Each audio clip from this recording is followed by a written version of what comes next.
Hello! How's it going? As usual, Twitch didn't auto-refresh for me. I'm just going to assume that I'm live and that you can hear me. How's it going? Hold on a second. Let me just refresh and get my bearings here, get organized. Hold up. It never auto-refreshes. I'm audible. I can see the chat. We're good. Okay, so where are we? That Code Talker video was amazing. I hadn't seen that one before. I think I'd seen like bits of it. Oh my god. Pax Hamburgana.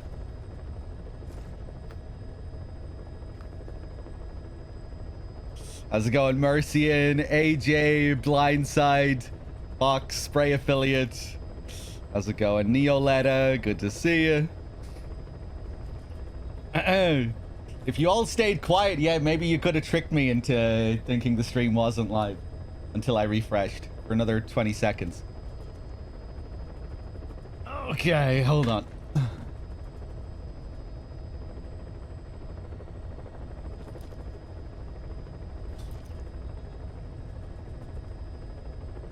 Hey, Dylan Sakurai, how's it going?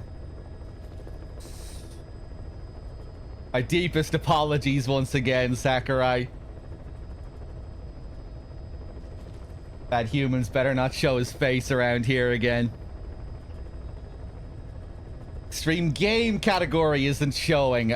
It should be. It should be. I don't think anyone changed the category. It probably just didn't load. What's for lunch today? Probably another extortionate delivery fast food meal. That's usually how it goes at the end of a marathon. Pezdrum, how's it going? Low Life, good to see you. All right, we get into one of these missions. Hold on a sec.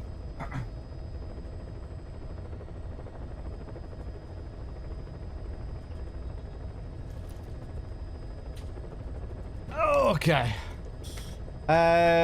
Mission list. Voices. Boss, the client this time is a child. One of the children you rescued from that mine. He wants us to save the boy who was their leader.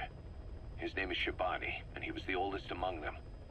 Several days before you went to the mine, he was taken away to Nzoia Badia Bulu. Nzoia Badia Our Bulu. search turned up a place the locals call by that name. Ngumba Industrial Zone. Nearby residents are terrified of it. They say the devil lives there, and that anyone who sets foot in it never returns. This industrial zone has long been abandoned, but it seems it was sold off a few years back to a certain corporation, Saner. And now the perimeter is tightly guarded by a PF. The reason is unclear. The same goes for why Shabani was taken away. But something is obviously going on there. Those kids from the mine really looked up to Shabani. The client has given us the last of their diamonds in return. Go get Shabani out of there, boss. Whatever Cypher's up to in the region, Shabani might just be our best lead. All right, hold on one sec.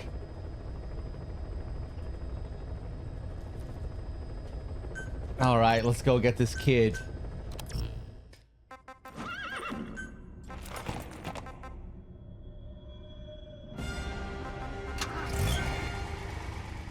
Ba-da-da-da-da-da-da. Ba-da-da-da-da-da-da.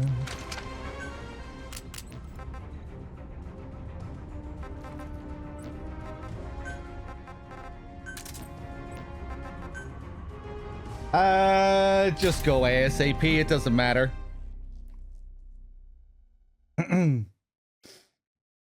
Hey Rack, hey Dim. I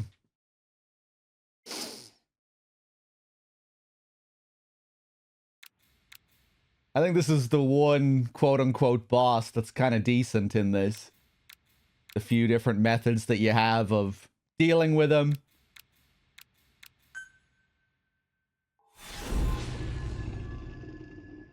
I always like to drive him off the edge of the cliff. It's the most fun way of doing it, I think. Baiting him over to the edge of the cliff. The target is Shabani. He was the leader of the noise being forced to work at the mine. He was separated from the others and taken away to Ngumba Industrial Zone. The locals call this place Nzoya Badia Bulu. Nzoya Badia Bulu. Boss, find Shivani and extract him safely.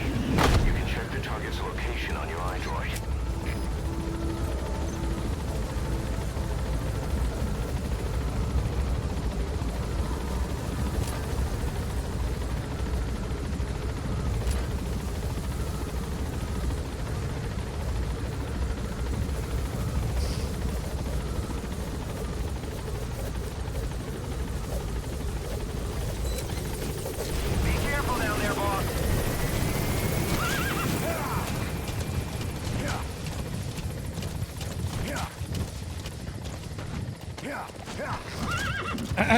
You need to finish the game before me? Why? Have you not finished the game yet? I get it.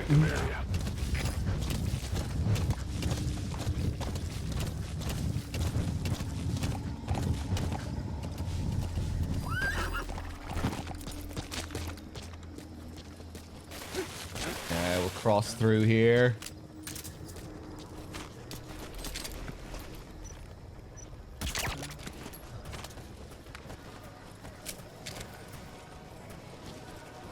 You're knowingly staying on mission 21? Why?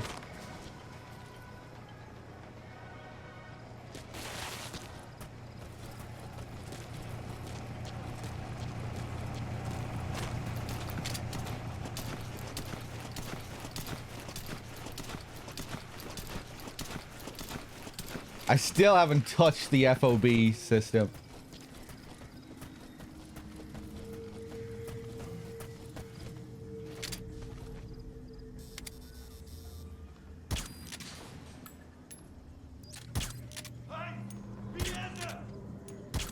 Oh, please, go down.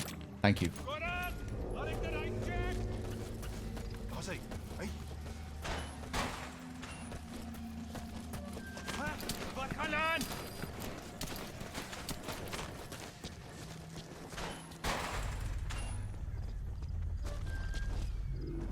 Yeah, I heard it was kind of decent when it first launched before people knew what the meta was.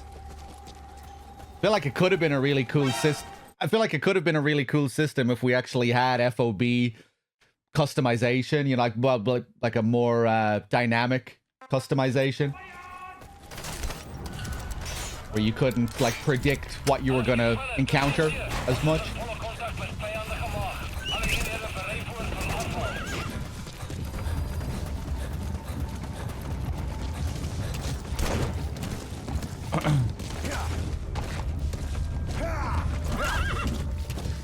Changing the color isn't enough. Well, you can do more than change the color, right?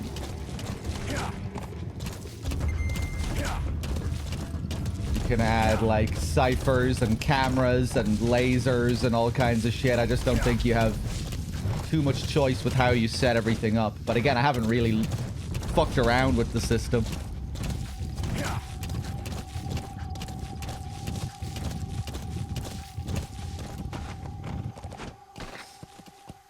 Having no anti-cheat, being able to invade an FOB with a cheat engine, permanent knockout still on, ruined it for you. Yeah, I think I heard about a lot of cheaters.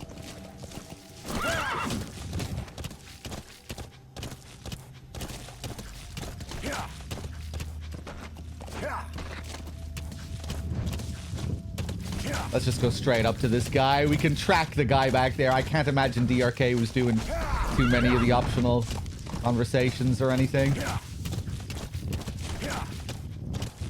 Just track some guy who is getting spooked by the devil's house. He doesn't know what's going on up here. They even got a guard post there. Some other driver came up here and disappeared for good. Guess they don't want anyone poking around. You're allowed to place 1 camera and 4 claymores for each platform. Okay.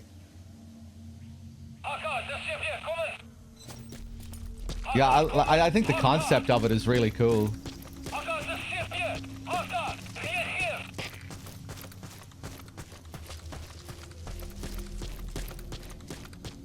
Everyone having their own personal base that you can customize and then invade.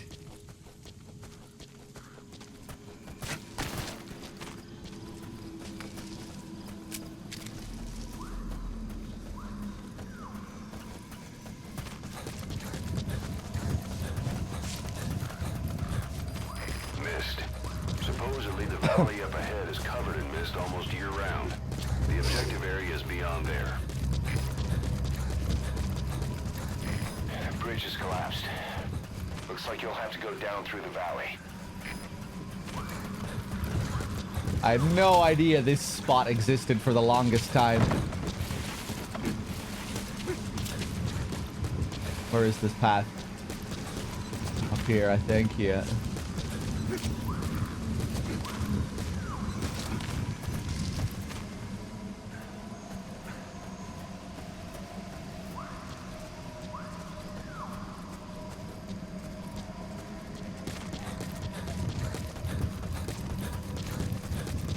Wonder what platform has the biggest player base still doing FOBs.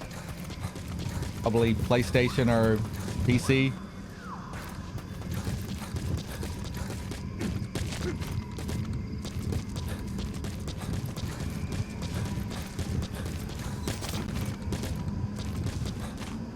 PlayStation.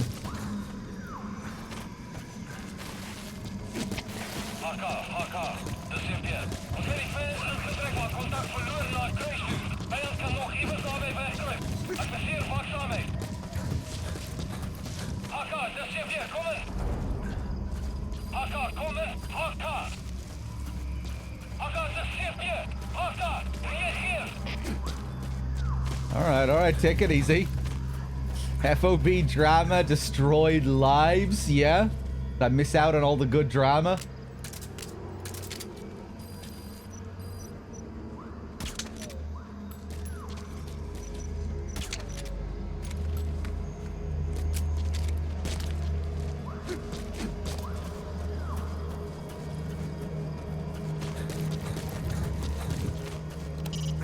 The objective area is beyond that guard post. There are cliffs on either side. You'll just have to push through.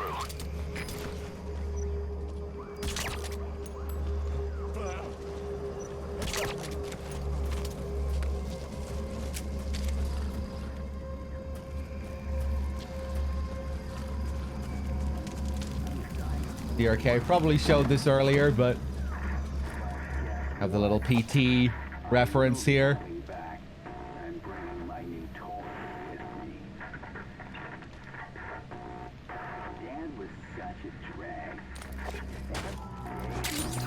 Those materials have already been processed. It may not be much, but we can use them straight away if you bring them back to base.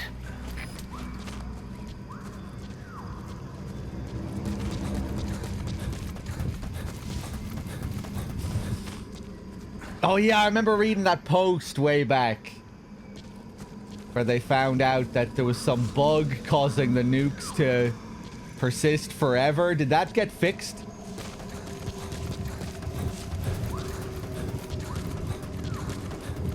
There's a lot of erosion in that tunnel. Could come down any minute. Watch your step. Did they ever address it? Did Konami ever address that? Now look for the target. I just hope he's alive. You'd think they would have addressed that, right? If it came to everyone's attention. They never addressed it? No, surely they addressed it.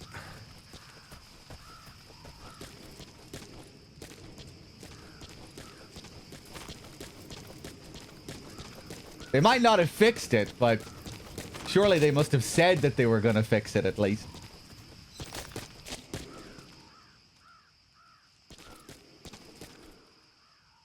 You can make a nuke and delete your save and it still exists.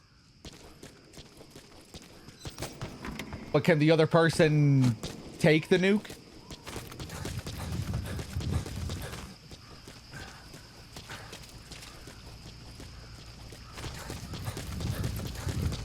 Or can the other person, like, get rid of the nuke somehow? I don't even know how the system works.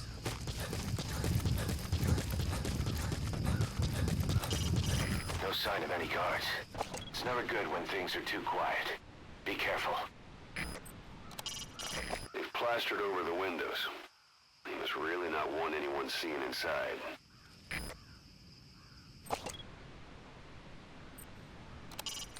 Someone's been taking good care of that factory recently, so the ruins are just camouflage. There has to be an entrance somewhere. They've plastered over the windows.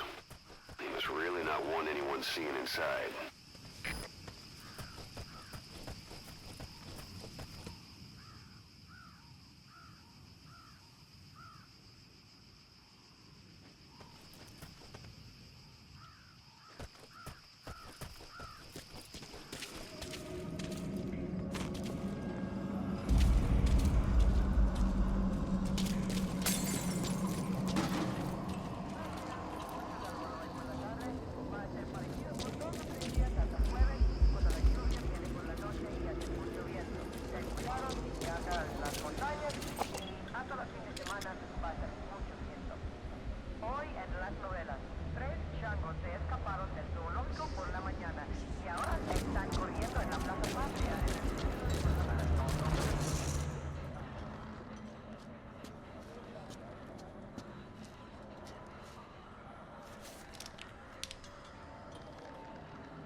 Juicy.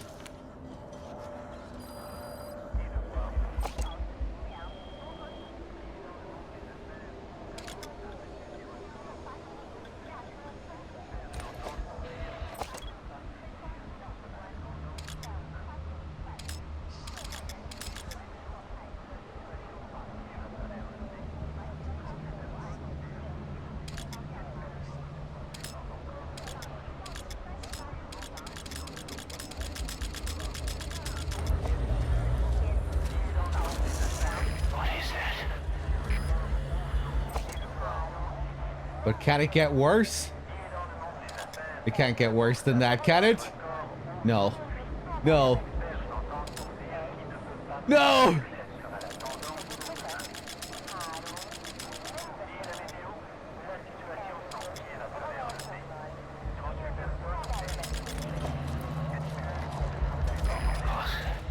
Here's your body.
Shabani, your boy sent me.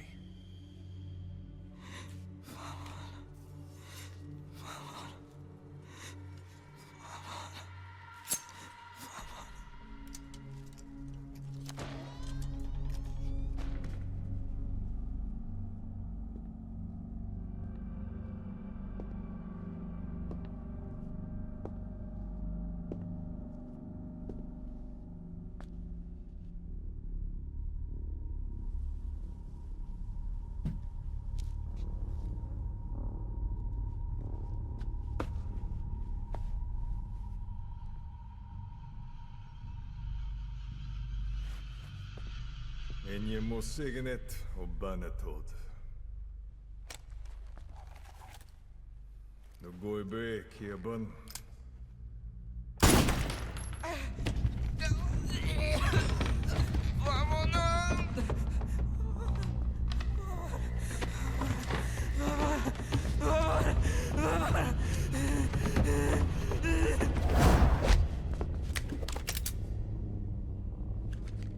You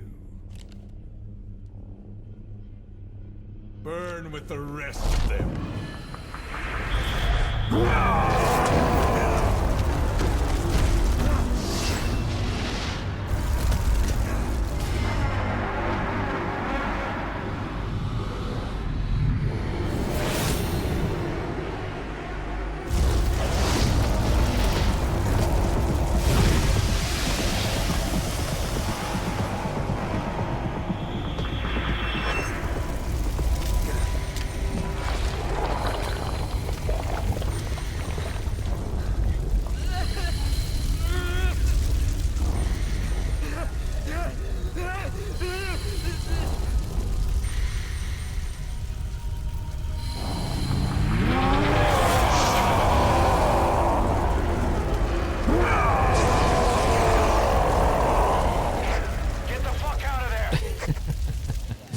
Okay, guys. Uh-oh. What the hell is that? Run, boss. It's him again. You can't let him catch you, boss. You can't let him get you, balls. Boss, I'll have the chopper. You gotta get out of there, balls. Take cover, boss. You can't let him get you, balls. He spotted you. He's coming.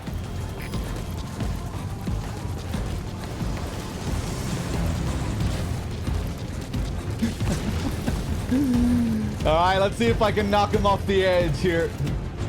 First try, first try. Watch this.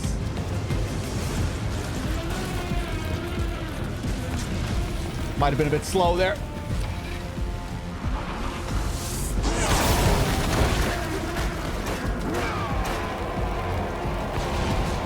Nice. I'm the man on fire, bitch. This is Pequod. Did that tell you? Cuervo. Now's the time to get on the chopper.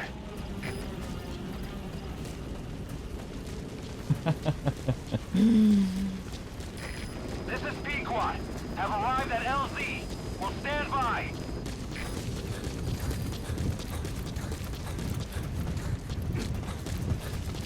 So yeah, you have other ways of dealing with him here. Another cool way of doing it is knocking him into this pool. Blow up this thing when he's walking past it, knock him in there. The cool thing about knocking him off the cliff is that you don't even need to worry about timing a chopper ride out of here. It just gets rid of him entirely. The water towers as well. Ba-da-da-da-da.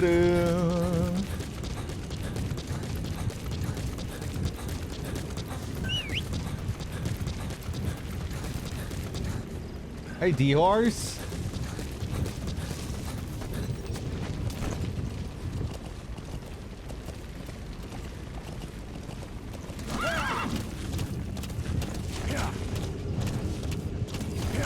That's it. You've made it out of the hot zone. No sign of the enemy. Mission complete, boss.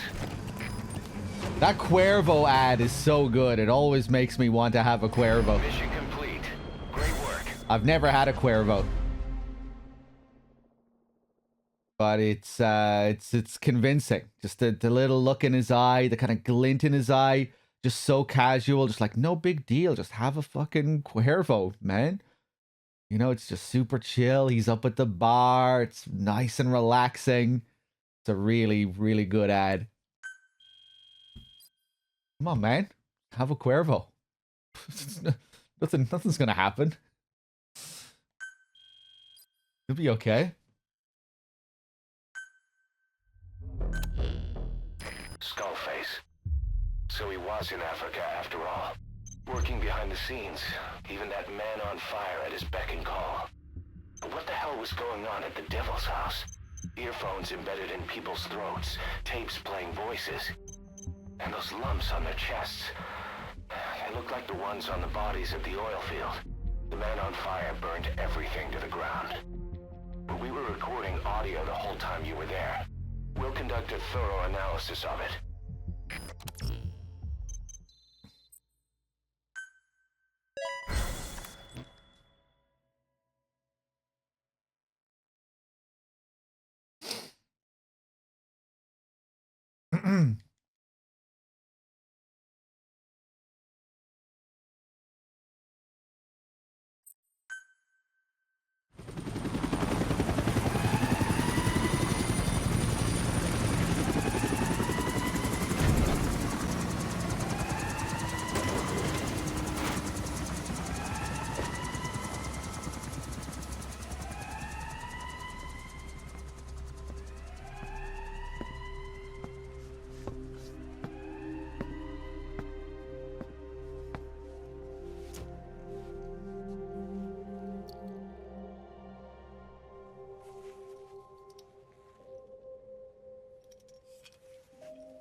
Oh, is this the first time we see all the other kids magically appear on Mother Base?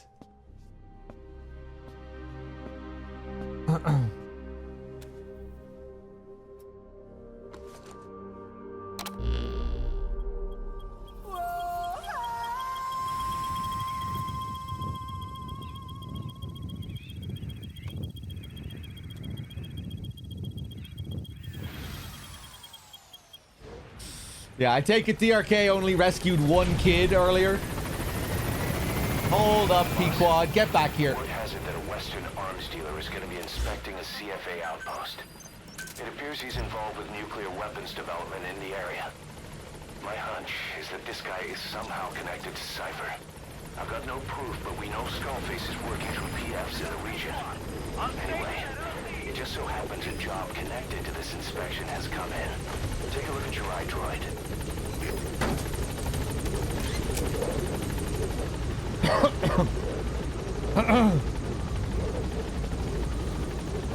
Gaining altitude.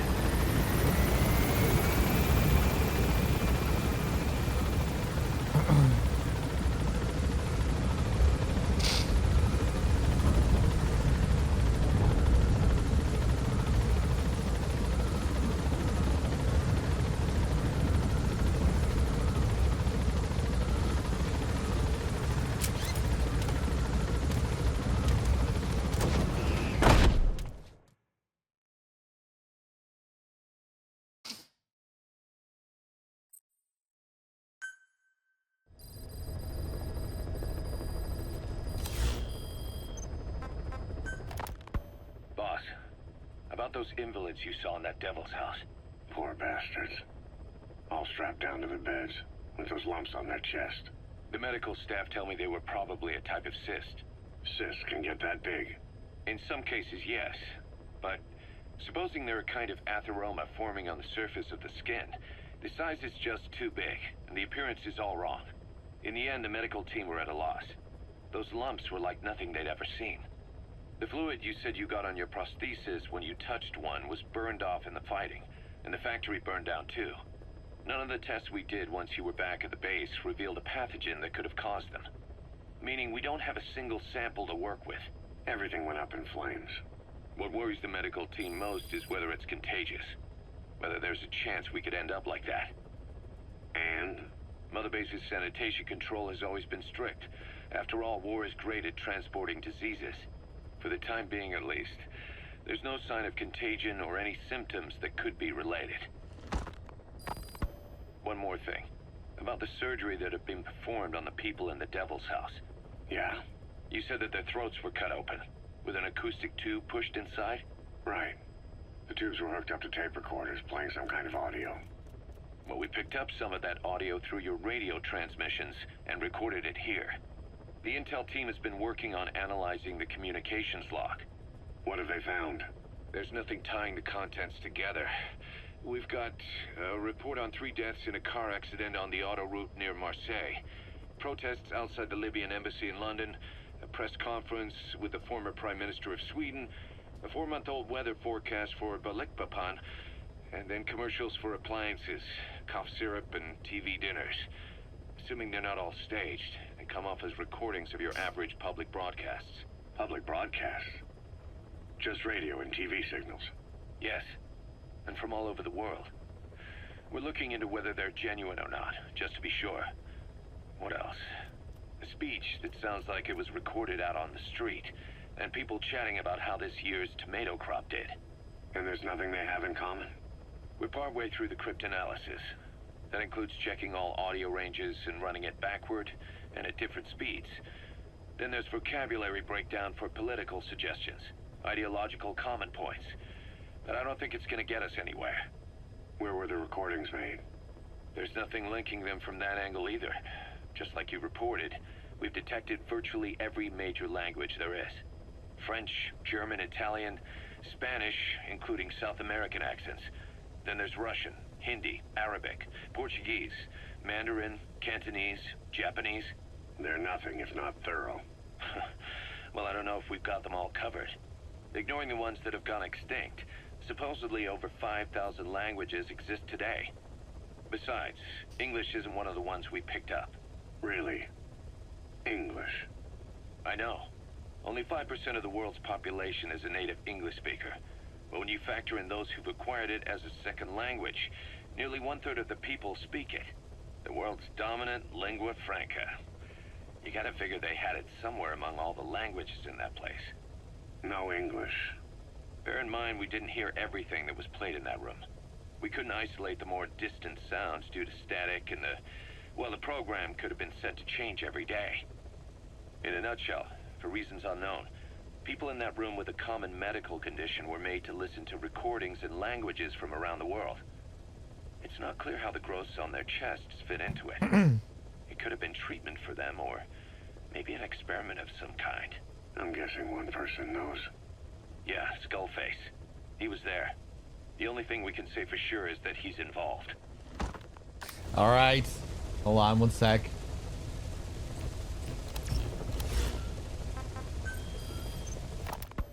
The contract is to eliminate a high-ranking CFA officer. CFA doesn't just hire United soldiers as mercenaries. They're also supplying United with weapons. It just smacks of Western nations manipulating them against the socialist MPLA. Naturally, the MPLA is not happy with the situation and wants us to put a stop to it. Your standard issue East-West proxy war. Except it appears our target is the man in charge of how many weapons get supplied to UNITA. Apparently his MO is to keep the Civil War going as long as possible, so CFA can keep making a profit. Bad for business if UNITA wins too soon. So they sit back and suck the people dry. Parasites of war. Our intel suggests the target rarely ventures outside of Nova Braga Airport. But rumor has it that a Western arms dealer is headed there soon for an inspection. That could be your chance to eliminate the target from a distance. We also heard that he plans to leave the country following the inspection. This may be our only opportunity to take him out.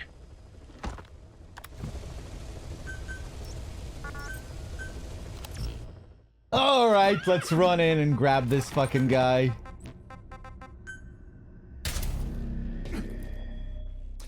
Ba-da-da-da-da-da-da.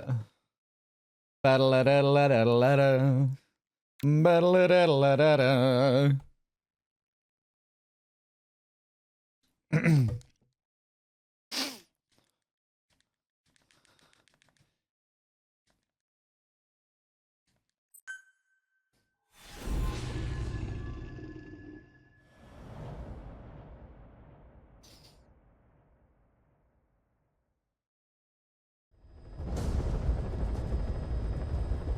Eliminate the high-ranking CFA official in charge of supplying weapons to UNITA.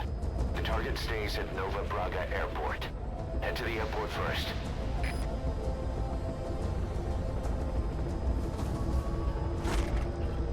Hey there, dames. How's it going?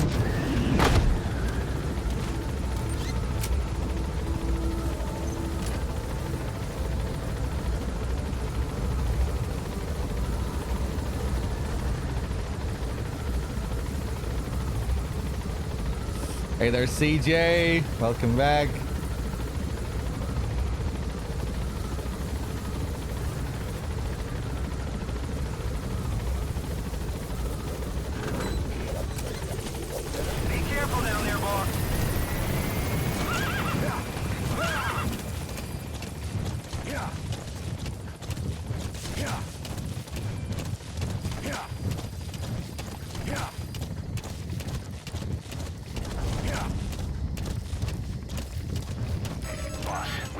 emergency.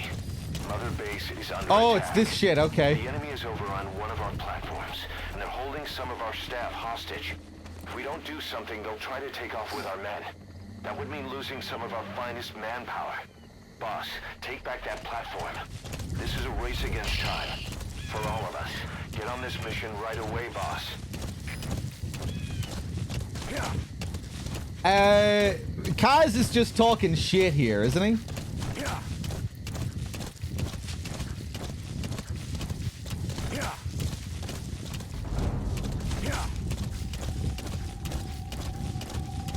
Like, this timer that he's talking about is non-existent, I think. Does it have any negative effect if you choose not to do the mission here?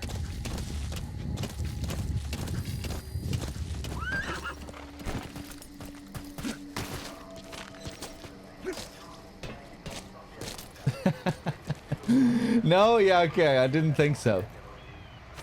And the mission stays there forever, doesn't it, on the mission list? I wonder, do you have to do that mission at some point to progress with the story?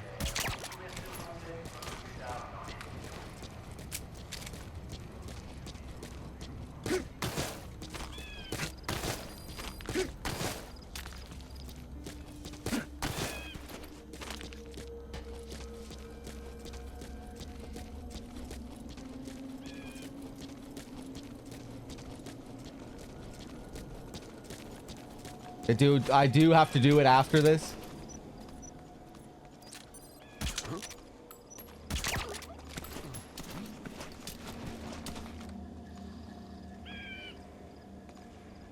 Yeah, again, it just seems like another kind of mission that they wanted to implement a certain way, but then just couldn't or didn't for whatever reason.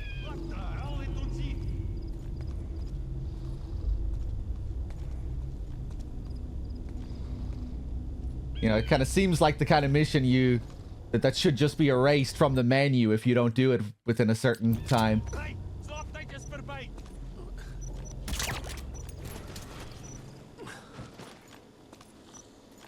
Boss, we've just received word that the arms dealer due to inspect Nova Braga Airport is on his way. Once his chopper has arrived, they'll be touring the facilities along with the target. Let him bring the target out into your... Oh yeah, he even says that he's going to remove it from the list, of course. Boss, yeah, but he never does. Something to report. I sent a strike force to take back the platform the enemy had captured. All but one of the enemies were killed in the fighting. But the staff members they were holding hostage didn't make it either. Under orders from their commander, one of them grabbed the hostages. He blew himself up. The commander used that diversion to get away. I'm sorry, boss.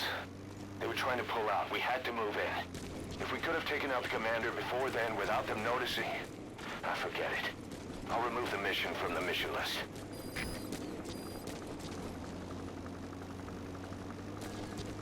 The chopper will be arriving any minute. Watch out.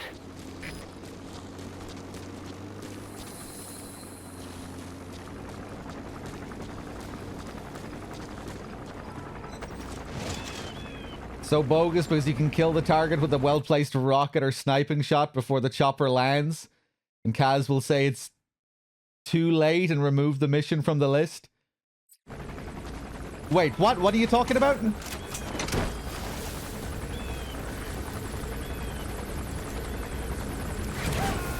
He can remove the mission from the list?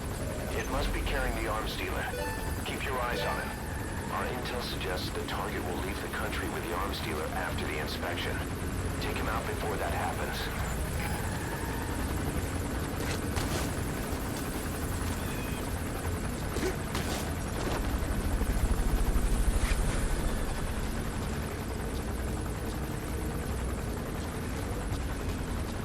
Blood Sense with the 127. Thank you.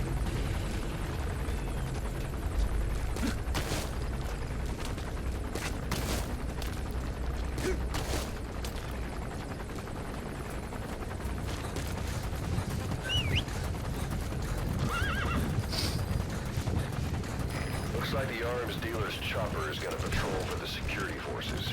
Be sure you don't get spotted from above.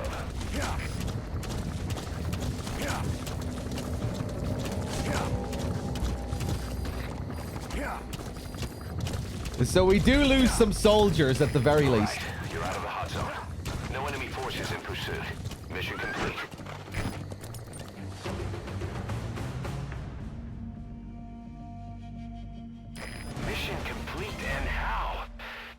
tell stories about this one, boss.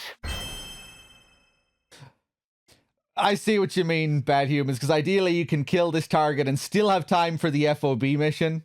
But once you complete one, it flags Kaz saying you can't do the other. Okay.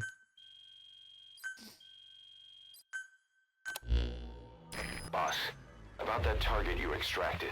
He says he wants to work for us. Having talked to him, he doesn't seem that bad a guy. Apparently the arms dealer's people demanded they prolong the conflict, and he couldn't go against the management.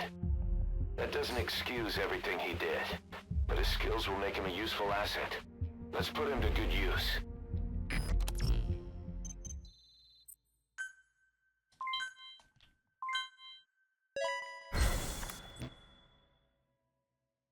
We've begun development on that new battle gear weapon that Emmerich was talking about.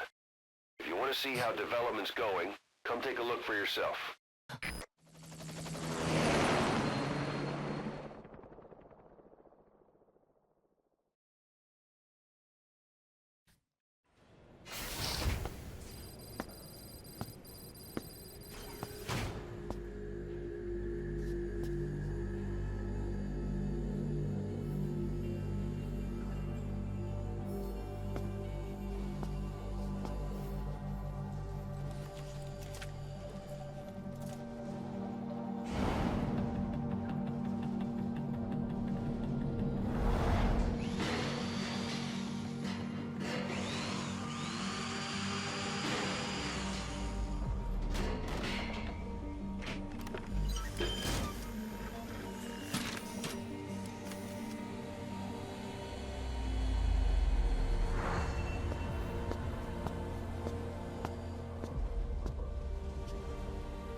All right, good job. Keep it up.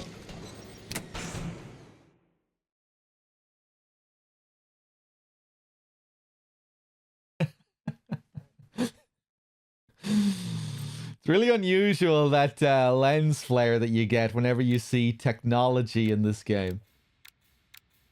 You know, that's strange, that kind of one-of-a-kind lens flare that you only see during these types of scenes. I always wondered what the deal is with that. I know it's a reference to like the type of visual is taken from some music video, but even aside from that, it's strange. Why highlight technology with its own lens flare?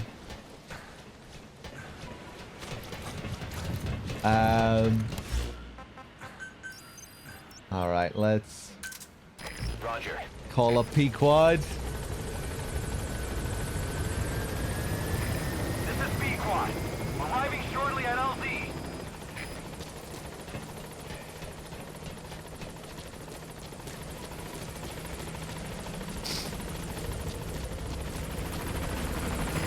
This is B-Quad.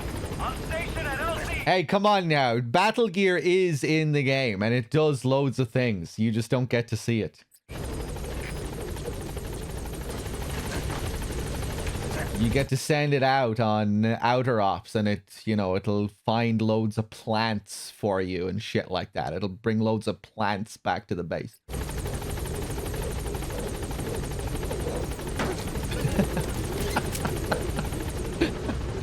No, I don't think it brings any plants back to the base, but you know, it just does something like that. Gaining altitude.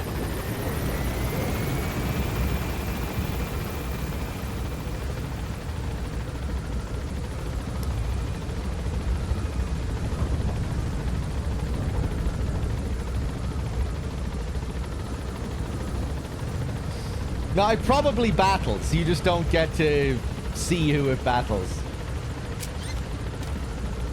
But I'm pretty sure the game promises you that it is killing people out there in the world somehow. Maybe we'll take a look. I don't think I've ever sent Battle Gear out on a mission. Can we do that later in Chapter 2?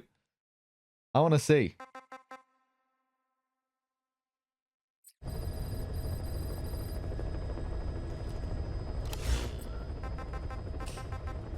Does it get its own little icon in the menu? They should have just done something like in Peace Walker, you know, when you send your men out and you get those cute little animations.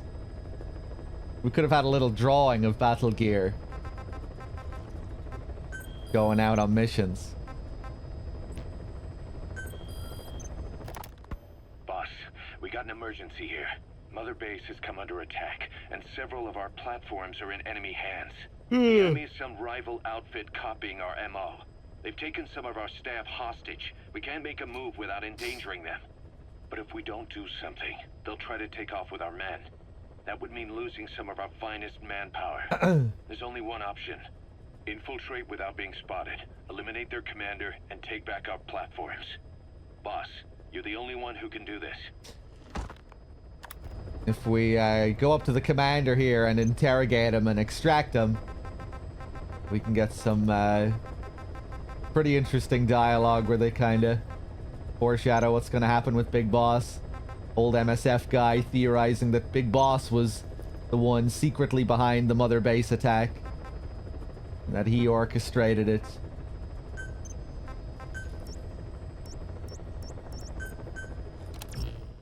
Yeah, this is kind of your FOB tutorial in a way. Can be kind of tricky because you have to deal with a random setup with the guards. It's not always going to be the same thing like with the other missions. I think this should be better for this.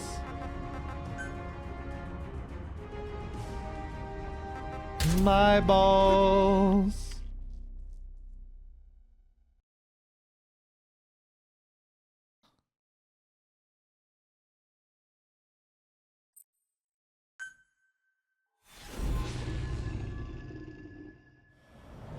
Oh, that's cool, Dim. Their title actually affects the weapons that they use in Outer Ops.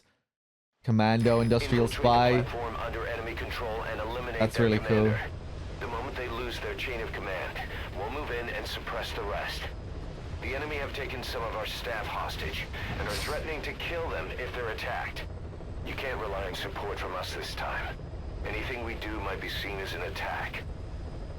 Boss, forgive me. Can't believe I let an enemy force in right under my nose.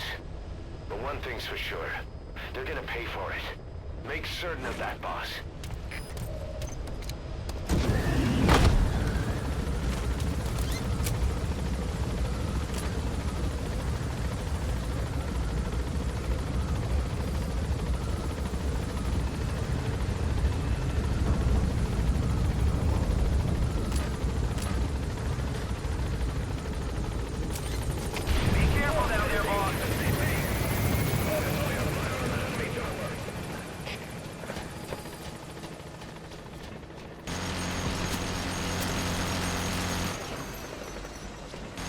Okay, I'll take the other path. I bought some beers for the Chapter 2 depression, by the way. So I might have a couple of brewskis later. Where's this guy going?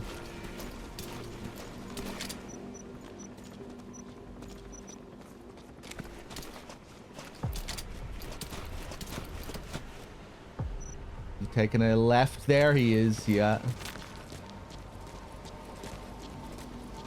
Why don't you do a little I more might make a balls out of this. Let's see what happens.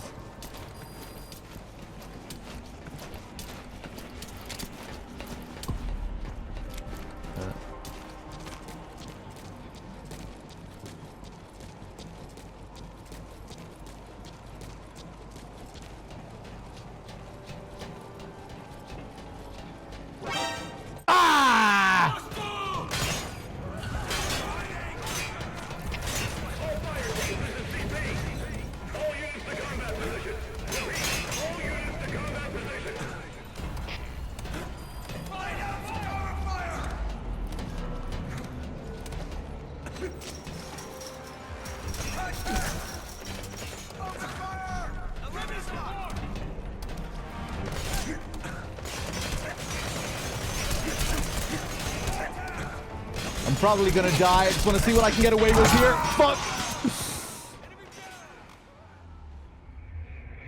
Boss, come in. Boss? Boss!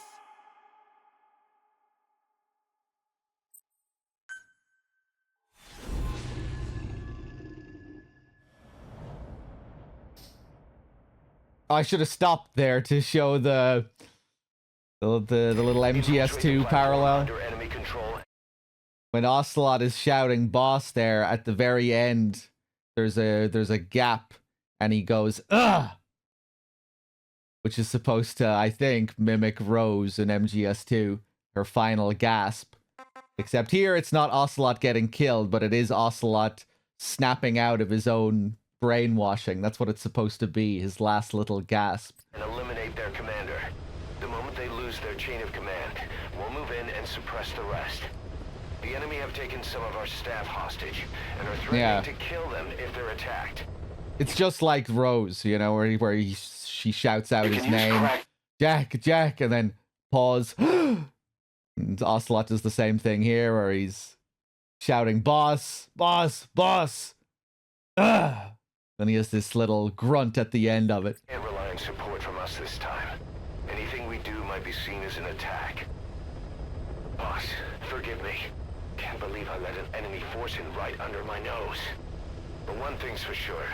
They're gonna pay for it. Make certain of that, boss.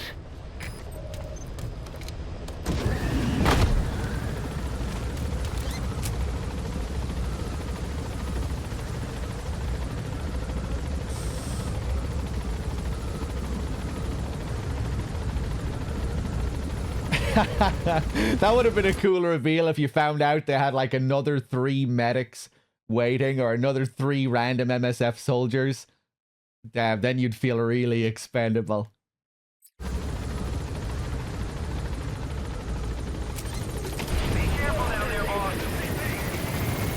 If every time we died, they just replaced us with another body.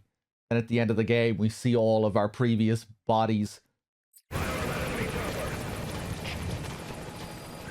taken back to the hospital. I hate how you have to restart this mission like this. Although I think now if I fail it, I'll be able to get a faster reset.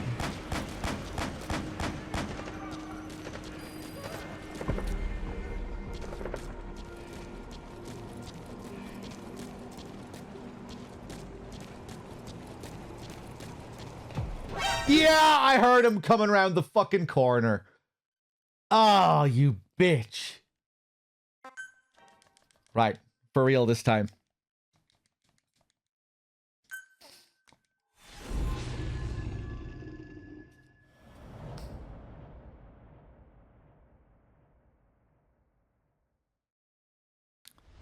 Infiltrate the platform under enemy control and eliminate their commander. The moment they lose their chain of command, we'll move in and suppress the rest. The enemy have taken some of our staff hostage and are threatening to kill them if they're attacked. You can't rely on support from us this time. Anything we do might be seen as an attack. Boss, forgive me. Yeah. Come on. But one thing's for sure. They're gonna pay for it. Make certain of that, boss. Yeah, you don't get any other checkpoint here. We have to restart and watch this shit every time if I fuck up.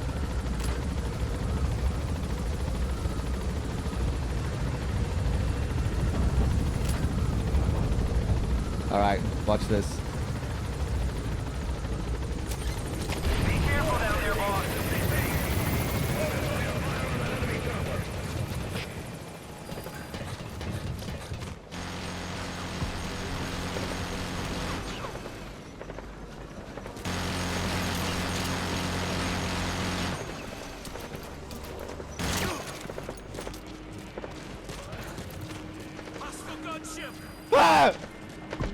Ah!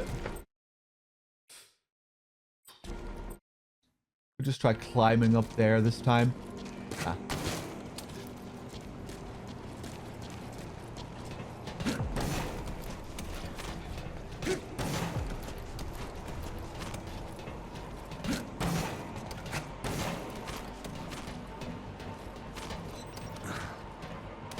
The pipes, huh? They're strong enough. Could make for a nice shortcut.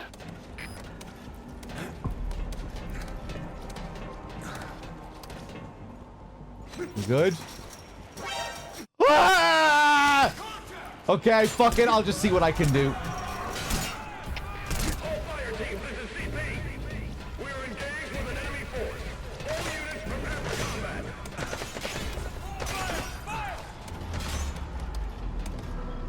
Whoa! I forgot about these animations.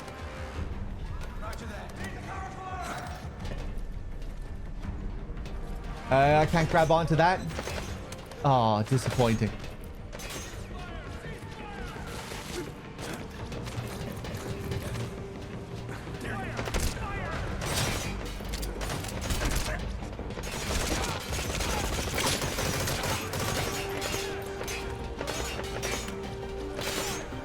I can do this with my rank 1 assault rifle, I'm sure.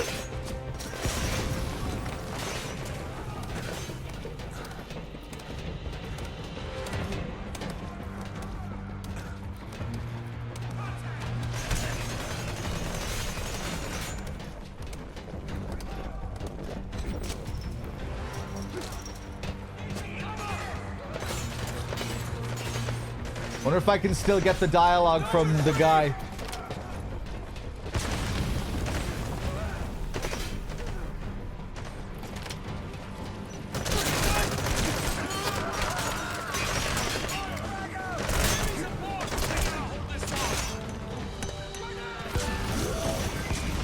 Well, okay, we got him at least.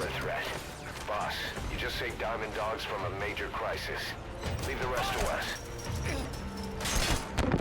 Attention hostile force. We have eliminated your commander. Escape is impossible. Lay down your weapons immediately. Surrender now, and you will not be fired upon. Mission complete, boss. Okay, I'll take it.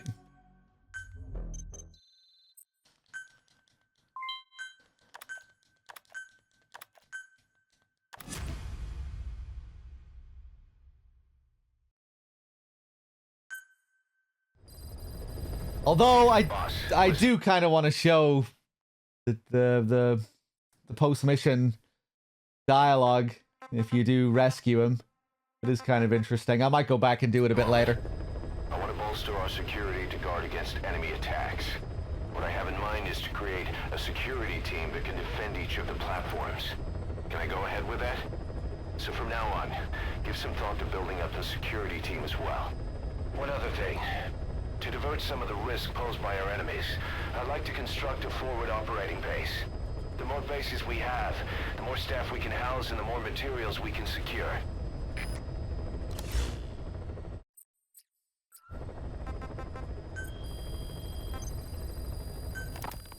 The White Mamba, Nyoka Pembe.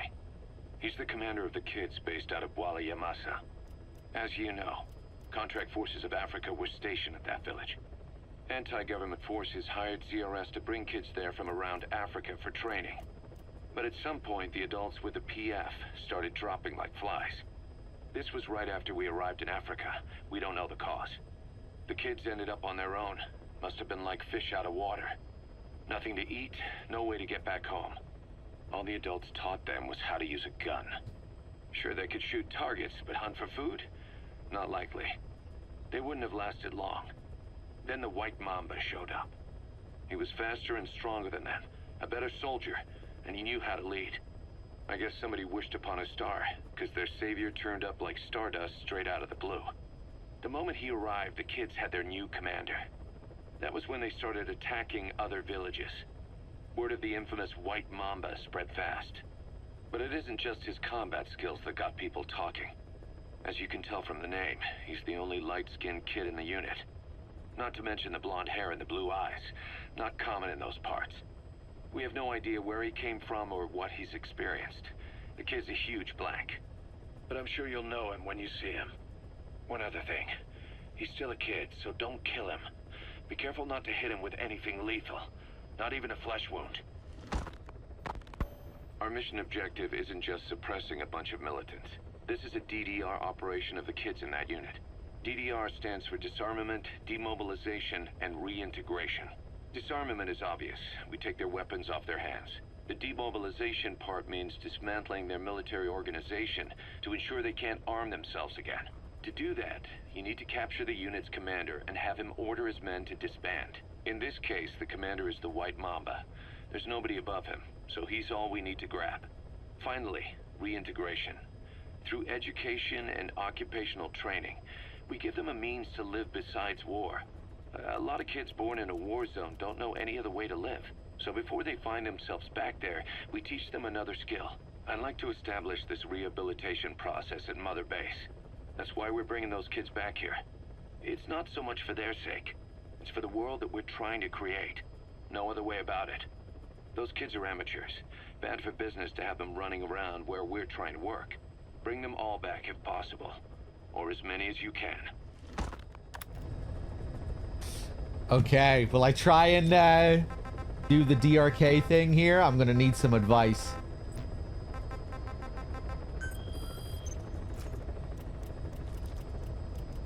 I was getting decent enough at it last time. We almost pulled it off last time. Why don't you do a little more Maybe crack? I'll have another crack at it. Boss, the CFA soldiers deployed to Walla Yamasa have been annihilated. There are no signs of combat, nor any endemic disease. All the adults just disappeared. Only children were left. All those kids were ever taught was how to fight, and now they're free of the control of adults. They've become a regular bunch of marauders, raiding nearby villages, beating people and destroying property. Our contract comes from the government. We're to locate this militia, these kids, and kill them. But I say we do this the Diamond Dogs way. The government wants these raids to stop. We can see to that, but not by killing kids. We're going to disarm, demobilize, and reintegrate them. A DDR operation. To begin with, extract their commander to Mother Base. Once they lose that kid, the one they call White Mamba, the rest of the group will fall apart by itself.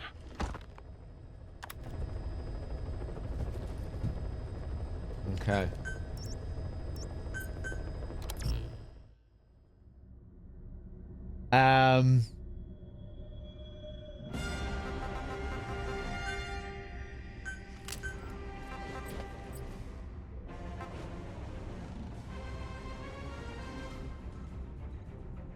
What weapon did DRK use? Does he use a shotgun? Does he use this launcher? I remember when I was trying to do it initially, I tried using decoys, keepers. Then I think I tried using the stun rocket launcher. Okay, fuck it. Let's see if I can do it with this.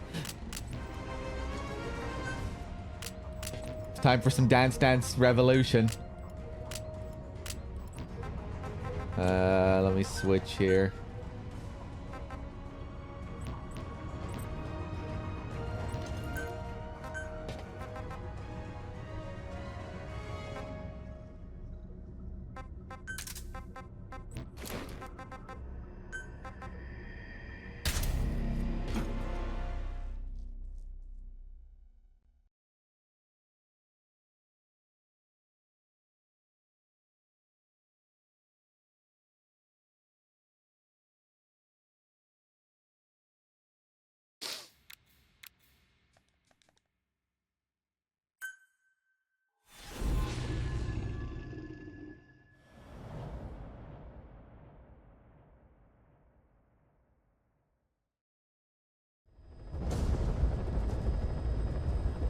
Capture the White Mamba, the child soldier's commander, and bring him back to Mother Base.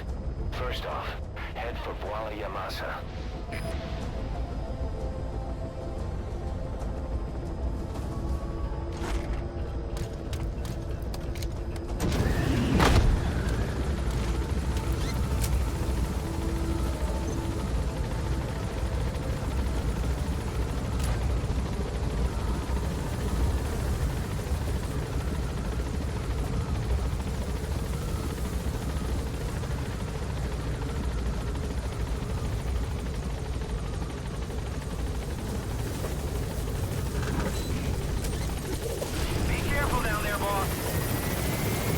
Oh, that's such a pain. When you do that FOB tutorial mission, it cancels all of your buddies and everything.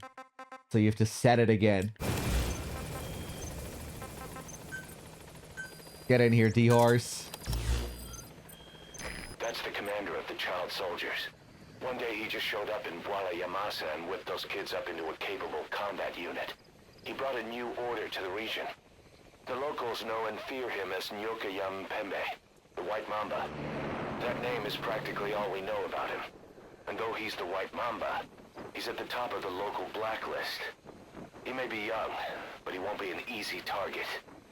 Sounds like a terrible little bastard all round. A terrible child, a les enfants terrible.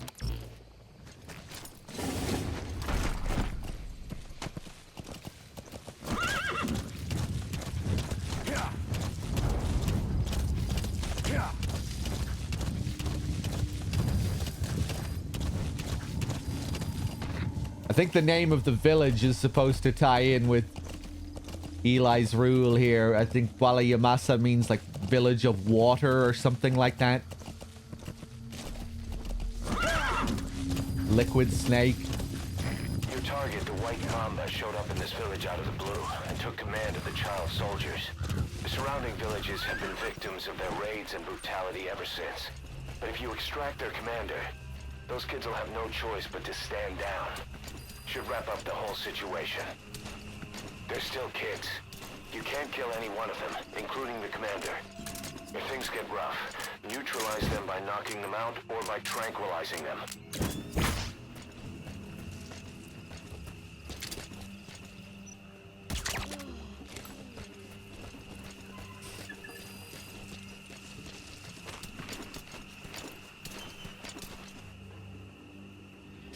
A bastard too, yeah.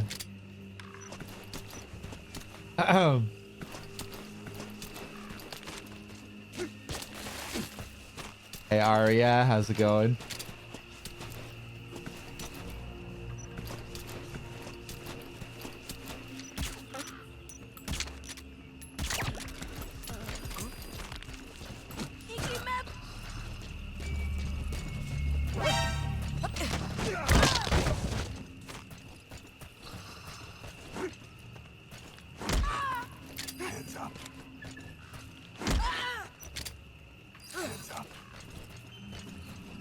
So when I encounter Eli here, it doesn't really matter how many of these guys I have taken out, does it? Because I think they all wake up regardless. You know, if I trigger that combat encounter with them.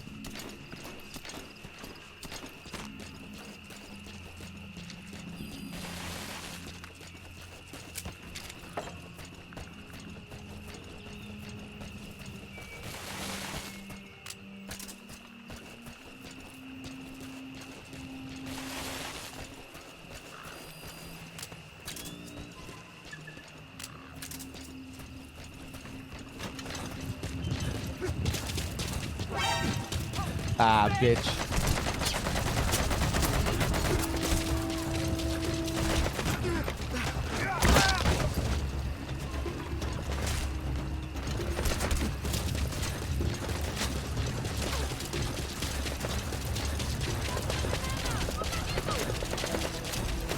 Okay, I'll reset. I want to try and get the scene with him at the very least.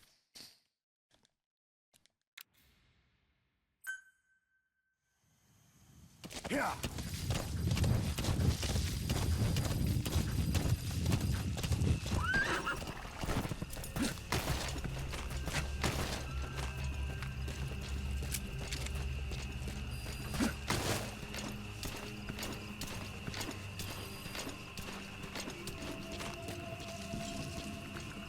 I'm assuming DRK didn't get the Kikongo interpreter. Maybe he did. We'll probably get the other variation on it this time.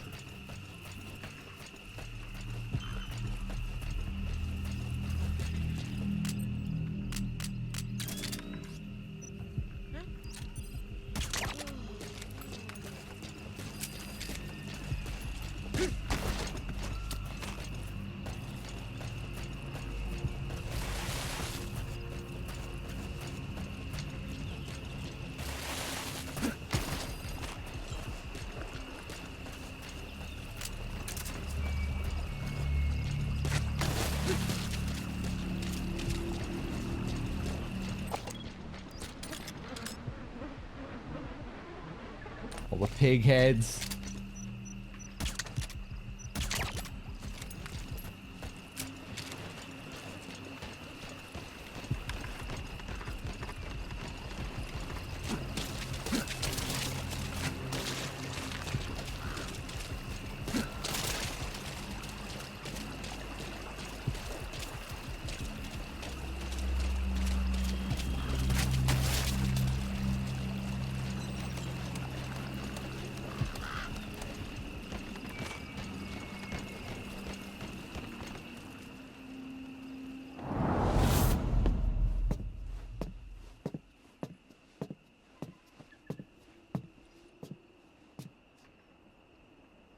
So you're the so-called White Mamba.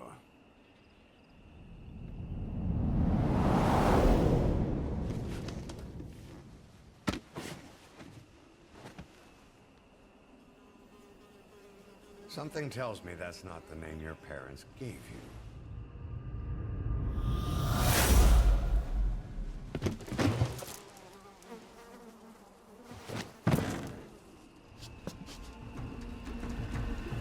All right, let's try it. Oh wait, the fucking truck. We need to set that up. Hold on a second, Eli. I remember always finding the truck here, but we're probably gonna have to Fulton it in, right?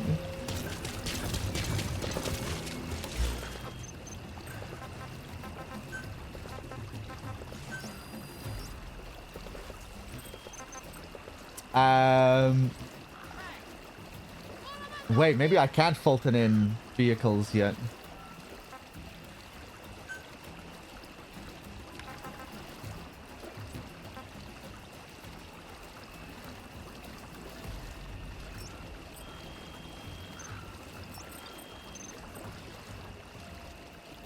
Damn. I'm gonna have to restart again. Ah.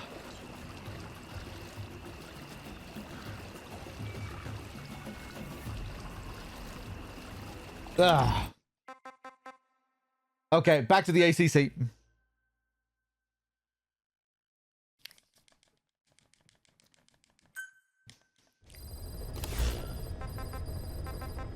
Boss, I know you're just coming off this mission, but there are reports of child soldiers taking over Massa Village after the CFA got wiped out there.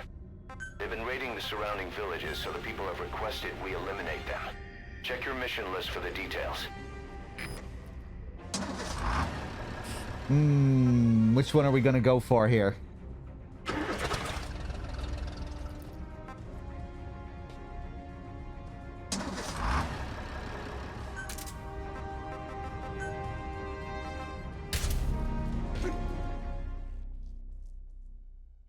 Okay. I'm sure I'm gonna make an absolute balls out of this regardless, but you know, it might be funny.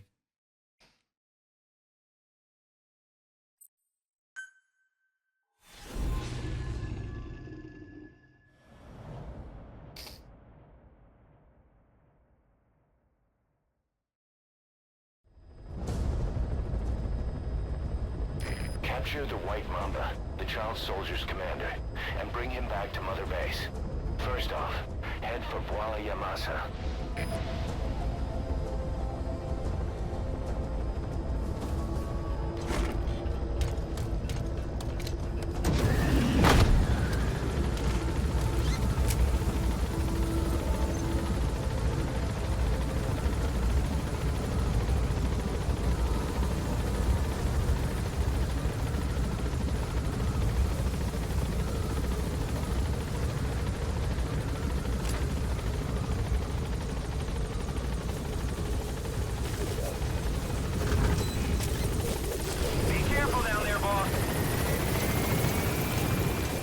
Okay, let's try this again. For real this time.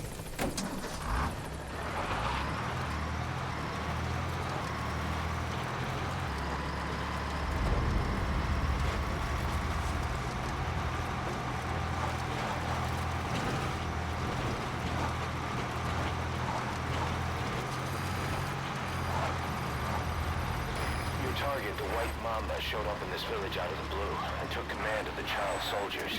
The surrounding villages have been victims of their raids and brutality ever since. But if you extract their commander, those kids will have no choice but to stand down. Should wrap up the whole situation. They're still kids.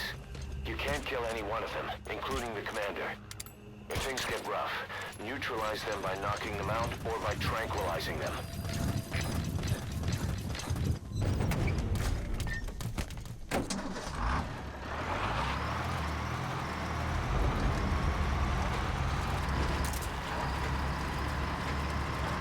I'm just gonna let them see me here. I think we already triggered the scene, so let's just go straight down.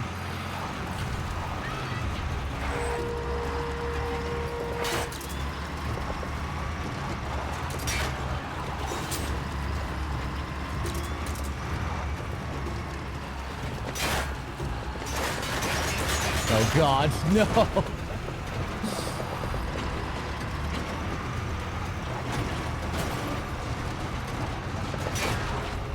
Okay, here we go. Let's see what we can do.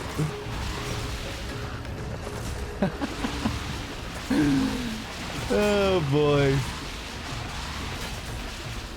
Okay, that looks about right. There we go. That looks about right. Let's go back a little bit further.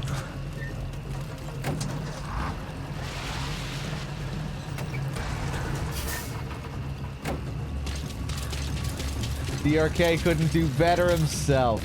Watch this. I'll show him how it's done. All right, Eli, you ready to roll? Oh! I didn't realize they could be up here during the fight as well.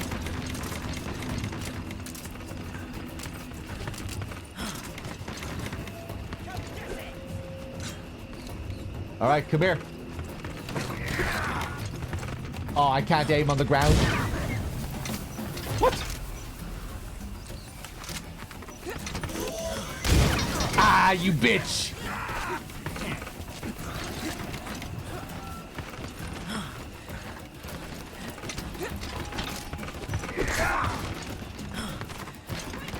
Yeah, I'll probably call in a stun rifle.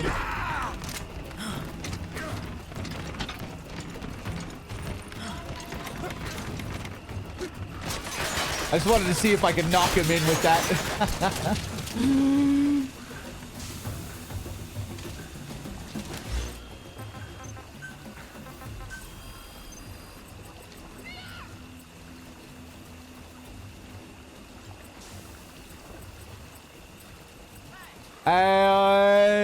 I don't even have this developed.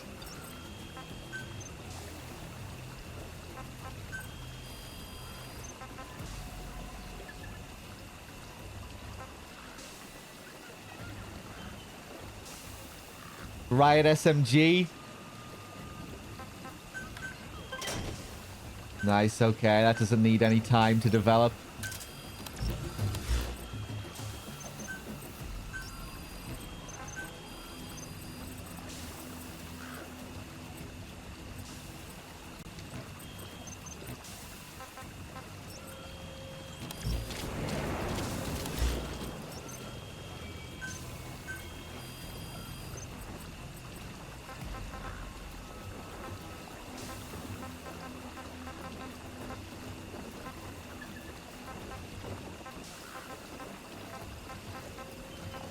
Yeah, I think this is our only option, really. Unless we want to blast him in with this launcher.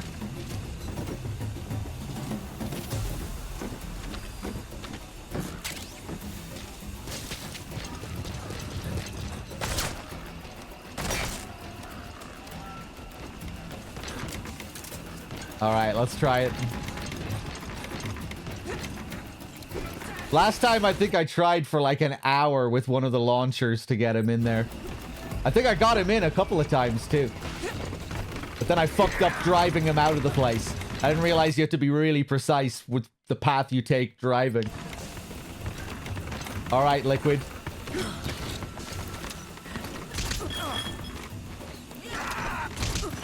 Oh, this is gonna be easy. Ah! Spoke too soon.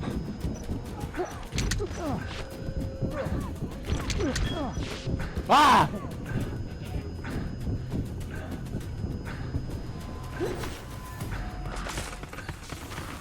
Ah!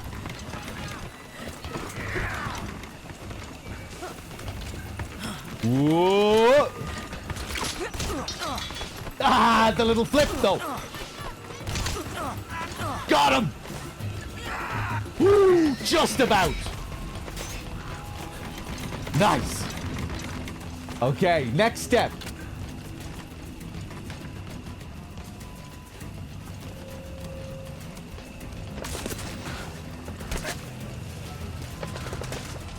Next, we want to just take out all the kids, I guess. Oh, damn, the vehicle is almost fucked, too. Hold on, hold on, hold on.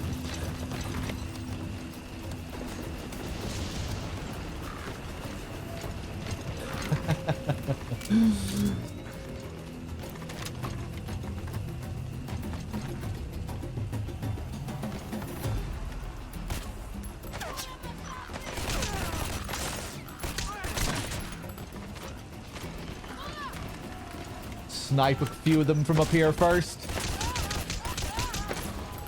Seems like a decent idea.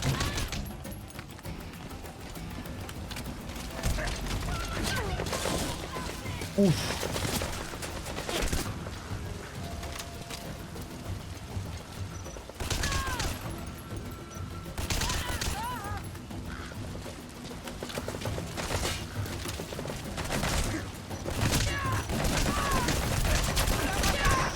Woo, a lot of them there.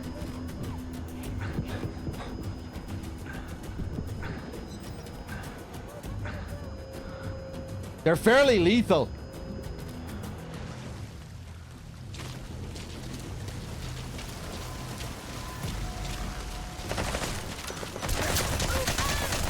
Do the kids have better aim than regular soldiers? It feels like they kind of do. They feel more chaotic, but also more accurate.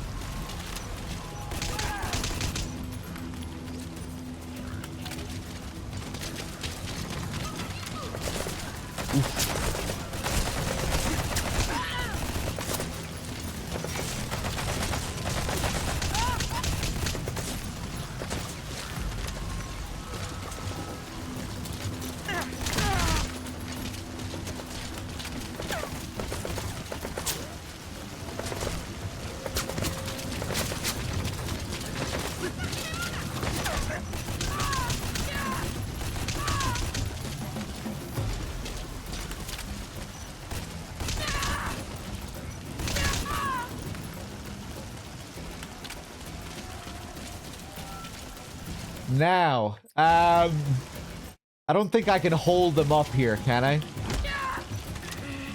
No.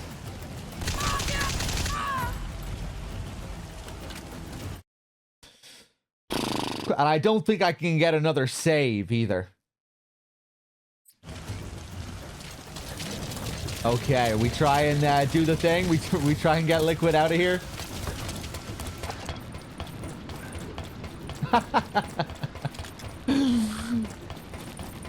You don't like this, do you? You don't like this situation that you're in.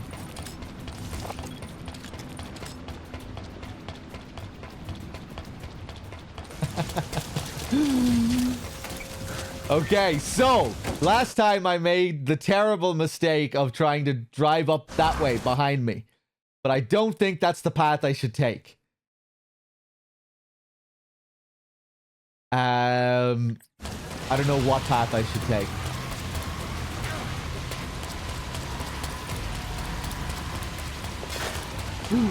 Oh, they're already waking up.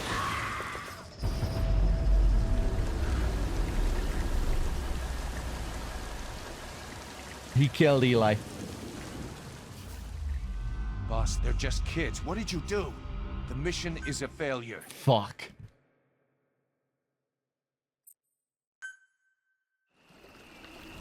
I'm assuming one of them killed Eli, right? Now I'm gonna have to... fucking develop this shit again. Or rather, order it again.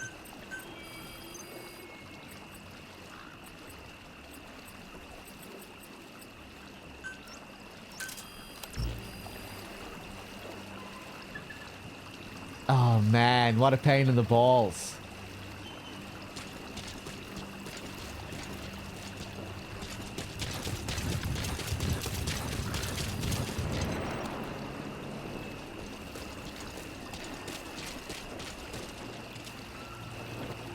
Maybe I can just drive out of here with the Eli while they're shooting at me without getting killed. That's not gonna happen.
Yeah, maybe someday, line modifier.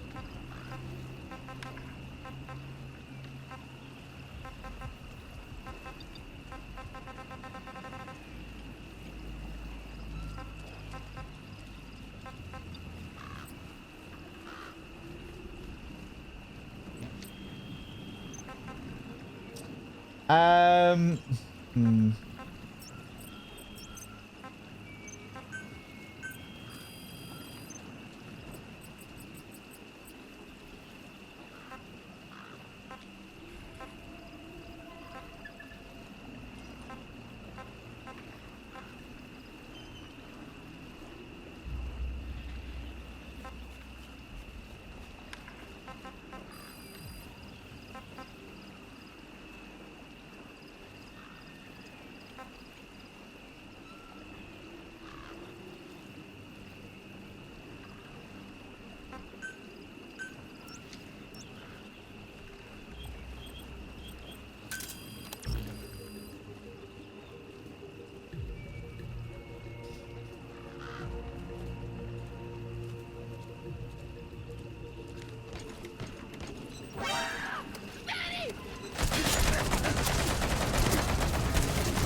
Okay, let's try this again. I wanted to try my own kind of homemade strat, but let's see if I can do it this way. So that commander thinks he can take you on. Use your train gun, CQC, anything you like. Teach him a lesson already.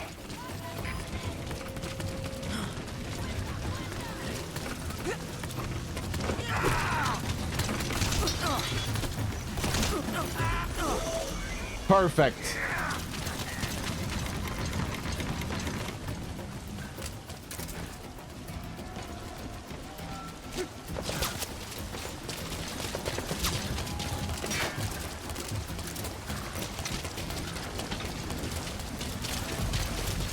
I'm not sure if I've ever even used this fucking thing before.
A second not. Okay, we're getting there, I think.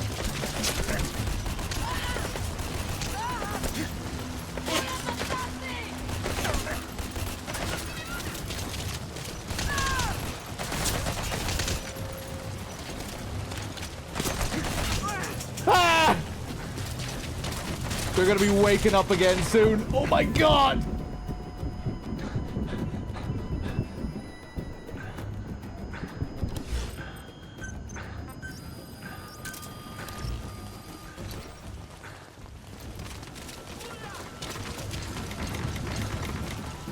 Okay, let's carry this guy over here. Yeah, they're waking up already. Unbelievable.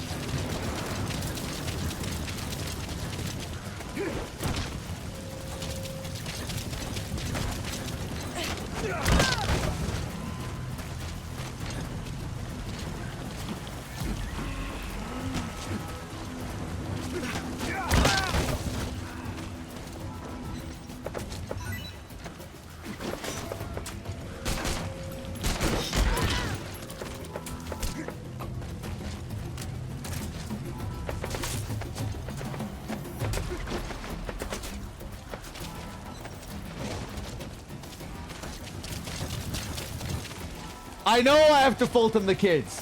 Well, I might not have to Fulton them, but that's what I'm going to do. Okay.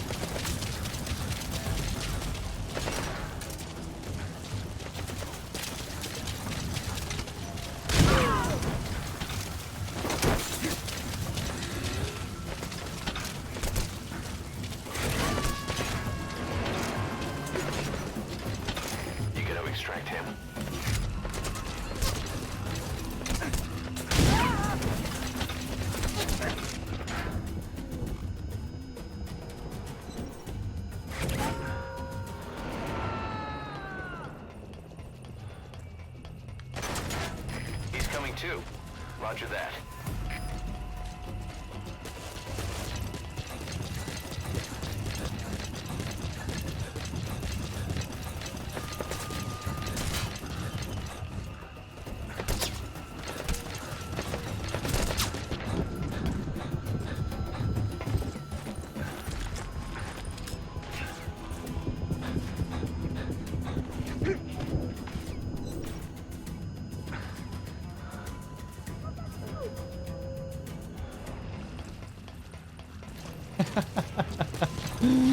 Okay, let's go back up here and maybe finish the rest of them off from up here.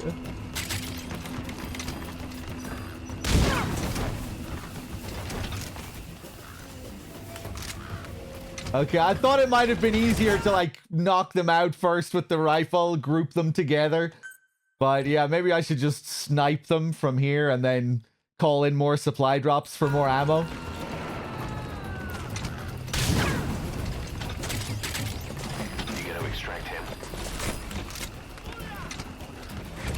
Thought that might have been faster in the long run.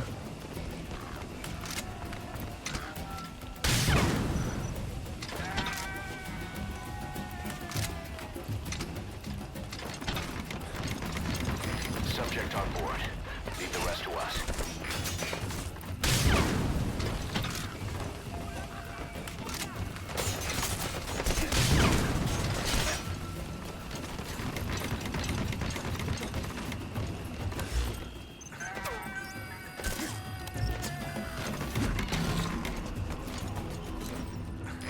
Coming too.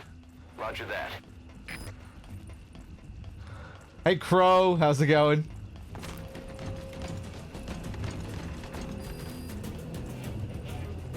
I don't think I ever used this Fulton launcher before either.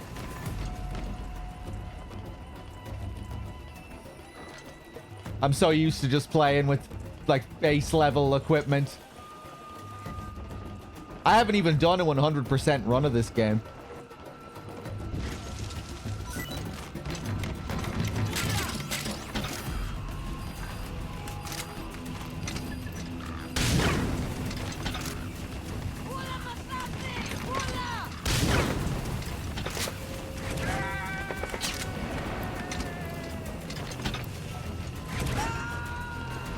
Subject on board. The base level equipment in this game is already incredibly broken. The broken equipment is unbelievably broken. Hi there, Liquid. Hold on.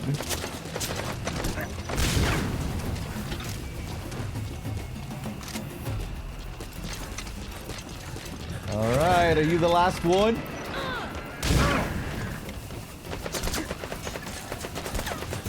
You gonna extract him? Didn't get him, so there's still like an RNG element to it as well.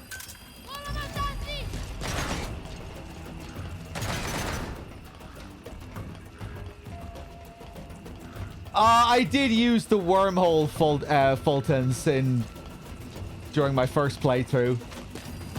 At least I think.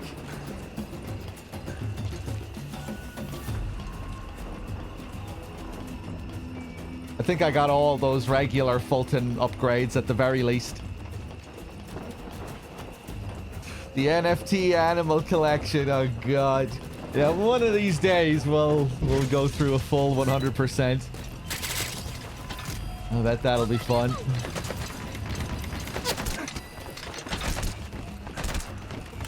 Hey, Upgrade, thank you for the donation yesterday. I didn't see that. That was on my...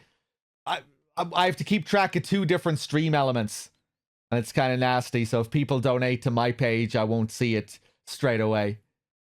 Cheers for that, Upgrade.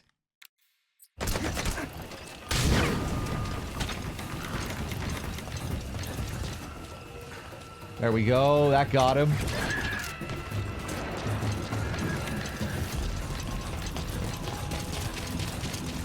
Subject on board. Leave the rest to us.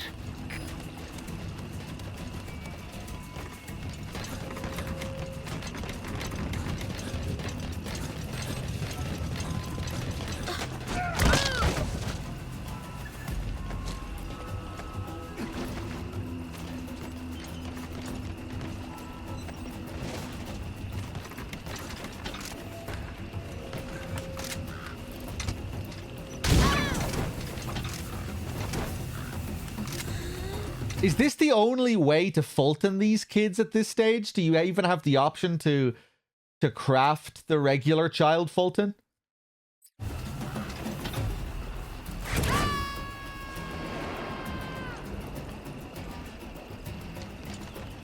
He's coming too. Roger that.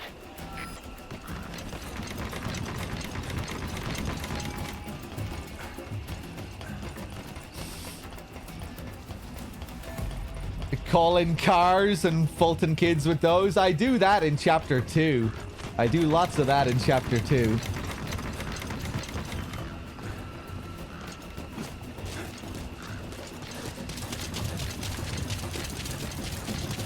Okay. We try and do this. So now, what is the next step in this charade?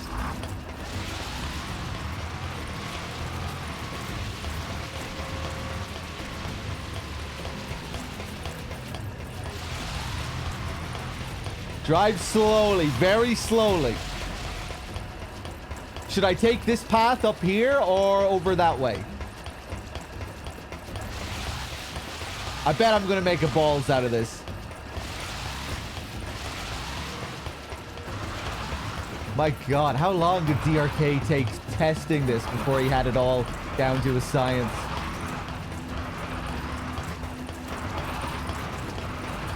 Okay, easy does it. A long time, yeah, I'd imagine. I probably wouldn't have done it if I knew I was going to run into all these problems.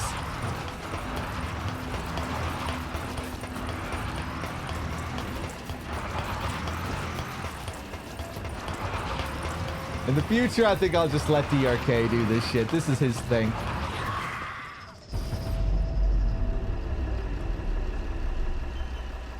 Now I remember, reversing is really not a good idea when you're doing this. Boss, they're just kids. What did you do? The mission is a failure.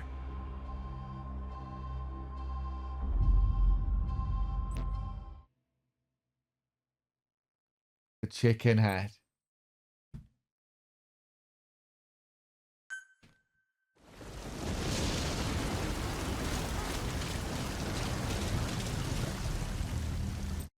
Ah.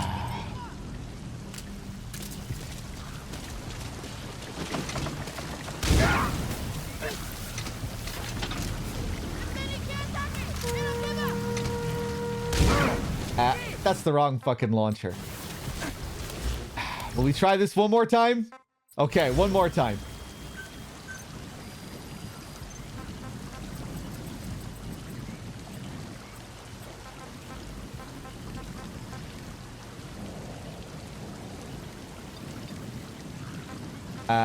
Oh, I already had it crafted. Yeah.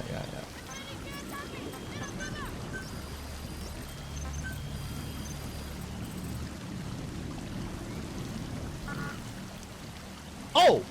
What?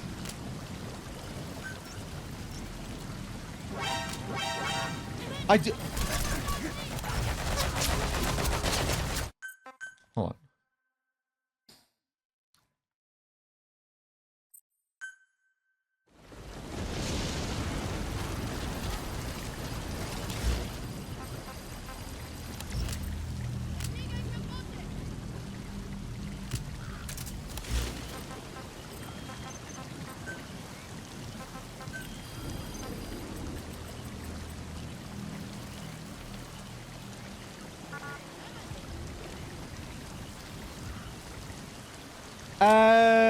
What is the problem here?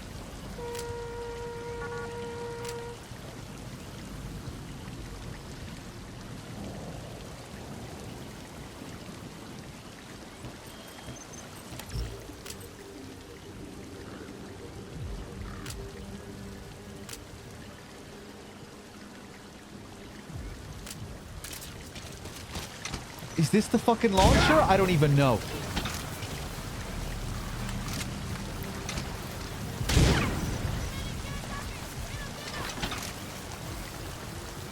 This isn't the launcher, right? Yeah.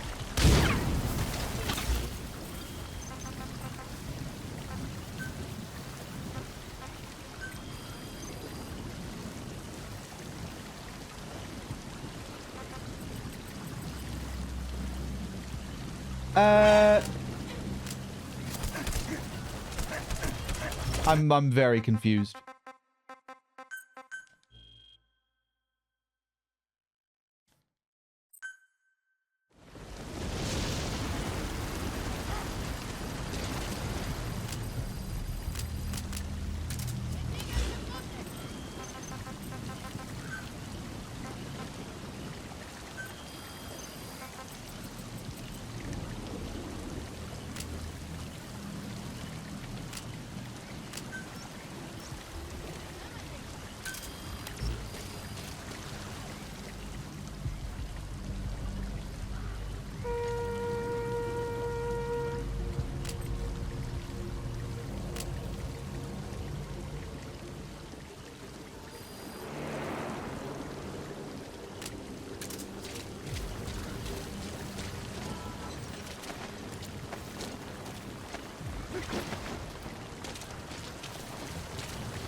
This should be the fucking thing, right? Is it because it's raining or something? There we go. Okay, I didn't know what the fuck was going on. Was it because of the rain? It's the slopes? Was it the slopes?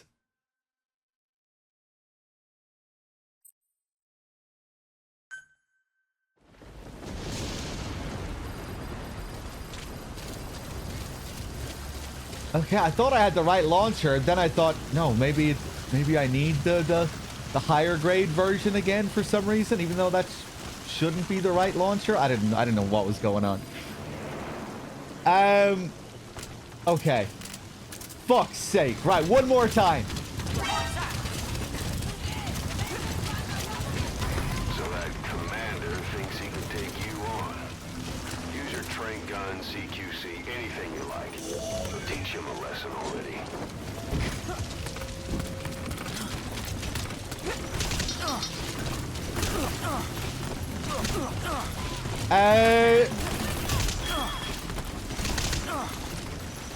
Fuck.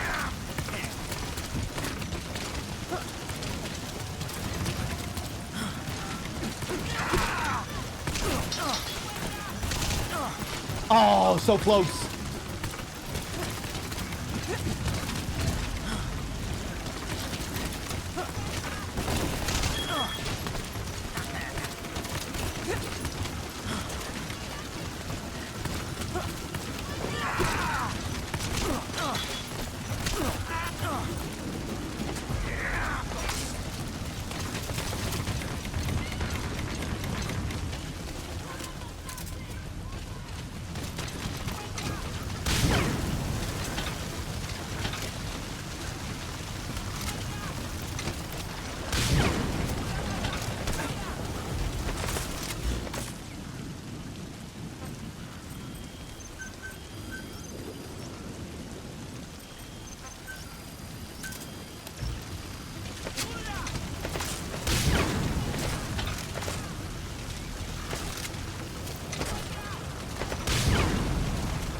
Oh, slopes again.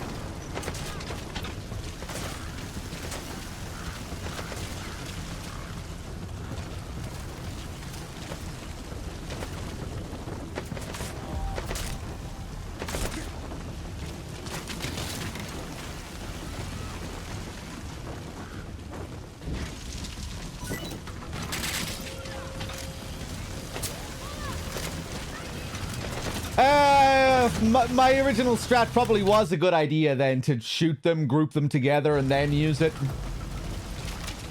Probably what the arcade does as well.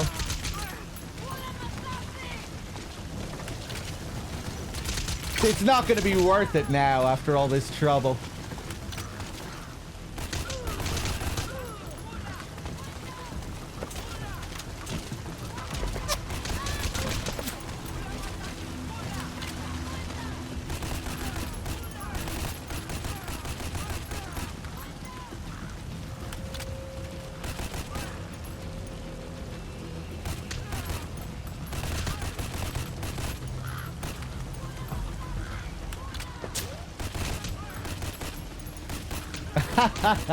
I think I have it almost figured out here, DRK.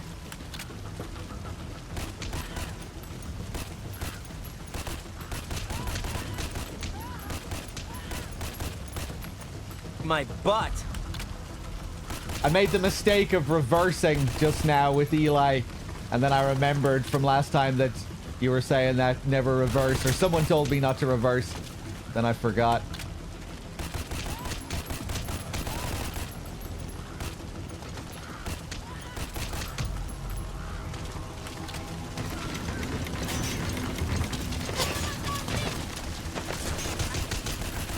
I think this is the first time I've ever even used the Fulton launcher as well, by the way.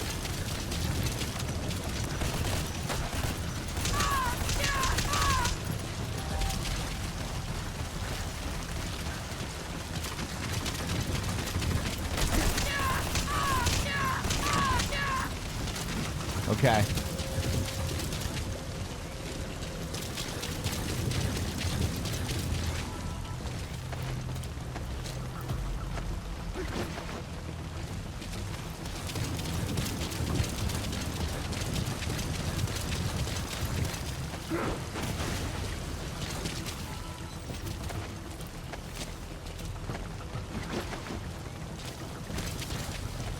Okay, watch this.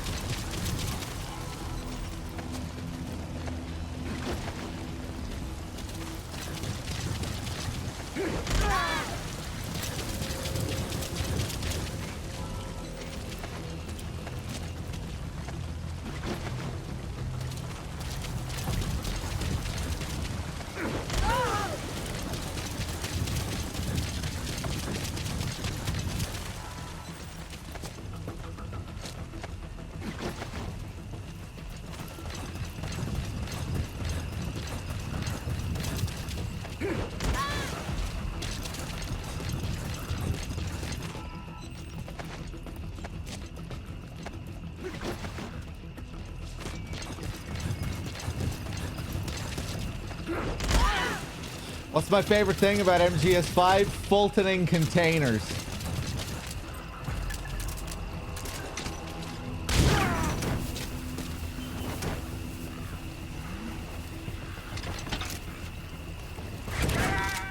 You can't... I got multiple at the same time before, right? You gotta extract him. Oh, what?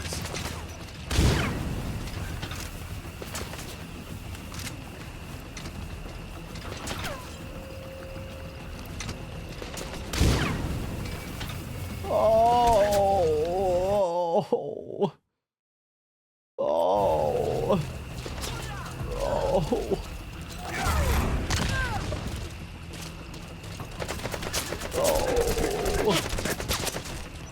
Oh. Oh no. Oh. Oh. These kids are all gonna wake up soon. Let's.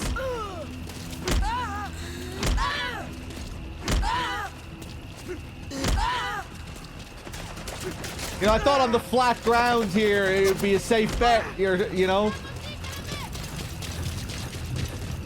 Oh. Oh. Oh. Right, knock him out.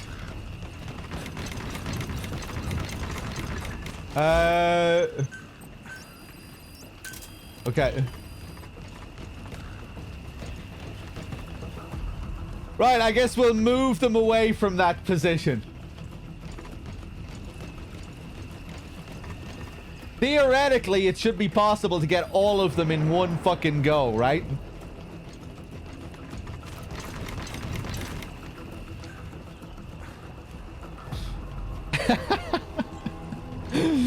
Oh, Jesus.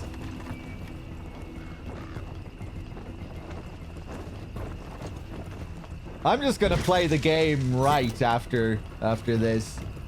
Playing the game wrong is hard work. Look at all this shit you have to deal with.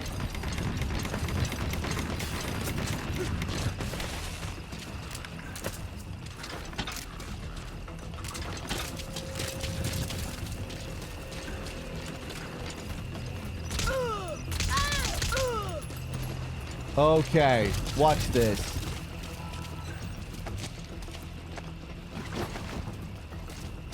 Right, I'm gonna put this child here. Will this work?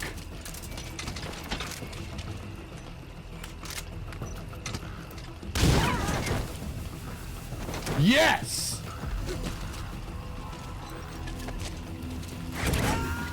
Okay. He's coming too. Roger that. Now, we're going to put all the kids over in that exact same position, and all of them are going to get Fulton. Or at least 2 of them are going to get Fulton. Watch this.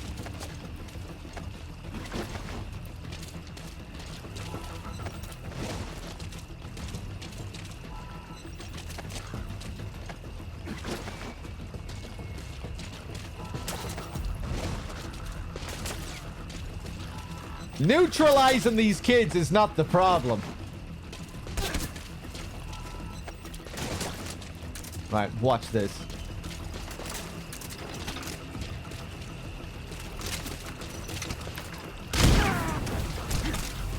Oh! Nice.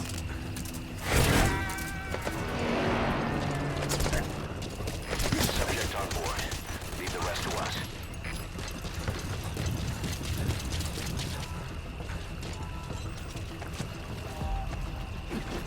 Damn, so it doesn't even really seem like it's a terrain or slope issue necessarily. I don't know.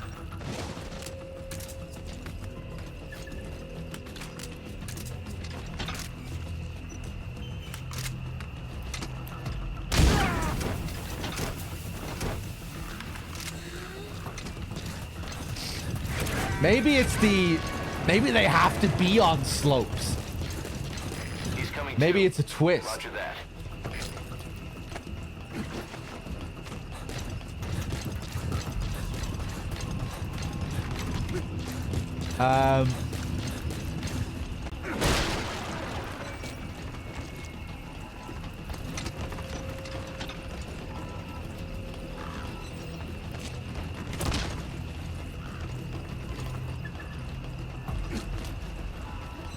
Pick up the child. Pick up the child.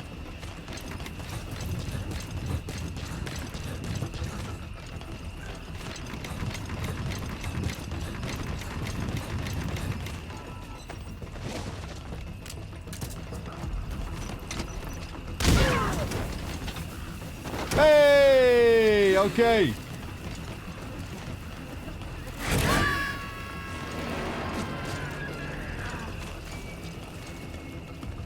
Subject on board.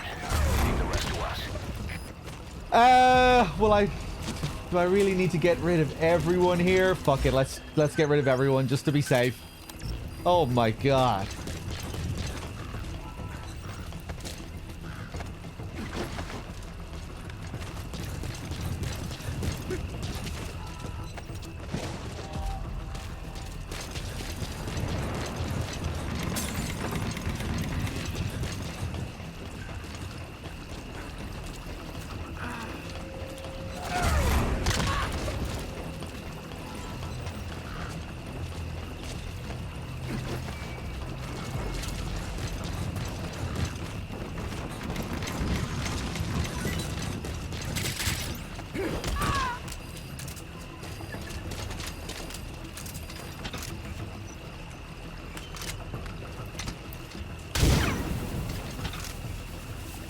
Oh.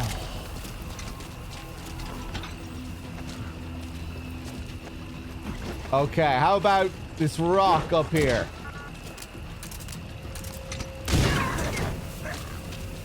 Hey, okay.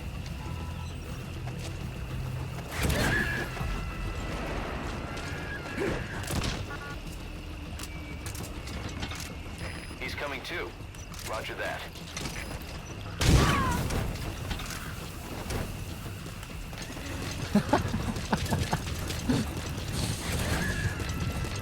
Kaz isn't finding anything unusual about this situation.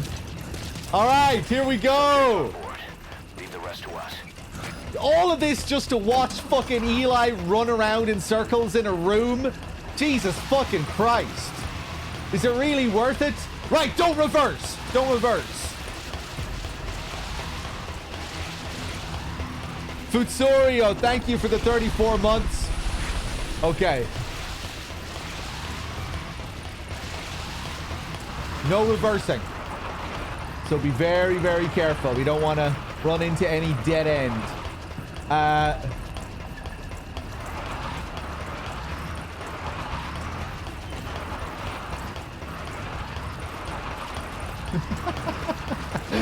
Okay,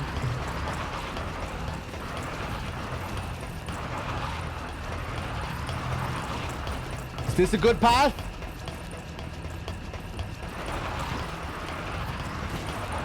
Ooh! Ooh!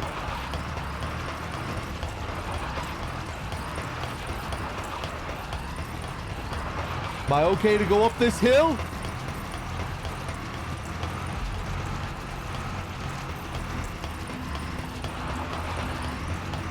PB! New world records.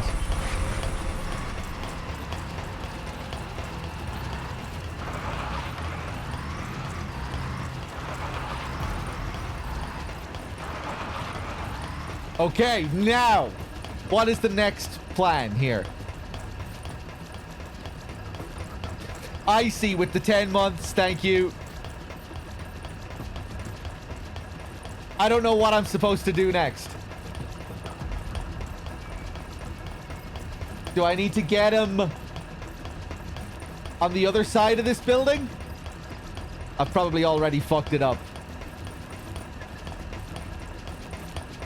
I never got this far before. This is as far as I've made it.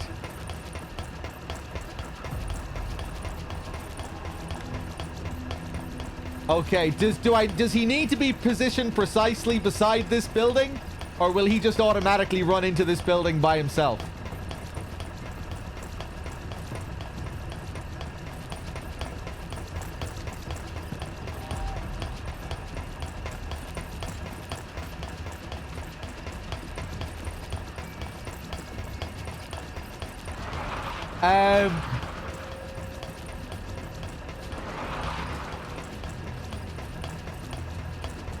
Yeah, DRK, feel free to backseat here, because I have no idea what I'm supposed to do.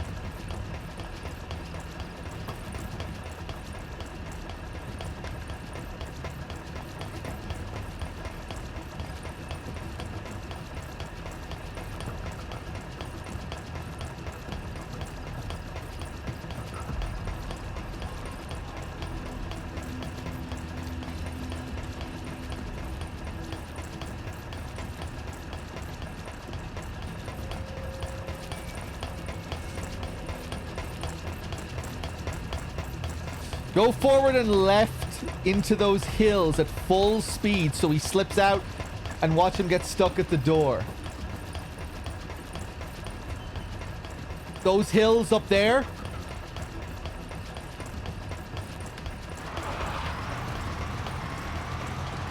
Up here?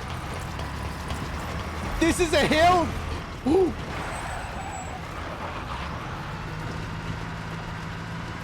There he is! Oh, okay. So it's like his pathing directs him to that door. Looked like he was aiming for that door at the end. So I guess that's pretty consistent that he goes over there.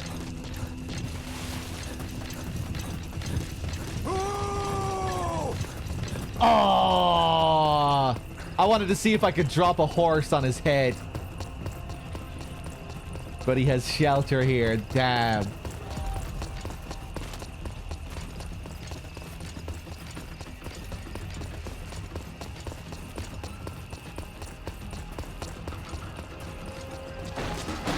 Okay, how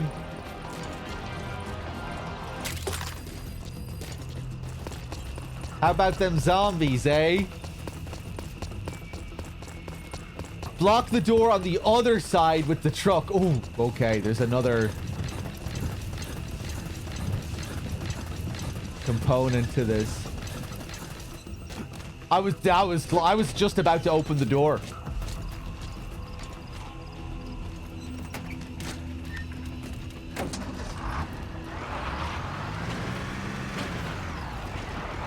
Yeah, maybe DRK shouldn't have said anything there. It probably would have been funnier to watch me make a balls out of it.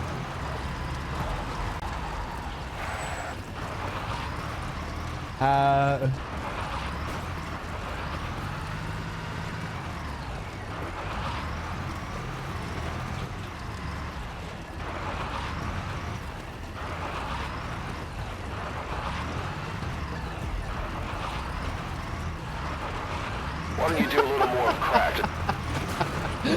Okay, there we go. Alright, you're not getting through there, Liquid. Alright, You can use crack. Did he run through? Thanks, slow engine. Oh. Oh!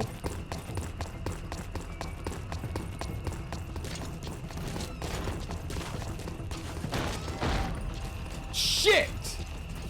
Well, at least he can't get out through that other door. How did he get through that door? It must have been when I opened it on the other side. Hold on.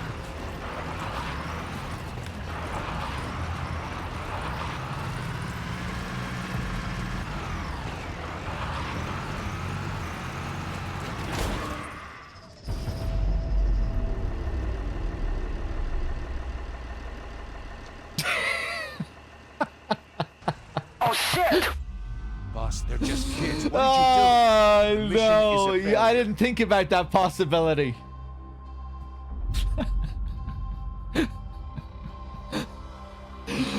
I didn't think about that possibility. Everything in that turd's path turned into shit. Fuck.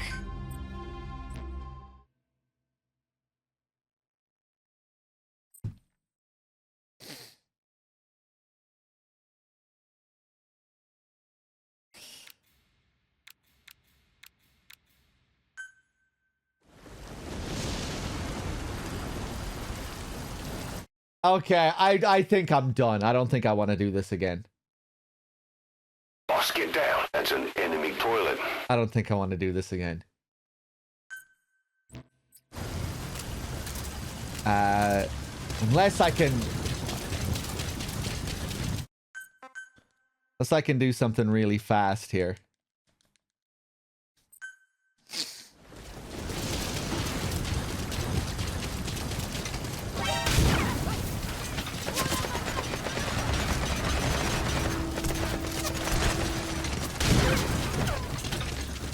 Just get Fulton, will you? Nobody is getting Fulton. One of them got Fulton.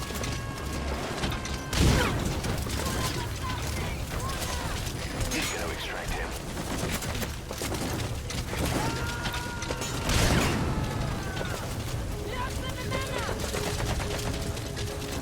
Right, no, fuck it. Let's just get Eli out of here, and next time maybe I'll pull it off. That was some good progress.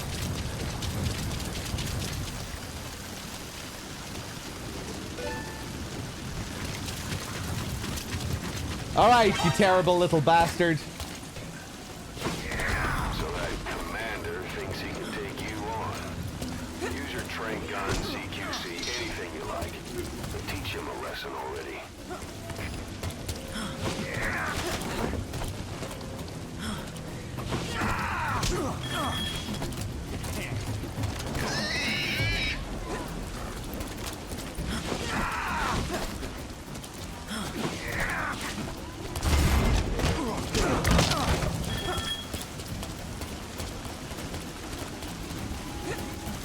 Yeah, come on, back in.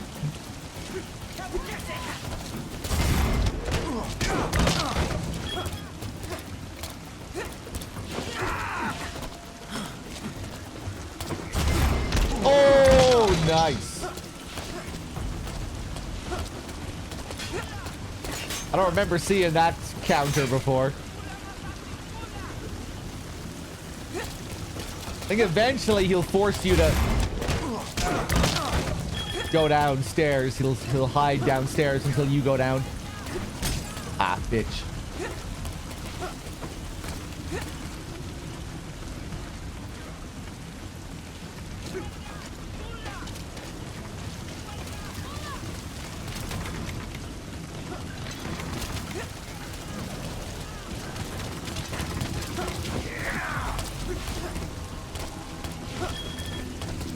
Ah!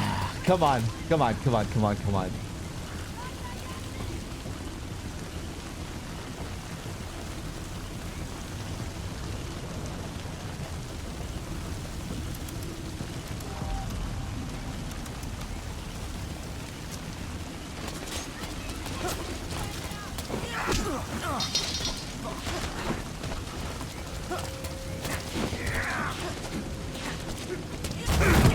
Hey, finally.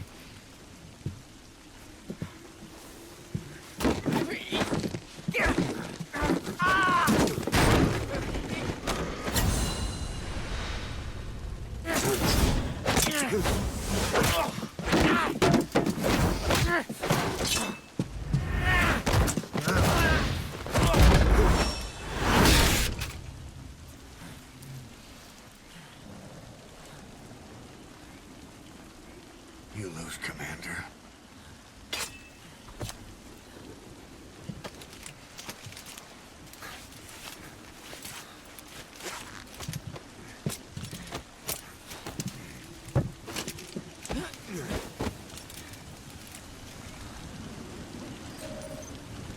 All right, all right, all right. Let's get him out of here. Roger. Now they all run away. This is Pequod. Arriving shortly at LZ.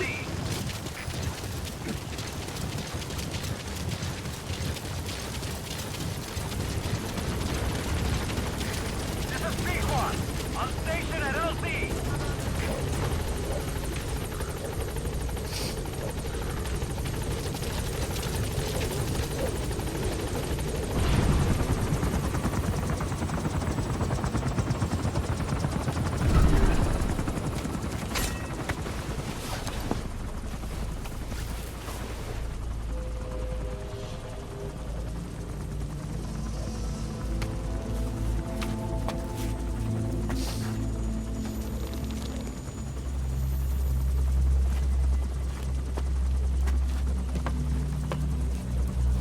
to the edge of the mission zone, I would imagine.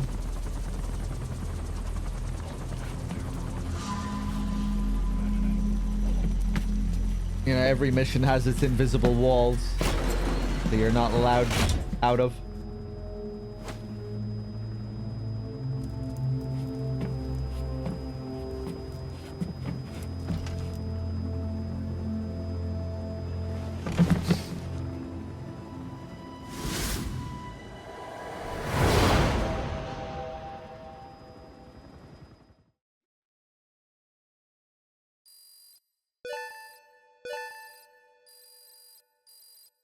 Look at this rebel here. Yes, mission complete. Boss, that was exceptional. Thank you, Miller.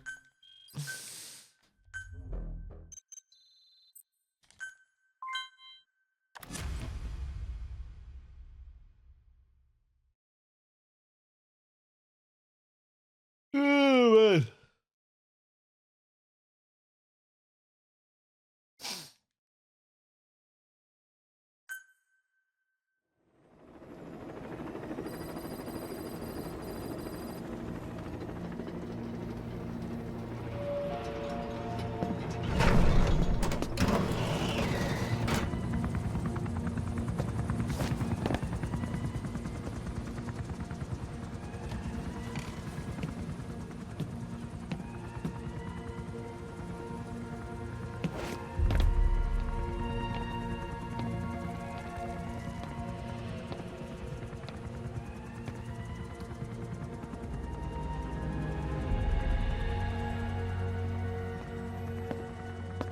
Welcome to Outer Heaven. Welcome to FAP.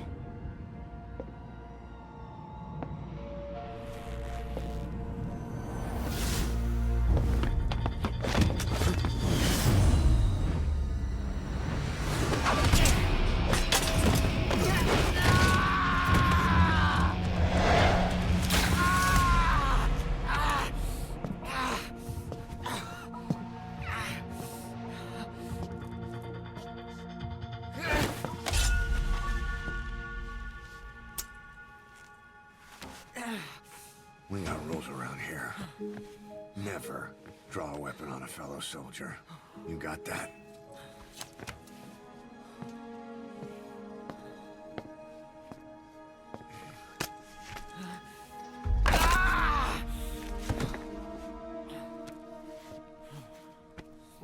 Anyone here can use a knife or a gun. What you're gonna learn is how to use your head.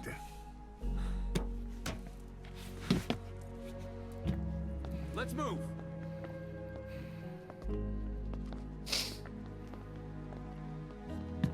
When you get that under your belt, then you're free to leave.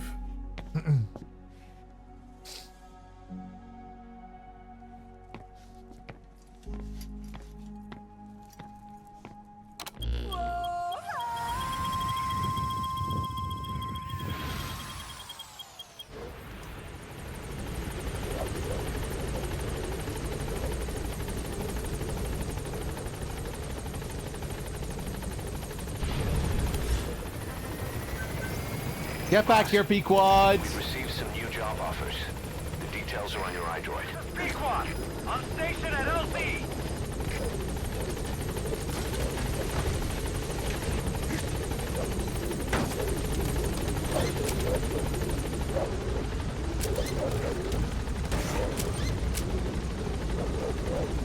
Gaining altitude. Bum, bum, bum, bum, ba-dum.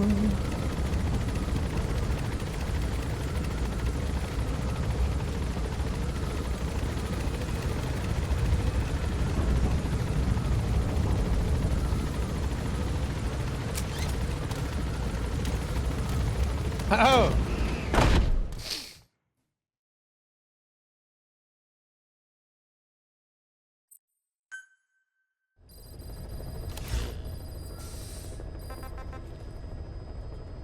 All right, what missions do we have next? We're almost ready for Code Talker. Getting excited.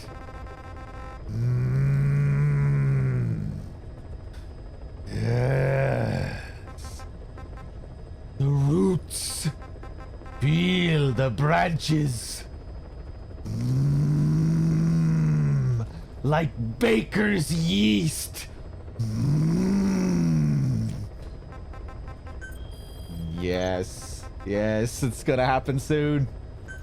Just a few more missions. We placed the White Mamba and the rest of his unit in the staff living quarters. How's that going? It's a disaster, but what else can we do? We've taken away his weapons and banned him from using his nom de guerre. Apparently his real name is Eli. He must feel like we stripped him of his whole identity. We'll let things simmer down. I put a guard on him for now. Still, the question is, who is he? Where did he come from? And how has he survived? He's still not talking. No, he won't say a word about himself. But you know, it looks like he speaks English. One of the deck crew called out to him in English, and he said something back. He just lost it all of a sudden, started mouthing off at the guy, in perfect English. He wasn't stringing together words he picked up somewhere. So English is his mother tongue. He could be from the east, or the south, or maybe even further north or south. English is well established in countries all across the continent. It's rooted in Africa like a weed, or maybe parasite is the better word. So just speaking English doesn't help us figure out where he comes from. Could even be from off-continent. Right. In any case, we'll keep an eye on him. If we learn anything else, I'll be sure to let you know.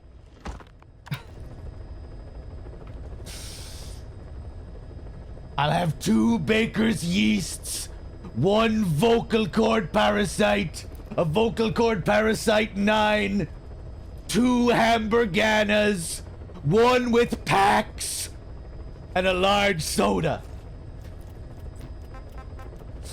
And 2 birds.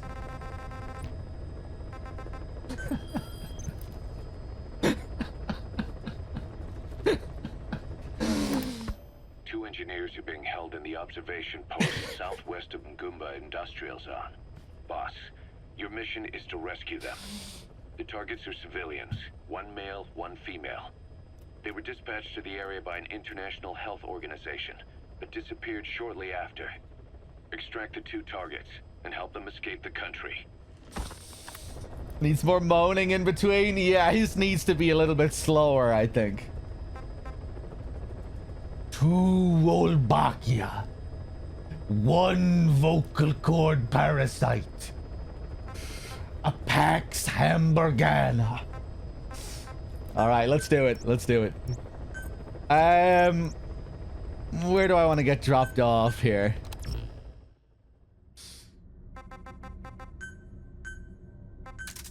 D-Horse. So this is where we rescue the scientists that were working at the Devil's House.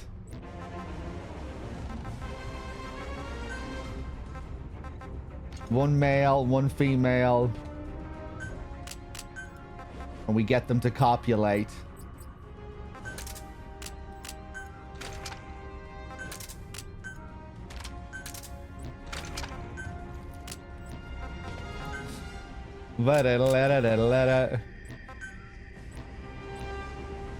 Okay.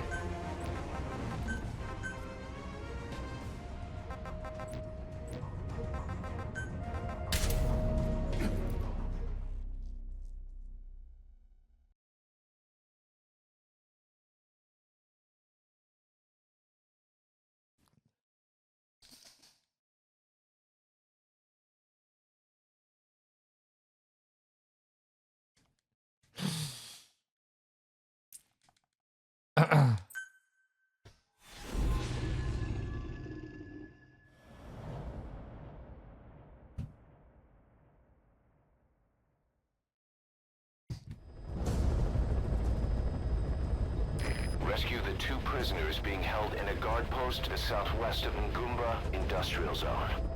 The targets are civilians, 1 male, 1 female. Apparently they're specialists sent out there to investigate infectious diseases. They were frequent visitors to that Devil's House at Nzoya In Zoya Badiabulu. If you recover them, we'll finally be able to get first-hand accounts of what's been going on in that place. Hey, Mrs. Wax.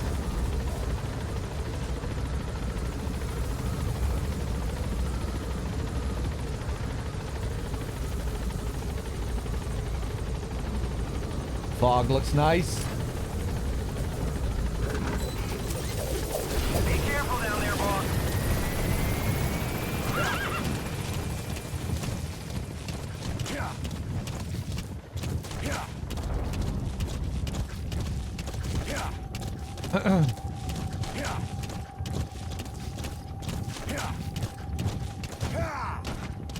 Man, I hope Jay Tavares shows up at MGS Con 5. We need to see that guy in the flesh doing some Code Talker memes. On its way to the guard post. Reading out some Code Talker monologues. He was made for that role.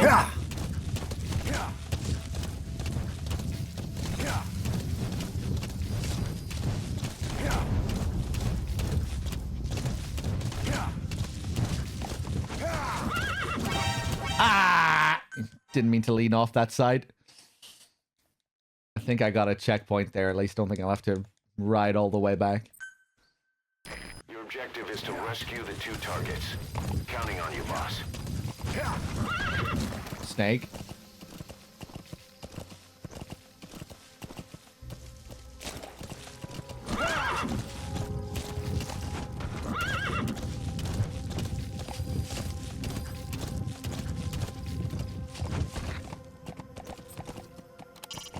The objective is to rescue the 2 targets.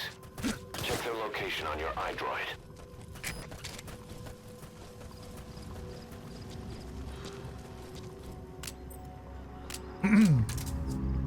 So we could go up there right now, cause some havoc, rescue these 2 guys, but one of them actually tries to escape by themselves here.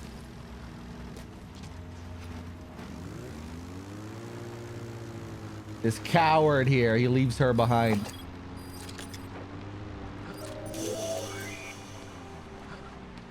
That's the target. Looks like we found him. Ooh, I might get in trouble here. Hold on.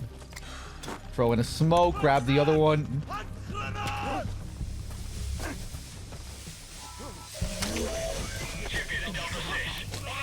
You need to help her. You've come to rescue me. I was asked to show that man around here. Dangerous work. I hated every second. I wish I'd said no, but I was the only one on the team who spoke English. So we went to that factory. Bodies. Don't scare me. I'm used to seeing them, but what could that be? Bullis Pemgoid. You're being very calm about all this. Getting shot at here. What's the cause? Who would do such a thing? Hey, She must be really invested in this. researching it as well. Typical MGS scientists just can't stop thinking about their 5 research. years. I've never seen anything like that. That coward ran off without me. Not that I hold it against him, really. He had suspected I was infected for quite some time. Obsessed over it. That place must have really spooked him. Oh my god. But I always wore full protective gear during the examinations. There's no way I could be infected. So you needn't worry. I'm all right. Please. Get me out of here.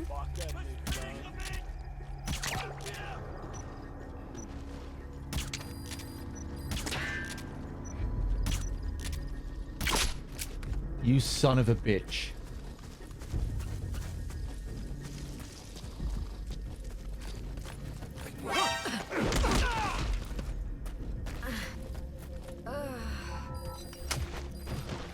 What's going on?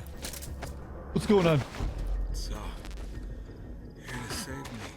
I was called here to transport and set up equipment at the facility and examine the patients there. But never did I imagine. All right. Extract the remaining target. He's still yapping. Like we were cultivating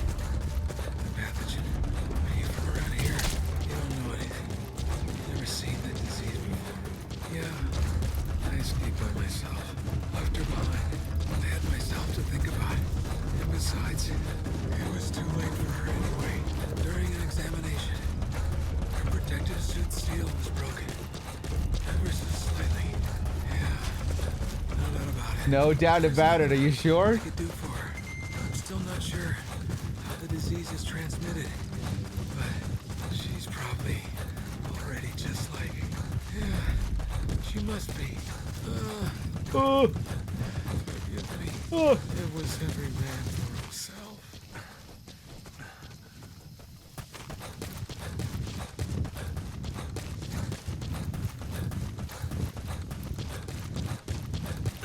Okay, you done?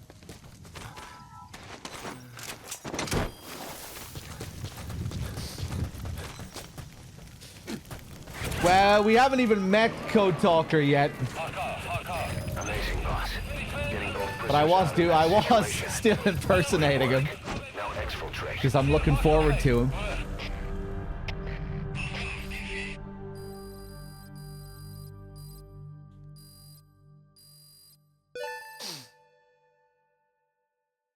Amazing. Mission complete.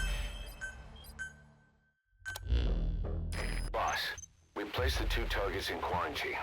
They don't show signs of anything, but we'll monitor them just the same. If they had access to the Devil's House, I doubt they were sent there by some health organization.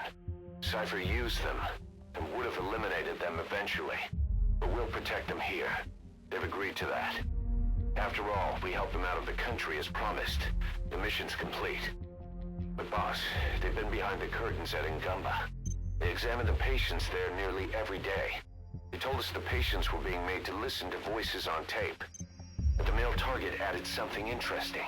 He said he doesn't know what was on the tapes because there was no English version. Of all the voices that were shoved down those people's throats, English wasn't one of them.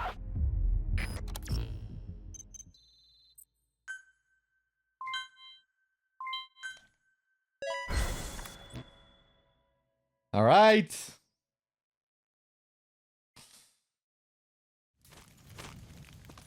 Back to the ACC.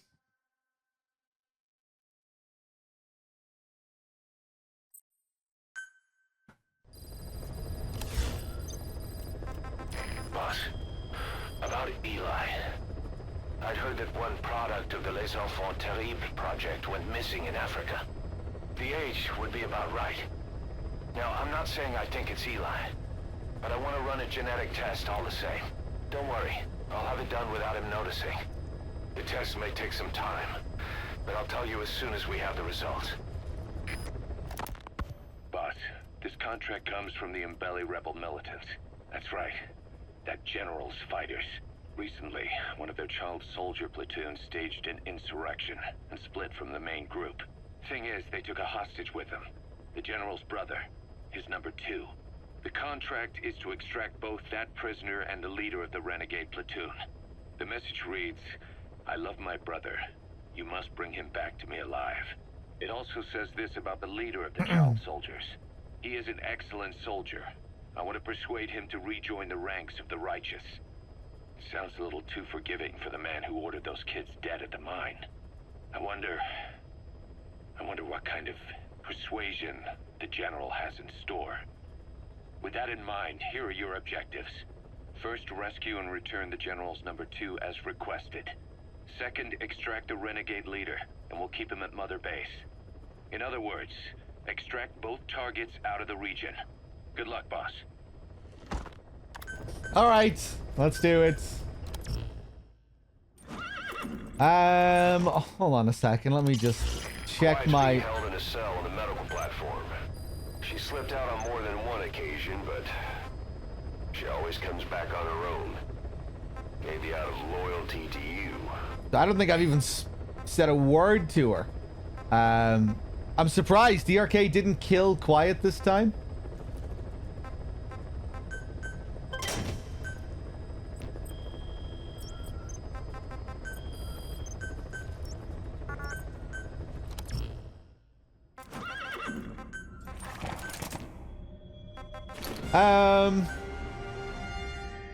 Okay. I wonder if he's planning to do all of the Quiet stuff in chapter 2.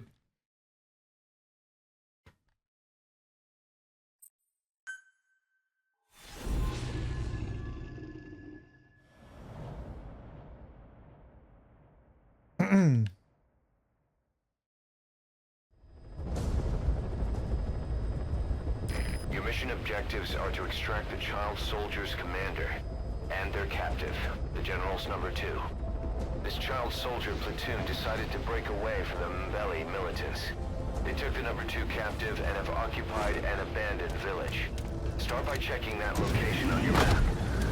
Boss, the child soldiers will treat you as an enemy, but they're just kids. See that they don't get hurt.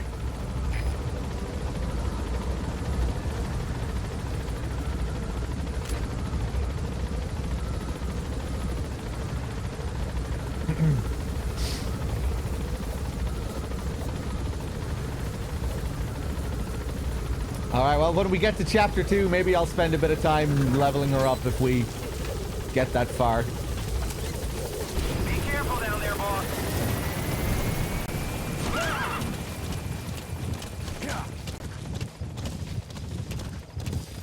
Beyond there is outside the mission area. Oh. My bad. I was just enjoying the view, Miller. Nova Braga Airport looks pretty nice from here.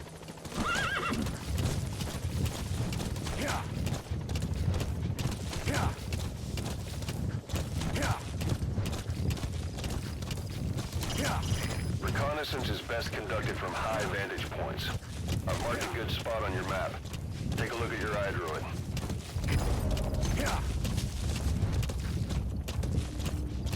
Ooh.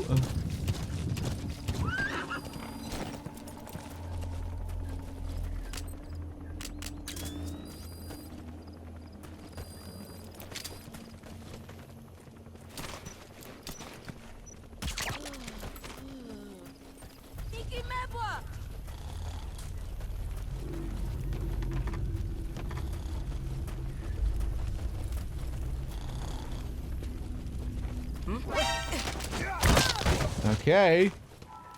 There he is, the commander. Extract him.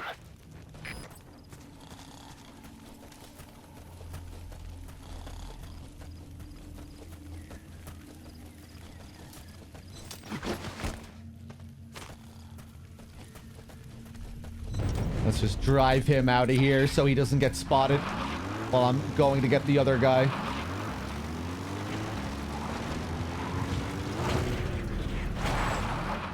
That should do.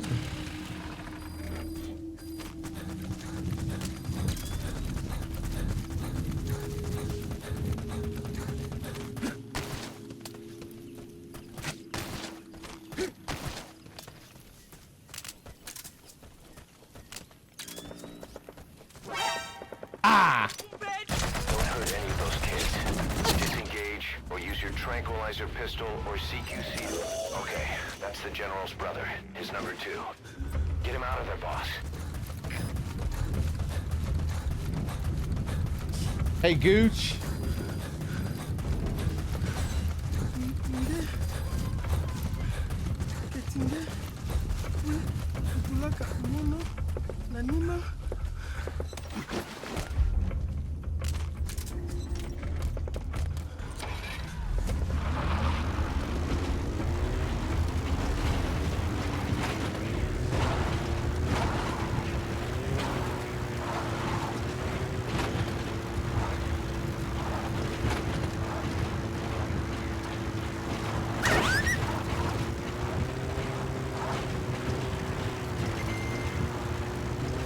This will be my last shift, Gooch. Yep. DRK will be taking over to finish it off, though, in Chapter 2.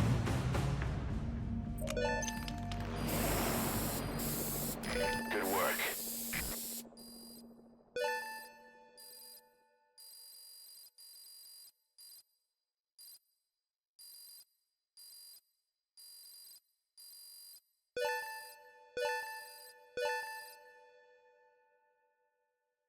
Mission complete, and how? We always say 5-day marathon, but I think it's always a 6-day. About how we report this one to the client. We call it a 5-day, but it's Tell them always we a took 6-day. heavy resistance from the renegade platoon, and the hostage was killed in the firefight. Also, their leader wouldn't let himself be taken alive. I doubt the client will pay us for this one, but we got a big enough reward from the General's number 2 instead. And as for the number 2, he's saying he wants to join Diamond Dogs. I guess he knows what that means for him. He said, if I'm working for you, I can be number 2 or number 200 for all I care. Yeah, we might not complete the 6th day, but you know, it'll go into the 6th day.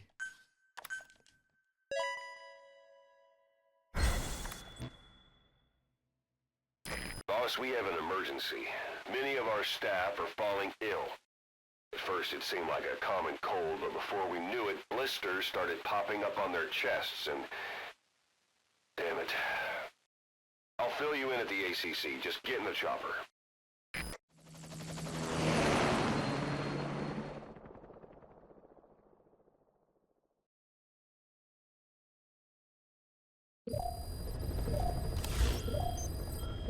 Look closely. Those are the symptoms of the infection. All right. Let's get rid of all these Kakongo. Tiny worms. Parasite larvae, most likely. But we couldn't find any adults. It doesn't seem to mature in the body, like a spargatum. We don't know the root of infection, or what causes symptoms to develop. Boss, do you remember seeing these symptoms before? The bodies floating around in the oil facility, the bedridden test subjects at the Devil's House. This epidemic looks just like what we've seen on our hunt for Cypher. So this is the weapon of mass destruction Cypher was working on in Africa. Boss, the situation is urgent. We need to quarantine the infected and contain the pathogen. Priority now is to prevent more casualties. But the problem is, how do we tell who's infected? During the incubation period, we have no way of knowing who's clean. You'll have to try and guess who's infected before they go symptomatic and quarantine them. That'd be easy if we just knew the route or vector of the infection. From now on, if you even suspect a staff member's infected, use your iDroid to order them into quarantine. Given the situation, the men won't submit to quarantine just because I or the medical team tell them to. But they will listen to you. Of course, it's just a temporary measure until we find a permanent solution. But at least they'd be in solitary isolation so they won't infect Damn, we have a lot of staff, more than usual. They need. If we do nothing, we'll only lose more people. We have no choice. Boss, open your iDroid. Just fucking everyone speaks Kakongo. Oh my god. I'll explain how to quarantine staff members suspected of infection.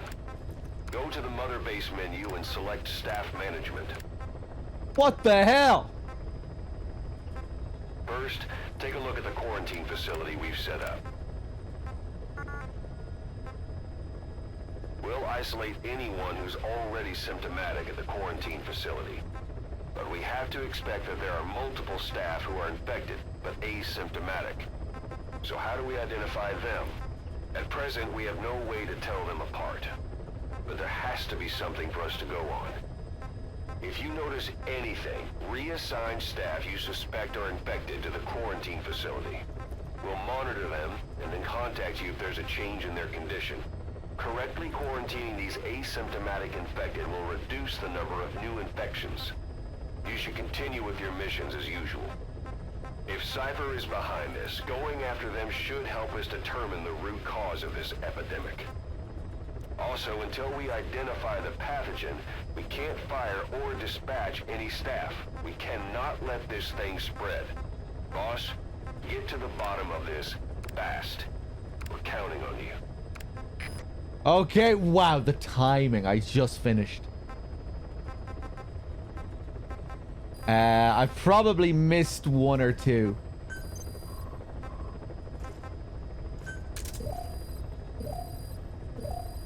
Alright. We'll quarantine the staff you specified. Did you figure out what's causing the infection?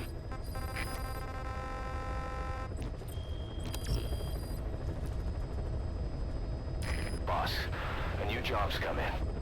It's a hit. On the human trafficker who sent Shabani and the others to Nzoya Badiabulu, where you ran into Skullface. The thing is, this guy might know something about the disease that's going around Mother Base. The symptoms are similar to the ones we saw at that factory. Start by checking the mission details on your iDroid. Hold on one sec, guys.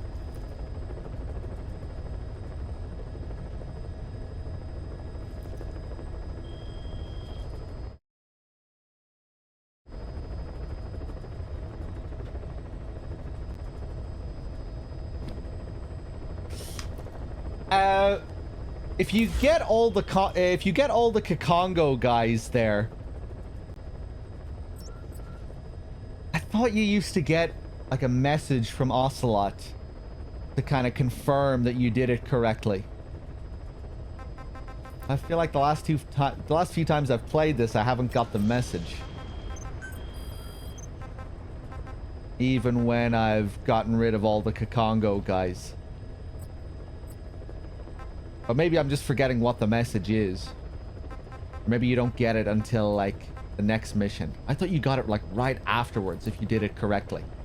He wouldn't say that you've done it correctly, but he'll just... Yeah, you get some kind of message.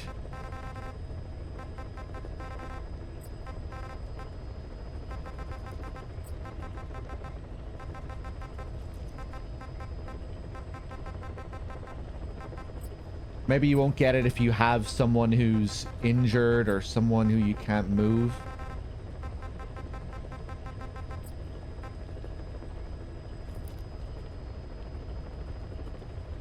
He did mention quarantining them and asked if you found the cause. In that last bit of dialogue. Yeah, I think that's the one I'm thinking of, where he just kind of asks you again if you found the cause. Okay, if we got that dialogue, then that's it, I think.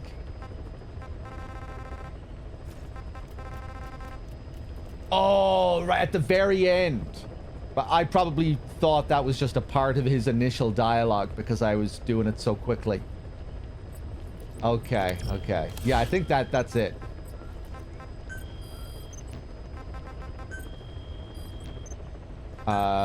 Tapes.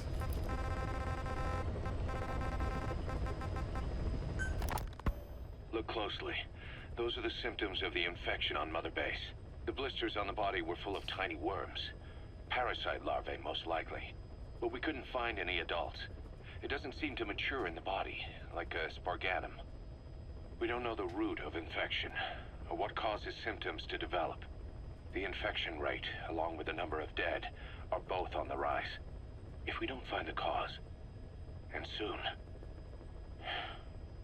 Boss, do you remember seeing these symptoms before? The bodies floating around in the oil facility? The bedridden test subjects at the Devil's House? This epidemic looks just like what we've seen on our hunt for Cypher.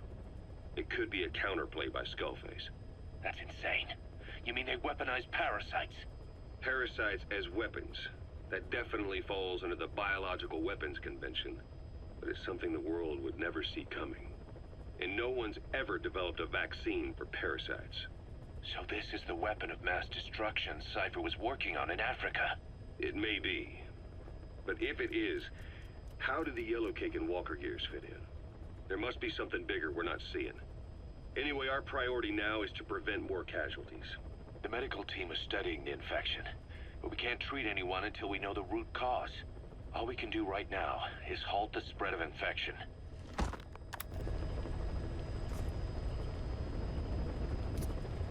Bad Humans said that if you don't have any Kakongo speakers, they magically learn it.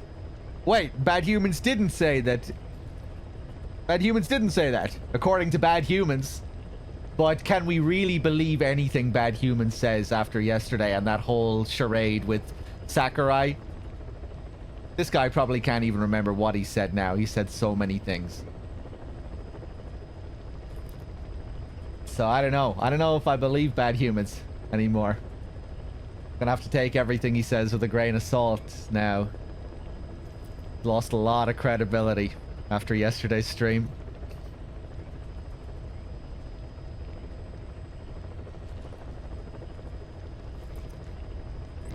Let's see here.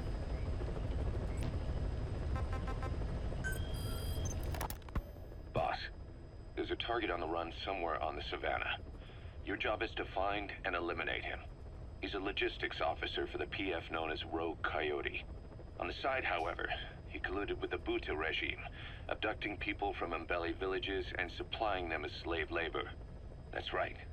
He's a human trafficker. His victims ended up all over the place. Brothels, black market, organ trade, diamond mines. And he was the one who sent Shabani and the other kids to the Devil's House.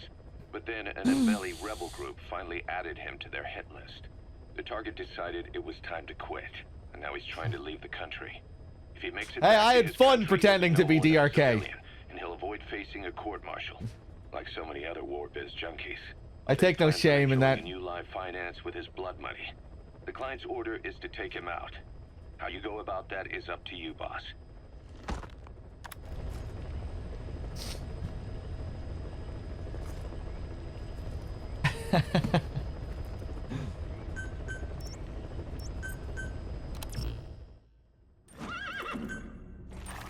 All right, let's go and find this human trafficker.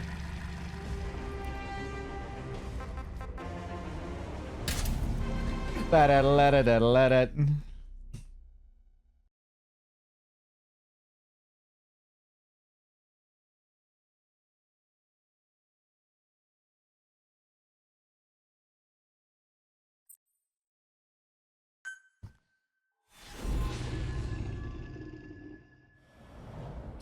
That's funny though if that's the case, if they just magically learn Kakongo.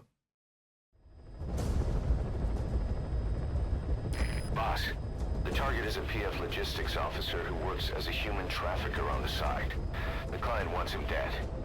He's currently on the run somewhere on the savannah with bodyguards. Unfortunately, we don't know what route they're taking. All we have to go on is a coded transmission sent by the PF at the Tati abandoned village.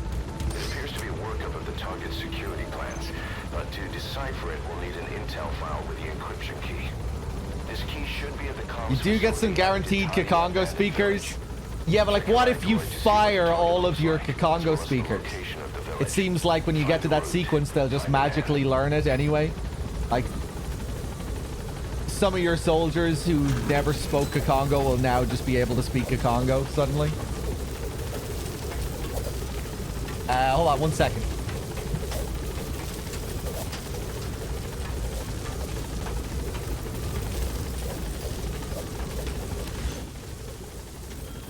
That's the target, the trafficker.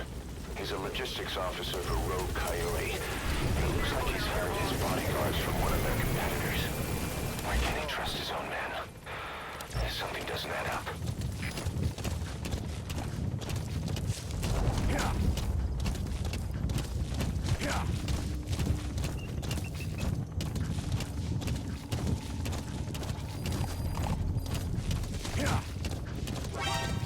Oh, suck my balls.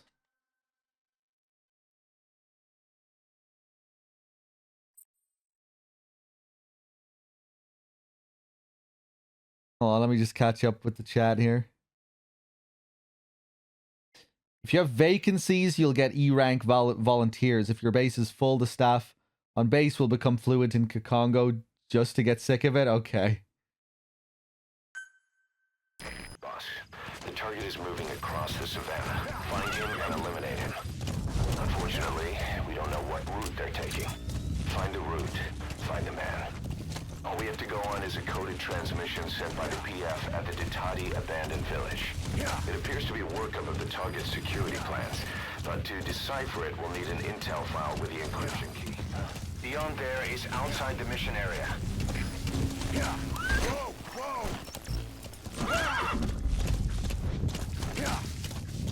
Okay, I'll try and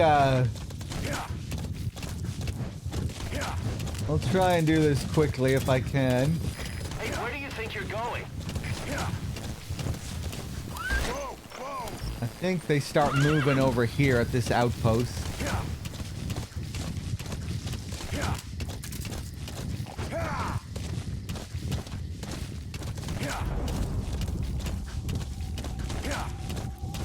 Whoa.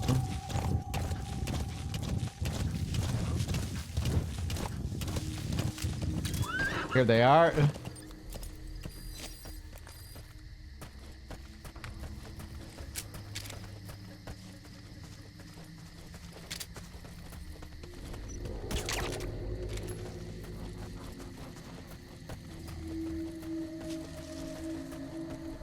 Yeah, the trafficker always has a guy with him here. Ooh.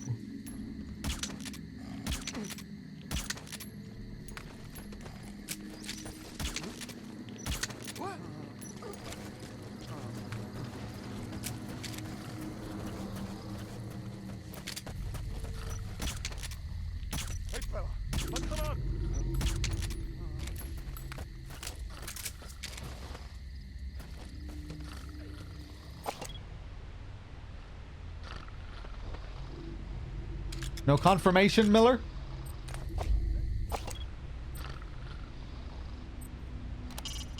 They're mercenaries belonging to Rogue Coyote. That's the target. Eliminate him, however you see fit.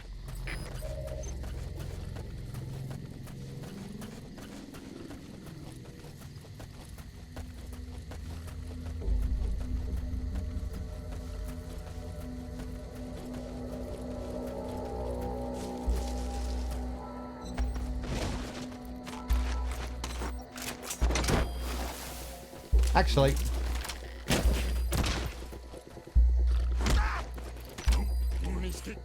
Talk. Spit it out.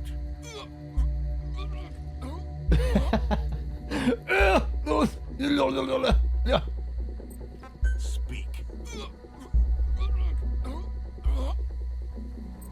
Speak. I saw the skull watching me. He doesn't want to become another one of the test subjects. Spit it out. It's them.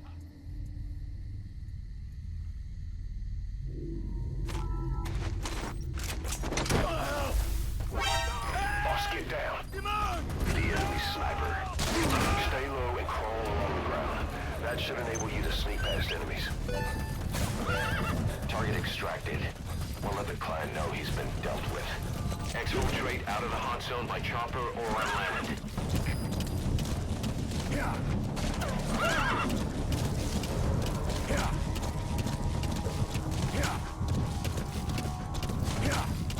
We can't let them follow you. Throw off the enemies on your tail first.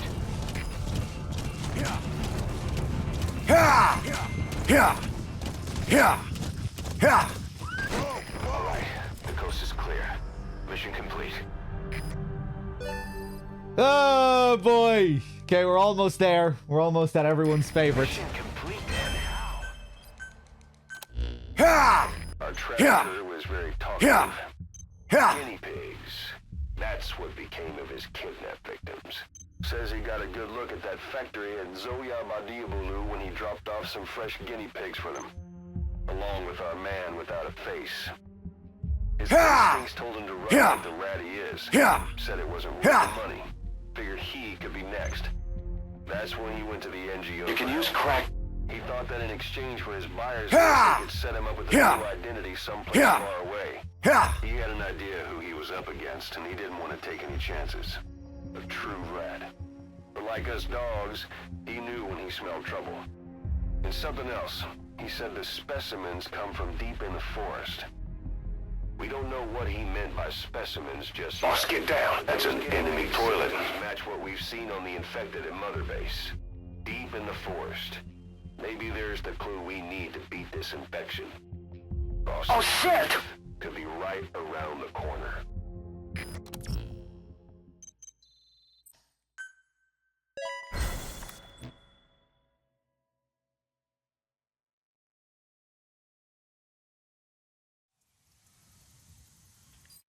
Okay, back to the ACC.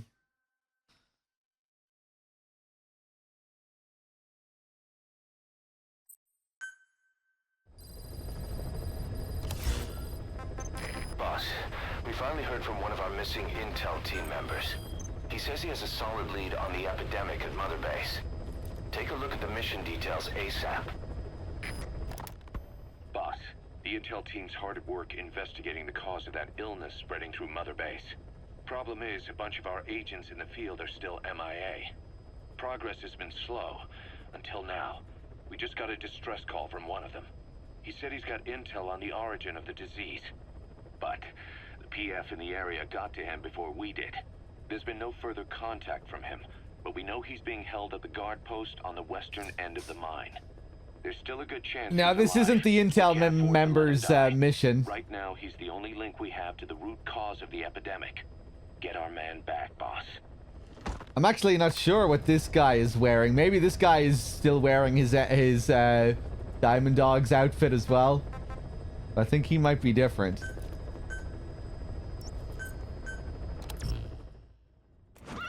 I remember there being some funky vehicle stuff in this one as well. We bring in a truck and try and block his exit here. think it might lead to some Yankee stuff. I'll try and be another half-assed DRK again here. Even if Bad Humans makes fun of me for it. Such a bully, that Bad Humans. Ba-da-da-da. Okay. Ba-da-da-da-da-da-da.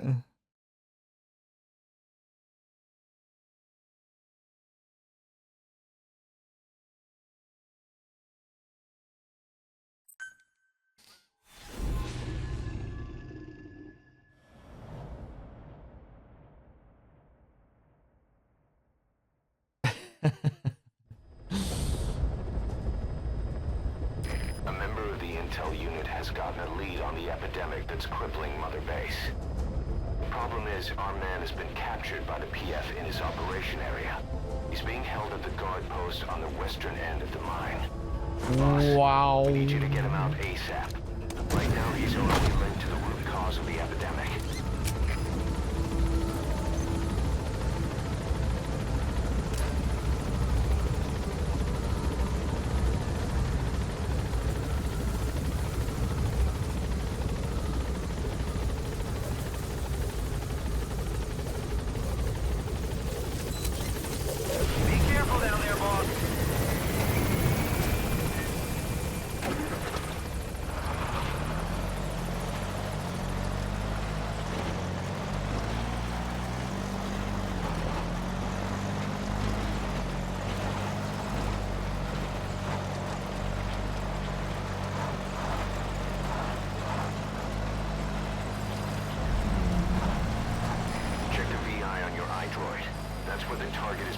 Is the Intel team member actually a team member? I don't know. If he was already a team member, does it not say +1 when you get them back?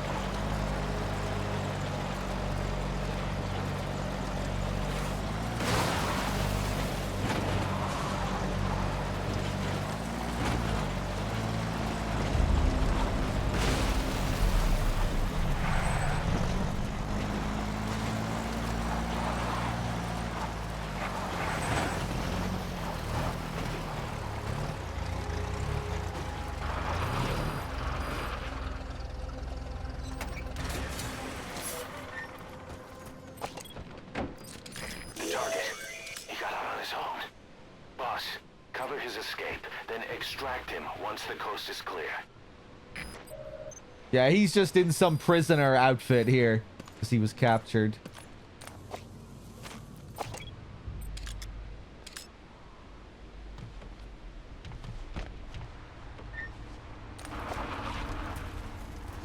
All right, what's going to happen?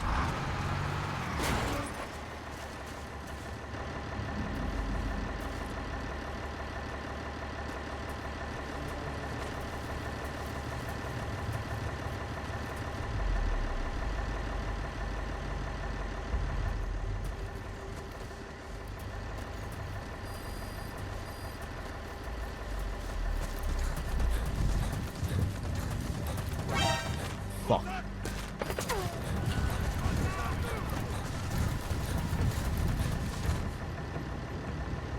Can I carjack him? I don't think so. What happened there? Did they shoot at him and he fell out? Or maybe he dropped out himself. Maybe he chose to drop out.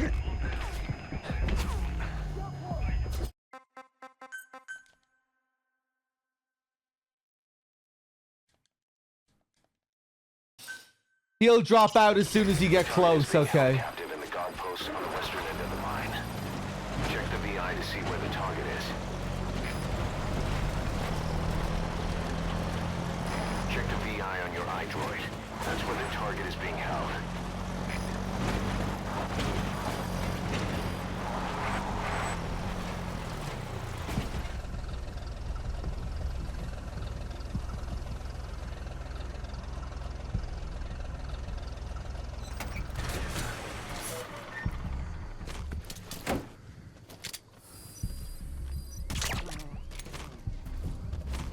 Just gonna run over this guy now.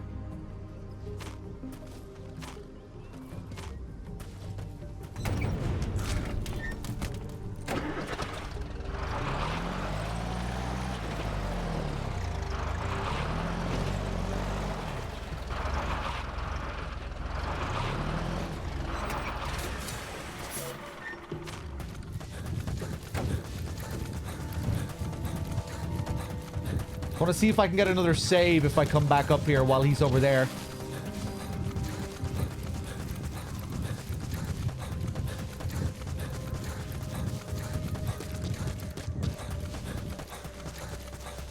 Ah.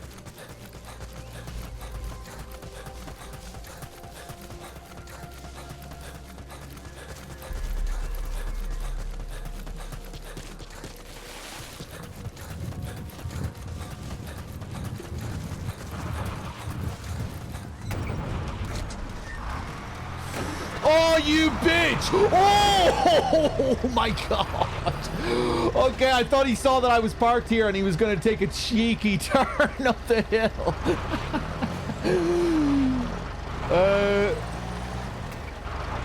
Oh! He'll do it even when I'm in the vehicle?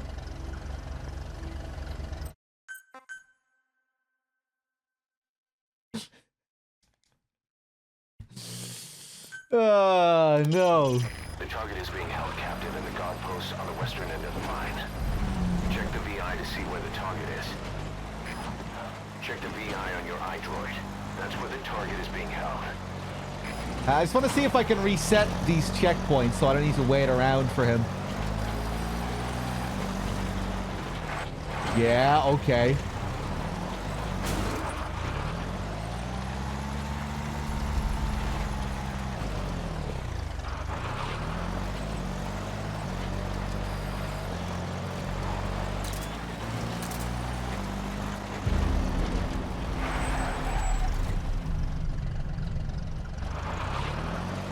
Let me go back up one more time.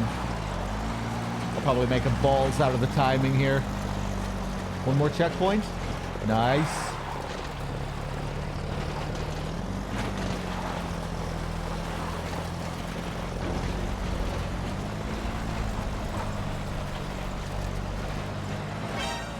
Ah! Okay, let's see if he's... Oh, did he not even start moving? Because I didn't get close enough to him. Oh, for fuck's sake. Okay. The target is being held captive in the guard post on the western end of the mine. Check the VI to see where the target is. Check the VI on your iDroid. That's where the target is being held.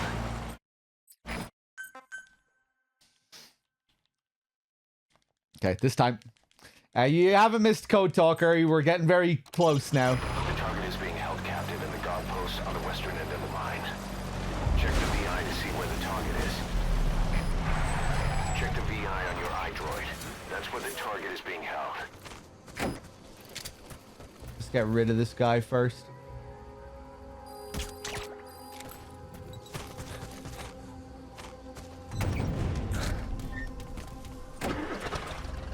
Okay, he's moving. Now let's just go back up and trigger this checkpoint one more time.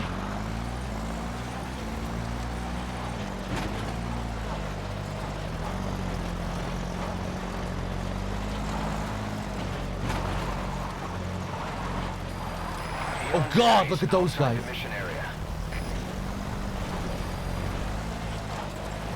It doesn't look like it's triggering anymore. I don't know what the deal is with the save points in this. Don't even think about it. Don't even think about it. That's right. That's right. Don't fucking think about it. That'll teach you. Whoa.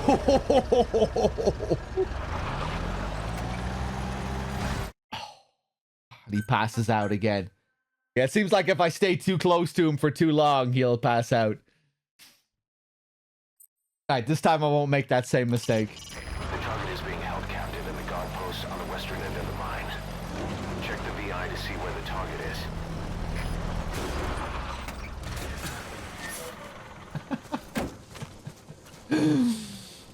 Check the VI on your iDroid. That's where the target is being held.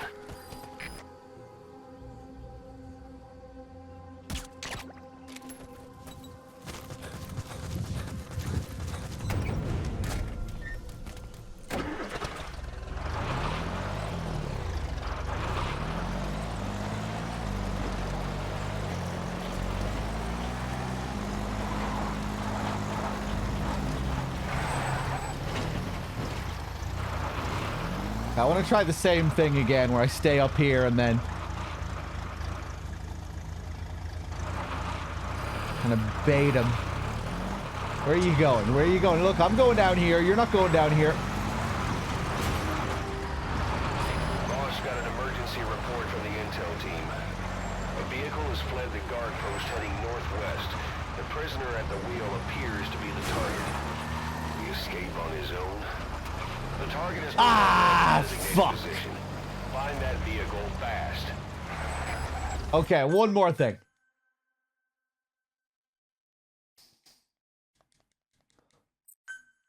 Hey, Hardcastle. The target is being held captive in the guard post on the western end of the mine. Check the VI to see where the target is. Check the VI on your iDroid. That's where the target is being held.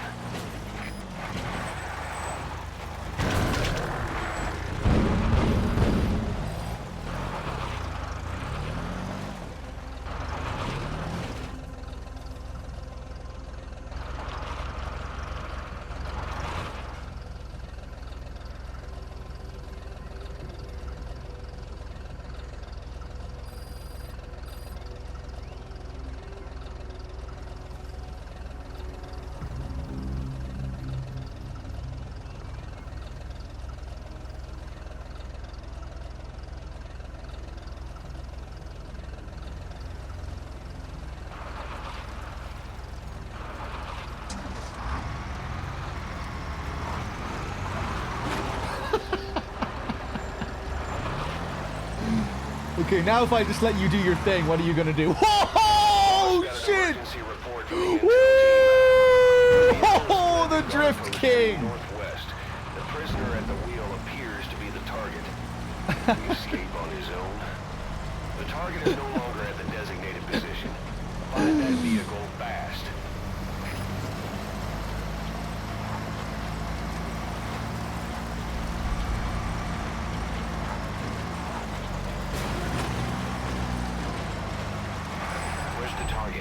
Has to be around there somewhere.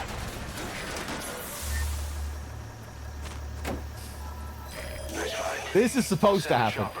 This is the part that's actually supposed to happen. Boss, did you see that explosion? Okay, let's The target's crashed his vehicle. That'll bring the enemy down on him in no time. The target's in danger. Get to the scene of the crash. I'm way ahead of you, Ocelot.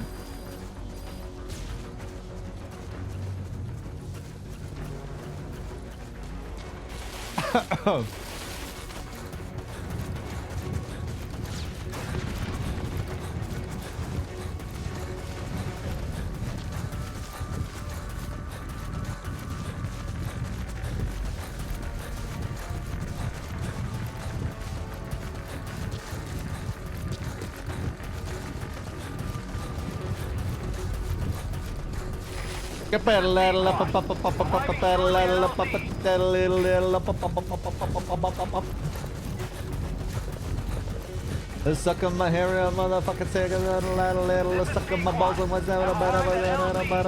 Stand by.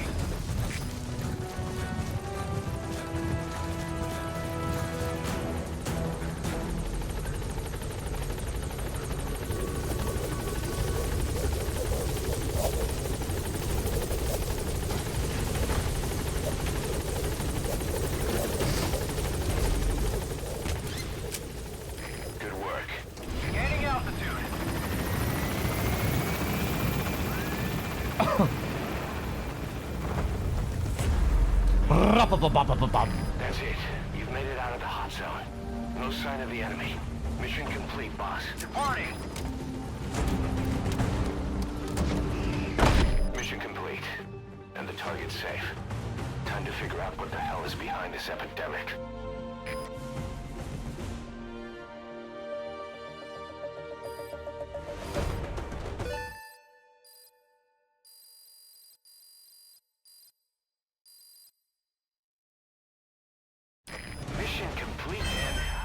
Nice. Boss, the intel team member you extracted was DOA. He kept insisting we listen, right up until his last breath, about the pathogen, and the old man who knows how to treat it. Code Talker. He even told us where he is. Boss, let's make sure his death was the last. It's high time we met this Code Talker.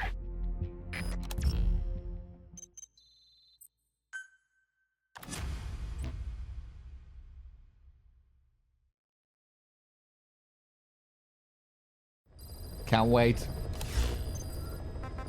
Boss, you need to make contact with Code Talker, the old man who knows what the pathogen is. We have to stop this disease that's spreading across Mother Base. Select position on your iDroid. Boss, you need to make contact with the Code Talker, the old man who's supposed to know what's behind this infection. The intel team member you extracted was able to pinpoint his location. A forest that stretches across the Angola-Zaire border. The locals call it Lufwa Valley, the Valley of the Lost. The target's in a mansion deep in this valley. A PF is deployed there, but we've also spotted an unidentified group operating in the area. If Cypher developed this pathogen, there's a good chance our target played a central role in that process. But is this their weapon to surpass Metal Gear? Will the pathogen or its cure lead to Cypher? This guy is the key to everything. Boss, make contact with Code Talker and extract him if you see fit. We can't afford to lose any more men. We have to stop this thing. Hold on one sec, guys.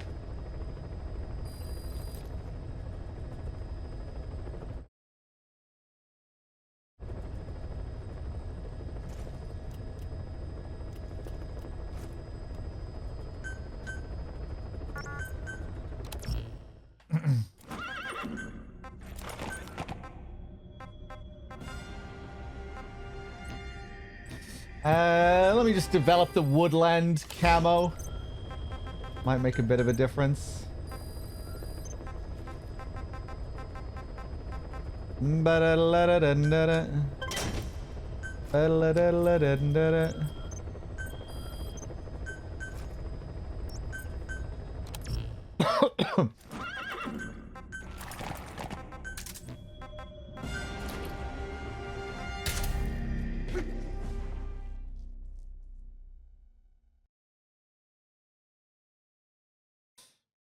No, everyone loves Code Talker. Come on.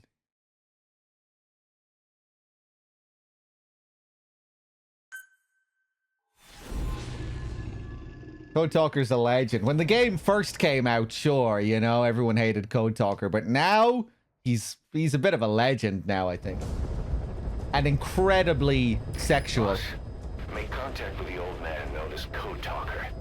According to the intel team member you extracted, he knows what the epidemic is and how to treat it. You'll find him in a mansion deep in the valley beyond the forest. He's a high-value target who's probably involved with Cypher's research. This information came at a heavy price. And you convinced security on site is gonna be tight. Watch yourself out there, all right? Make contact with the target, Code Talker. And if the treatment requires it, extract him to Mother Base. Name something cool about Code Talker. Just the way he talks. the way he talks. Be careful down there, boss.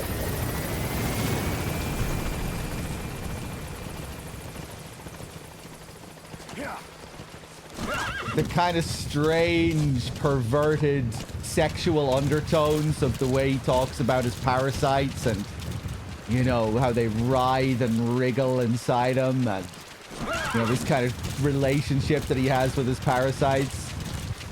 Every time he goes, yes.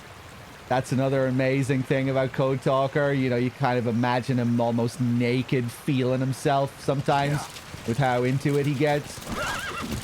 At least that's how I imagine him. No sign of the enemy. Judging from security in the area, I'd expect to see a patrol Feel the roots, the branches.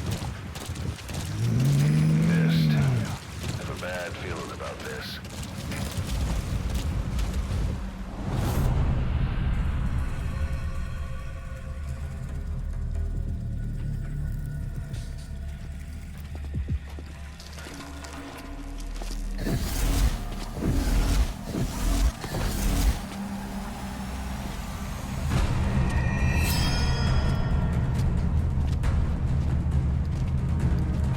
These female skulls look really cool.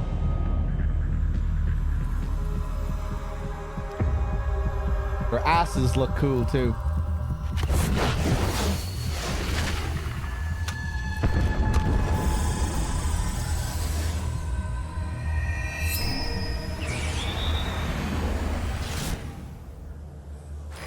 I like the goth look. I like the black Boss, lipstick. It's the skulls.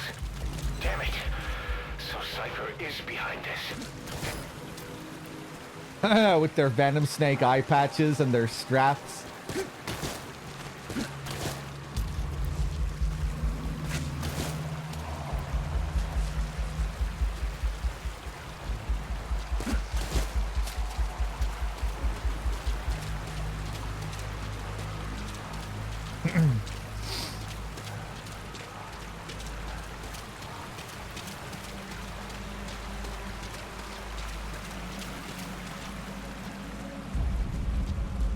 Originally, Snake was going to have an actual tail here. That was the plan, but Yoji Shinkawa refused. Kojima wanted an actual tail, but he had to settle for a symbolic tail in the end. Because Shinkawa was just like, no fucking way, man. This is going too far.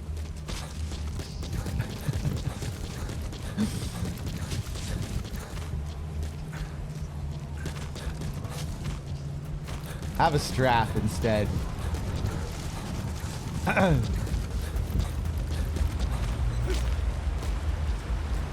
You wanted him to look like a Japanese Oni.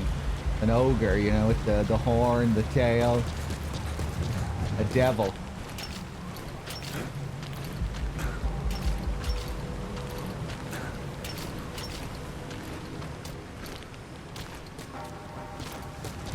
You can use crack.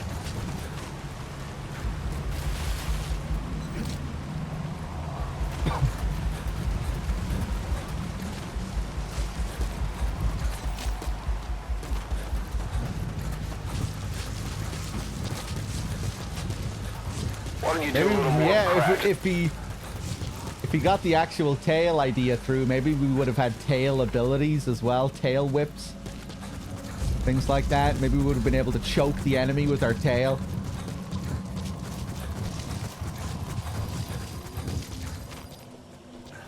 Maybe we'd have to protect the tail.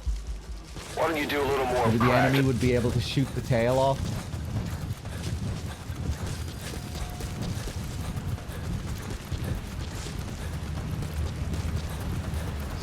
Everything in that turd's path turned into shit. No sign of those snipers. Did they give up? Whatever. Just get to the mansion. Pronto. You're near the mansion. That's where you'll find the target code talker.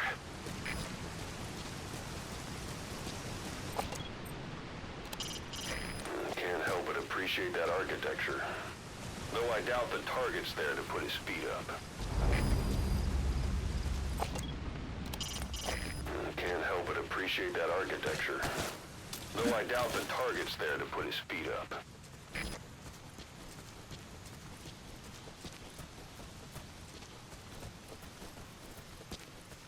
I've been waiting. Delish.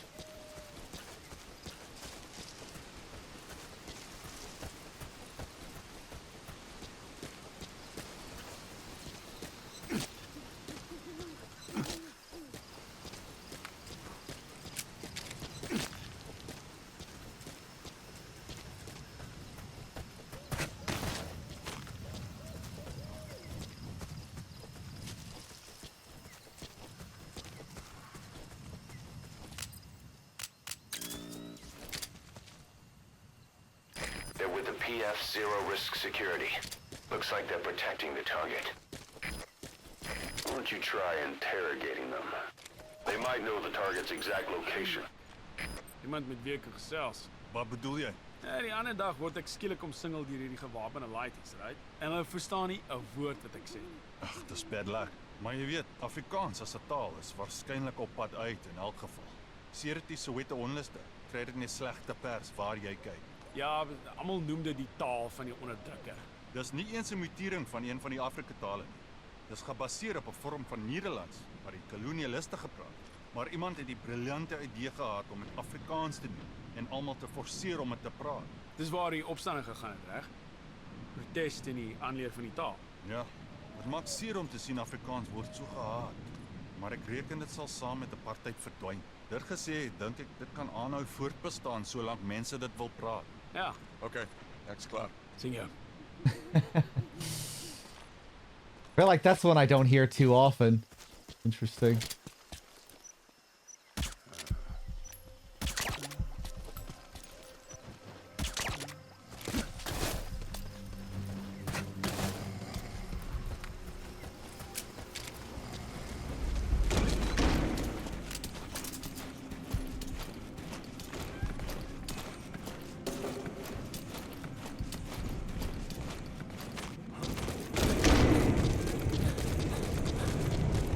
Excellent work, boss.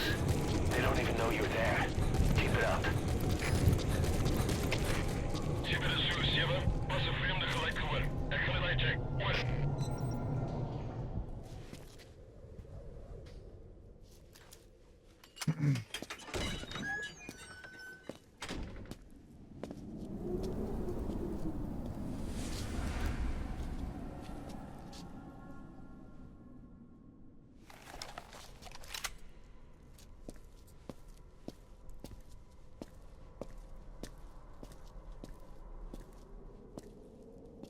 I've been waiting, Tilisi.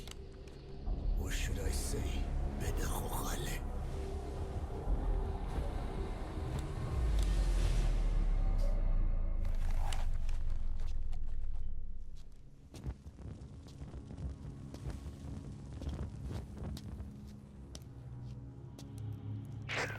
That's him. That's Code Talker. Look familiar? It's infecting my men. How do we Silence. Or death. What do you... It could be in here. Stay quiet. Your life depends on it. Sit. The parasite has infected your band. Those are its larvae. They enter the throat and attach themselves to the vocal cords. They mimic the host's membranes flawlessly. No one can tell the difference. Upon reaching maturity, they mate. Sustained exposure to a particular sound triggers copulation. The resulting larva then feast on the host lungs, killing it. The particular sound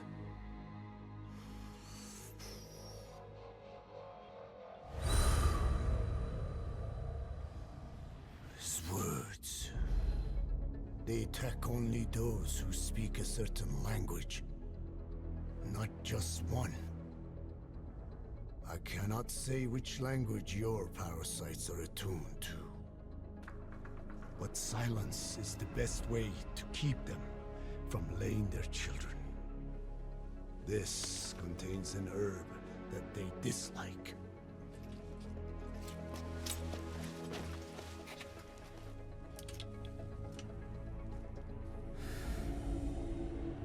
Good. That should deafen them for a while. You have bought yourself some time. Speak. Is there a cure? Once symptoms manifest, larvae have already infested the alveoli. At which point, nothing can be done. There is a way to halt the onset, which would prevent infection.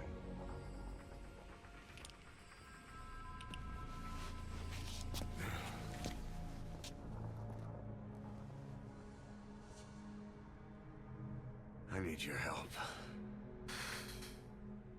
He stole the ones I sealed away, forced me to do his terrible work. Skullface. Even a country like America sways in his wake. I could not defy him. The fate of Diné lies in his hands. However, perhaps the Nishia led you here. If my children have upset the Khojun of the world, it falls to me to set it right.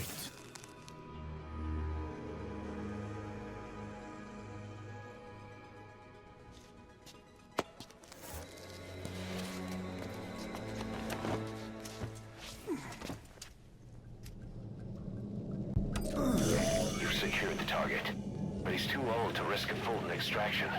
Put Code Talker in the chopper and return to base. He claims they are the dream of every ruler since the dawn of time.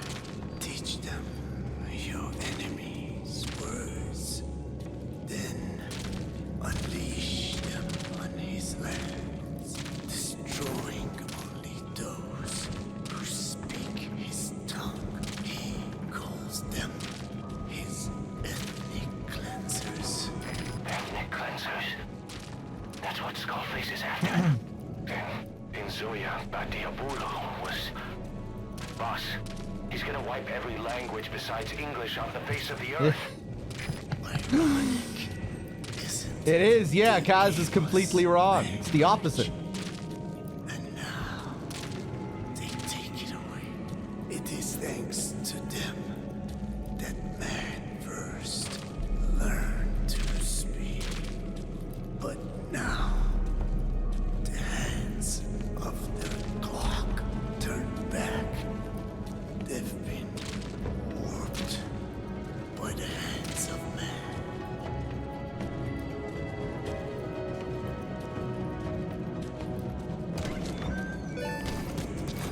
Love how Kaz just gets it completely the other way around there.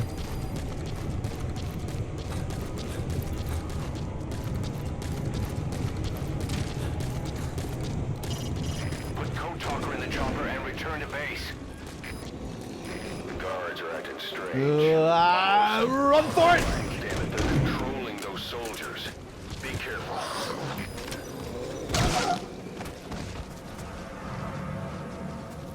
This is not a rerun.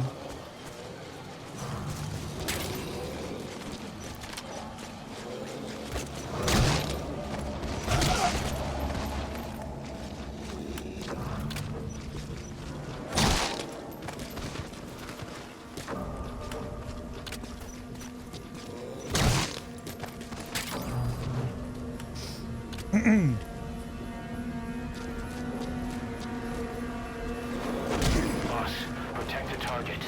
If he dies, Mother Base dies with him. The target's safety is your top priority. Oh, you bitch!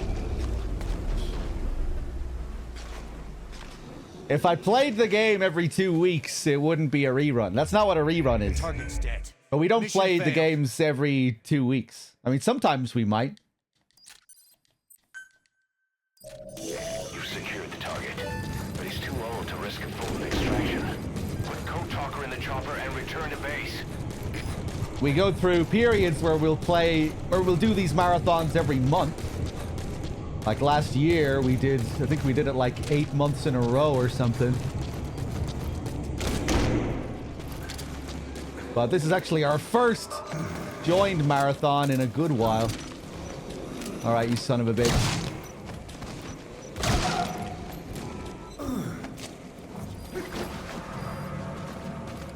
What about the candles? We don't need to do that again. Puppet-like. It could be the skulls. Damn it, they're controlling those soldiers.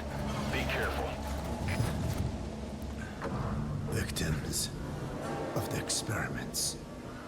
They were implanted without my knowledge. Even had I known, there is nothing I could have done.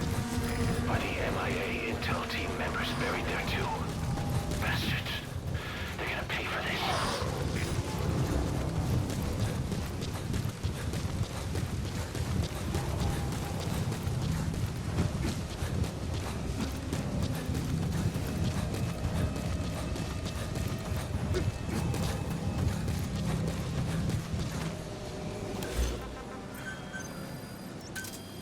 Roger. All right, come pick me up.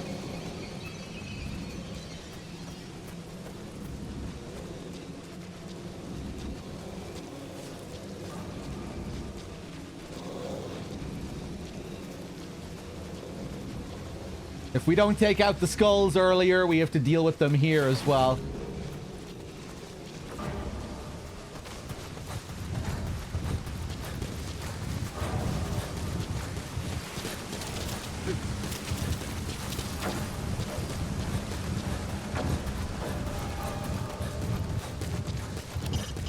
Put Code Talker in the chopper and return to base.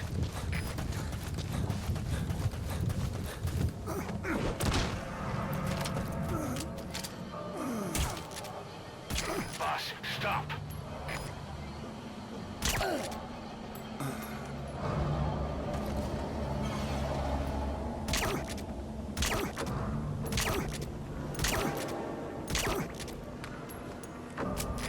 What are you doing? We need him alive.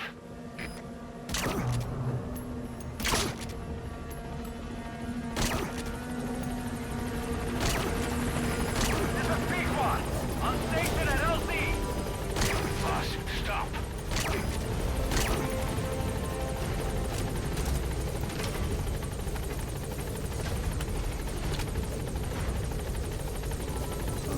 I think one shot will kill him, so I'm not gonna do that.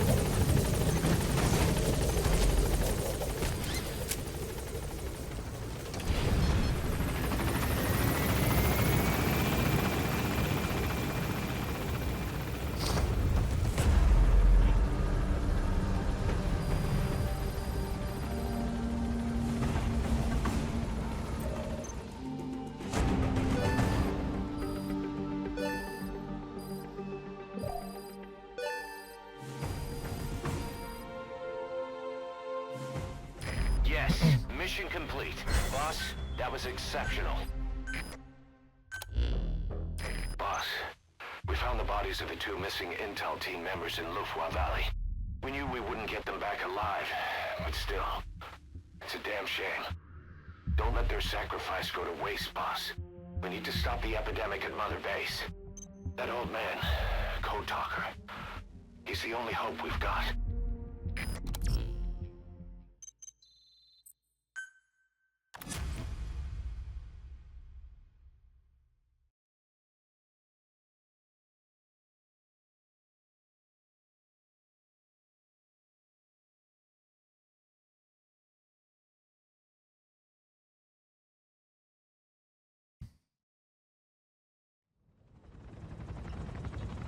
Tell me how to fight it. I hid the answer in a microbe this one carries. It turns the male parasites into females, preventing reproduction. One parasite infecting another. However, it doesn't affect only the parasite. It alters the host as well. Your infection will be contained, but you and your men will also be rendered infertile. That is the price you must pay to regain your speech.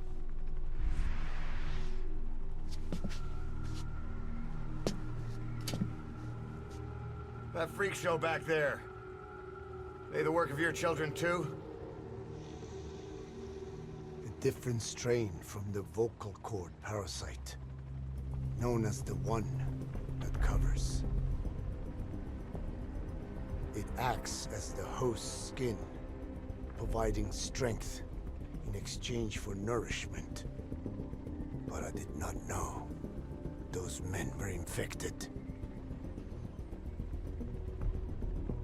They were forced to serve him, then steal my research.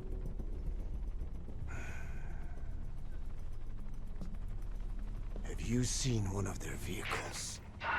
The Yellow Cake. Captured a convoy they were escorting. Cargo, some kind of mineral. What became of it? The metallic Archaea? Clouds ahead! It's them.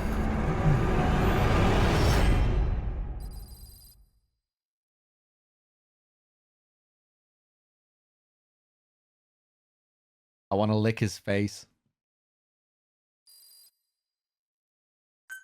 All right. First, let's go back to the ACC in the middle of this chopper crash. I'm doing good. I'm fine, Miller. Parasites that have infected Mother Base. They're ethnic cleansers designed to silence those who don't fit into Skullface's worldview. We can't allow him to have such power. Go over the mission details and get going ASAP. Now, who do I want to bring with me on this plane crash?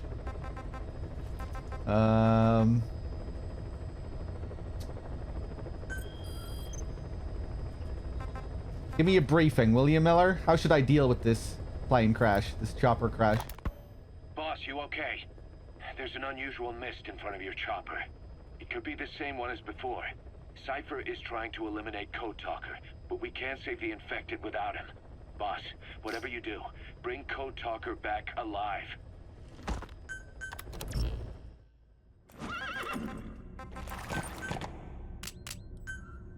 This mission can be a bit of a struggle on the first time when you don't know what to do. It can be a bit of a slog.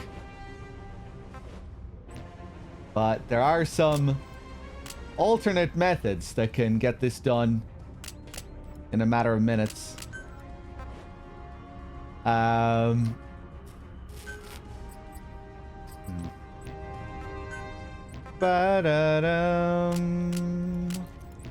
Yeah, I just want my decoys.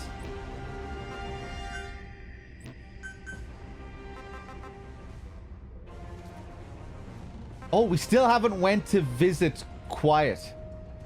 Okay, I guess we'll just leave her there. D-Dog, you want to join me for the chopper crash? You might enjoy this.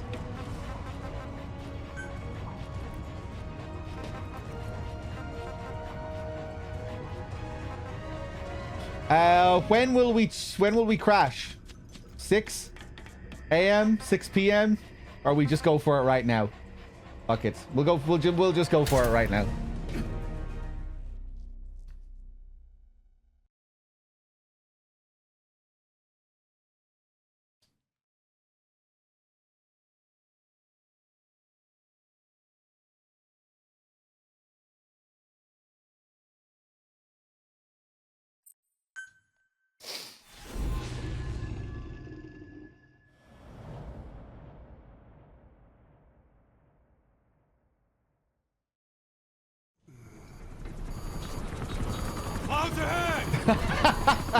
Poor DD didn't ask for this.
Like you're surrounded by mist. The support chopper can't get close to your position right now.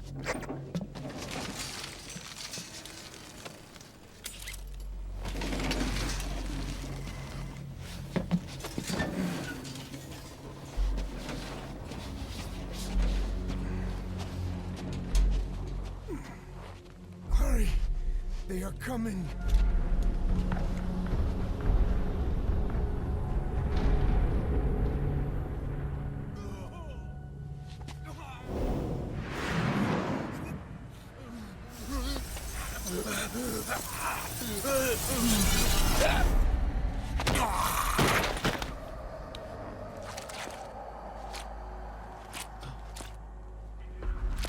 We are their quarry.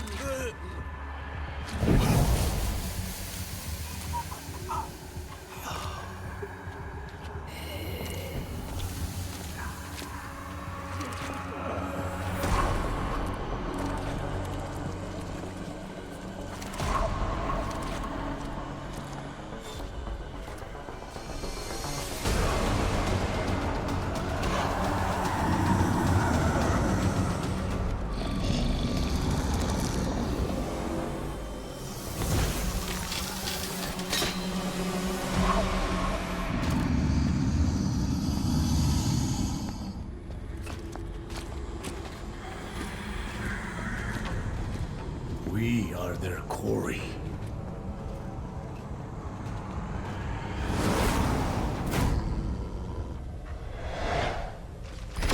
All right.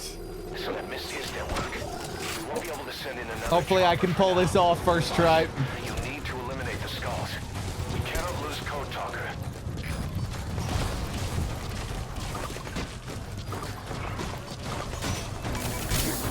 Oh, I knocked myself over.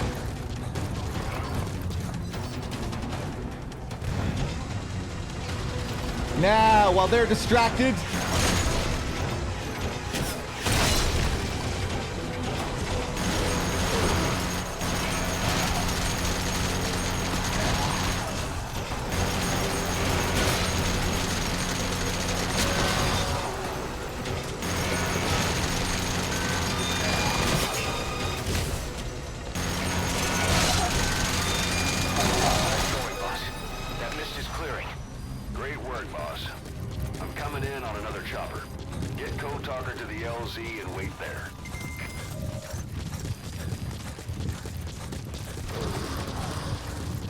and that's how you do Metallic Archaea.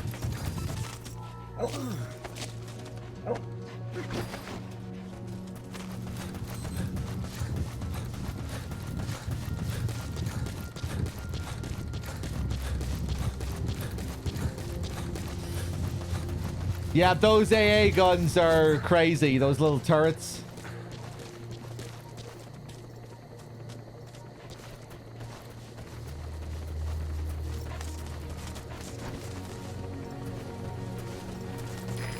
This is B-Quad. Arriving shortly at LZ.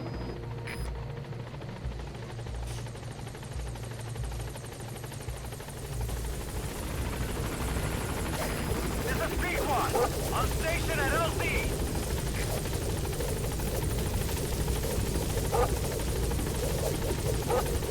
Get in, boss. Joycey with the tier 1, thank you very much.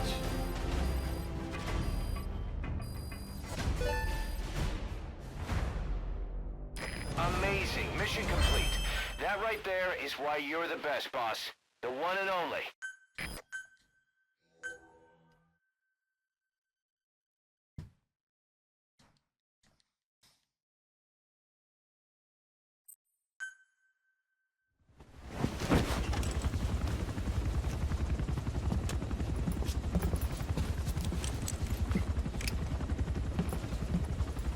Skullface is no longer in Africa.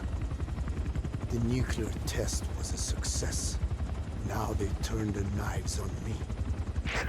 Satellites didn't read any test. Neither did seismometers. The detonation test took place 5 years ago in the southern Indian Ocean. The final test was the opposite, to prevent detonation. You mean? Skullface plans to sell nuclear weapons that he retains control of. It's not like hawking small arms to militias. Indeed. He plans to avoid detection by exporting minerals containing tiny amounts of uranium in the form of metallic archaea. Once on site, the metallic archaea enrich the uranium and weaponize it. Load it onto all-terrain bipedal machines. They ensure any country, armed group, even the smallest terrorist cell, can become a nuclear power. Bipedal. So that's why they needed Huey. A nuke business to replace the arms business. And Skullface owns the market. The very atmosphere of nukes, anywhere and everywhere. Deterrence on all sides. So that's why he ran a non-detonation test. Yes. Another metallic archaea instantly overrides the criticality generator. It fails safe only he controls. Any such weapon can be deactivated whenever he chooses, regardless of who owns it or their intent to use it. Nukes. Controlled by a man, not a country. If they proliferate, conventional nukes lose all value. Political, military, and economic. The two superpowers become powerless.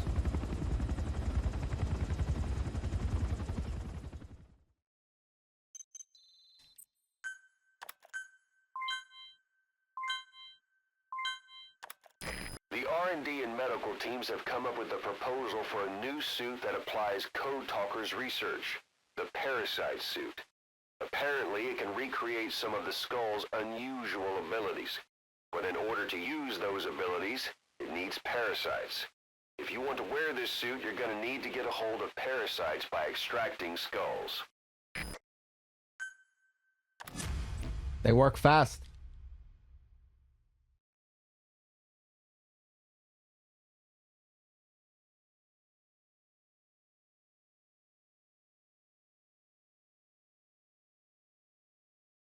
Why don't you do a little more crack?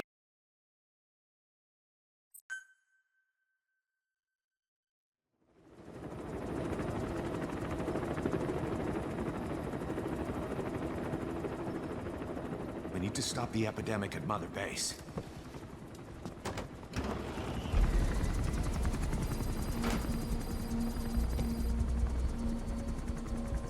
About the pathogen spreading through Mother Base, what's your opinion? Textbook symptoms of vocal cord parasite infestation. And judging from this casualty list, it is the Kikango strain. Meaning, a breed of parasite that triggers symptoms upon detecting pronunciation specific to Kikango.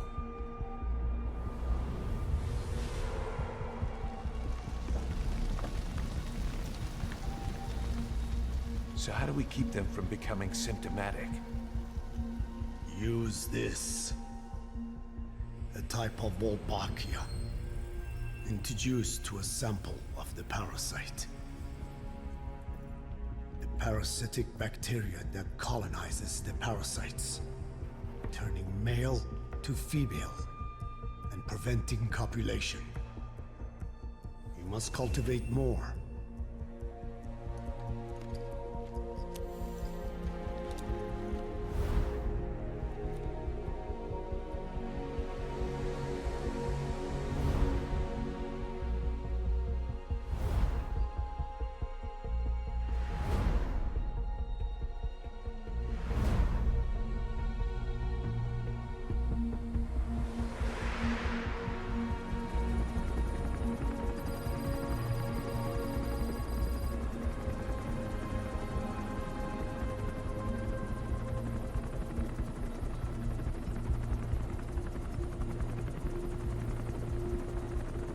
Thanks to Code Talker, we've managed to put a stop to any new vocal cord parasite infections.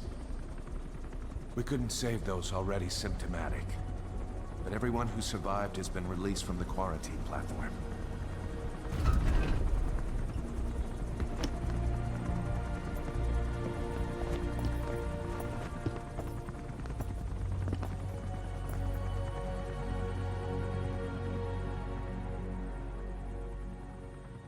Skullface will pay for this.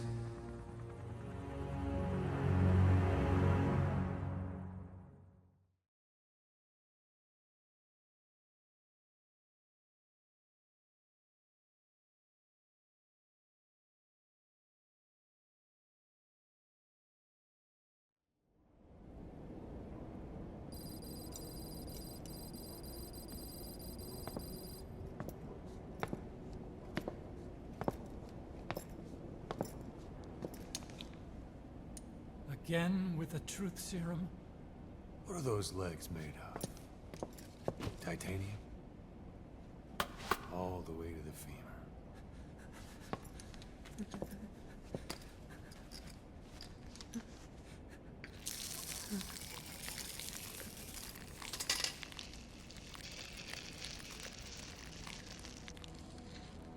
Metallic archaea.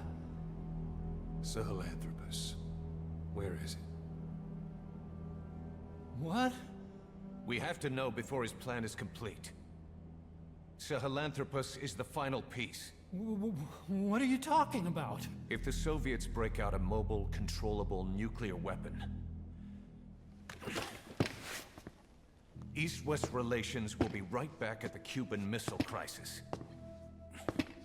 The Cold War returns to life, as countries without nuclear arsenals line up for what Skullface is selling.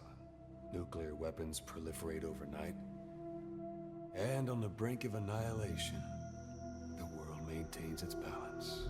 But we know this is all just a shield. A ruse.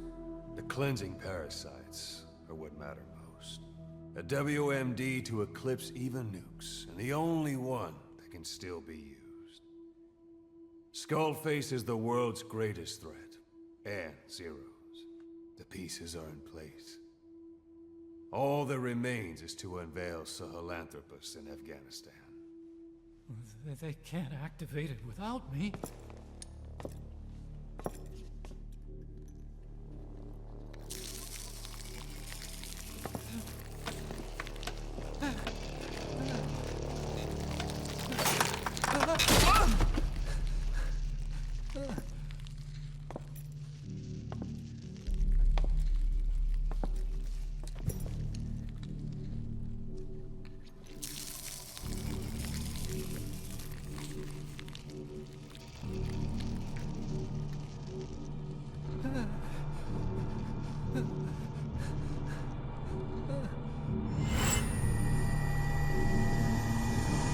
Okay, B-Zero. Sahelanthropus is beyond the Soviet base camp, in a lab built by the Soviet philosophers. That's what you're looking for. But I have no idea how he's controlling it. It wasn't designed to accommodate a human pilot.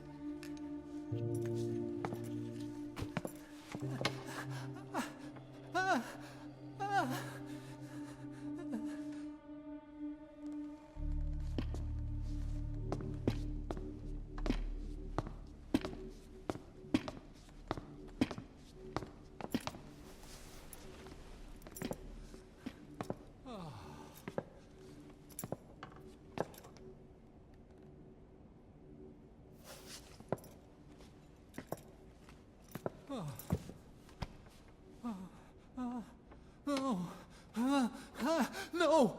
No! Wait!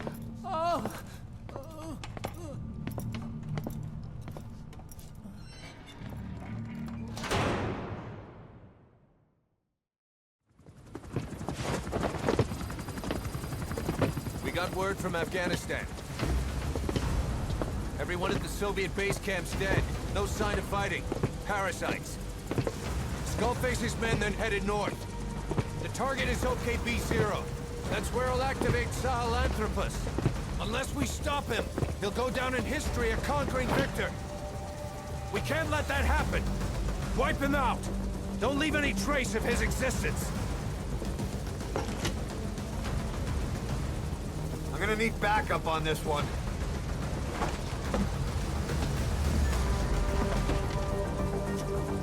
You'll rendezvous on site.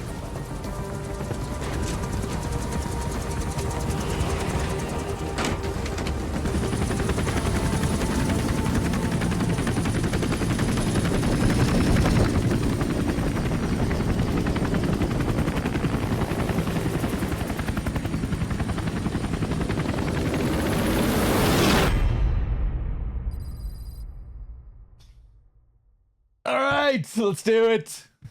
After we listen to some tapes, of course. I might take a food break. Although, no, I'll wait a bit longer.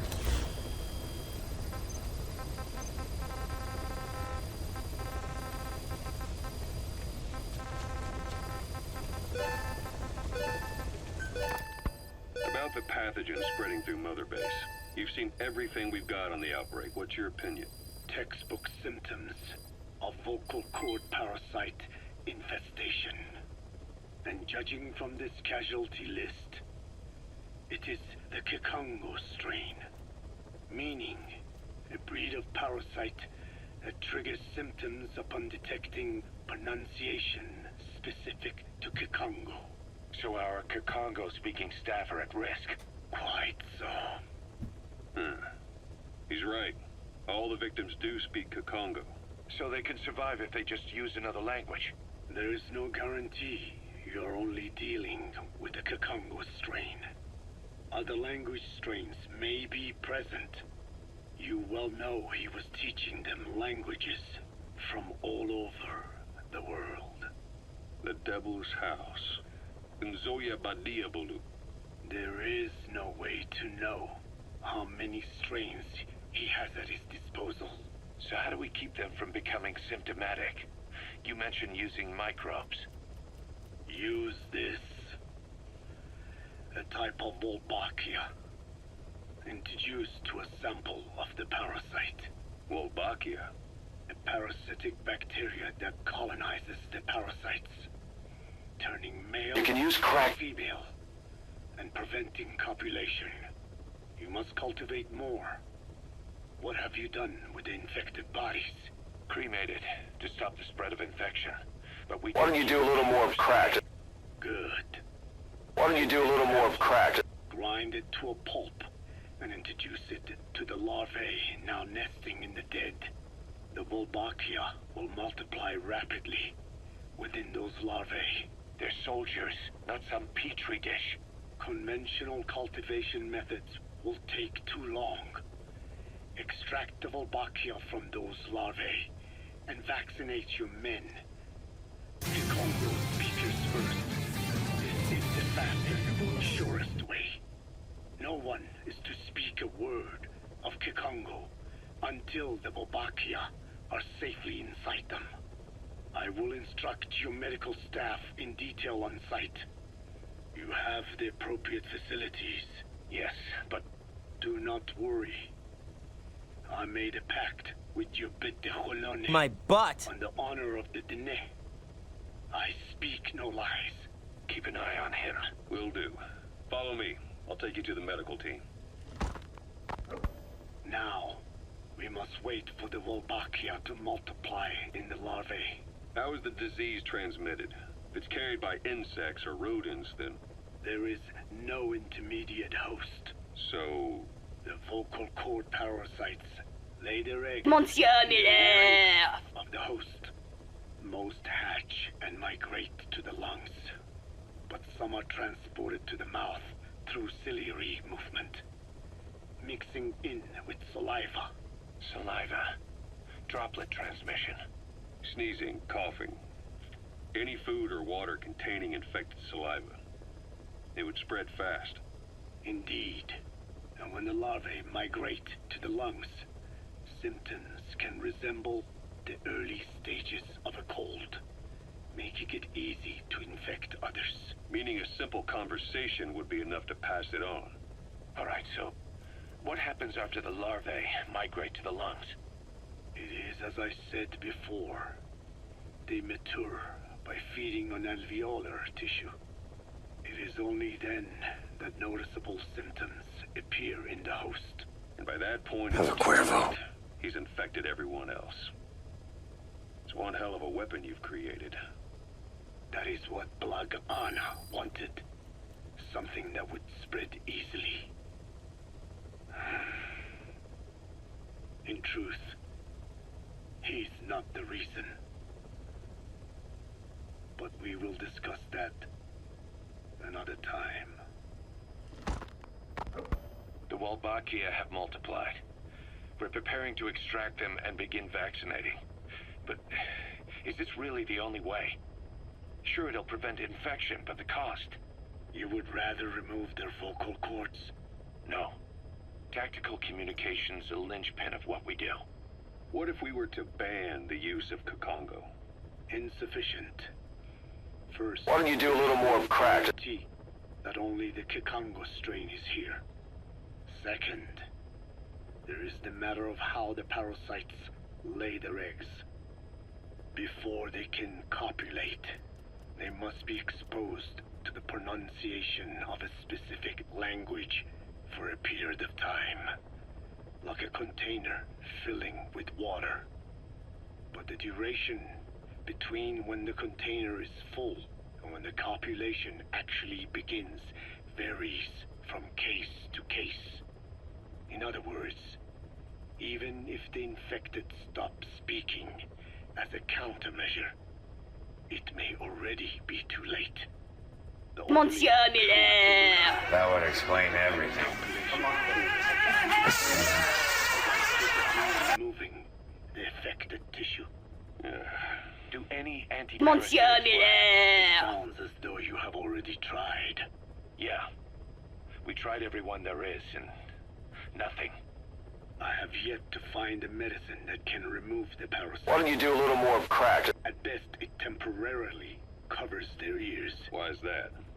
Because the parasites are companions to us. To remove them inevitably harms the host. Companions? More than you think. My And butt! this is why the human immune system cannot eliminate them.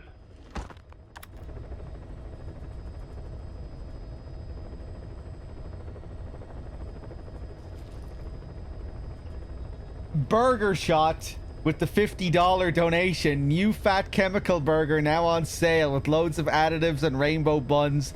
You can get yourselves to the next level. Get your own load and order now using this mystical bill. Burger Shot, thank you so much for the 50. I'll thank you on DRK's behalf. This is going to DRK. Thank you very much, Burger Shot.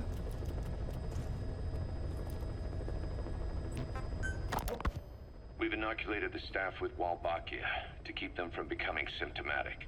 That should also contain the infection. How did this happen in the first place? It has to have been a Cypher spy within our ranks. If this is so, then why the Kakongo strain? Boss, get down. That's an enemy toilet. Wipe you out. Skullface said the remaining English parasite was close to the boss. If this latest strain was his doing, he wouldn't have tipped his hand. It is possible someone brought eggs onto the base without knowing. Stuck to their shoes, clothing. Well, that makes the most sense to me. And where did the eggs come from? You mentioned that your boss visited Nzoya Badiopulu. Sure, but his gear's disinfected immediately upon return. Then he was not the carrier. And not just the boss. All staff dispatched to high-risk regions were quarantined on the flight back. When the symptoms first appeared, we checked and disinfected all equipment used up to that point. Any and all prisoners, soldiers, materials, and animals extracted during missions were also quarantined. So, that just leaves... I have seen children around here. Where are they from? All over. Some were being held hostage at a mine. Then there were the troublemakers at Bwala Yamasa. Bwala Yamasa? Yeah.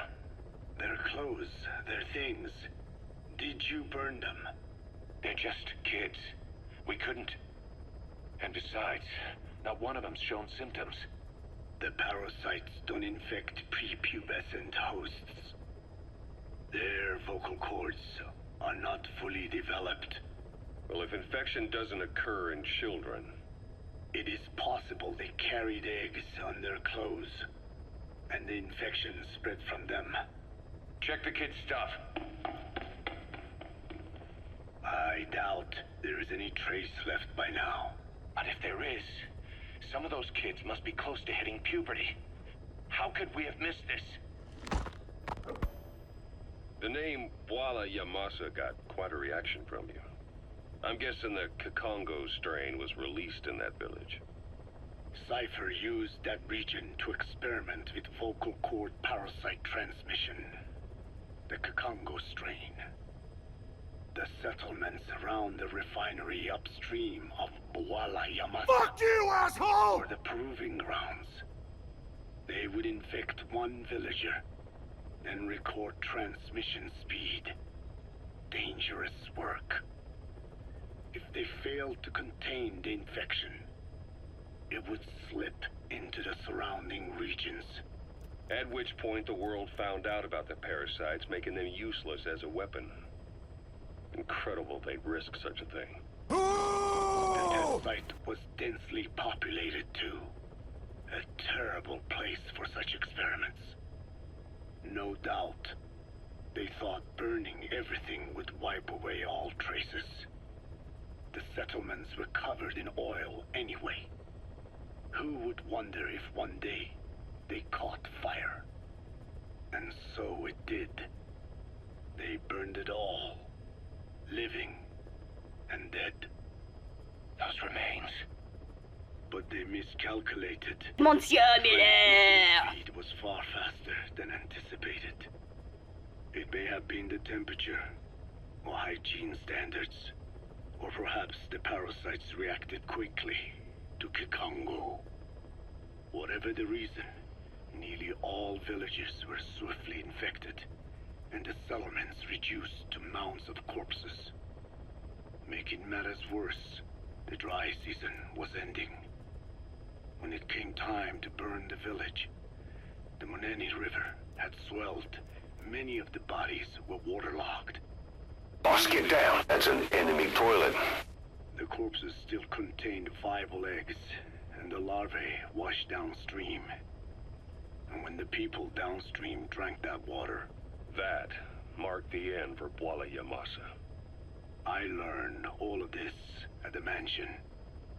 I warned him of My the risk butt! of eggs getting out. And? We are prepared for any eventuality. I get it. Putting the oil field back online. The oil leaks, saner. They plan to pollute the river. Prevent the spread of infection. But the oil flow was stopped. And downstream, the people of Masa Village started using the water again. The PF soldiers deployed at the village were locals, spoke Kikongo. They were infected, and the kids survived. I've heard enough. And who stopped the flow of oil? Ha! We Ha! did. Ha! Confirms it. Ha! The source of the Kakongo strain infection was Masa Village. And the children brought it here. It is no one's fault. There is no blame to be cast. The parasites, they were tested in other regions? Their physiology requires that they be tested under varied conditions. Another test site was in Afghanistan. So it was the parasites there. Both the Pashto and Tajik languages are spoken in the mountains of Afghanistan, and population density is low. Ideal testing grounds for how accurately the parasites target only the specified language. It is also relatively easy to prevent the spread of infection. And the results? The first test, I am told, was a success. Once the Pashtun Mujahideen were infected with the Pashto strain, they were all but wiped out. The Hamid fighters at Smasei Fort. It was doubly successful. No Tajik Mujahideen or Soviet soldiers became symptomatic. So the parasites proved to be effective. What about the second test? Also supposedly a success. A Pashtun village was the target. However, the original aim was to obtain samples of the infected. In this, they failed. And the village? The Soviets enacted a standard scorched earth operation. That must have been the village where Malak lived, before being held captive at La Marjate Palace. Having had more time to think on it, the details shared with me... Monsieur Miller! They are madmen who would do anything to cover up the truth. They certainly seem to like tossing their problems in the fire. As a boy, Skullface's life went up in flames.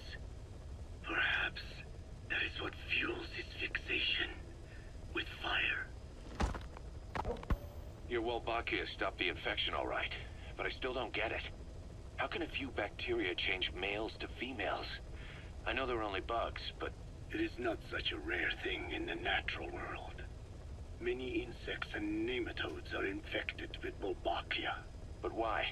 They nest in the cell cytoplasm of the host, even in the egg cells, with the result that the offspring are born infected. Mother-to-child transmission.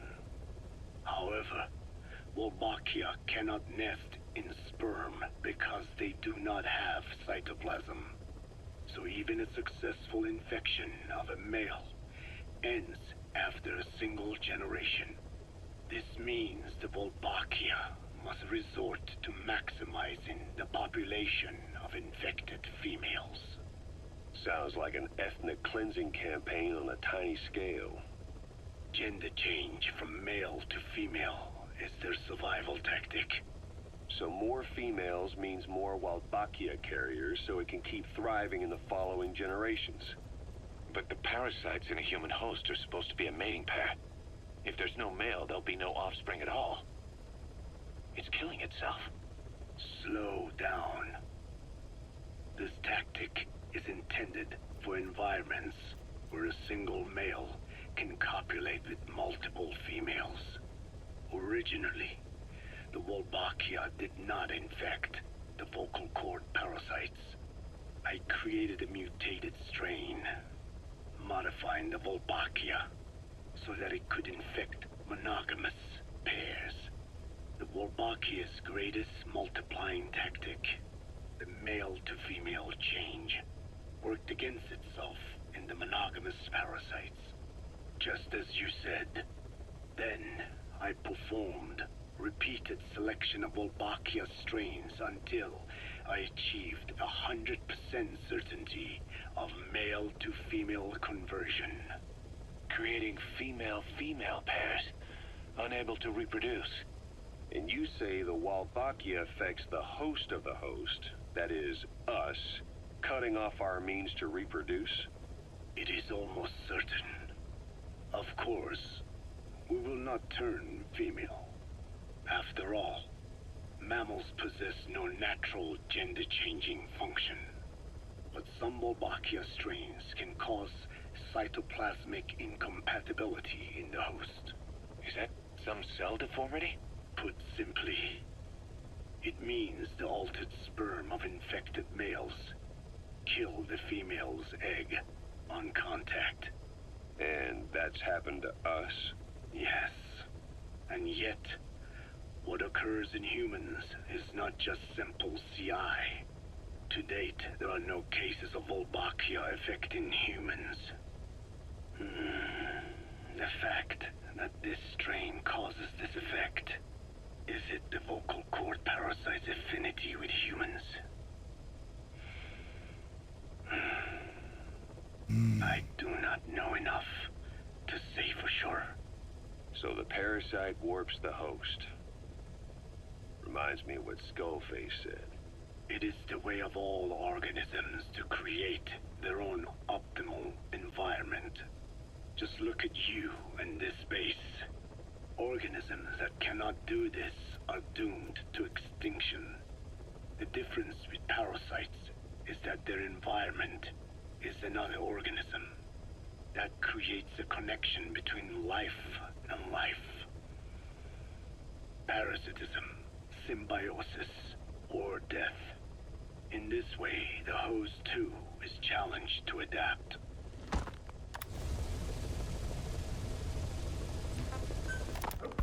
About this OKB-0 Emmerich was talking about. Its location and features match the citadel in the mountains northeast of the Soviet base camp. Built during the time of Alexander the Great, it was left in ruins following one of Genghis Khan's campaigns. Its occupants changed time and again due to war, and it was expanded on more than one occasion. Ultimately, it fell into the hands of the Soviet philosophers. The Soviet army was using it as the headquarters of its Afghan invasion force. But it would seem that Skullface's connections with the philosophers gave him license to develop Sahelanthropus there. And that's what Emmerich was doing at the place, before he got the axe. But OKB is a designation the Soviets use for weapon design bureaus. There's no way they'd have one of those in Afghanistan. And, in principle, the numbers that follow OKB are always integers above 1. There is no 0. Perhaps this was a secret facility of the Soviet and Chinese philosophers dating back prior to World War II. Though it's more likely Skullface just picked a fake name that more or less fit the Soviets' pattern. He doesn't go there often, but he sure as hell won't miss this. They use the heliport on top of the tower for his visits. Start by heading for the heliport. Then wait for your chance to make contact with Skullface. It seems Sahelanthropus' armor is made from depleted uranium. That offers some serious protection. The U.S. military is planning on using it for its main battle tanks, too. Maybe that's where Emmerich got the technology. Uranium? They're using nuclear fuel for armor now? No. What they use for nuclear fuel is uranium-235, which is extracted from natural uranium. Depleted uranium is a byproduct of that process. Sort of like the leftovers, I guess. The garbage.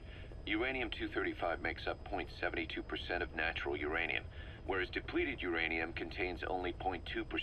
What are the benefits of using it for armor? It's a pretty short list. Uranium's a heavy metal, like lead, meaning it can hold a greater amount of kinetic energy. But it also boasts a hardness closer to tungsten. That makes it an ideal material to use for, say, armor-piercing ammunition penetrators.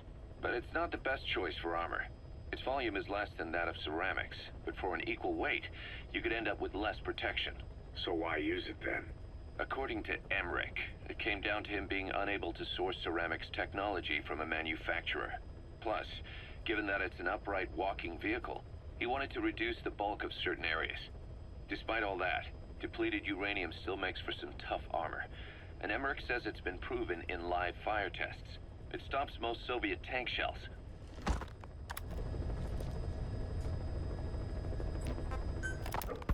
Code Talker, what are the metallic archaea?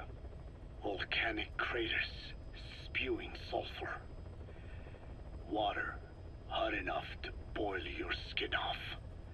Ocean depths of 800 plus atmospheres. Wastelands radioactive enough to kill you where you stand. There are groups of organisms that survive despite. No, because of living in such environments. I've heard about them. Extremo something. Extremophiles. By selecting certain species, then subculturing and repeatedly modifying them, I created a metallic offspring of pure archaea. They subsist on metals rather than organic matter. And some of them even consume uranium? Yes. Uranium enrichment archaea metabolize only uranium-235. As a result, they produce weapons-grade enriched uranium. How is that possible? Consider how plants fractionate carbon isotopes when they conduct photosynthesis. Nature possesses abilities beyond our imagination. So it was archaea that brought down your chopper? Corrosive archaea, yes. They oxidize metals, feeding off the energy in the electrons they receive. What became of the wreckage? We had the R&D team retrieve samples for study in airtight plastic containers, of course. Prudent. We shall extract archaea from it in good time. They should help you fight back against Blaga Ana. Any chance we could start now? It doesn't have to be a lot.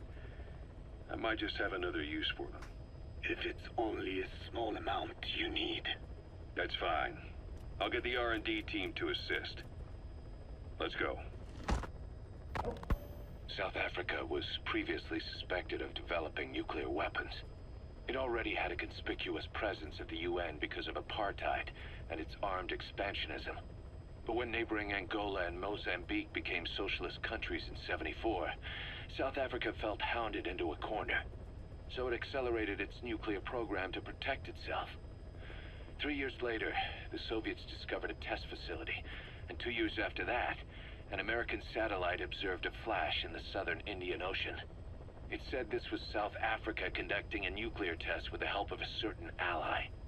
Skullface used the situation in South Africa to get this ally to lend a hand. They both wanted nukes, so it was a mutually beneficial relationship. On the surface, anyway. I figure South Africa started getting serious about nuclear weapons production in '75. In '74, the government was still able to get by with bluffing that it had a nuclear arsenal. But the year after, word spread that an independent armed group in the Caribbean was crushed by Cypher for possessing a WMD. That's right, boss. What happened to you and your men was the reason South Africa decided to push ahead with nuclear development. A force independent of any country getting its hands on a nuke. That was a threat to the existence of countries everywhere. It wasn't just South Africa. Your presence pushed a lot of countries to get nukes. The world was scared of you. You were a threat to more than just the Cold War.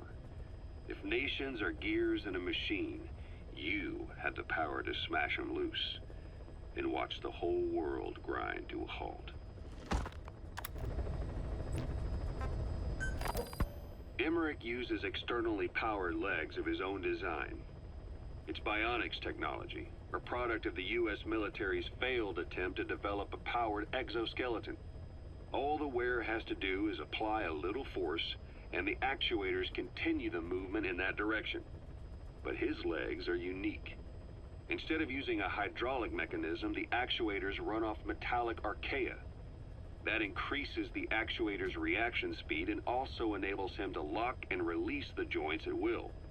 The legs are a nifty little gadget, but they have two clear weaknesses. First, they're dependent on external power, maybe because he built them knowing he couldn't leave his lab. There's no internal battery. That's why they won't work if they aren't plugged in. Second, and this is more than just a weakness, the legs are directly connected to his bones. Could be to minimize signal loss in the order's output to the legs and the drive response from them. Either way, Emmerich has used bolts to attach load-bearing parts directly to his femurs, probably by mimicking surgical treatment for compound fractures and the like. But the end result is those legs and his body are fused together, and that appears to be how he's able to move them so precisely. But that also means that any shock to the legs would be delivered right to his bones by way of those bolts. The same is true if he encounters the corrosive metallic archaea. If the corrosive archaea ate into the exposed bolts, they'd reach the endoskeleton parts and eat through them too in the blink of an eye. The doctor's bones are full of holes to accommodate all the bolts. They're like sponges. If he were to lose the reinforcing parts, even the tiniest bit of force or weight would snap his bones. So when I dangled those corrosive metallic archaea in front of him, he realized straight away what would happen. Life wouldn't be worth living if he lost those legs of his. I'd bet that is what the doctor fears the most. I just helped him imagine what it would be like. Thanks to that, I got the information we needed without either of us getting hurt. You know how he is. He's probably already over the shock. The better you know your adversary, the easier it is for you to get information from them. And vice versa. Alright, is everyone still awake? Let's see if Huey needs to be plugged in later on, when he goes up to kill Skullface. I don't know about that. Hold on a second, guys. I spent half of that just looking up all those Kaz Burger memes. I missed a lot of it. But we have plenty of Code Talker to look forward to later anyway. We have the whole history of the vocal cord parasites. We're only really getting warmed up here. You know, the main event is in Chapter 2. That's when Code Talker really starts to take over. You can use crack. But that was a nice little taster. Nice little warm-up. Little appetizer. Hold on a second.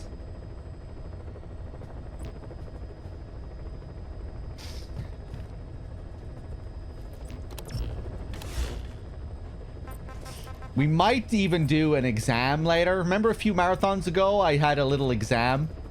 You know, I tested your knowledge on the vocal cord parasites. We might do that a little bit later as well. Maybe instead of just asking chat generally, maybe I should direct the questions at specific people. In that way, I can like punish people for getting the questions wrong. You know, so I see who's in the chat. Maybe I can...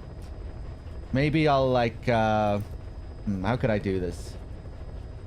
Maybe you could like enter into the questionnaire beforehand. You get to decide if you want to be a part of the test. But if you do, you're taking a risk because you might get banned. There's a random chance you'll get asked a question. That sounds like a good idea to me. Maybe not for this marathon, but in future marathons. Little vocal cord parasite exam after the chapter 2 tapes.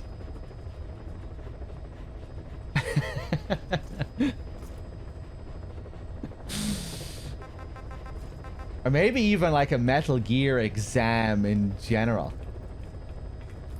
Maybe it doesn't even have to be vocal cord parasite related. No, thank you. I mean, we wouldn't give out perma bans, maybe, but like temporary bans. Unless it was a really easy question that you got wrong, then maybe you deserve to be permanently banned. All right, we go and kill Mr. Skullface. Thanks to Code Talker, we've managed to put a stop to any new vocal cord parasite infections. We couldn't save those already symptomatic, but everyone who survived has been released from the quarantine platform. Skullface will pay for this. Boss, Emmerich confessed. Skullface's endgame is to activate the bipedal walking tank Sahelanthropus and deploy it into live combat in Afghanistan. That's why he moved into the Soviet research facility they call OKB-0. If his plan comes to fruition, there'll be no stopping the ripple effect worldwide. Find a way to make contact with Skullface before that happens. Then learn what you can from him and put a stop to his plan. We'll have our fun with him later. This is it, boss. Diamond Dogs is strong enough now to face him head to head. It won't be like 9 years ago. Make your way to OKB-0.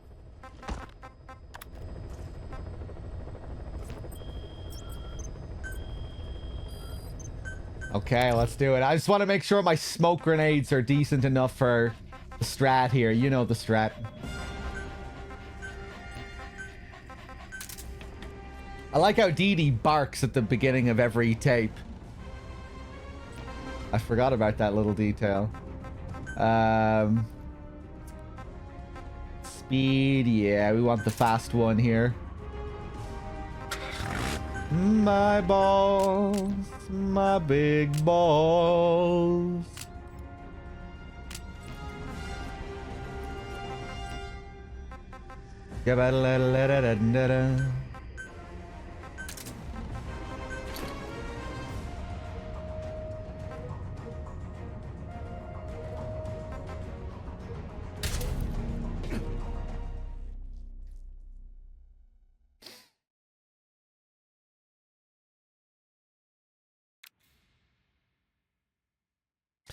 I had 2 Nando's, awesome possum. I feel very guilty.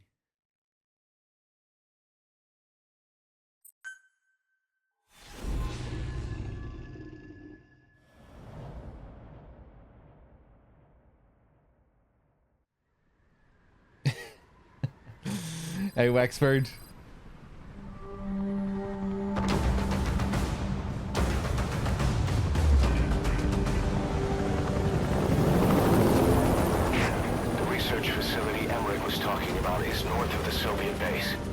That's where Skullface is keeping Sahelanthropus before setting it loose in Afghanistan. There's a good chance he's got nukes, too. Boss, we need to figure out what Skullface is up to. If you make contact with him, get him to talk. The ethnic cleansing parasites, Sahelanthropus.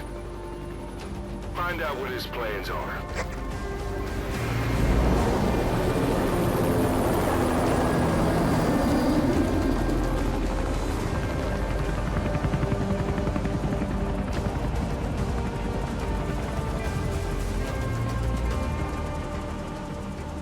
All we know is that Skullface's plans are on the verge of fruition. We need to stop him while we still can.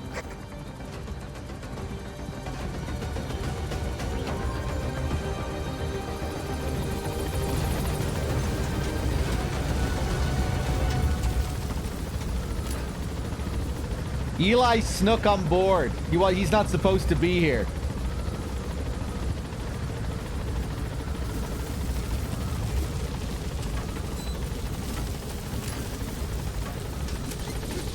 Be careful down there, boss. Soviet soldiers in that area are all dead.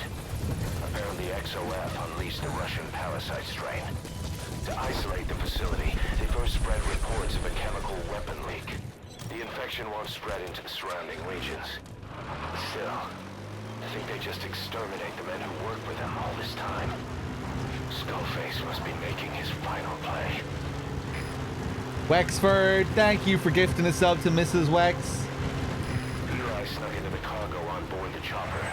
His idea of an escape attempt? Who can say? We'll think of how to deal with him later. Snake, do you read me? I know more than anyone about OKB-0 and Sahelanthropus. Boss, I've made up my mind. I want to be of use to you, not him. Let me work to pay for what I've done. I'll prove it, that I've always been your ally. Boss, I'll be focused on coordinating backup here at Mother Base. The chain of command is still in place. Boss, get down. That's an enemy toilet. As usual. Skullface is in OKB-0. Start by making contact with him. The facility itself is under the control of XOF, Cypher's strike force.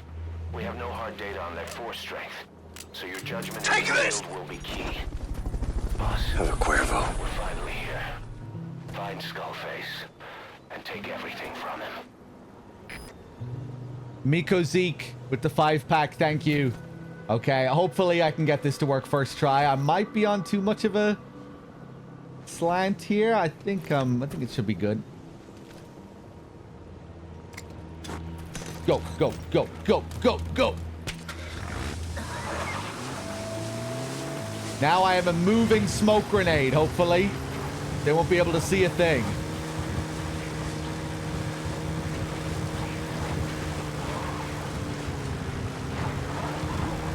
Take this! Nice. 2 more gates to go. Still all quiet at the silo. No sign of Skullface or his Goliath. Surely they can already have... No, never mind. Alright, you're through the second gate. Only 1 gate left. From here on in, you're in the enemy's headquarters. Nice. Eli done it. Fuck!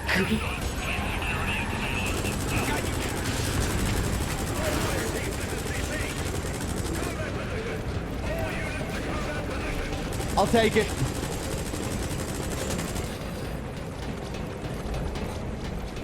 They stopped coming after you. His ride has arrived. Don't let Skullface get away. Stop him at the heliport. Boss, can you see the heliport? Skullface is right there. Make contact with him and make him talk. We have to stop him before his plan is set in motion.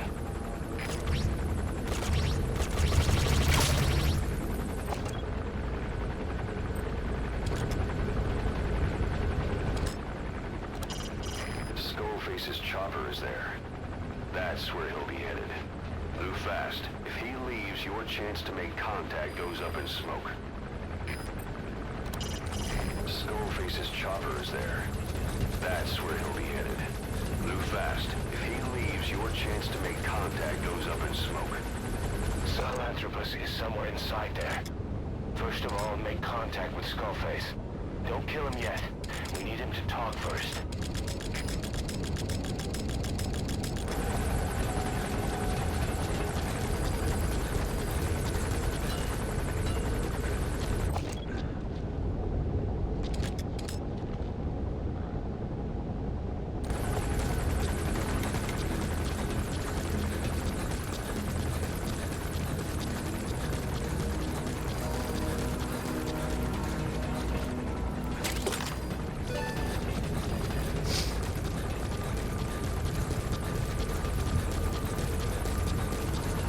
How come these containers are here? Well, it's either the devs being sloppy or some kind of intentional detail alluding to Miller's betrayal, potentially. You decide. It's up to you.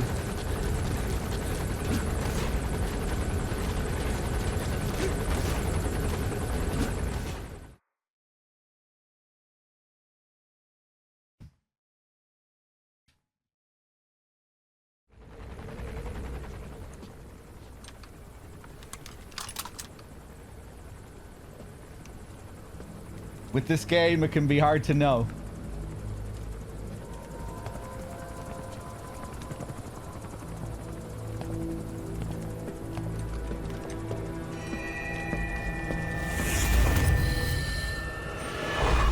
You too have known loss, and that loss torments you still.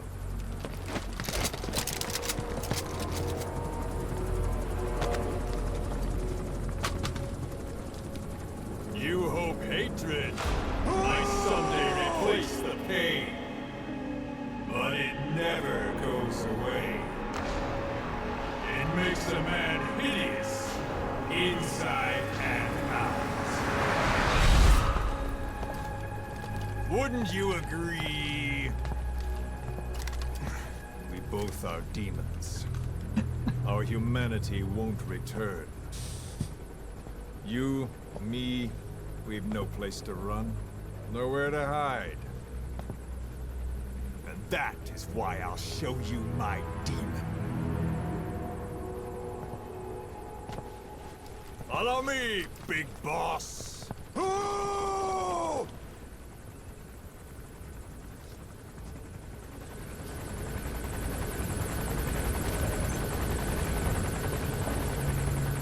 Just go along with him for now. We're ready to fight if it comes to that. That's our leverage against him, our deterrent. He doesn't want a war on his hands.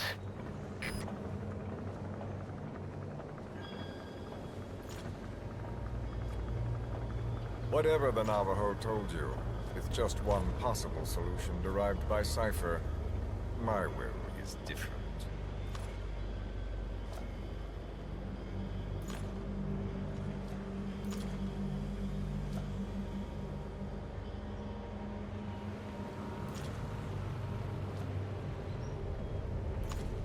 Boss, get down. That's an enemy toilet.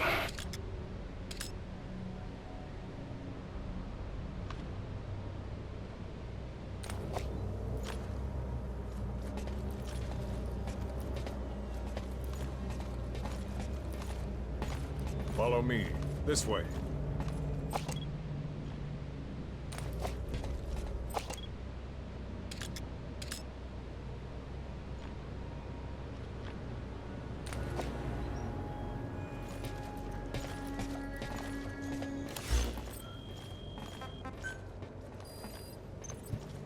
Oh, you can listen to music during this sequence. Follow me.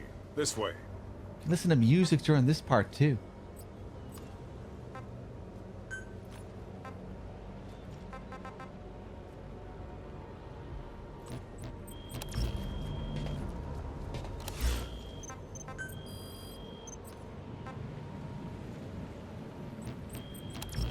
Follow me.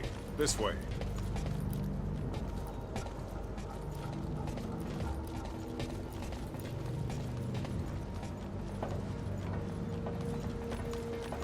I've known you since your time at Langley. I've long been the other side of your coin. 1964, Soviet territory. Fox's first mission. Any mess you made, I was there to clean up. You completed your task, and admirably. The information you returned was far more than enough to fill our pockets. With it, our futures became, more or less, set in stone.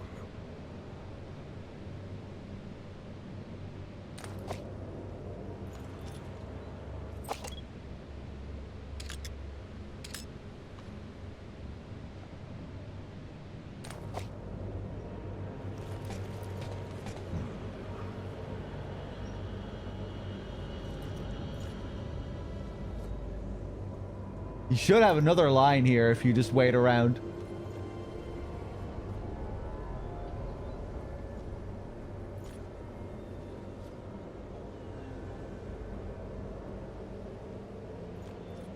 You don't care what I have to say, big boss?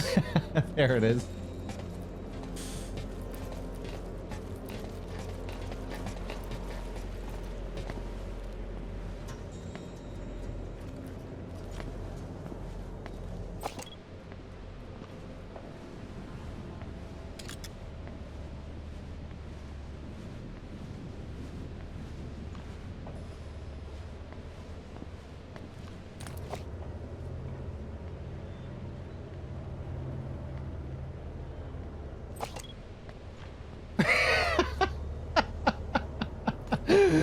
Okay.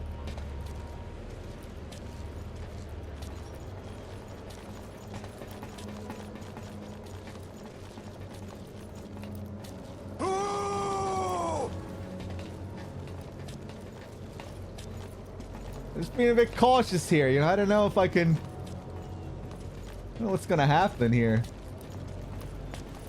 And then the Major came to me with an idea. Washington doesn't know how to spend Everything money, in that he turd's said. path turned into I'd shit. like to redirect it.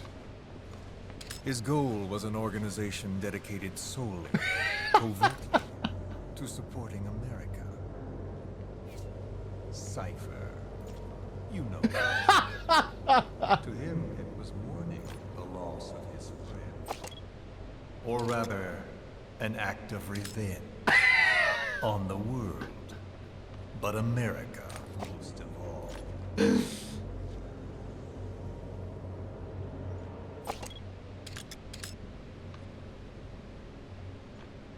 Adorable. Look at this cutie rambling off to himself here. Performing to himself.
America is a country of liberty, a meeting of immigrants. Instead of simply assimilating, its citizens live alongside others. Their roots are very I don't remember this scene bouncing like this before. Never been made up of just one. But he tried to forge a single consciousness for it, and I've never seen this before. the idea that every citizen would use free will to unite behind their country. Unilateralism like that can't be entrusted to any one individual. So the Major sought a system that used information, words, to control the subconscious.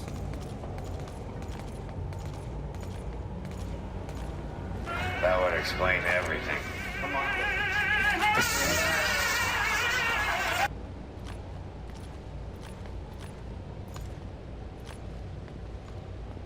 Get in.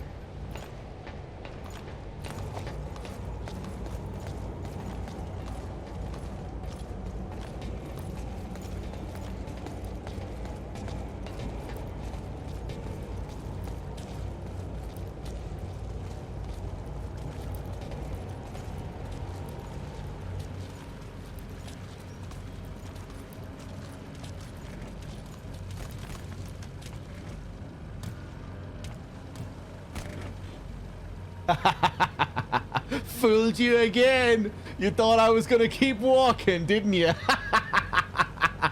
You thought I was gonna get in with you, didn't you? Stupid skullface. Look at you.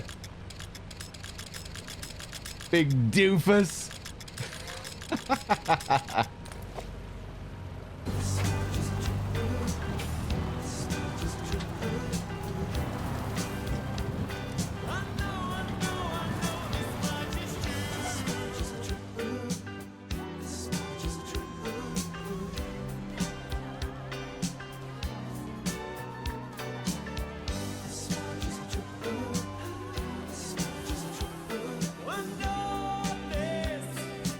Boss, get down. That's an enemy toilet.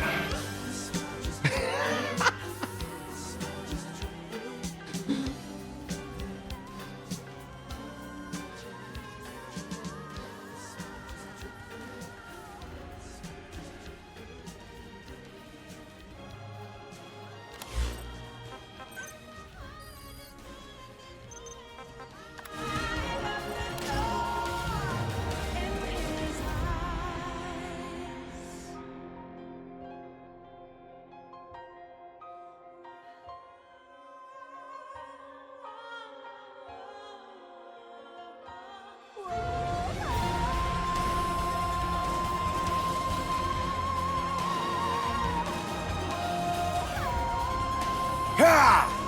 Yeah! Yeah! Yeah!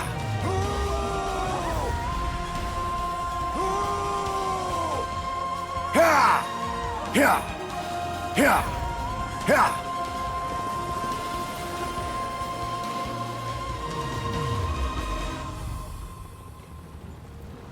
When the world witnesses Sahelanthropus, the hands of the Doomsday Clock will roll on, regardless of Zero.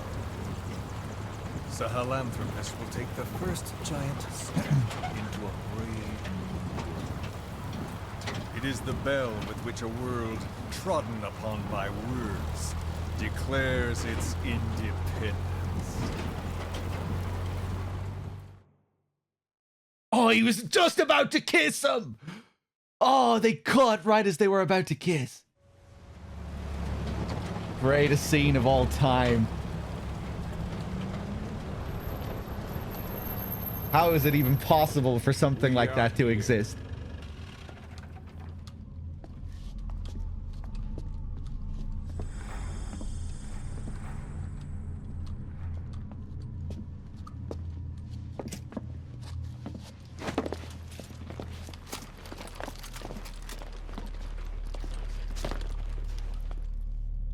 Remember the Alamo. I've never forgotten.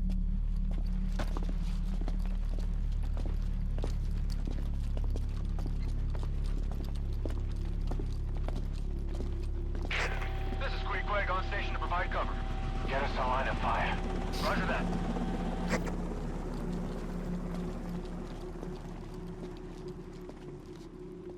We're not the only demons in this world. Boss, get down. That's an enemy toilet. Vengeance is all he had. Have a Cuervo. It's man's thirst for revenge that drives the times. Just as you live because of me, he lives because of you. Show him!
Wait!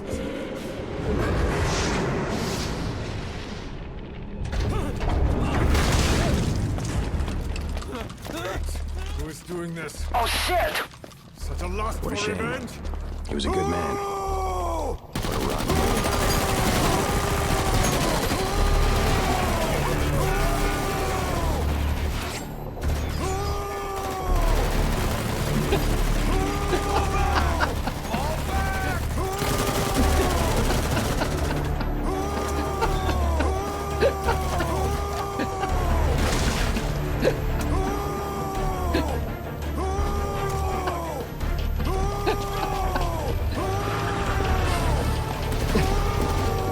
My butt.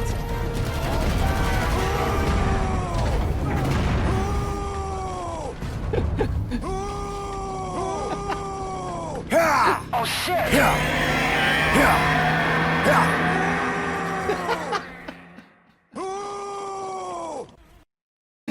Jesus Christ, that's a lot of who's.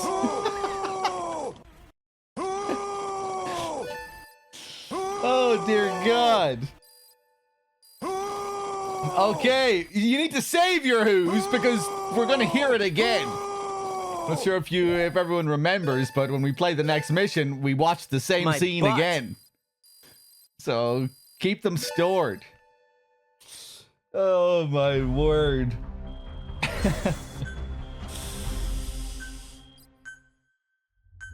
Oh dear God. Why don't you do a little more crack? Oh, that one part in the monologue where it perfectly syncs up with the music when Skullface, you know, where he's like, where he's explaining that this is a good thing, you know, it's an ethnic liberator. It perfectly fits with the music. The music is getting even happier. Oh boy. I know this much is true. Much is the truth. Much is the truth. I know this much is true. Sahelanthropus is on the move. The instruments on the support chopper are all malfunctioning. And Eli's acting strangely for some reason. Something's not right. Boss, for now, just get away from that thing. Hurry!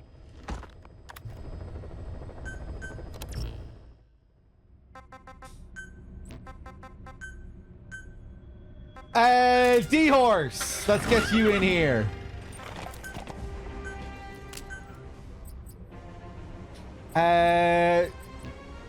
We didn't create any normal rocket launchers or anything. Jesus, hold on.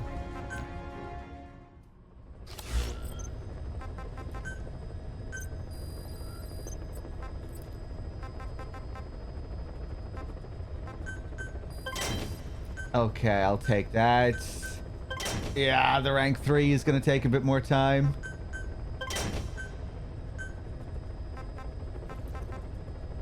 I know this.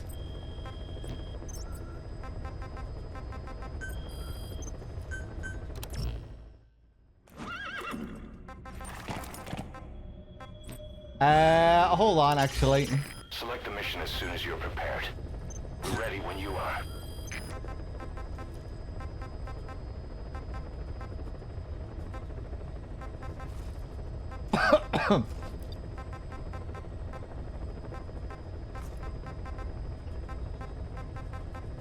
Okay.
Got a spike on the RWR. Strange PRF. What's wrong? Control lost. Can't maintain RPM. We're settling.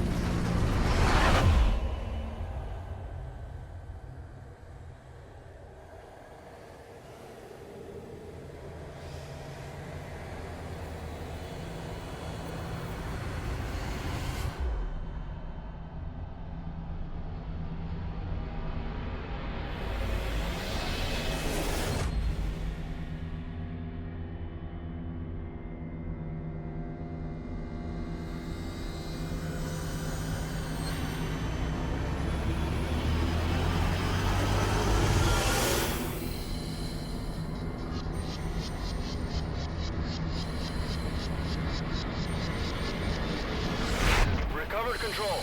Ascending. Hey, Snake.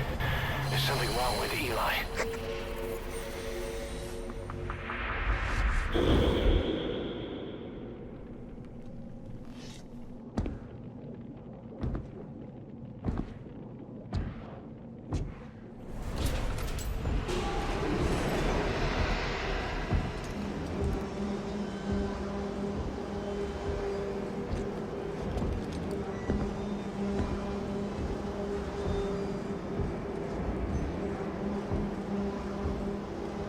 Wait! My butt.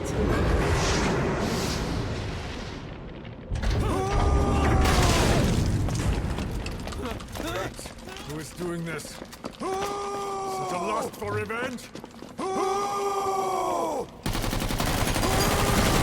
My butt.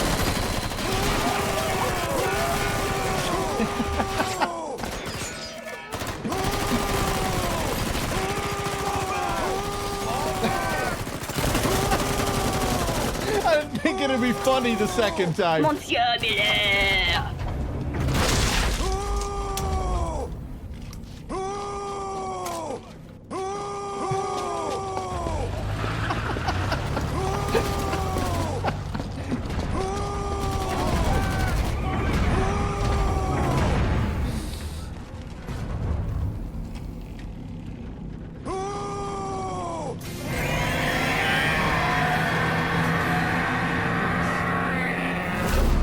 Everything in that turd's path turned into shit.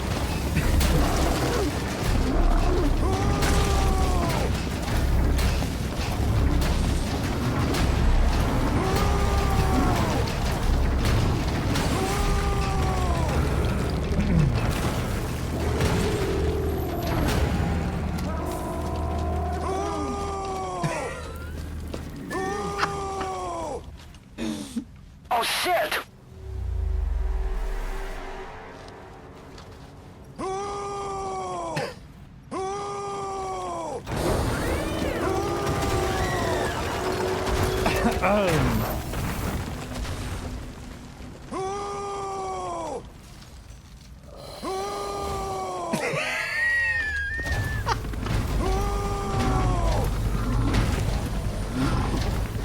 Everything in that turd's path turned into shit.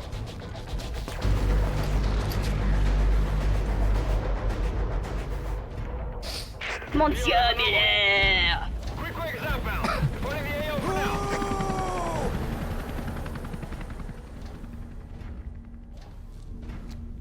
All units, move in! Why don't you do a little more crack?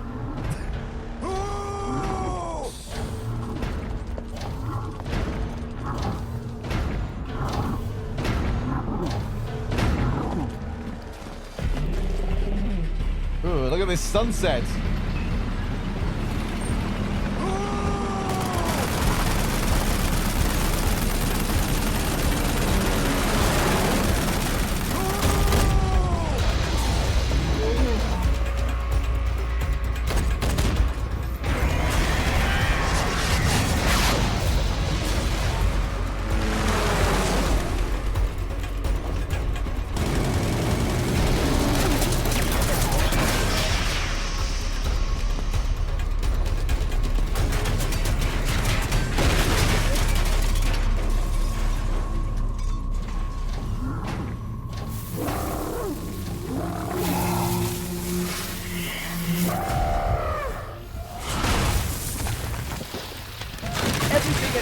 turd path turned into shit.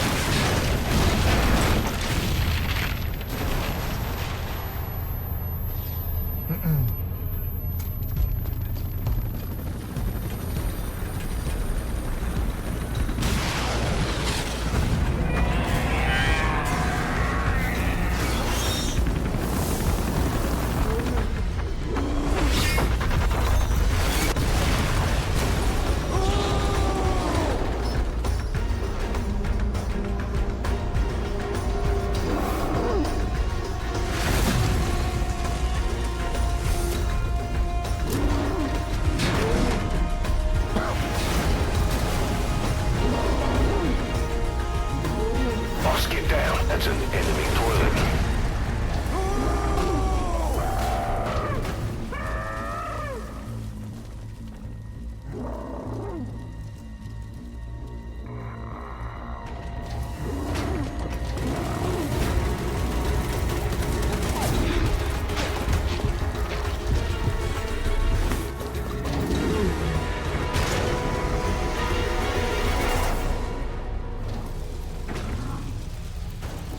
Oh, shit!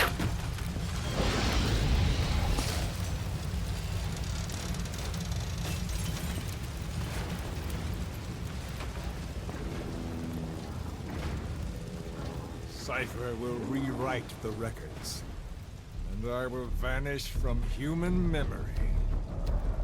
But the thirst for revenge that I have planted will infest the system. No one can stop it now. Sahelanthropus will unleash that thirst unto the future.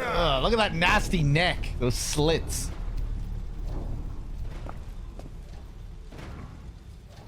Major, I'm burning up!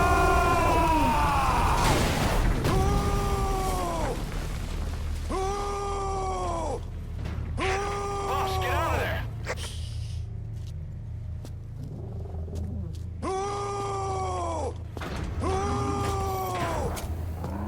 What a shame. He was a good man. What a rotten way to die. If the world finds out about Sahelanthropus, Skullface will have won. His plans will become reality. He won't even need to use nukes. That thing's mere existence would be enough to enslave humanity to the fear of nuclear Armageddon. It would tear the world apart. I'm glad he has one fan at least.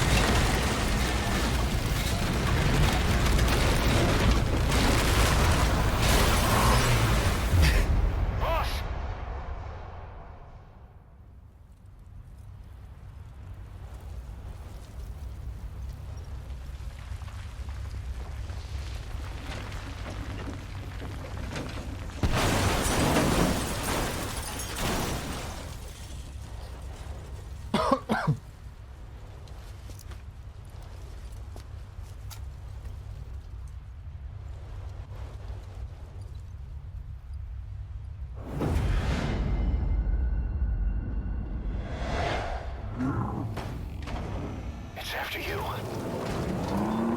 Oh, shit! Stop it, boss. Destroy Sahelanthropus.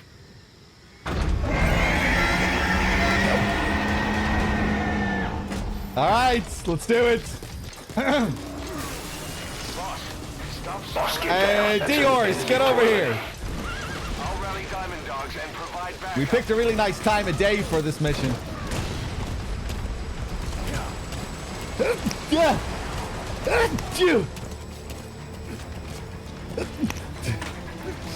I'll try and take him out with this thing for the most part. This thing does most of the work for you here.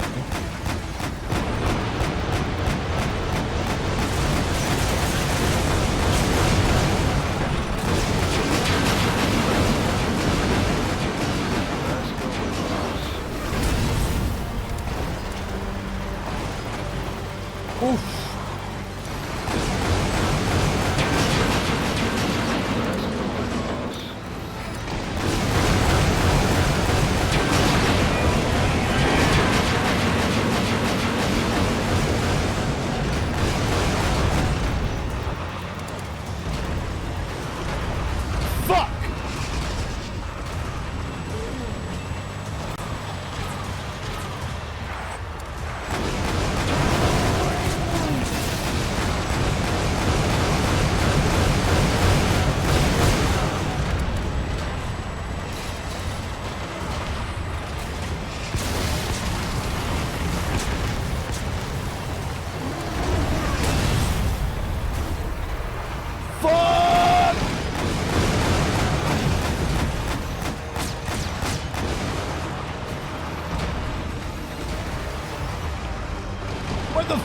am I?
Okay, the tank is fucked.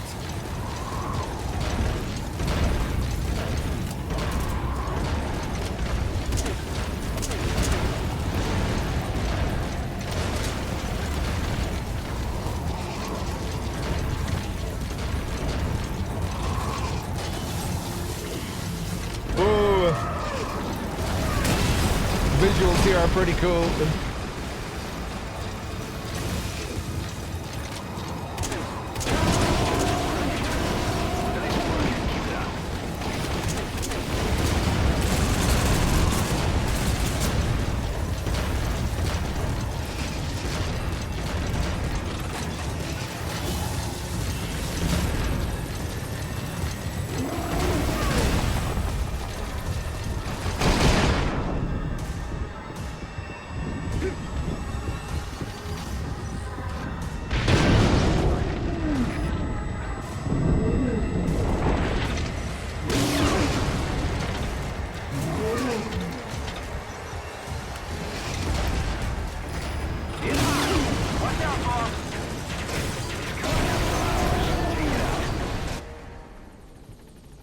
Fucking Pequod stealing my thunder at the end.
Let's see Skullface.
Where's the other? Very close. My butt!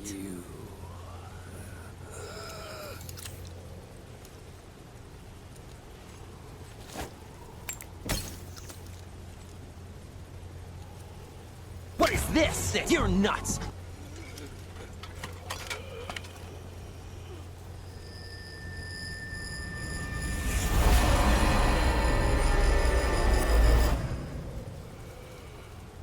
Finish me. Why don't you do a little more of crack?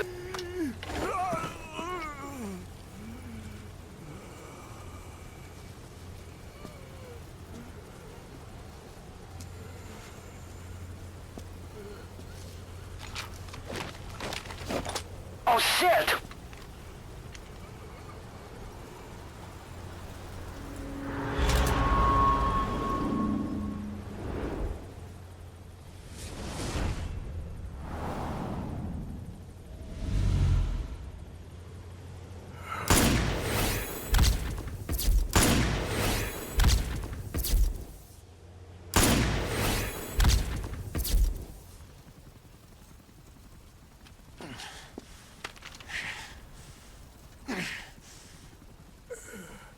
Ha!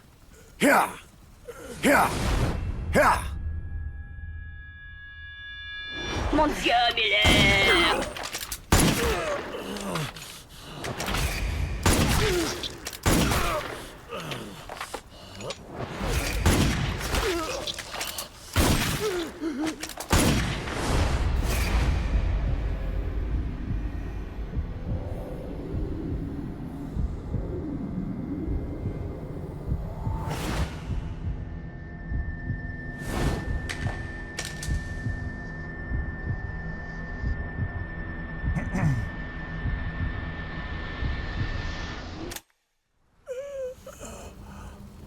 Everything in that turd's path turned into shit.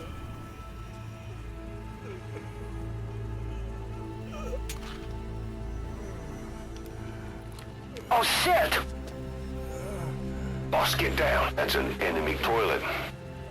Do it yourself.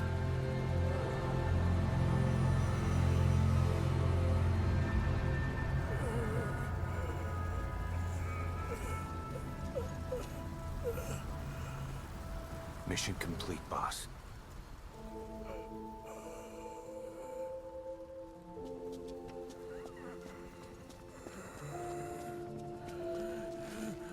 Kill me! Kill me!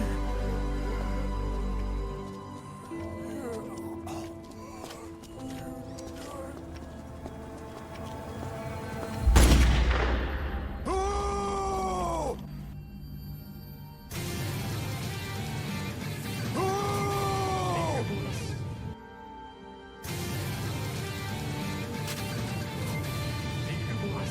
I did it! Revenge!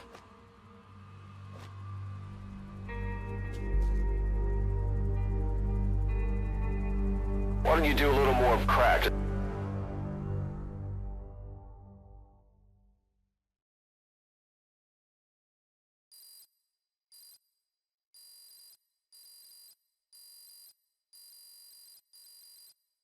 My butt!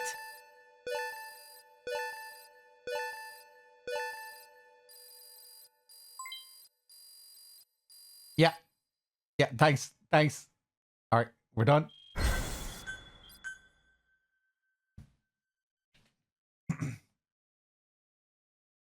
Oh!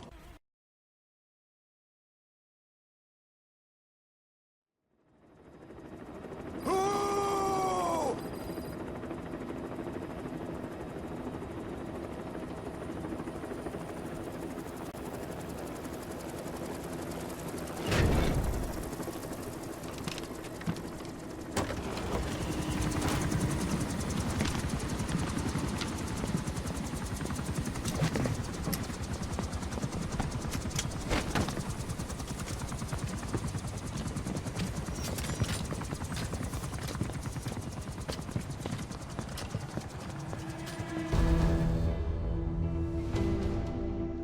Anyone can give up his fight by laying down arms.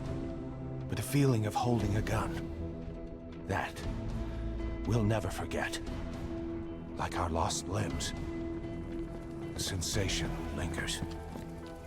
Monsieur Miller!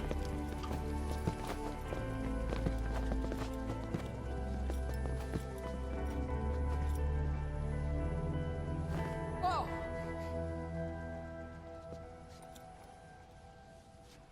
Here she comes! Here she comes!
Boss, get down. That's an enemy toilet.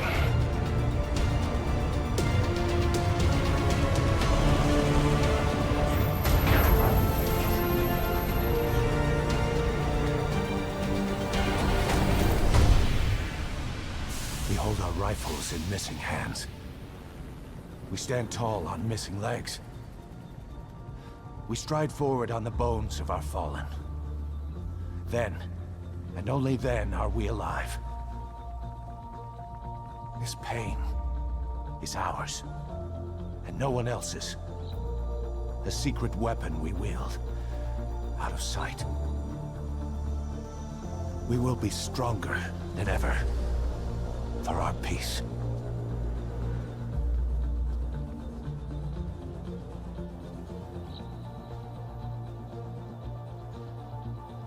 Sahelanthropus will unleash that thirst unto the future. Those were his last words. Kaz. Pretentious to the end. Still, doesn't feel like this is over. And I'll never be whole again.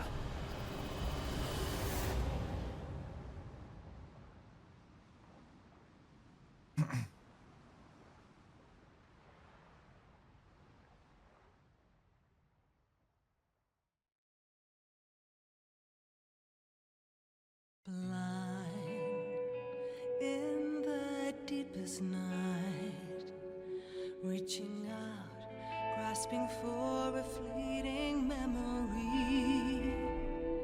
All the thoughts keep piercing this broken mind. I fall, but I'm still standing, motionless.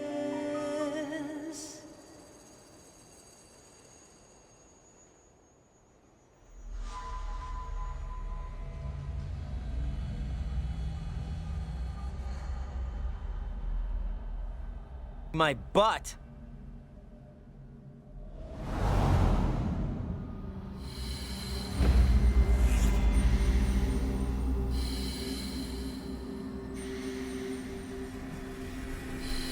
Oh shit!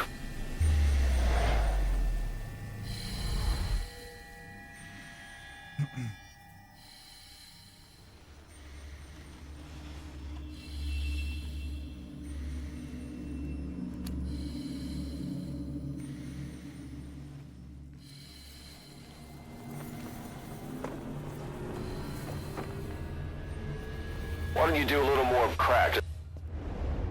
Why don't you do it?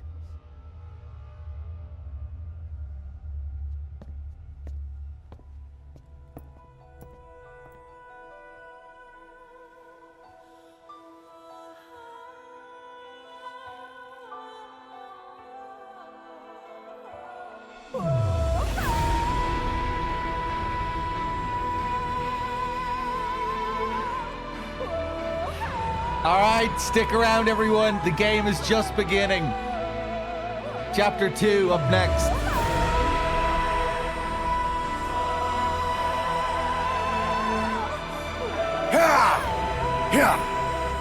Monsieur Miller! Words that kill. Oh shit! Would you speak them to me with your breath so still? Everything in that turd's path turned into shit. In the Father's hands. Let me suffer now and never die. Monsieur Miller! Everything in that turd's path turned into shit.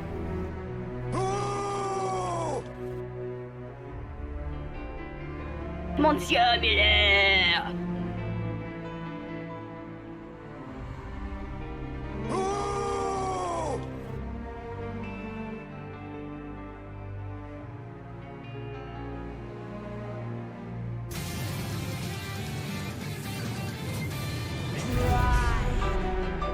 Feeds that blackened heart, and thirst must be quenched through Monsieur Miller! Plenty place is the only way to repent. Renounce what made you that kill. Would you speak them to me with your grace so still? It makes me believe that sins never die. Can't wash the blood on our hands. Let the world fill us all. It's just means to an end. Our salvation lies beyond the truth. Let me suffer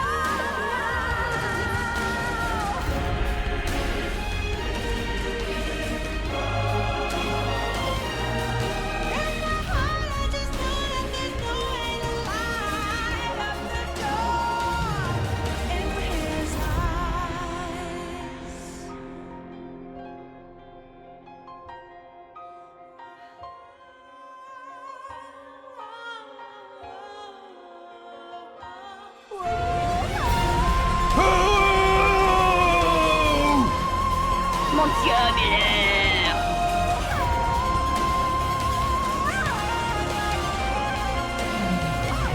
My butt!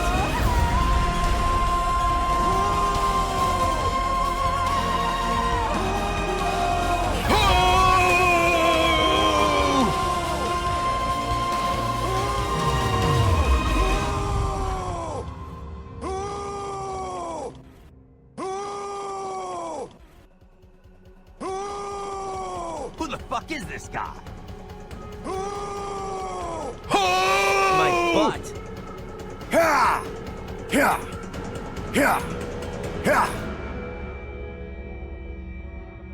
Boss, get down. That's an enemy toilet.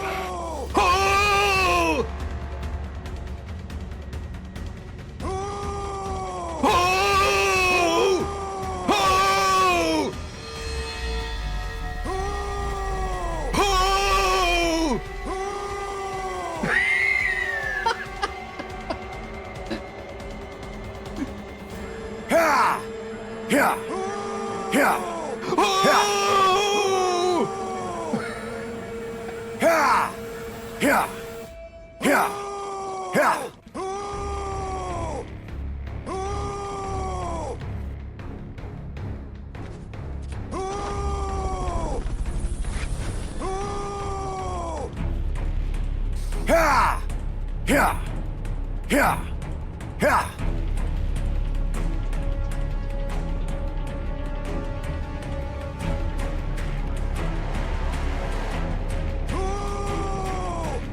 My butt! Yeah! Yeah! Yeah! Yeah! My butt! You can use crack.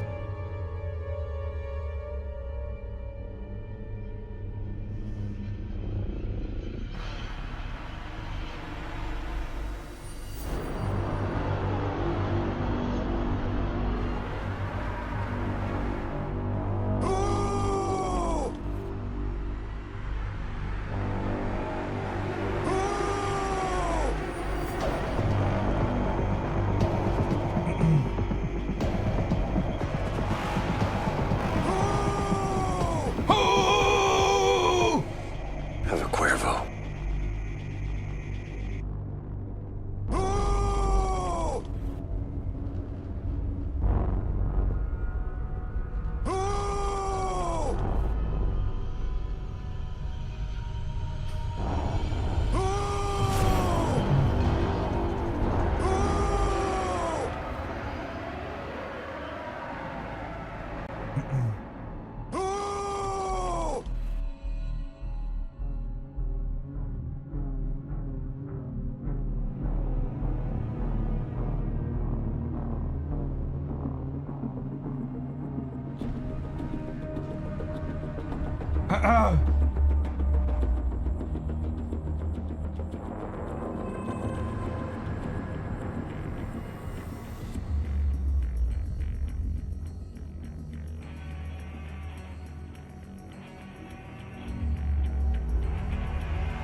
Yeah! Yeah! Yeah! Yeah!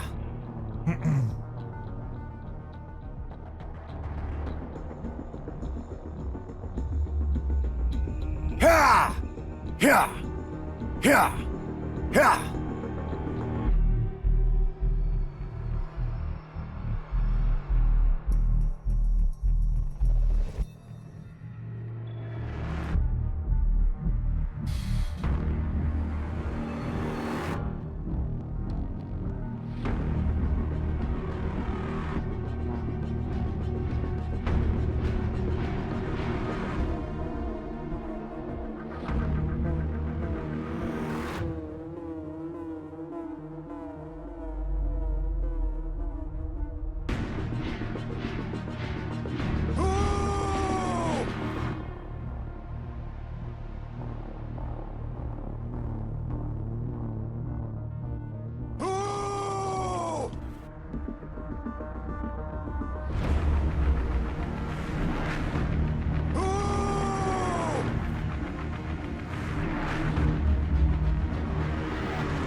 Oh boy.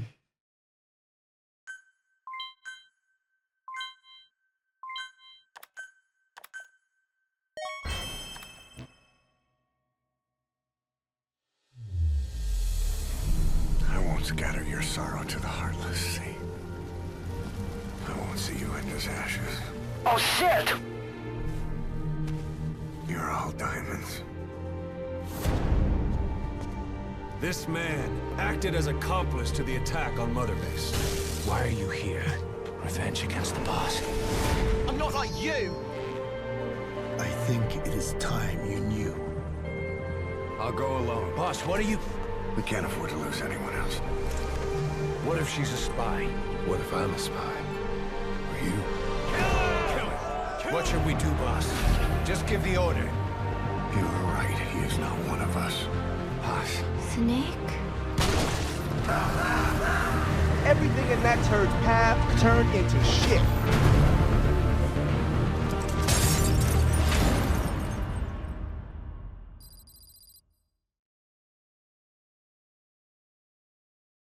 Why don't you do a little more practice?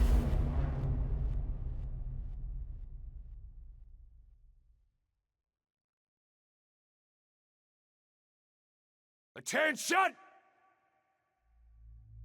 Diamond Dogs! Even with Skullface dead, our brothers are unavenged. And the phantom pain he brought us lives on. Cypher is still out there. We know they planted spies, parasites among us. Watch the man to your left, to your right. Assume nothing. Report everything. It's the only way to protect ourselves. From here on out, Monsieur Miller!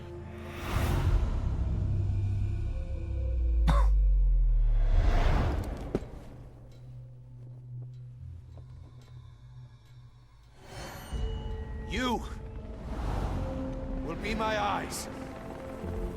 The deadliest enemy's right here in our midst. And they will get no mercy. FAP!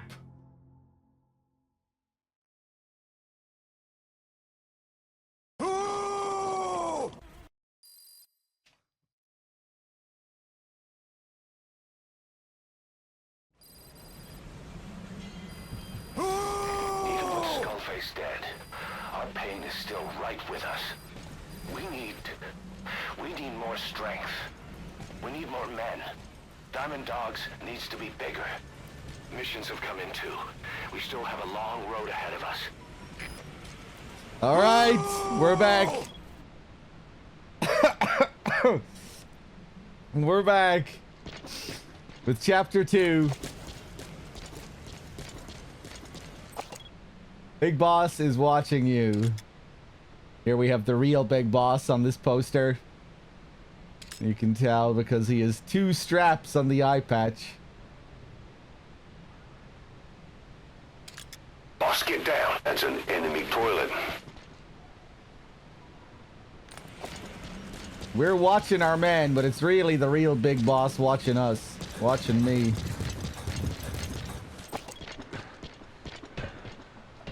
Another one. Diamond Dogs with the severed heads. Big brother. Welcome back, boss. Thank you. Talk.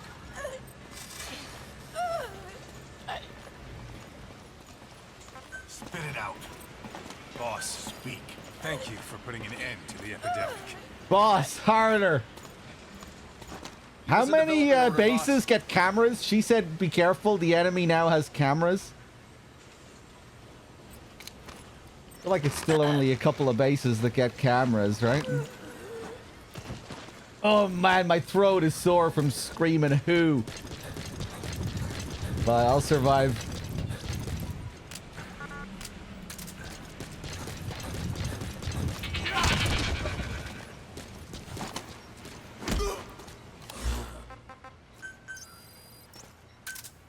Roger.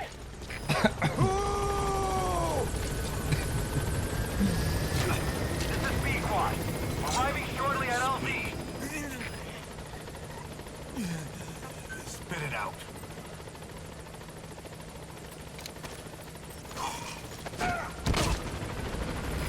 This is B-Quad. All right, see you later, boys.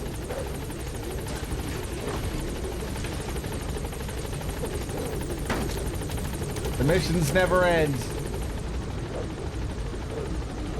Time to go Fulton some fools. Gaining altitude.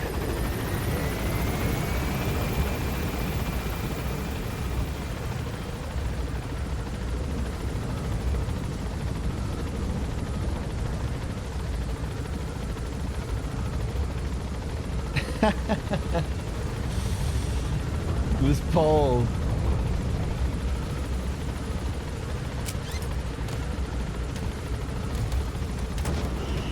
She blinded me with science. Science.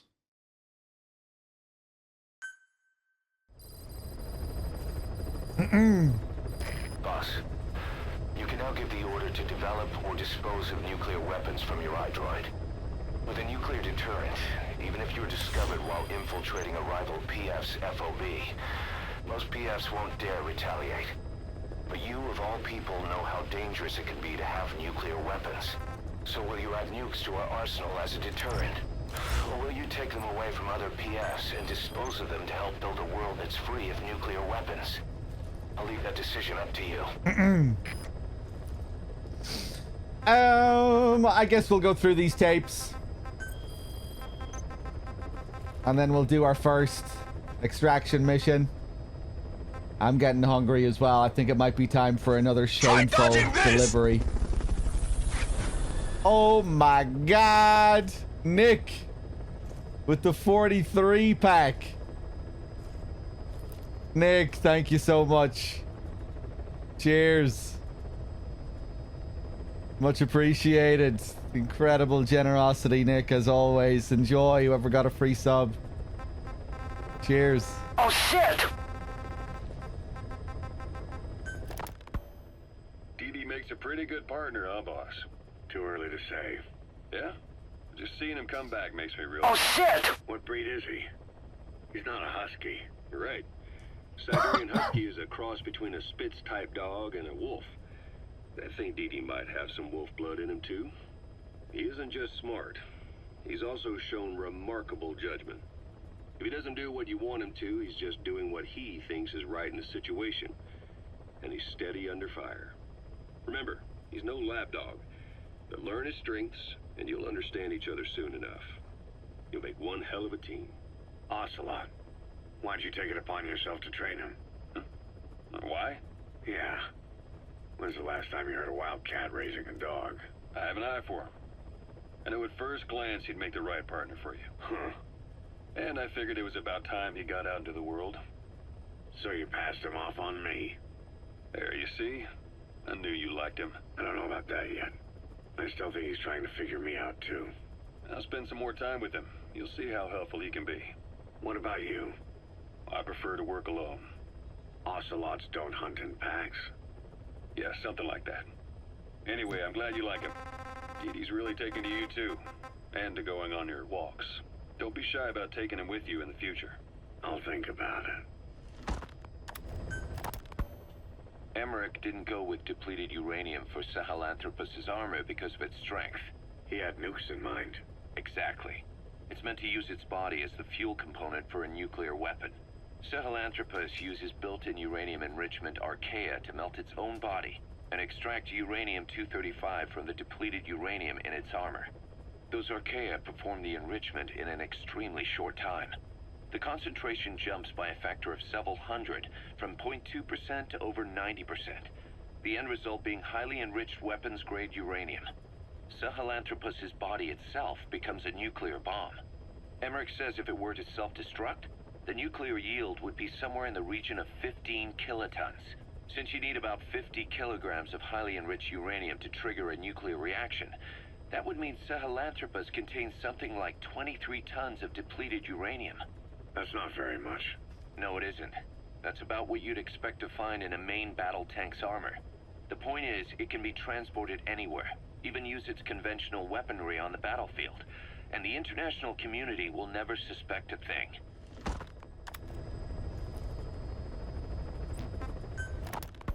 How I just received word from the R&D team and the transport team out of Afghanistan. They finished installing Sahelanthropus on the base. It's ours now. All right.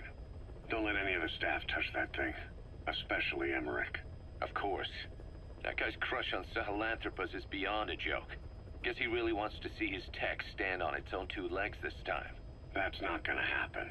I know it. So you've got no plans to make it operational again? Damn right. Boss, I want to hear it straight from you. Hear what? What the hell do you want with that thing? The drive is busted. It's not like it has a nuke on board. Even if the metallic archaea could turn it into a nuclear weapon, all it can do is self-destruct. Sahelanthropus just isn't a weapon anymore. It'll draw unwanted attention without even being a deterrent. I know. The weapon's development strut sank 2 feet under that thing's wake. That's 1 year's drop in a single night. We've started on reinforcing the strut, but there's no guarantee it'll hold up if a storm hits. I know that too. Boss, why keep it? It's a mark. Us Diamond Dogs, we don't have a country to call home. That means we have no past, nothing to prove that we lived. Every one of us threw it all away when we came here. Sahelanthropus is a symbol to show that the likes of us brought at least one crisis to its end. A mark in history. So we can't just fade away. It's of no practical use to us. But we still need it. A symbol of what we've done. I'm glad I sounded you out on this. Snake, on behalf of all of us, I want to thank you. I don't need gratitude. I need security. Keep Emmerich away from that thing. Roger that. You said that the nuke Skullface was trying to spread around the world were equipped with a failsafe. Something that could shut them down at will. His will. Quite so. After all, he needed a guarantee that a buyer wouldn't simply turn the weapons back on him. So how can they be stopped? The criticality trigger, that is, the detonator, is a complete black box design. Any attempt to dismantle it causes it to melt in seconds, using the corroding archaea. The design ensures that no detonation is possible unless he disengages the lock. So he had a way to disengage it remotely. Precisely. The client simply presses a button. At that moment, the detonator begins transmission with a surveillance satellite. The satellite reports to him how the client is trying to use the nuke. If he does not object, the lock is disengaged. But if it's a risk to him in any way... The detonator melts down. The same is true if detonation does not occur within a preset time after the lock is disengaged. The nuke is rendered useless. Who the hell would buy something with strings attached like that? The client would never know until the moment they actually try to use it. Most likely, he would have explained the time delay as the detonators needing time to activate.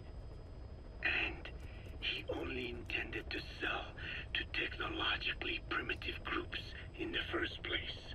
Let me guess. He'd claim it was defective and offer a replacement. Shadier than a used car salesman.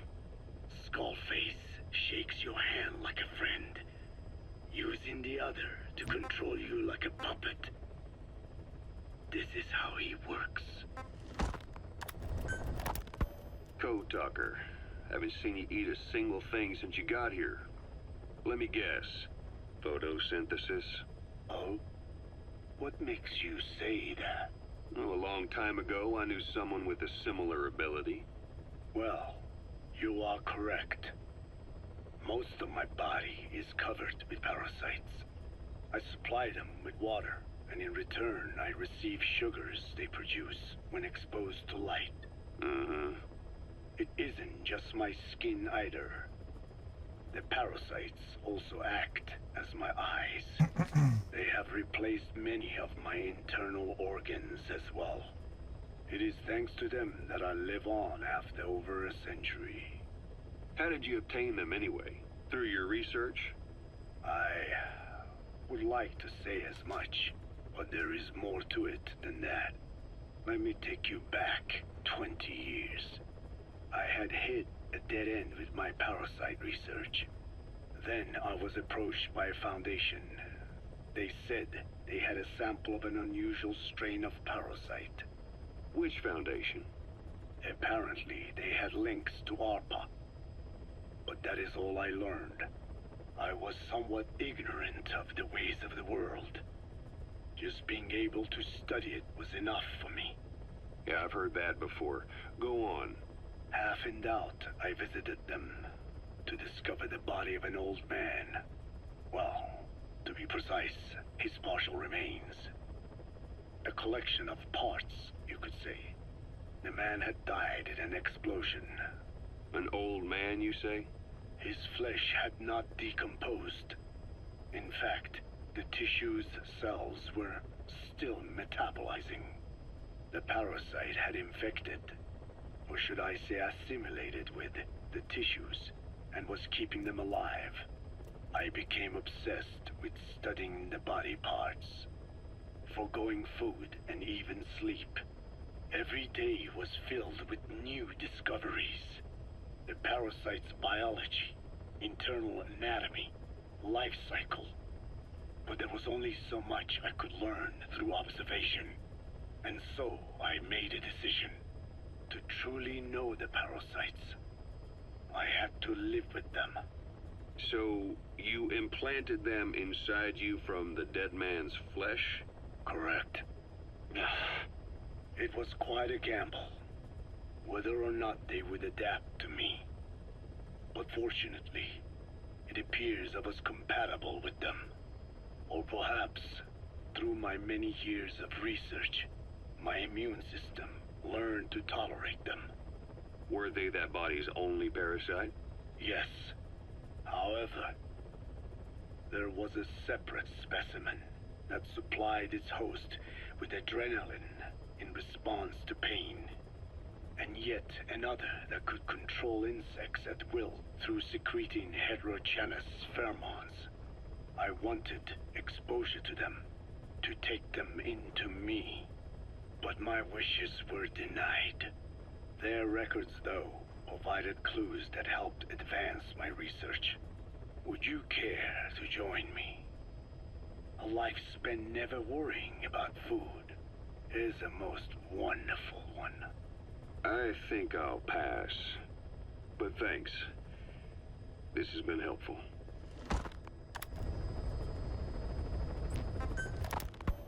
Skullface has finally burned out.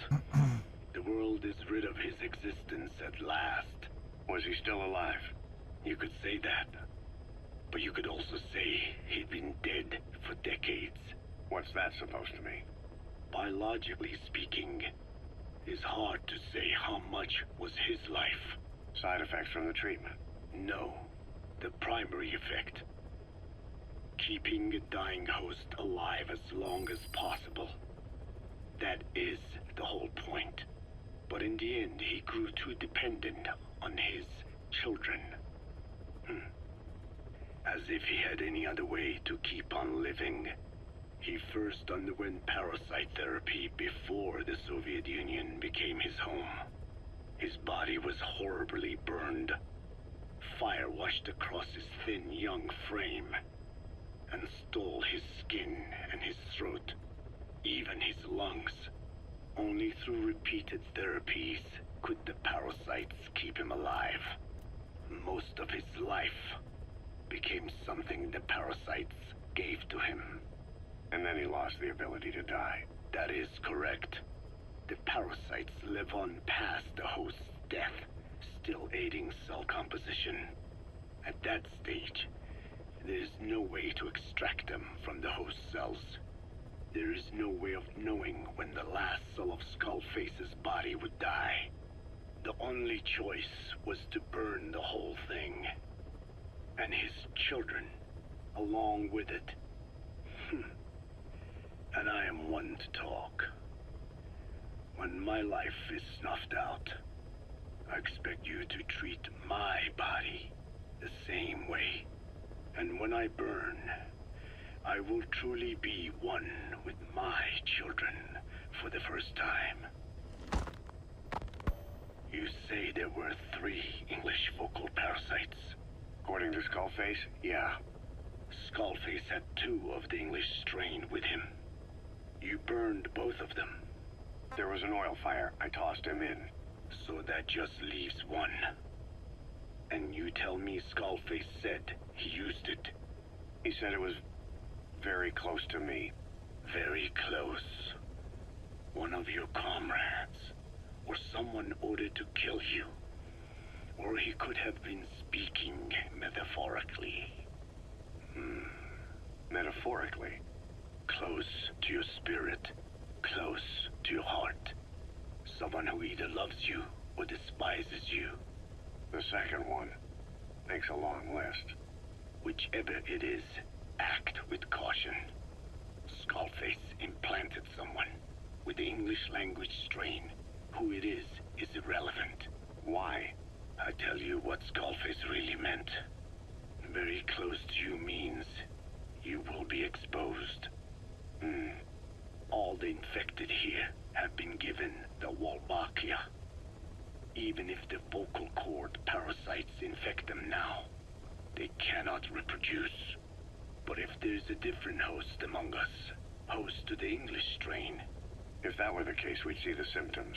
What about the non-English speakers? We have plenty of those, but the staff use English as a common language.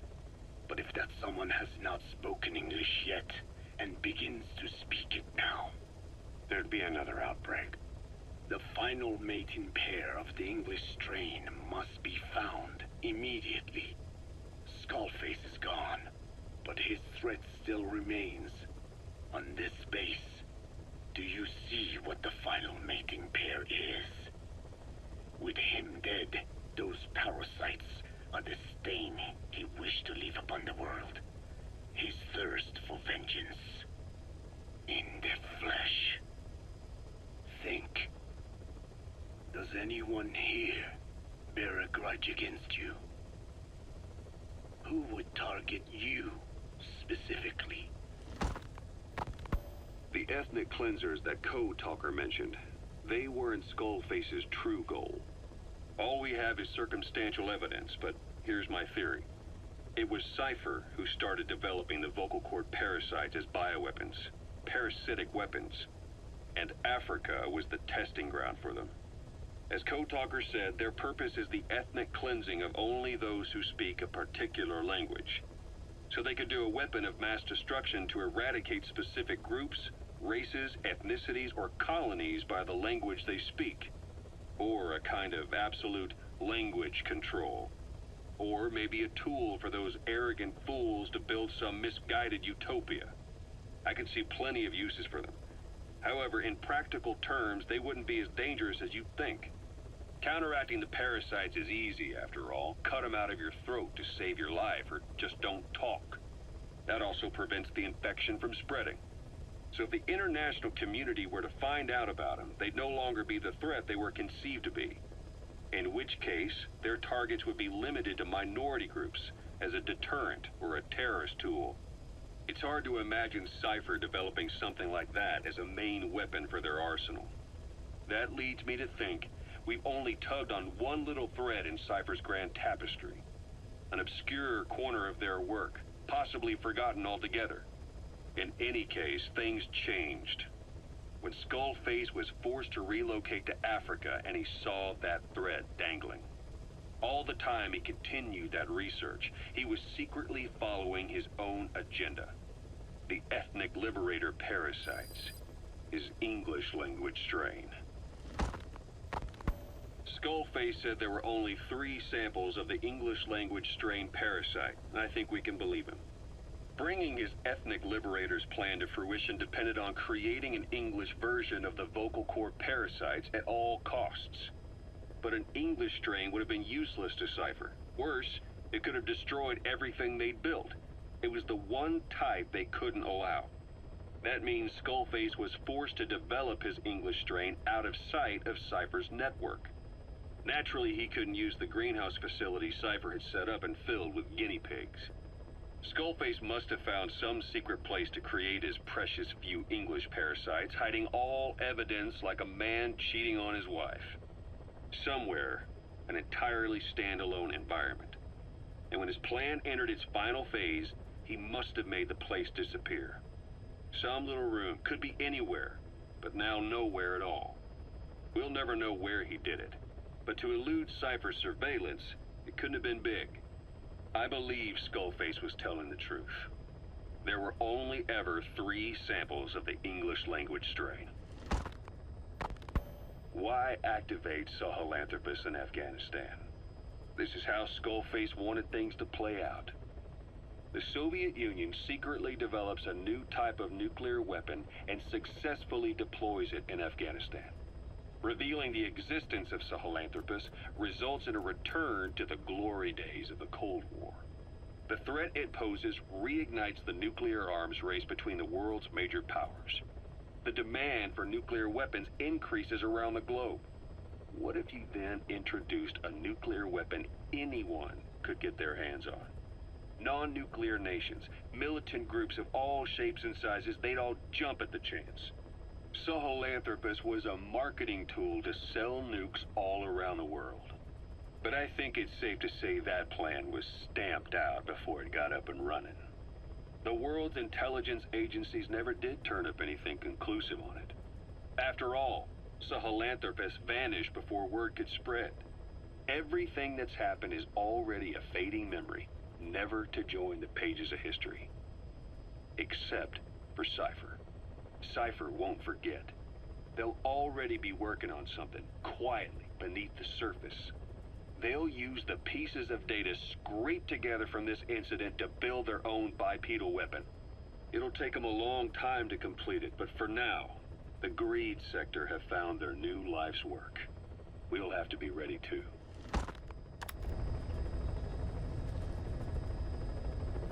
All right, I'm back. I have some food with me here. I'm gonna have to eat this while I'm playing here.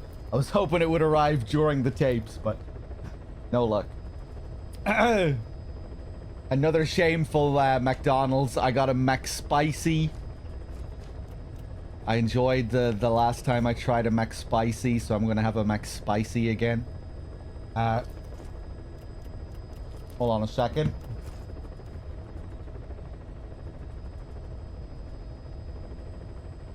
Nature's blessings, like baker's yeast.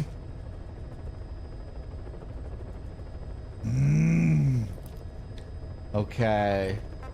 Hold on. I think we're done here. Yeah. To know too much. The agent that the CIA had working for them inside OKB-0 has gone missing. We've been given the job at finding and extracting him. The target learned of XOF's plans to use vocal cord parasites and had hidden himself with the CIA's Mujahideen allies. But following Skullface's death, the Soviets retook OKB-0 and all contact with the target was lost. He may have tried to go back to OKB-0, but even Langley isn't sure what's going on. After all, they've never even learned of Skullface's plan. That's probably what they want to get out of the man once he's extracted. But we can't allow Langley to learn of the existence of the vocal cord parasites. That's why I want you to bring the target out, boss. Once we have him, we can report him dead and keep him on base. All contact with Langley is being conducted through a cutout. Our reputation should remain intact. As for the reward, it's already in the hands of the cutout. All you have to do is get the job done. Just like always. All right, let's go and extract this guy. Higher grade versions of your equipment. I'm gonna change my equipment anyway. Desert Fox. Just give me that random assault rifle. Give me my level 2 trank.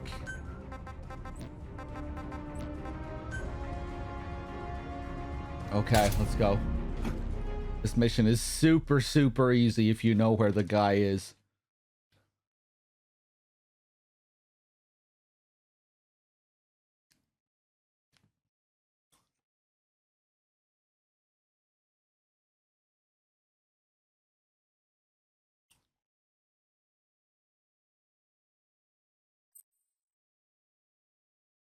If you don't rescue this guy, I think he gets taken to Lamar Hate Palace, and then he just stays there until some XOF guys show up, and then they kill him. Remember, I completely forgot about that interaction. I think we looked at it the last time I was playing this mission. Find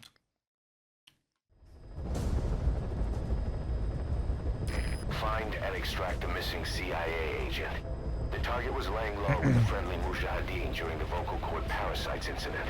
The man headed back to OKB-0 after the Soviets recaptured it. Check the target's VI on your iDroid.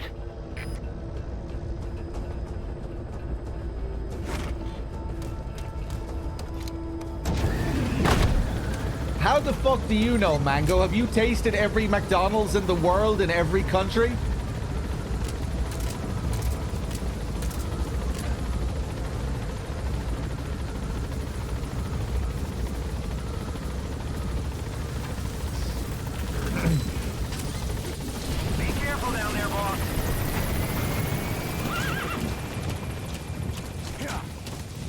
McDonald's in France is genuinely fancy, though. I was talking about this before. Last time I was in France, I was amazed by the McDonald's.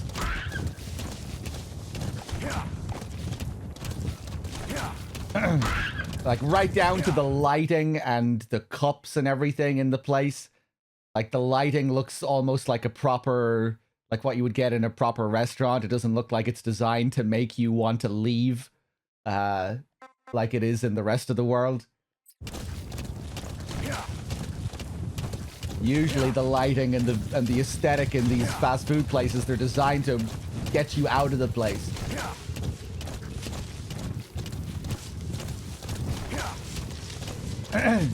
You know, so you'll sit down, you'll eat, but you won't want to sit around for the ambience. But yeah, in France, actually pretty nice lighting. You get your drink in the most glass-like looking cup I've ever seen. You don't get like the typical McDonald's plastic cup. It looks like a glass. It feels like a glass, but I don't think it is a glass.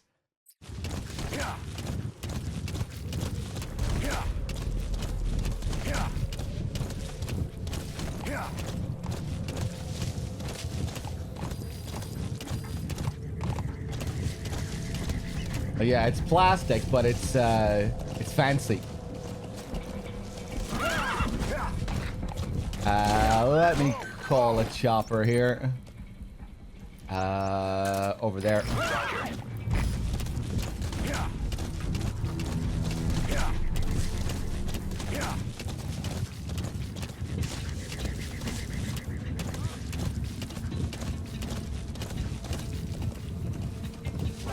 Oh, you bitch! Well, just keep going. Where's our man?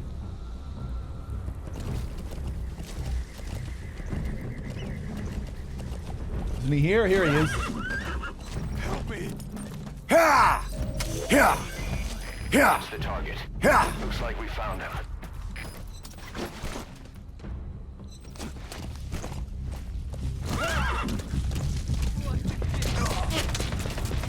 He might get killed here.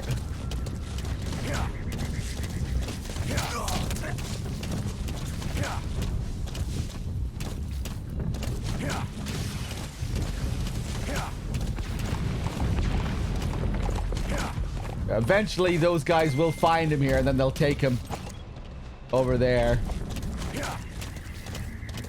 And some XOF guys show up and kill him. Unless I'm thinking of another mission, I'm pretty sure it's this one.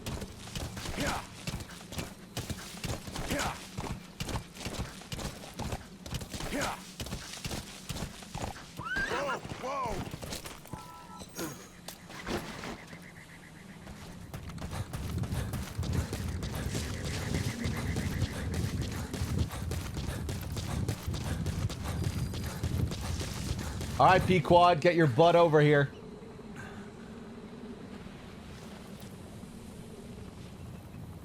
I'm gonna take another bite out of my burger.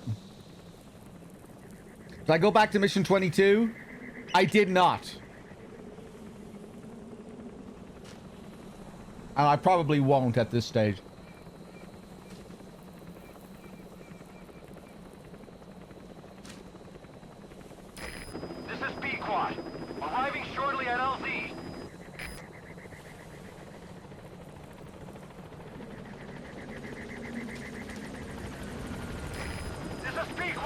I hope you're not angry with me.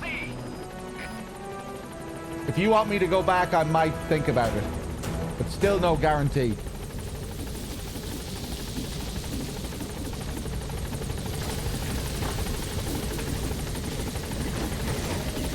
Target extracted. Exfiltrate the hot zone, boss. Gaining altitude.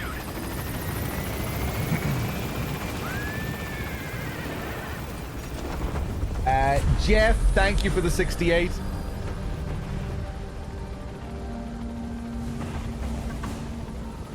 Departing.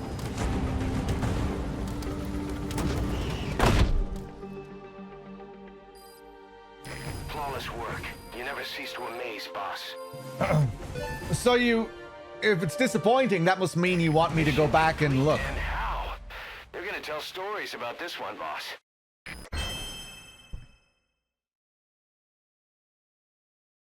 Okay. Boss, the target filled us in on what's been going on. He betrayed the Soviets, passing information to Langley, but got scared after learning XOF used the vocal cord parasites. Then came feelings of guilt that his leaks sent comrades to their deaths, and fear that America might deploy such a weapon itself. But in reality, XOF and Langley don't have a collaborative relationship, and Skullface was not working for America. Still, I can't blame the man for being afraid. After laying low with the Mujahideen, he tried to cut his ties with the US and return to the Soviet military. But along the way, someone came after him, and he was forced back into hiding.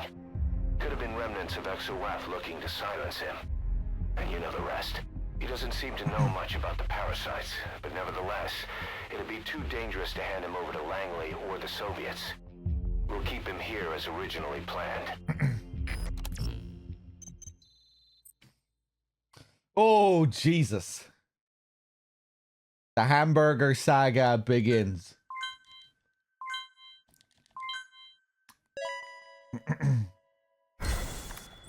Yeah, the chapter 2 pacing is something. Boss, come on back to base. We do a mission, we get a massive batch of tapes, we have to do random bullshit side ops to unlock new missions. It's a bit of a slog, but we'll get through it.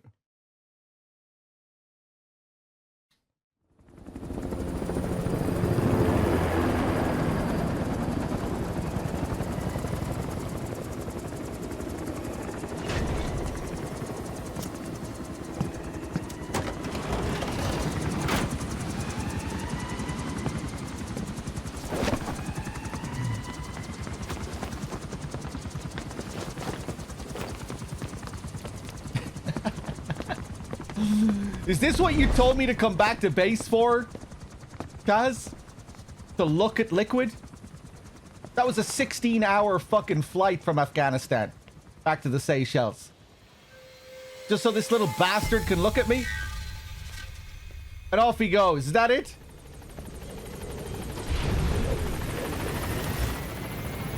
Boss, there's been an accident in the boys' quarters.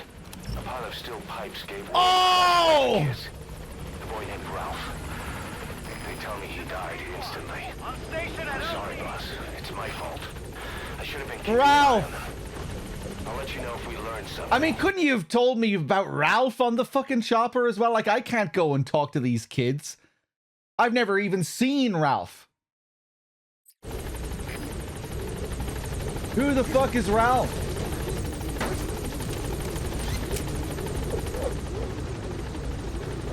Was he? I guess he was one of the kids from the mines.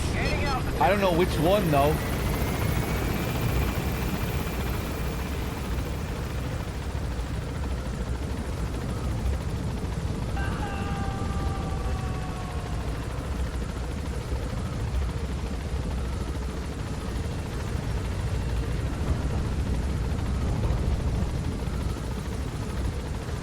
I think that guy was one of Ralph's friends.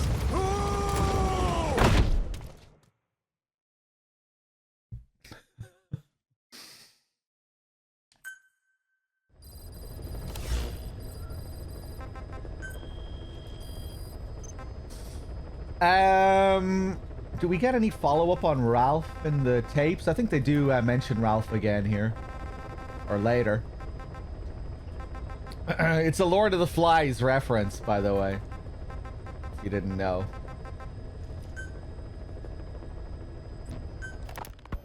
You mentioned that the man on fire was crushed under Sahelanthropus in its hangar.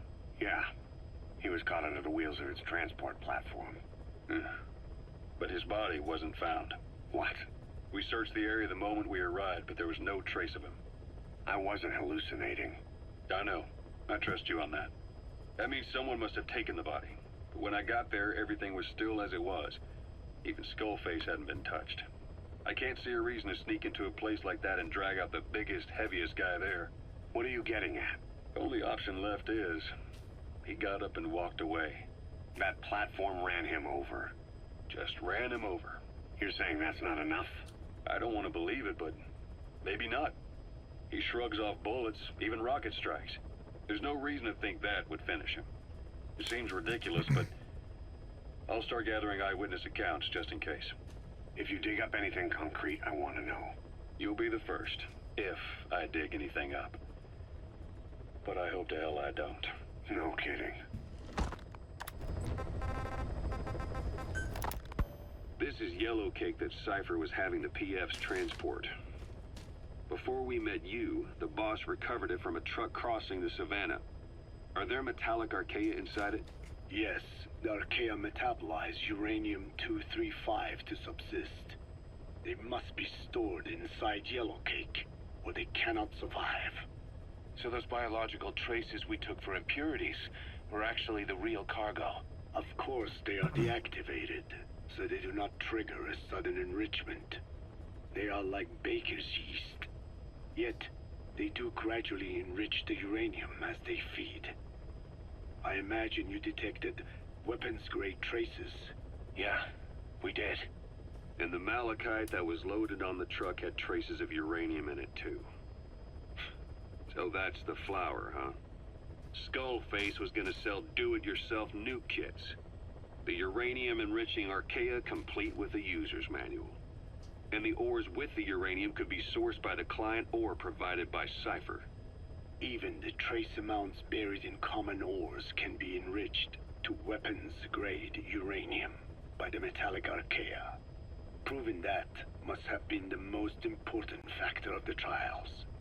That and the ability to successfully prevent detonation. So if the amounts of uranium in the ores are low enough, they can get past any inspection. And you only need a tiny amount of the archaea to act as the yeast. No great challenge to smuggle that either. The first step towards saturating the world with nukes. His plan. That was not my intention. My only goal in developing the metallic archaea was to save the Dene. What made you think a tool for creating undetectable nuclear weapons would save your people? After 70 years, the Dene reclaimed the Navajo Nation from which we were banished. We bore all the hardships of poverty. But we were proud to live off the land we called our own. But in the moment the atomic bomb was dropped on Hiroshima, everything changed. I don't get it. The nuclear arms race between the US and the Soviet Union began with the end of the Second World War. Suddenly, there was a massive demand for uranium.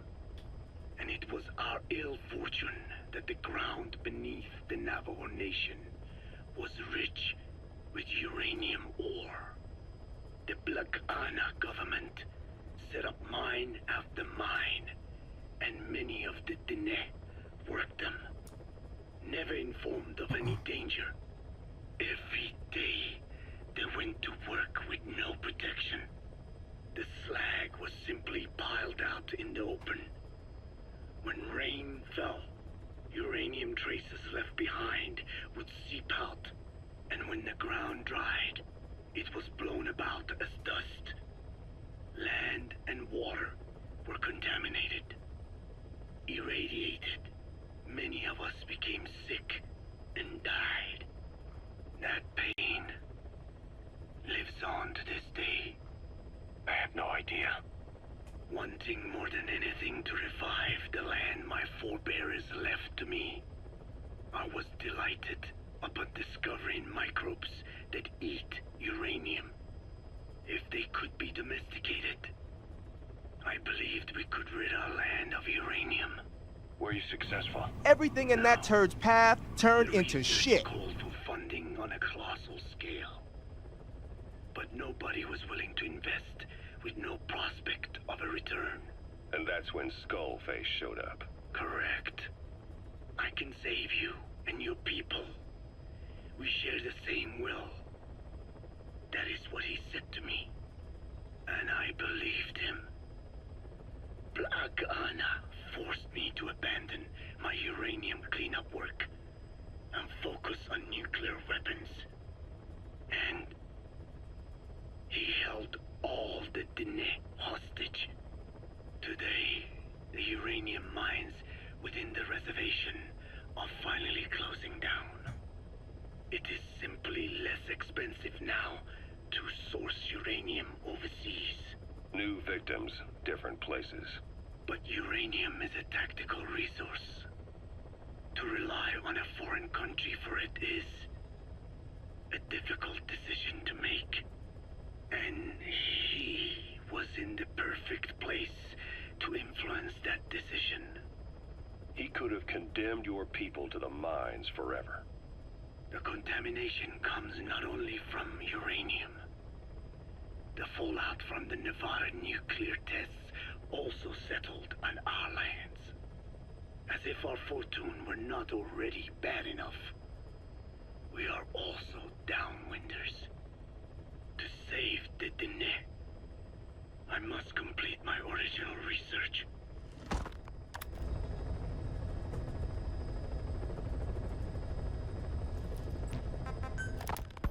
The one that covers the parasite that lives on the surface of the skull's bodies is what gives them their power. Similar to my children who live in my skin. I modified the parasites I isolated from the body of that old man, differentiating them with various abilities. One that can blend perfectly into its surroundings by exposing the pigments in its cells at will.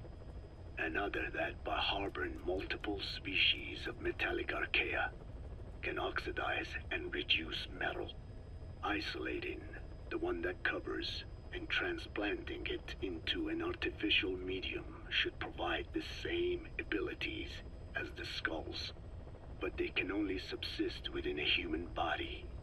Once transplanted into the medium, they will eventually die. Another thing, the weakness of the one that covers is desiccation. Their surface moisture loss is greater than ours.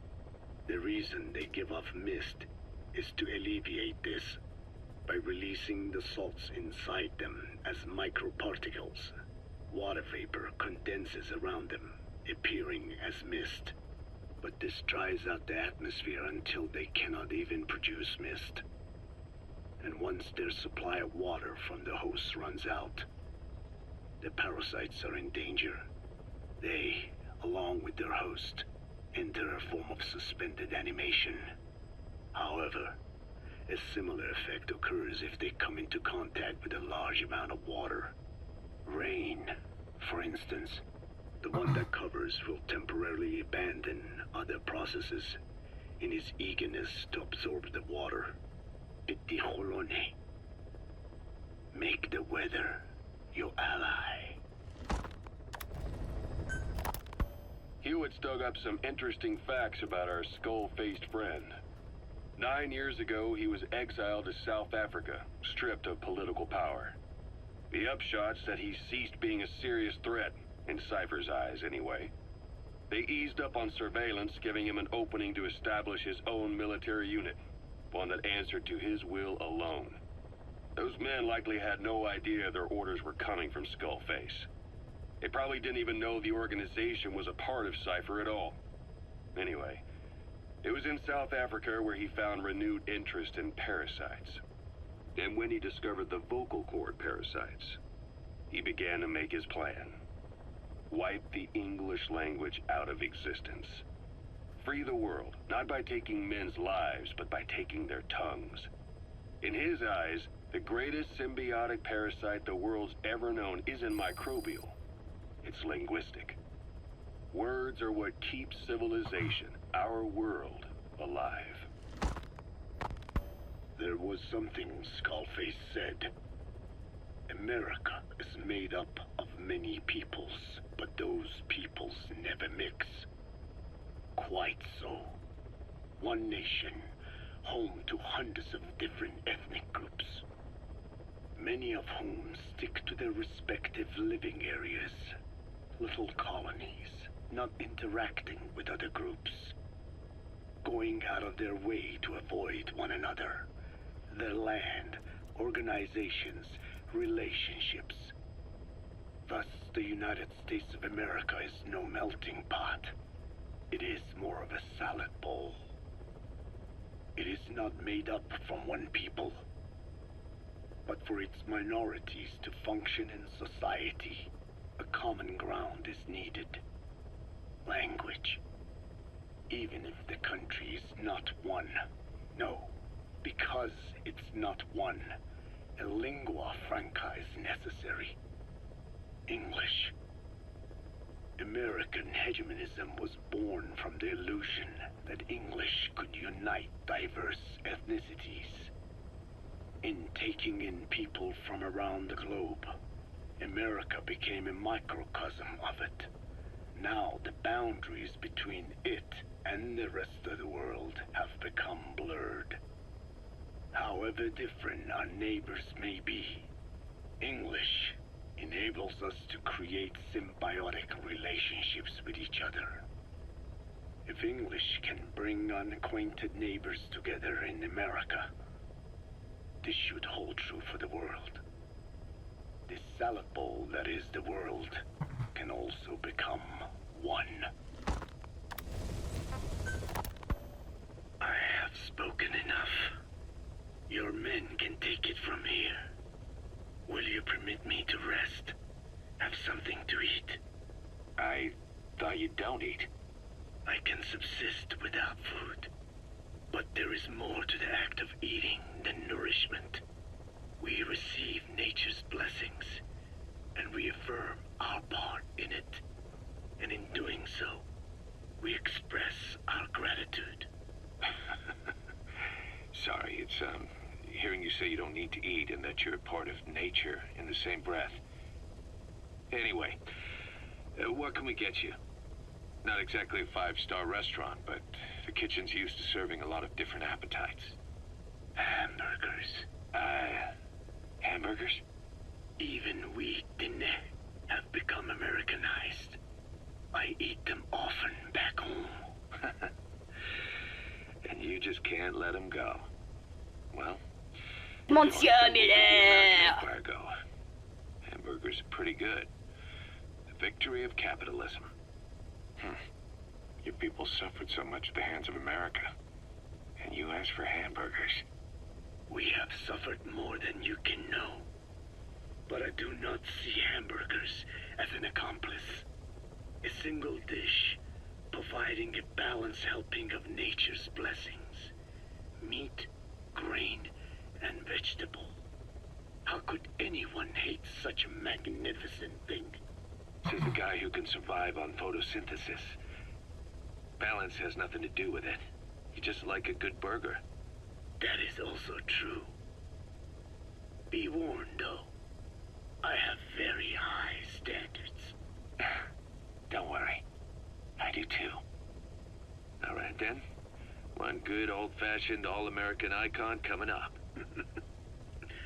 I look forward to it.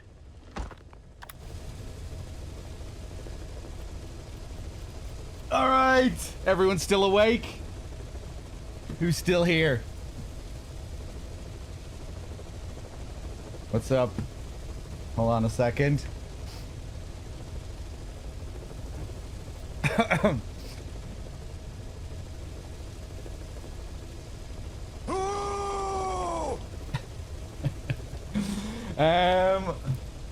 Let's see. What is our next main mission? What do we have to do?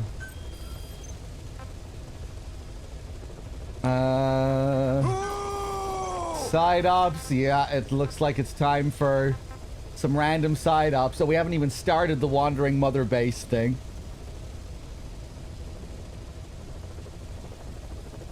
Yeah, we have Quiet. DRK did not kill Quiet earlier. I'm just gonna leave her there for as long as we can. It's probably what he wanted to do anyway. Let's rescue our first wandering asshole here.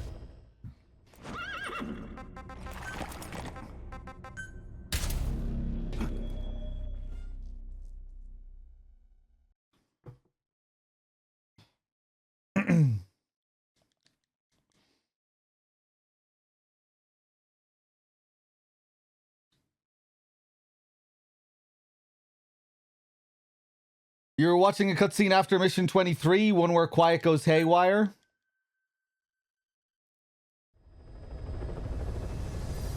Right? Why are you asking me that as a question?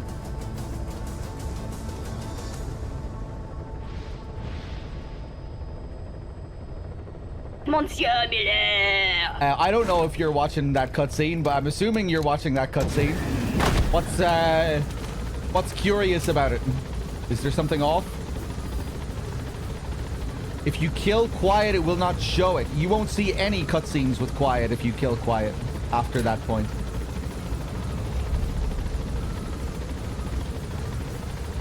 Quiet will not come back to base.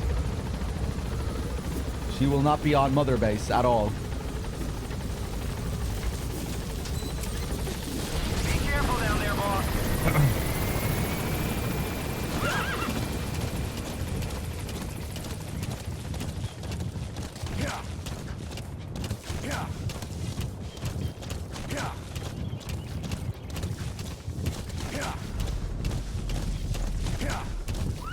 I'm going in the wrong direction. Yeah.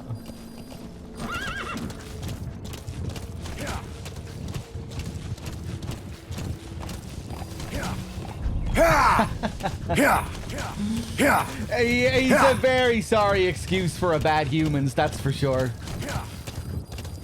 I think we'll take you back, bad humans. This guy isn't cutting it. Yeah.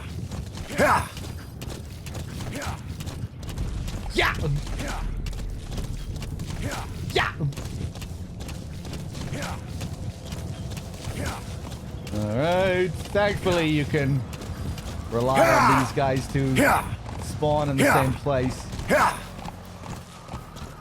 Should be up here.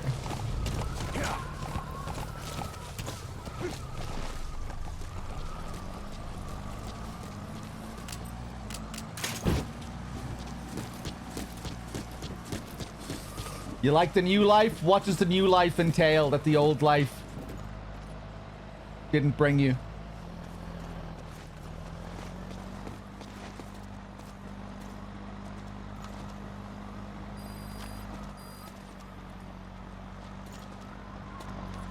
Boss, I knew you were. I'm so happy, boss. One of the guys out on a mission at the time. He's fallen a long way from the glory days. But will he come back to us?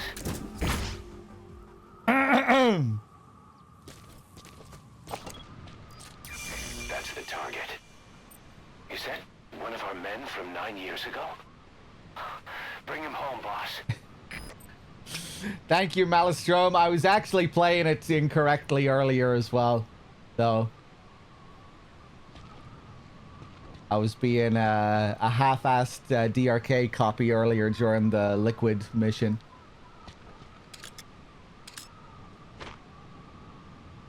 And I guess during the Hunting Down mission, or whichever the one is, whatever it's called, before Code Talker.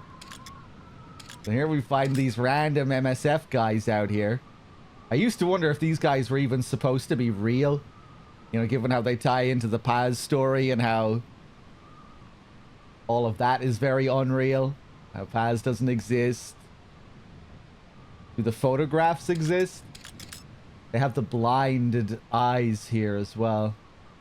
It's kind of interesting. The faded crest.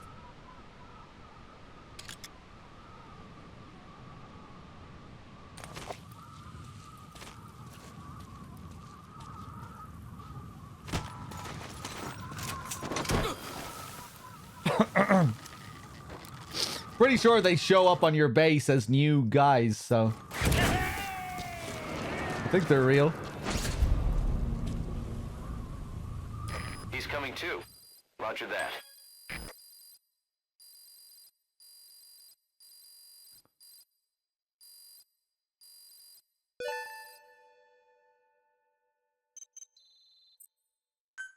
Oh, here we go. Emmerich's finished development on that battle gear of his. Get back to Mother Base.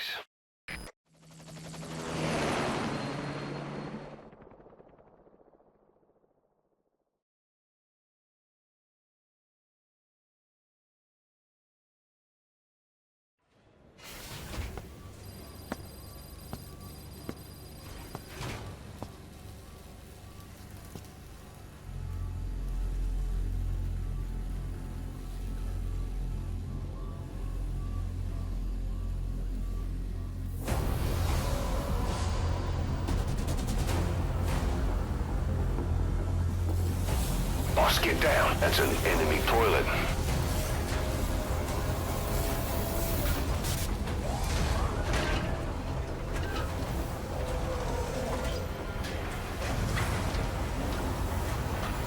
My butt!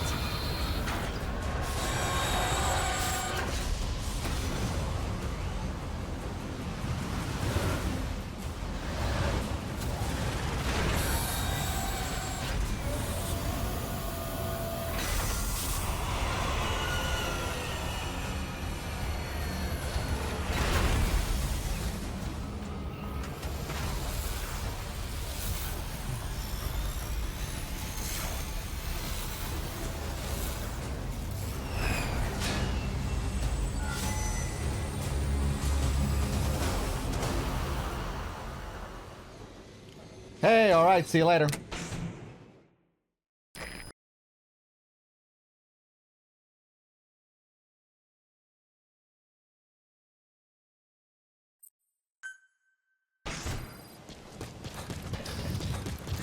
Boss, we need evidence to prove our suspicions about Emmerich. Enter the central base camp in Afghanistan and recover that AI pod.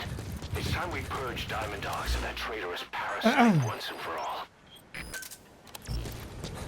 Right, we see if we can take it for a spin in the menu, see what happens. I don't think I've ever done this in my life, ever. We see what happens if we take it for a spin?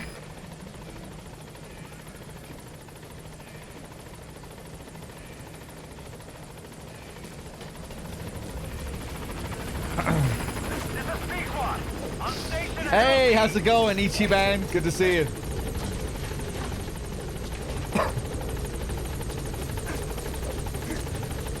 Yeah, I probably should have changed my title or something just to let everyone know I was streaming over here.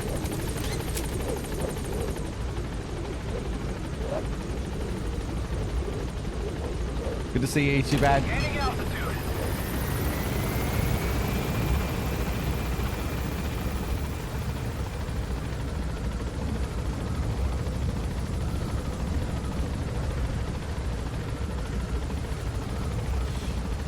I won't connect online. Maybe I will later.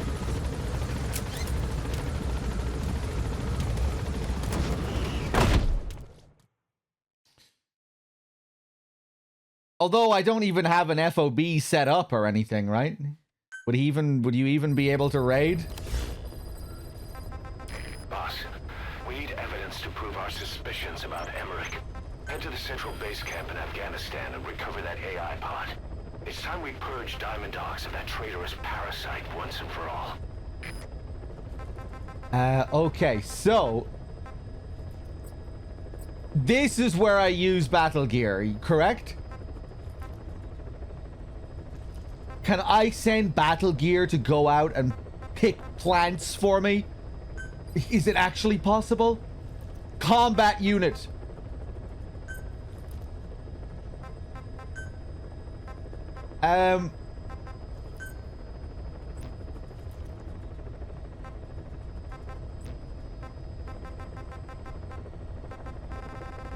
Oh, I have no idea, man. I probably have to do all of these to unlock the Battle Gear ones later on. Probably don't even have the option. Fuck it, I'm gonna send someone out to collect plants anyway.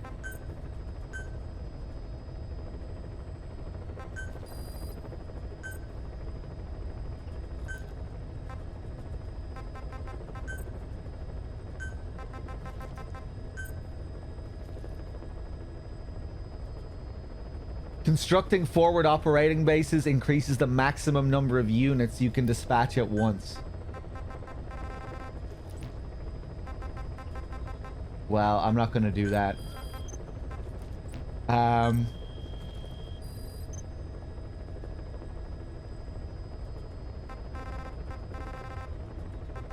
Alright, let's go extract this AI pod.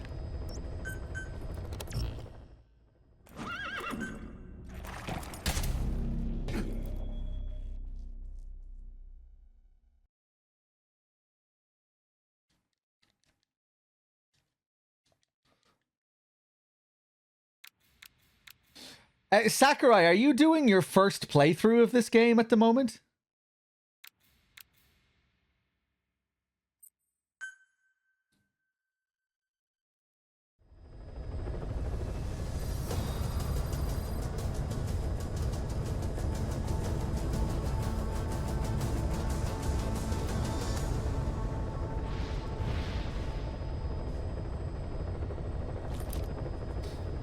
And no mine clearing yet. Technically, yeah. You spent 200 hours staying on mission 21. Did you just start... Did you pick the game back up because of this playthrough? You were watching this playthrough and you decided to go back to the game after having left it for like a few years or something? Is that what happened? Okay, alright, cool. Oh, no. That isn't what you did.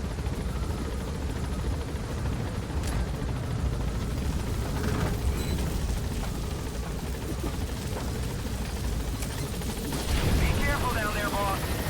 Oh, you started the playthrough this month or last month.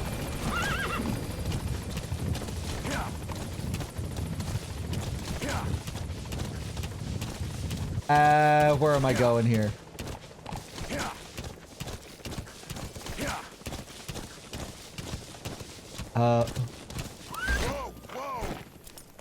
Okay.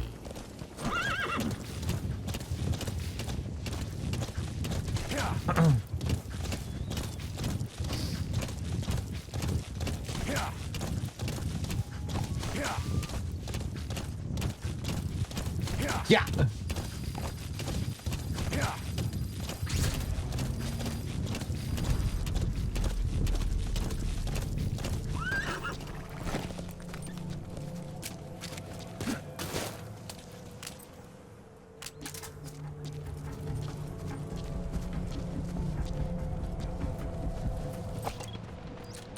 Ah, this asshole.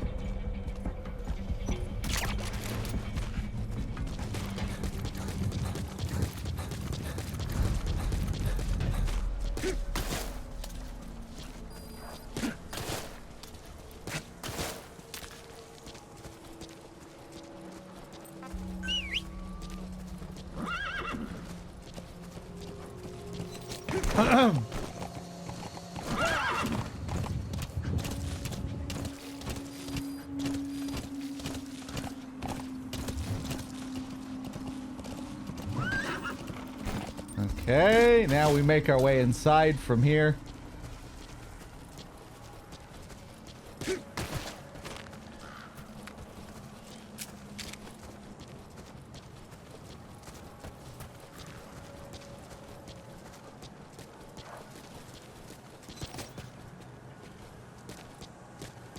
They have a serious lack of security on this base.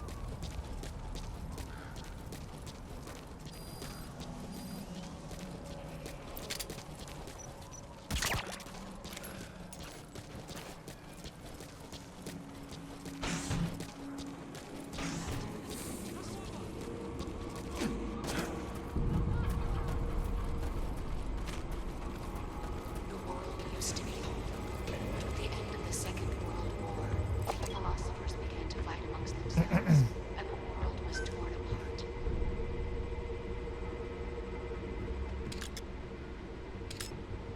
Jack, is that you?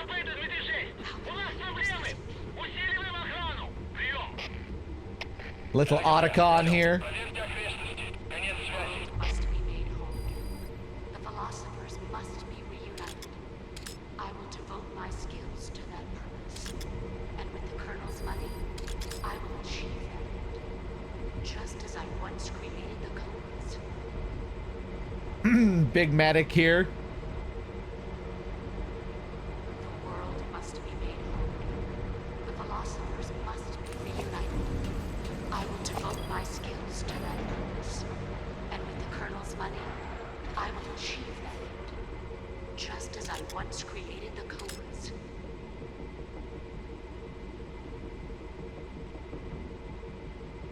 Finish your mission. Prove your loyalty.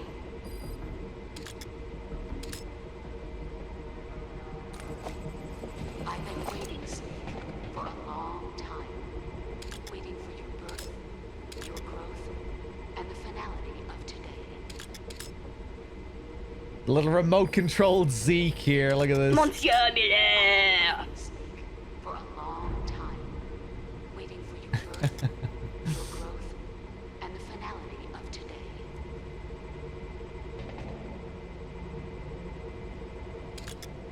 When life ends, it gives off a final lingering aroma. Life is but a farewell gift from darkness to those on their way to die. I is equal to 3.2546373698888. The lonely fox chases the one-eyed hound. The lonely fox chases the one-eyed hound. 5, 4, 3, 2, 1, 0. Failed deadly formation of Sinuchi, Kinu no Mebashi, Takayama, Misunomon, Suzuki Gataki, Taro, Iran, Ichinotori, Uneno, Yamashita, Sasano, Kofudai, Tokiwada, Yokinbuchi. The lonely fox chases the one-eyed hound.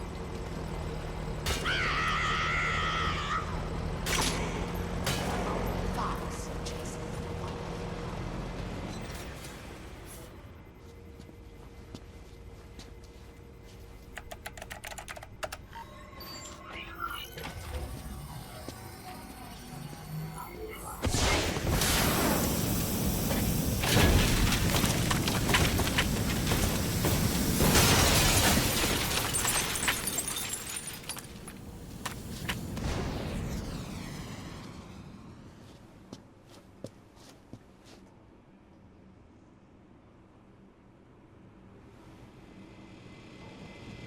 AI pod launch confirmed. We'll pick it up.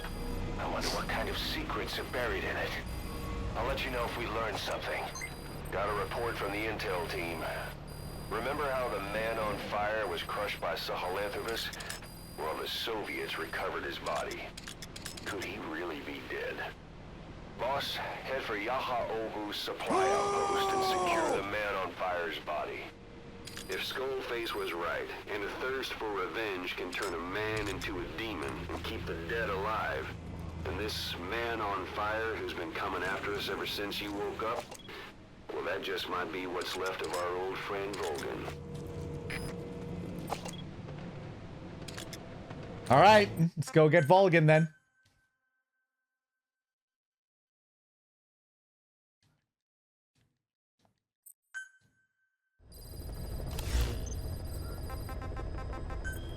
Another riveting, important side op here where we have to stealth through one of the bases that we previously went through in the first chapter.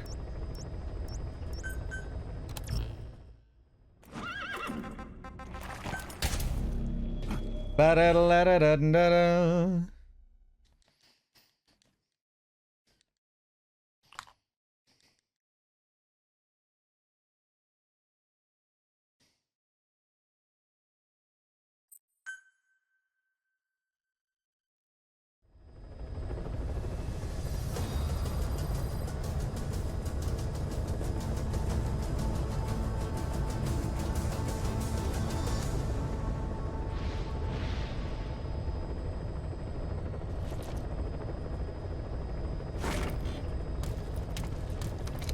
You already had your Volgan boss fight, Sekinot. Don't be greedy.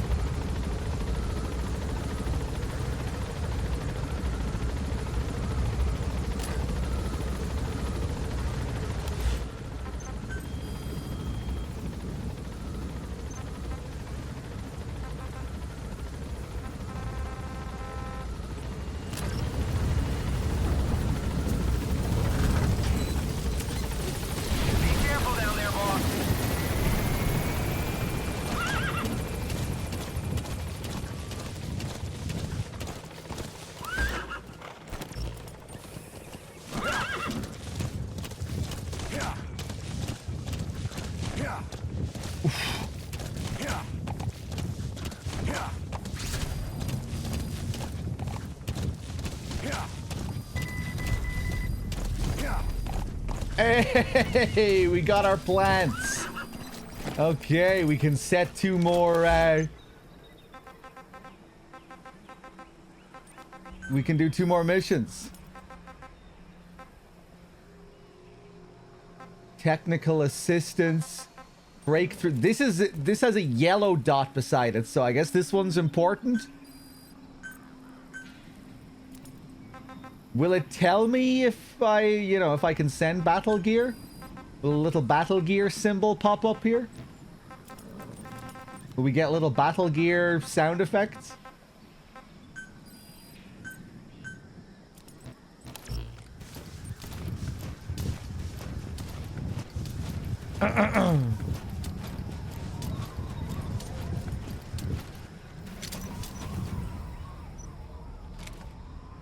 I have no idea, Bad Humans. I'll have to see how it's implemented. But I'm not against the idea of having like boss fights that you can avoid. In theory, it just depends how it's implemented.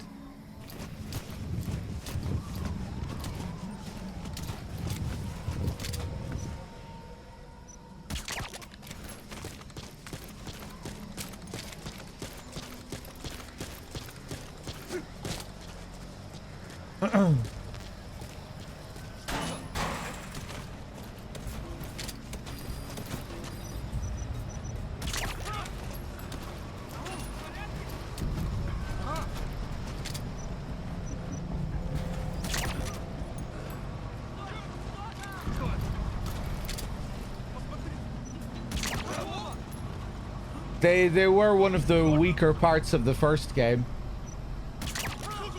In the first game, you can avoid some of them too. And it isn't particularly well implemented. Like, when Higgs summons the big lion BT, and you get this big epic cutscene introduction to it. Oh, he's hungry. Or whatever the fuck he says before it. It's like, whoa, God, look at this shit. Big spectacular scene. And then you can just easily sprint away from the thing 2 seconds later and the fight is over. It feels kind of jarring, anticlimactic. They tried to make it a bit better with the director's cut and very hard difficulty where where more of them will spawn, but it's not much better.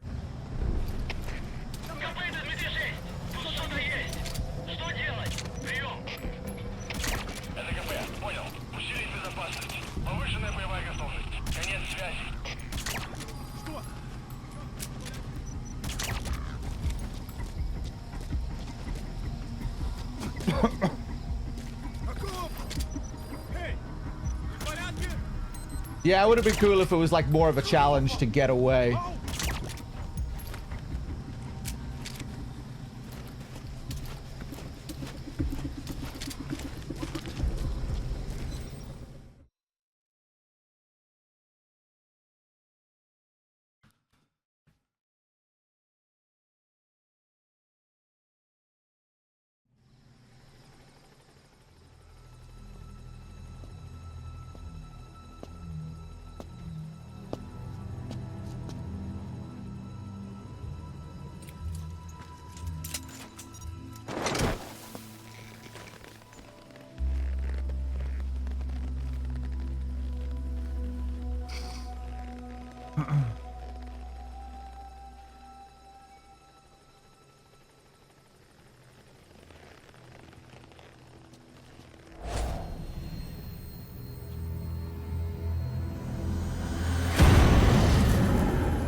Classic Volgin. Spent this whole time chasing the wrong guy.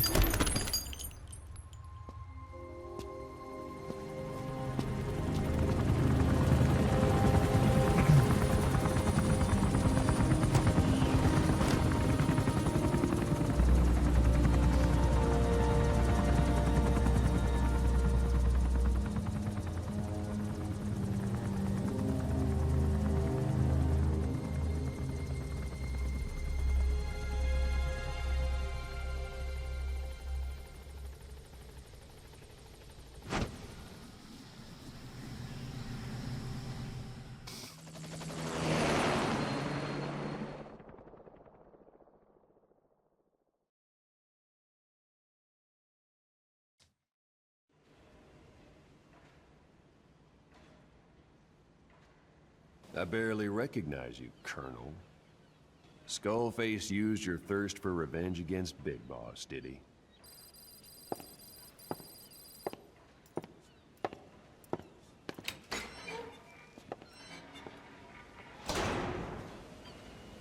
Boss, I've updated the mission list. We've received some new job offers. The details are on your iDroid. I wonder if they ever plan to do anything more with him after this point.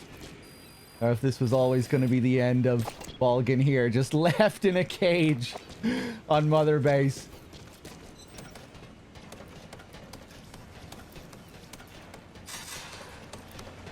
I mean, what's he going to do now? He realizes he's after the wrong snake, so he has no reason to come back to life anymore now, right? Roger.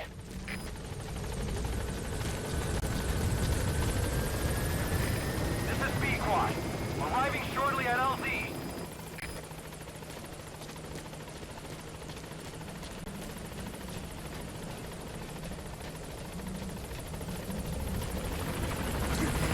This is B-Quad. On station at LZ.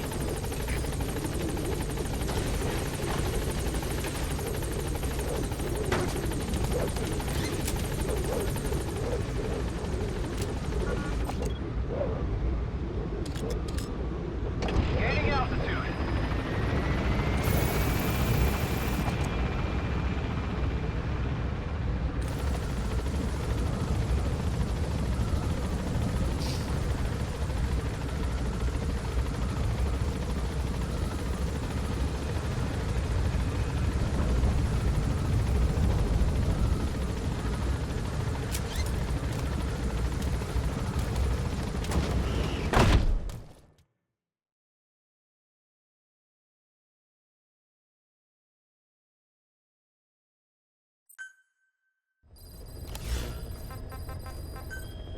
Boss, about Eli.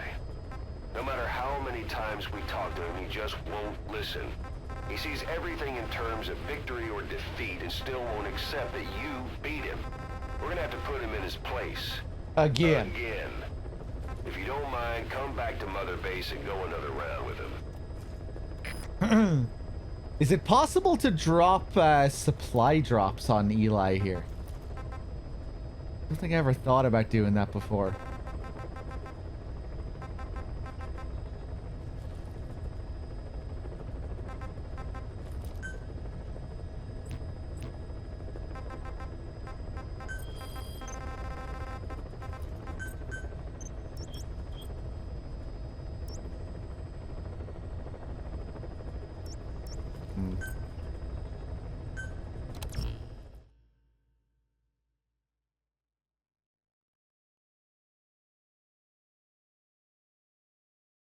I don't think he sticks around in the same place long enough to be able to do that.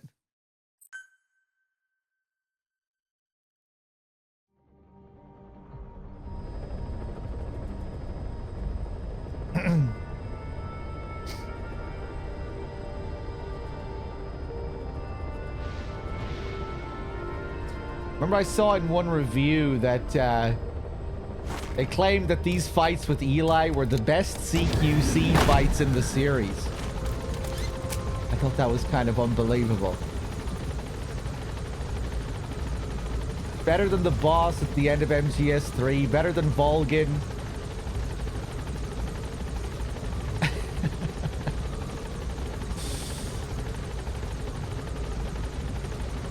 I didn't even consider these to be boss fights, personally.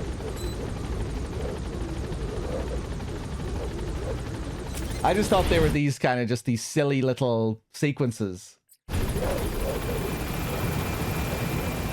You know, I don't particularly dislike them, but I'm not like crazy about them either. They're just these silly little Eli fight sequences. They don't really feel like boss fights. Kind of feels like a mini game or something almost.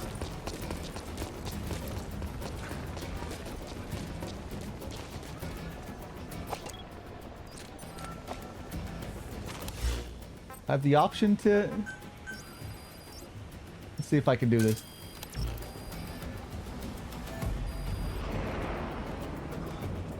Oh!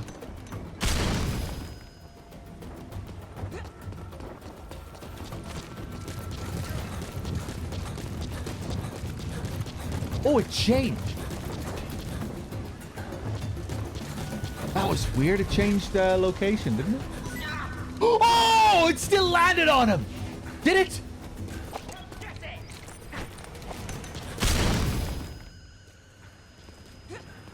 Oh, we missed it. Oh, that would have been amazing to see.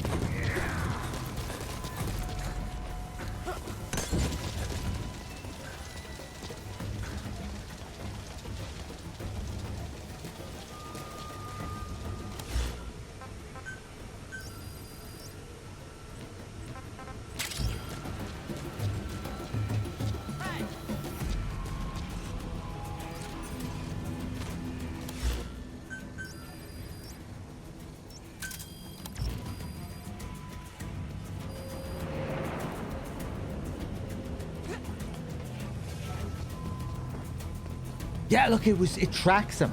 Oh, I didn't realize the supply drops could track like that. Maybe it'll track him again.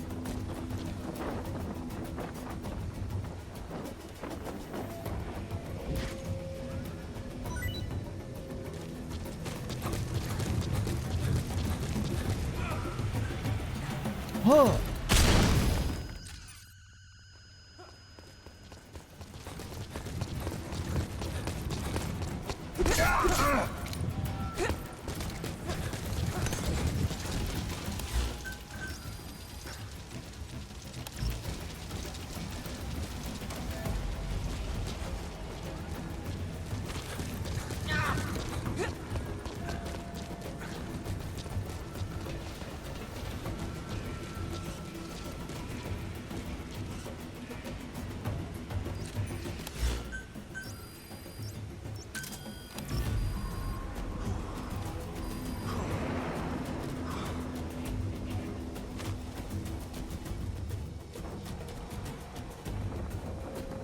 Get him. Ah!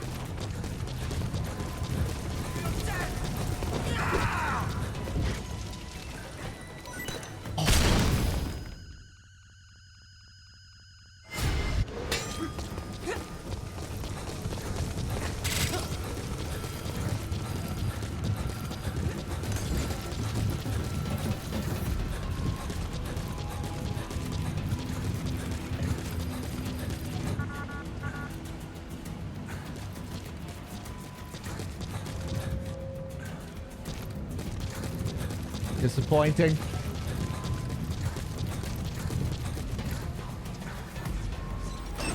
Welcome home, boss.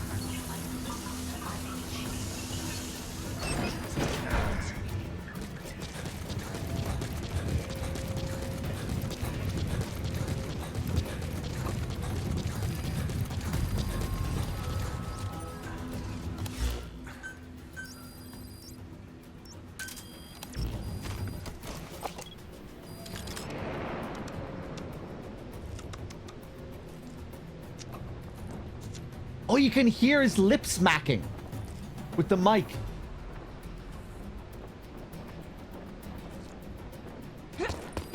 Son of a bitch.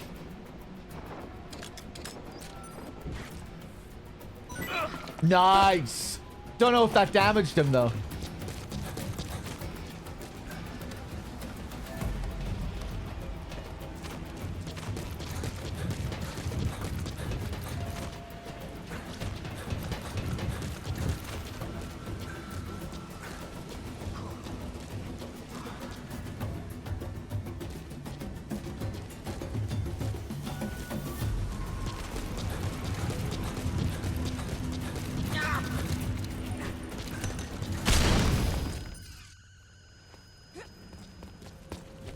All right, let's just fight him normally here.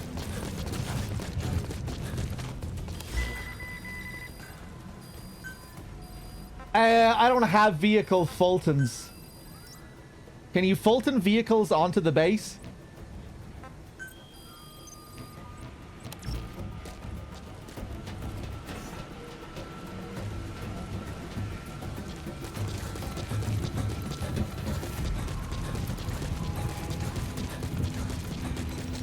That container's filled with raw materials. Looks like they're using those colored bands on the outside to tell the contents apart.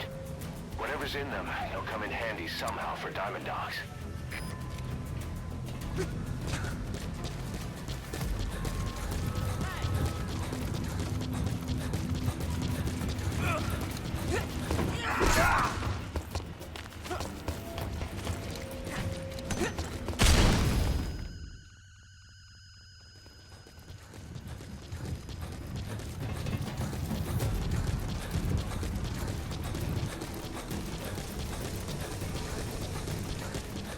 All right, you little bastard. Let's get this over with.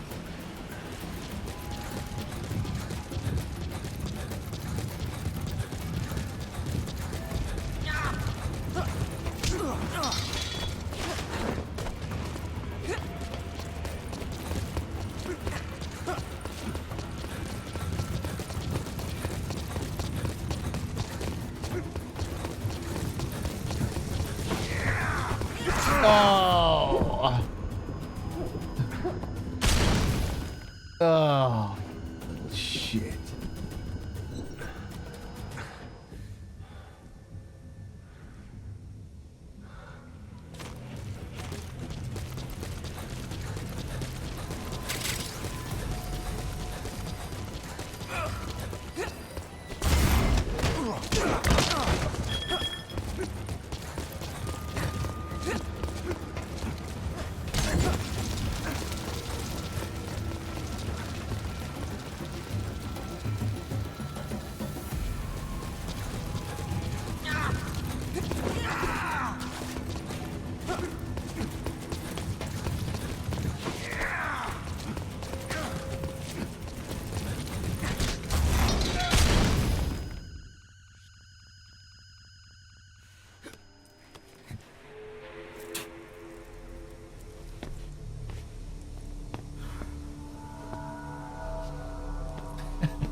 Oh, Jesus.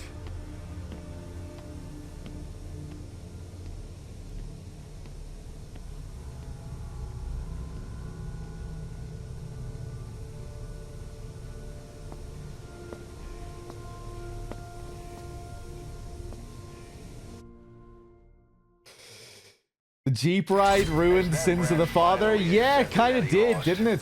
Hopefully now we'll be a bit more obedient.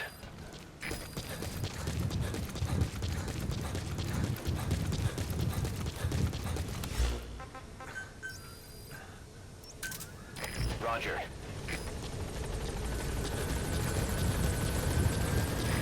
This is Pequod. Arriving shortly at LZ.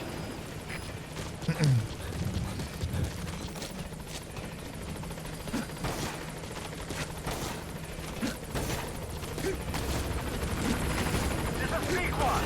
On station at LZ.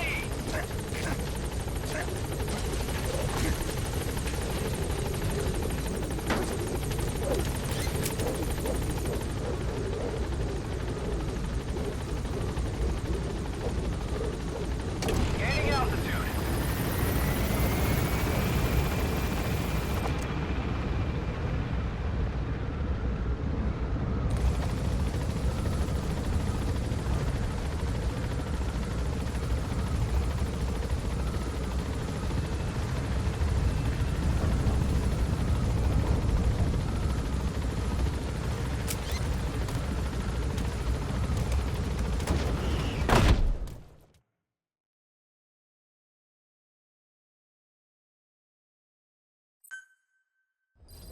Okay, let's go through some more tapes.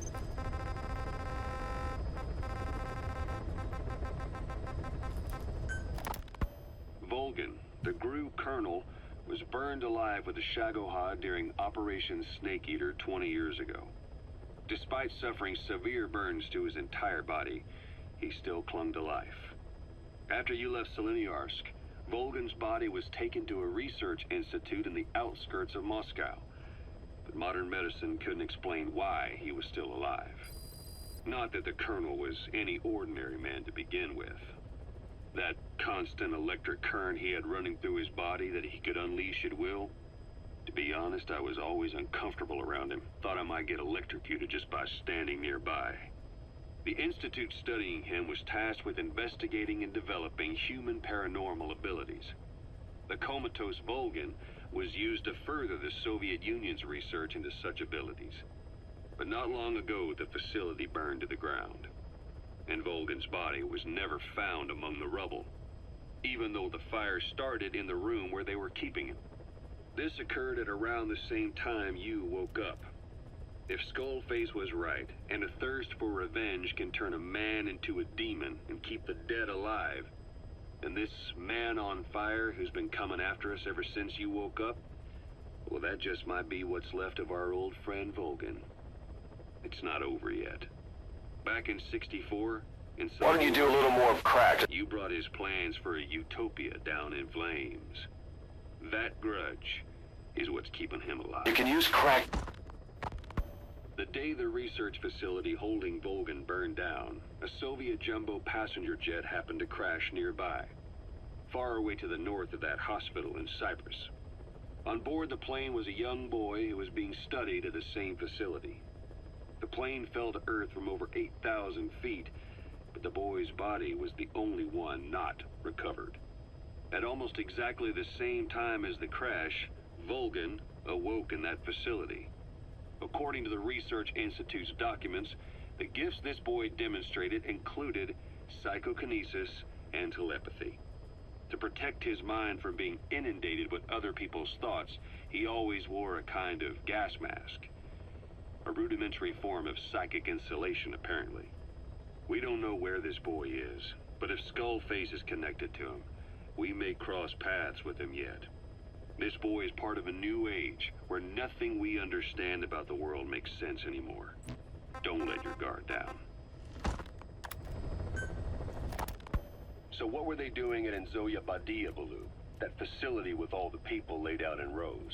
The abandoned factory Shabani was held in. It is precisely as you guessed. Black Anna was coding languages into the vocal cord parasites. They infected the subjects with the parasites, then made an incision in the throat to expose the vocal cords. That allowed them to play recordings of a desired language directly to the parasites. And the parasites learn the languages that way. That's some teaching method. I just don't get how a bunch of bugs had the brain power for it. They don't. Do not judge them by human standards. They do not learn as a function of intellect. Then how do they do it? What language the parasites react to is coded into their genes. You could expose the Japanese strain to English for years, and it would never learn the language and react to it. The pronunciation, rhythm, and structure are different. But what about, say, Spanish and Portuguese? Linguistically, the two are very close. Yeah, they're both Ibero-Romance languages. Even so, a Spanish language mating pair exposed to Portuguese will not copulate. Only when they hear Spanish. Only then. And the majority of their offspring will be the same. So it's a literal case of a mother tongue. But if that's so, I don't see how the different strains could be created in the first place. Well, among the many thousands of offspring, there may be just a few that react to Portuguese. You're talking about mutations. Correct. Playing the tapes helps to identify the mutant strains. Those specimens are then isolated and bred with one another. From their children, specimens that react more strongly to Portuguese can again be selected and bred. Repeating this process creates a strain that reacts solely to Portuguese and never to Spanish. Mutation and selection. No different to breeding roses. So you kept increasing the change over the generations, adapting them to languages from all over the world. Must have taken a hell of a lot of patience. More like patience. Just how many died for this? There's something I still don't get. In order to tell which larvae will react to Portuguese, you'd have to let them develop and then see which copulate. That means you'd need tens of thousands of guinea pigs. There's no way you could do that in a facility that small. For normal selective breeding methods, you would be right. But there is a more effective selection method when training the vocal cord parasites. Go on. It is not only when mating that the parasites listen for language. Shortly before hatching, larvae display markedly increased activity in reaction to particular language. The active eggs can be identified under a black light, so the eggs that react to Portuguese are selectively placed in the throats of subjects. So you see, narrowing down strains that react to the target language is an effective process. Though I'm sure that even so, many lost their lives to create the various strains. Taken against their will into that dungeon. There are two reasons for playing the tapes for the parasites. One, to isolate the eggs that respond to the target language. And two, to cause the specimens raised from the selected eggs to mate. I get how the system works. But why do they respond to language before they even hatch? It's not like they can mate from inside an egg. It is because the larvae learn the language before hatching. You mentioned that what language the parasites respond to is hard-coded into their genes, and that they don't have the brain power to actually learn a language. But then you say that the larvae at Nzoia Badia Bulu were learning the languages in the egg. Your story doesn't add up. Your country is home to a unique songbird. The Japanese bush warbler. Sure, what of it? What a beautiful call it has. But no bush warbler can sing it perfectly at the start. As chicks, they can barely chirp at all. They must learn from their parents and other adult birds. Only then can they sing properly and attract females. So naturally, there are individual differences in each bird's call. Though they start on the same footing, each bird is influenced by its teachers. And the parasites are the same? Like the birds, the parasites have a genetic predisposition towards a particular language. But while in the egg, the larvae's ears are tweaked by listening to the voice of the host. This tweaking ensures that the grown parasites will react better to the host's speech pattern. Why would they have an ability like that? Well, there are distinct regional differences within even the same language. Rare is the language that has no unique dialects. Yes, learning the host's speech pattern before hatching attunes the larvae to whatever twist of pronunciation it will encounter. This adaptive ability is what makes them so formidable. I see. So a language requires selective breeding, but the parasites can learn dialects by themselves. Of course, having the egg-stage larvae listen to the tapes in the factory was not meant to teach them. It was more important to use that trait of theirs to identify the mutated strains. As I mentioned earlier. Is that really accurate enough to use as a weapon? You could wipe out a neighboring ethnic group by accident if their pronunciation is too close. What you say is true. In that sense, they are imperfect as ethnic cleansers. But for his purposes, they are good enough. His objective was not to exterminate any one ethnic group, but to render the world's lingua franca, English, inert.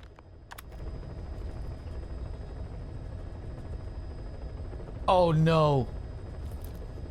Oh no. Hold on, do we have the container Fultons?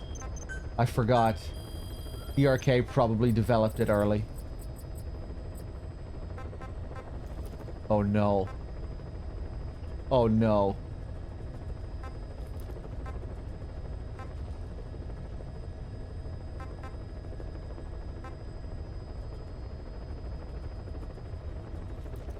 Shit.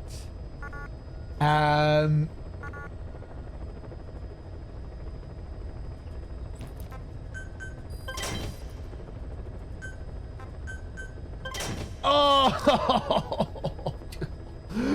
Oh.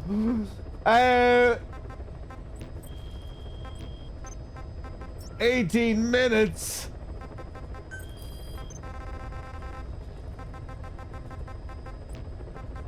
Oh. I didn't think this was the next main mission either.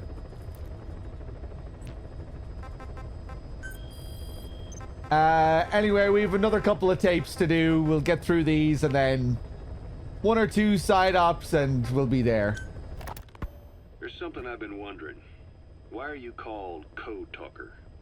During World War II, the U.S. military used the languages of different tribes, including the Navajo, as codes, right? I know the term Code Talker was used to mean people sent to the battlefield to speak in those codes. Were you one of them?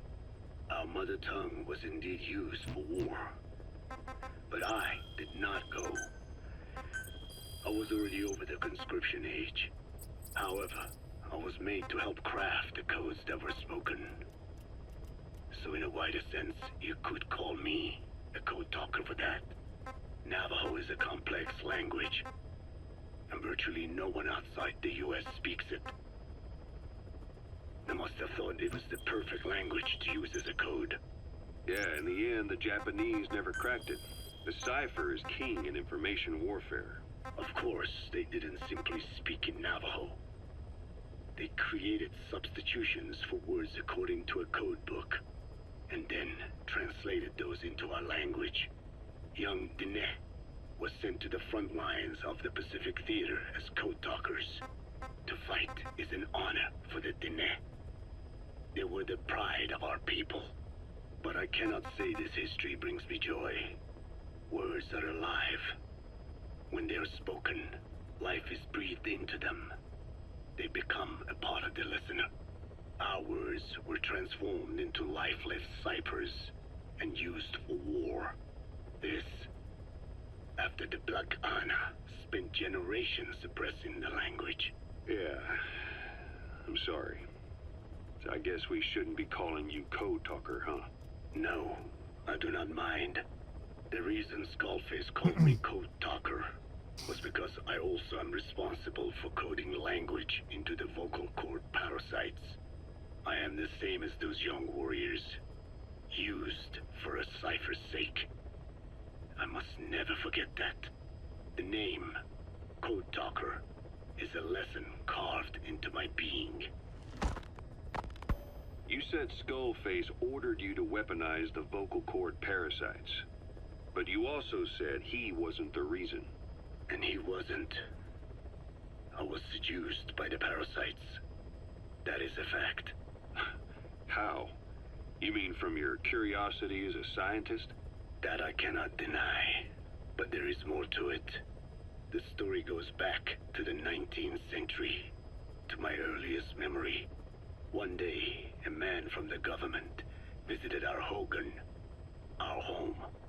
I cried as he yanked me from my mother's arms and took me away to an Indian boarding school. From that day forward, I became George. This was the name my teacher gave me. I was forced to give up my Diné name, forbidden from speaking anything but English. If we dared utter a word of filthy Navajo, the teacher made us eat a bar of soap.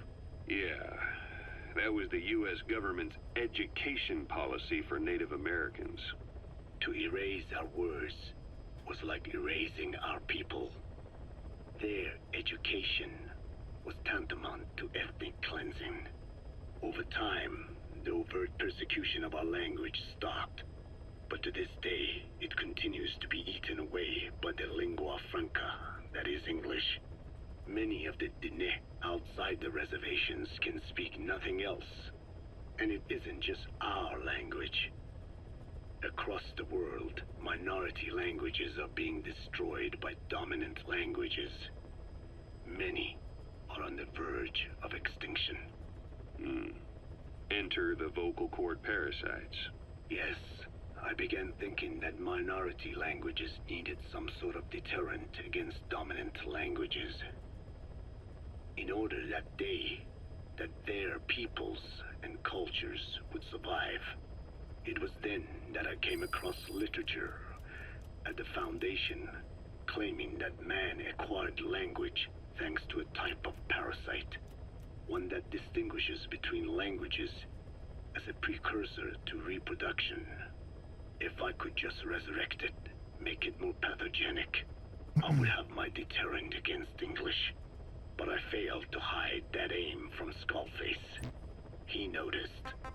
Yes, I wanted to retaliate against the English language, though never did I intend to actually use it as he planned. You know how the story ends.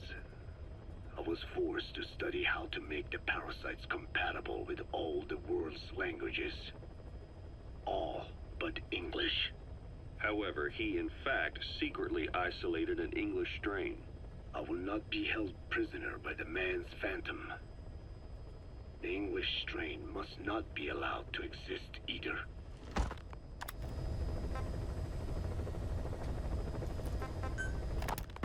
A ruler's greatest wealth is not money or land. It is the number of individuals under his control. Subjects who work, consume, are there to be used as pawns in war. For a capitalist ruler, his people's power becomes his power. You are the same. With your diamond dogs, you spin it with your speeches. But what you're doing is bringing as much talent as you can into your little domain. Every person another feather in your cap. Yes. Since ancient times, every civilization's ruler has had the same idea. When people unite under one will, they become stronger than the sum of their parts. And the one will is the ruler's will. And what do rulers use to bring people together? Language. In the Old Testament, it is written that only one language was spoken in Eden. A shared tongue that united all of humanity. Mankind eventually grew aware of its power and harnessed that strength to build a tower to the heavens. The mighty Tower of Babel. This angered God, who splintered the language of man, and the tower was never completed. Languages emerged, and the earth was divided as men went their separate ways. Every age is the same. A ruler's first order of business, after conquering new land, is to force his tongue on its people. Ancient Rome, Napoleon, and now Zero. English is wreaking havoc around the world right now. The British Empire tilled the land with war as its hoe, then began planting the seed that is English. Eventually, American capitalism became the new instrument. To play its game of wealth, you only had to abide by one rule: English.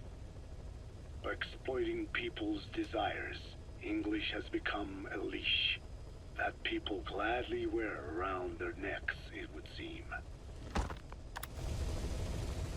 All right, let's go do a side up while we wait for this stuff to develop. I actually quite like some of those tapes with Code Talker. Some of those ones are pretty interesting. Let me see here. Which side up will we do?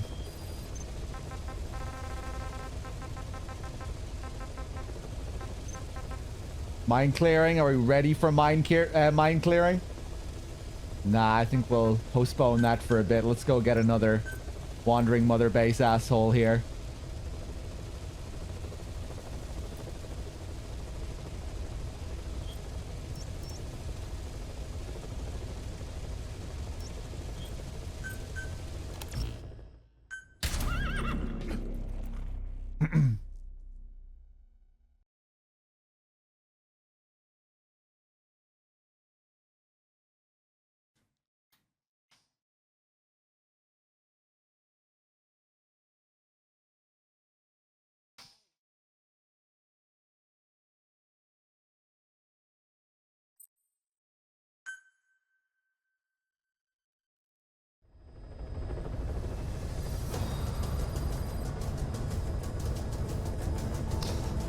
Yeah, it's an interesting topic in relation to the internet age that we're all in now, and the game ties that into Zero's system, the Patriots system, the internet age, and the spread of English, that we all come together and adopt this lingua franca.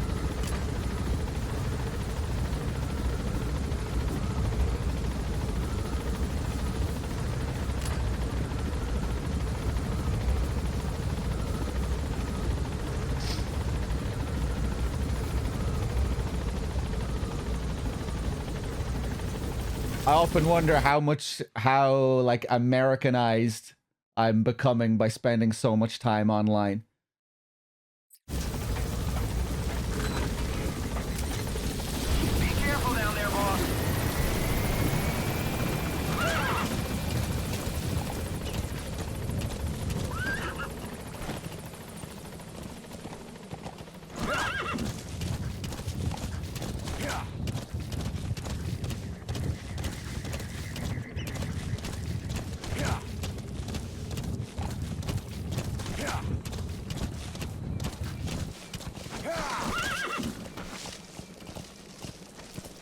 Speaking to Americans constantly over voice chat has changed your accent personally. I know it has for others too. Yeah, it probably has with my accent. Or I'd say my accent has changed because I tried to... When I started streaming, I consciously tried to start speaking more clearly. You know, if I was talking to other Irish people, I would sound more or less like this, but, you know, it'd be different. I guess just being online all the time, always streaming,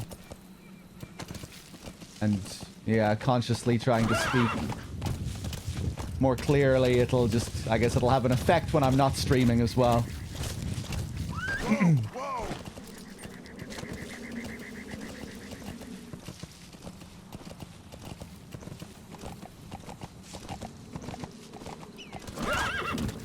But yeah, I often wonder about, like, say, some of you guys in chat.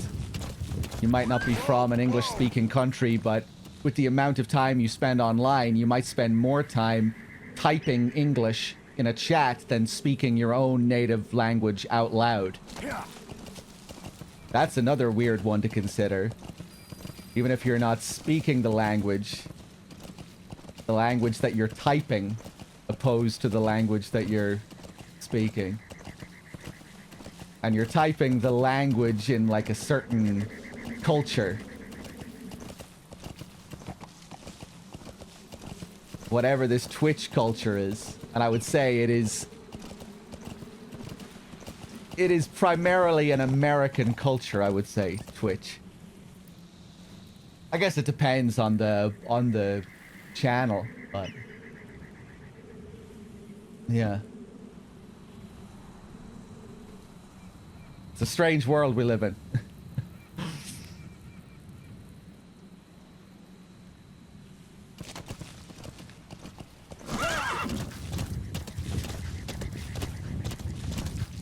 My butt!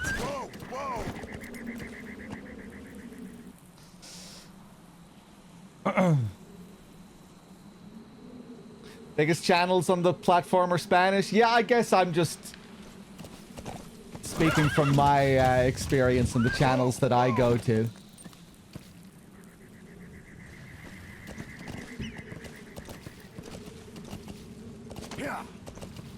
Where am I gonna find this guy?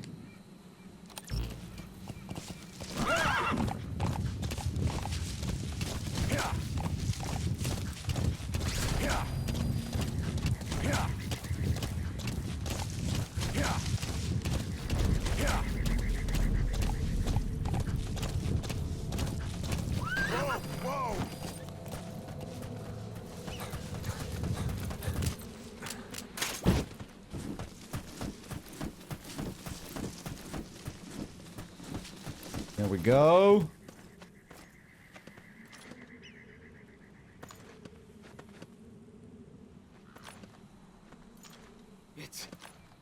It's you, boss. Allow me to serve under you. One of the guys out on a mission at the time.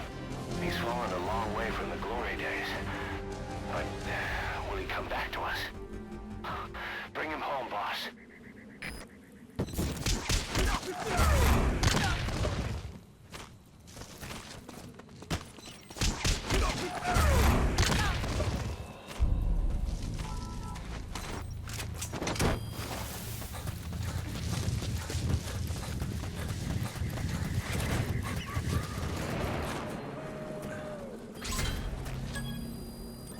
All right, back to the ACC.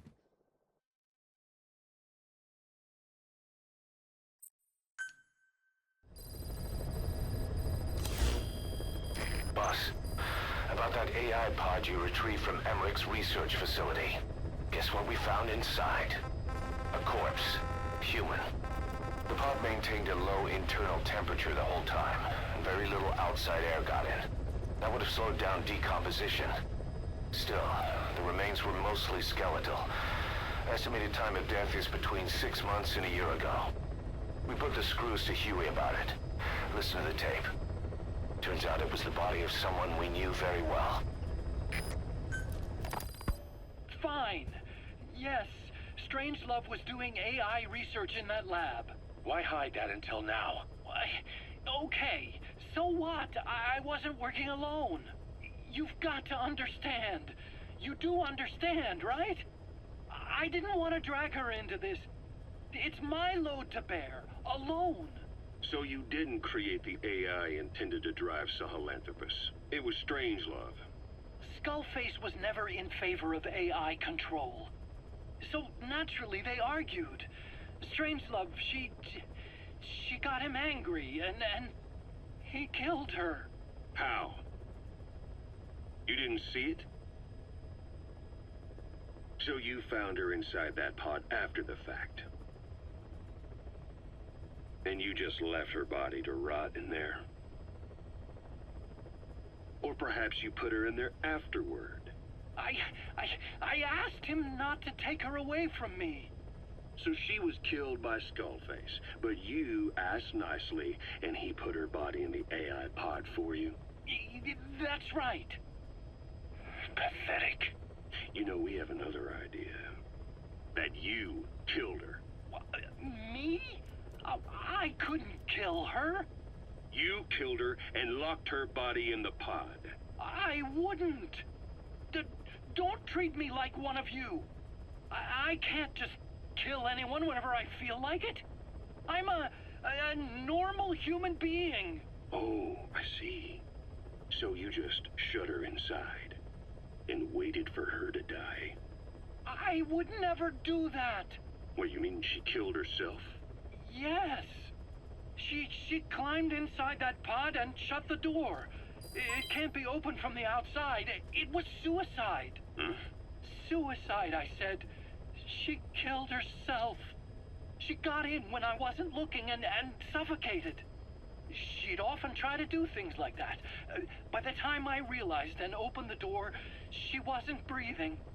I got scared and shut the pod again. I couldn't bring myself to open it back up. That's right. Me? Kill her? What is wrong with you? I see. Just tell me one more thing. Haven't you gotten enough today? Okay, I see it's a painful memory. You don't have to answer, just listen to the question. You see, we examined her remains. She had a scar on her lower abdomen, a surgical scar. It had been stitched up and had fully healed, meaning it was long before her death. She had a child, didn't she? Your child. Where's the kid? How should I know? So there is a child. I've never seen his face. What do you take us for? They took it all. Even my child. I didn't even know he'd been born. I lost everything. How old would he be? It's 4 years since then. And you know it's a boy. Strangelove said so. And his name? We called him Hal, even though I never saw his face.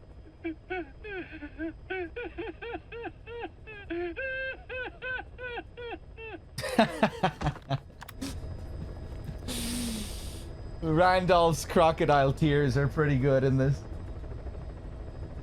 We called him Hal. Almost like he was a little bit embarrassed of the name there or something. Did I actually name him after this movie? Okay. That thing should have developed, right? Boss, research materials have been stolen from Code Talker's mansion. The materials were packed into 2 containers and hidden in the jungle southwest of the mansion. You have to recover those containers. The pickup crew coming for those documents is none other than XOF. That's right. They're still active after Skullface's death. But he's no longer in charge. Their original chain of command has been restored. Meaning if XOF gets those documents, Code Talker's research ends up in Cypher's hands. According to Code Talker, the research papers stored in that mansion account for over 50 years of study. The problem is the vocal cord parasites. If the papers documenting that research fall into Cypher's hands, they'll take another long, hard look at them. The ethnic cleansers we thought were history will become a reality. America, Zero, will have a weapon far more powerful than any nuke. Even worse, if this knowledge were to leak, the world, humanity, can't be entrusted with this kind of power. Recover the containers before the enemy extraction choppers arrive. I'll try my best. We'll start over this way. I'll take some woodland camo. And I think that's all I need.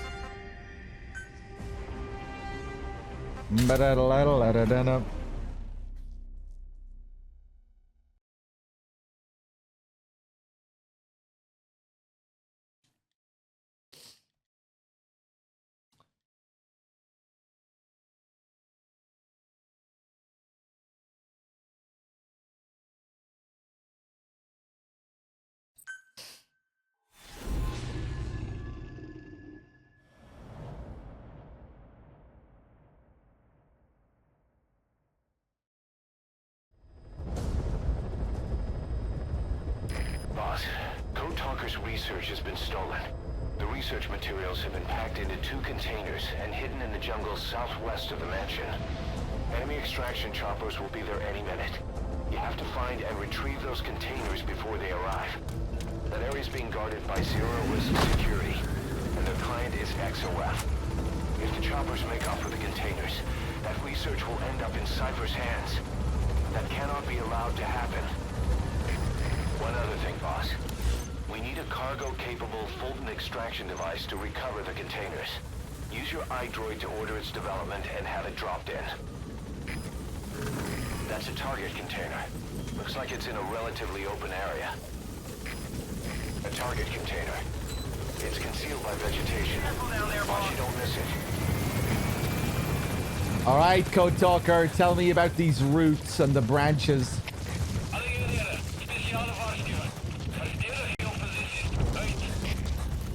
Boss, looks like they're stepping up security around the targets. Watch yourself.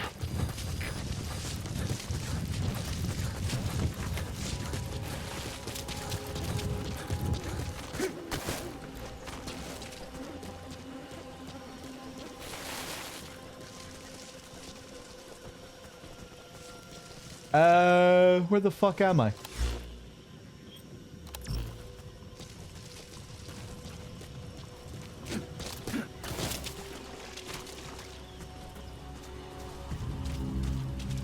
Visibility in the jungle isn't great. Watch out. You could run into the enemy at any time. Please, feel the roots. The branches become one with the forest. The forest is aware of the enemy's noise. You must be too. Guards, they must know where the containers are. If you can just squeeze it out of them. They're right beside the container, Kaz. Jesus.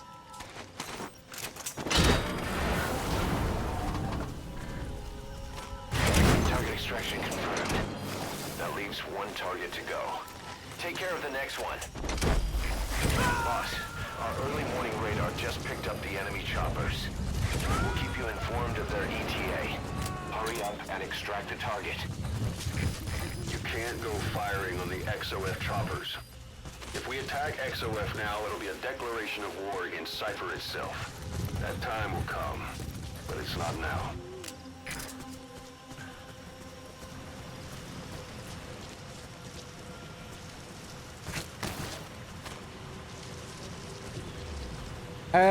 What did Ocelot say about the choppers? Are there choppers in this mission that you can try and take out? Does it fail the mission if you attack the choppers?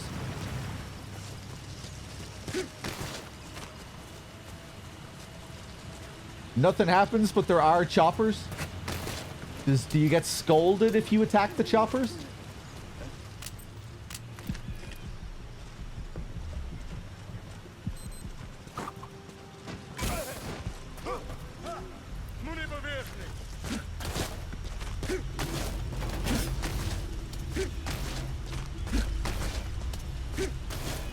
Oh, there are no choppers.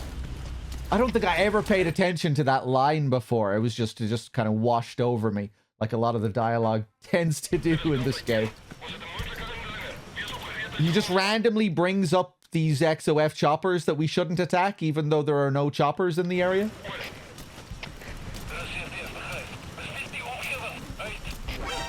Ah, bitch.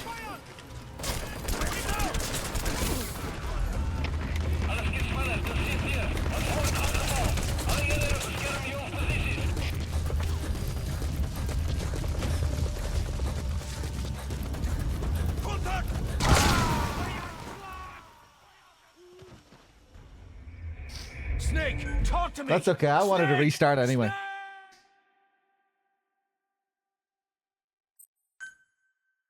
Boss, our early warning radar just picked up the enemy choppers. We'll keep you informed of their ETA. Oh, right, I see. Okay.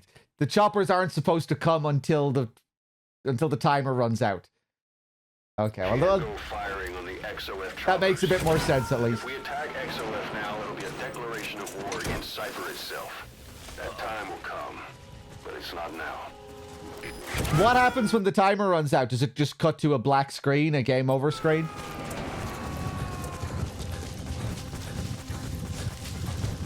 He's coming too. Roger that.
Crazy how OP the Kiefers are.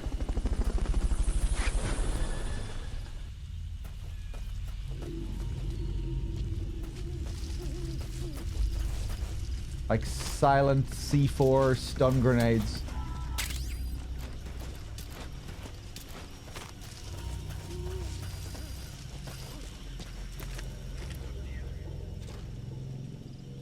Boss, you don't have much time.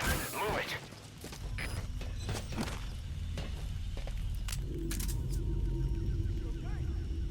Can stun these fully armored guys here. I can't trank these guys anywhere. They're fully armored. But the Kiefers, they can knock them out.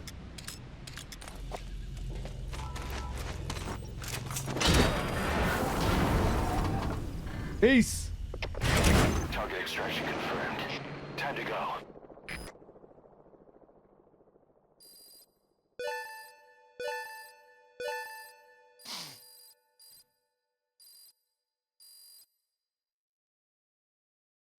Mission complete, and how? Boss, we got Code Talker's research materials back in one piece. The medical team has them under lock and key in the quarantine facility. The materials should help their research into the vocal cord parasites. Cypher won't be getting their hands on them now.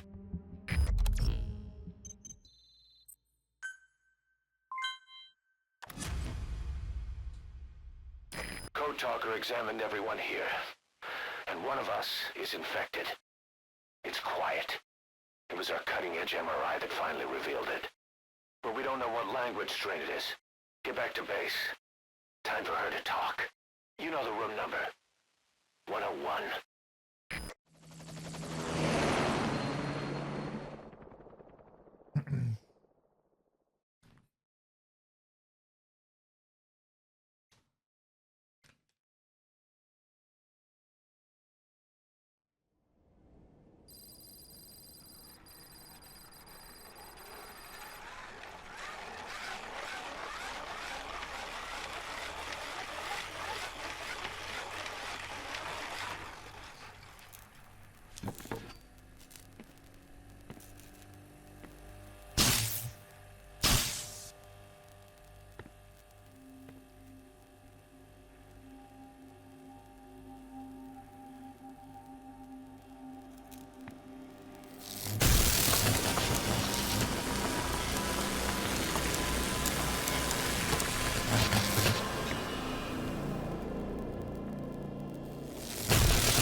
Talk?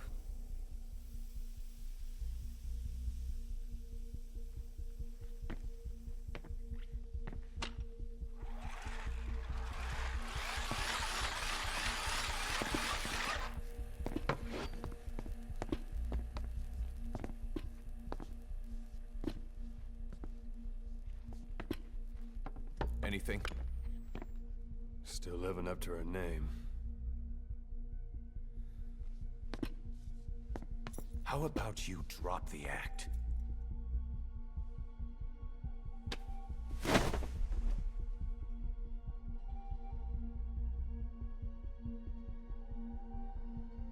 Who infected you with a parasite? We can't let her talk. Put it back. All I want's a name. That won't trigger anything. Tell me. Tell me!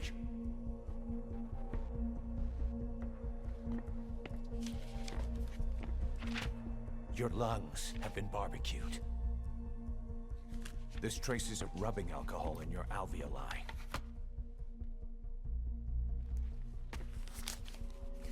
This was found adhered to your lungs, intact. A petal. White Star of Bethlehem. The hospital. Skullface sent you to Cyprus to kill Snake. You were burned inside and out. That should have been the end of it. But, all things considered, you look pretty damn healthy to me. We have Skullface to thank for that, right? I was the only one capable of applying them to parasite therapy. Until he stole them from me. Why are you here? Did Skullface send you? Or did you have your own score to settle with the boss?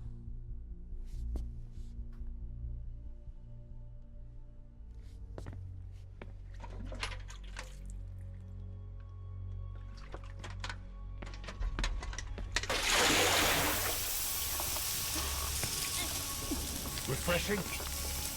Salt water. No! She'll die.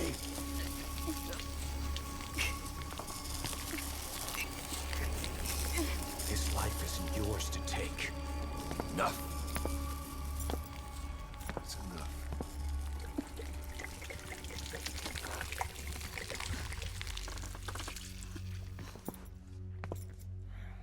If she wanted to kill the boss, he'd already be dead. Same goes for us. She's had plenty of chances. She can talk. She's not here to kill anyone. You're wasting your time. It doesn't matter why she's here. She works for you now. She's in love with the legend.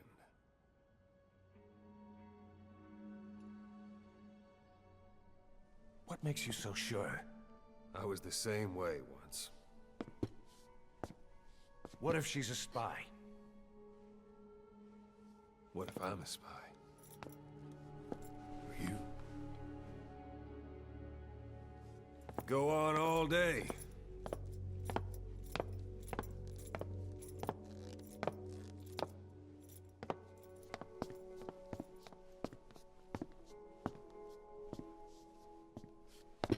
Boss.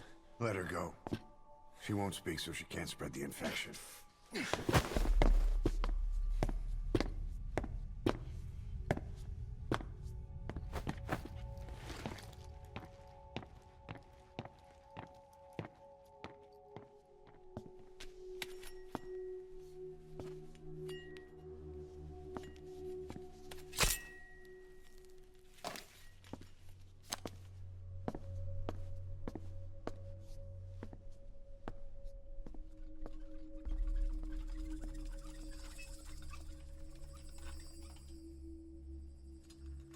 Nabegetten Tisch?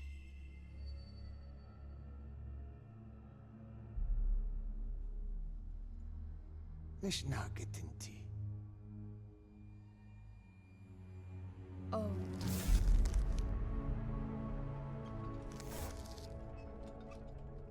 Idiki plak anat e.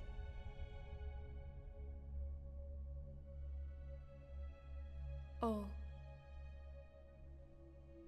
Ako kode cisdesni.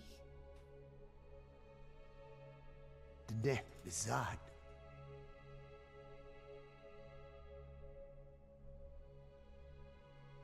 Belagana gesneta. Kato be yasteta. Asetota. Dodoにした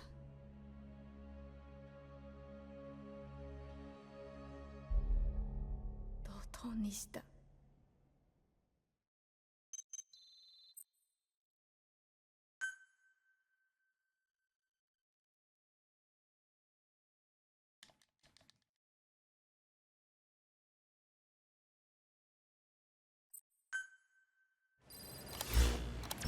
All right. Boss, I've updated the mission list. We've received some new job offers. The details are on your iDroid. Boss, some of the kids we've been keeping here have escaped. We don't know why they ran off, but it may have something to do with Ralph's death. The intel teams are looking for them as we speak. I'll add information to your side. Who the fuck is Ralph, Kaz? We need to locate and secure those kids. I'll try to find out what happened. This is Pequod, on station at LC. Making me oh no, I didn't even think about it. It's the whole kids saga. Go and run around in random parts of Afghanistan and look for kids. Oh.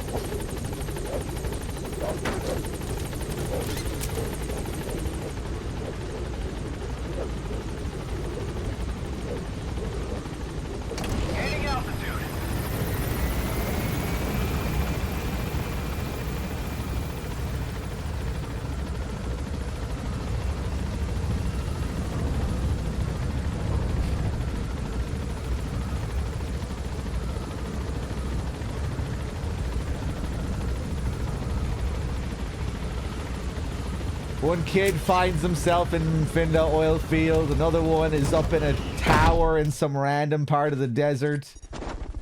Another kid is on top of the roof in Lamar Hate Palace. How did they get there? Who knows? Who cares?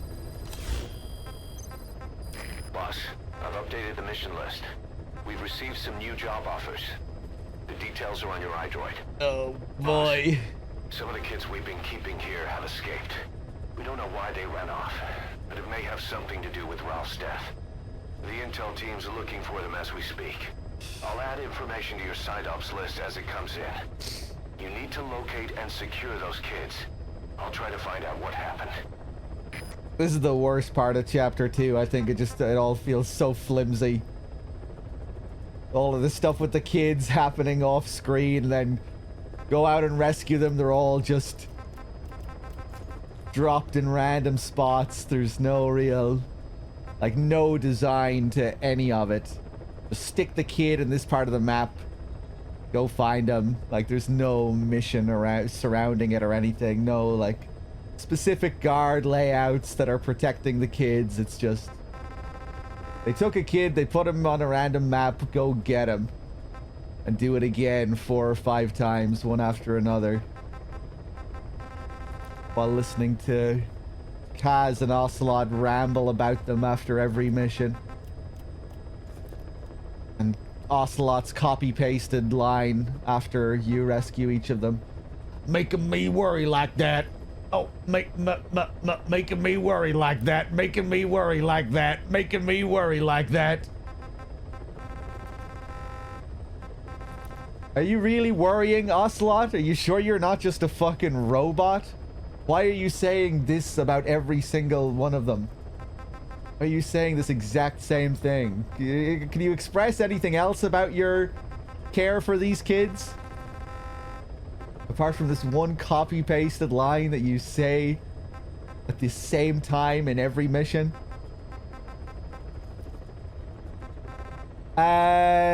What prompted the escape? Boss, we gave Ralph, that kid who died in the accident, a burial at sea. The man in charge of that facility has been severely punished. But ever since, the kids have been acting strange. It's obvious they've lost their trust in adults. I was getting reports of them ignoring the staff, or getting insolent, and even violent. And a few days later, several of the kids did a disappearing act. They snuck into choppers and shipping containers and got off base. Why? Your guess is as good as mine. These kids were born in a war zone and forced to grow up as war fighters. If they're left alone, war is how they'll die.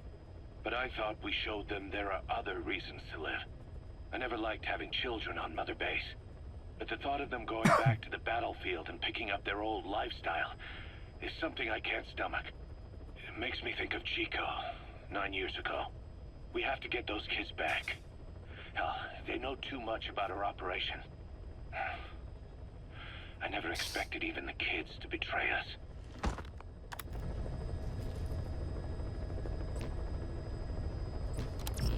Okay, let's go rescue these kids. We have a huge bunch of tapes to get through now.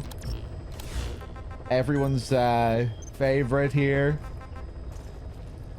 The big Parasite backstory here. The genesis of the vocal cord parasites. The ethnic cleansing parasite project. Final form of the ethnic cleansing parasites. Code Talker just goes off here for like an hour. Look forward to it. We'll go and rescue some kids first, though. Mfinda Oilfield. Smartass Pawn with the 10-pack. Thank you very much. Cheers.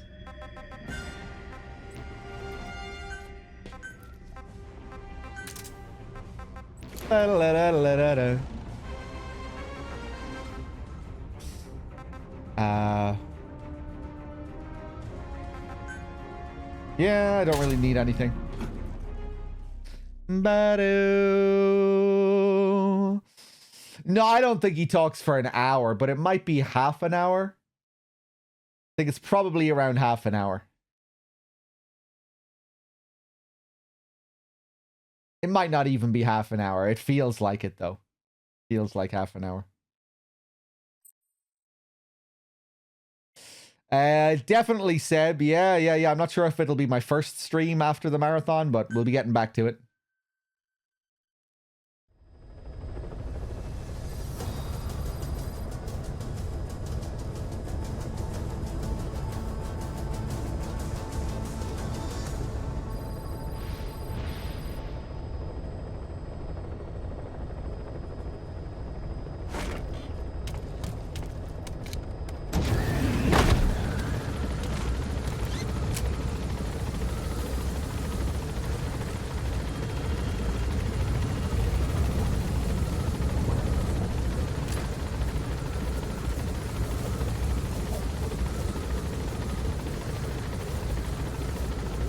Maybe second not, you never know what the future holds.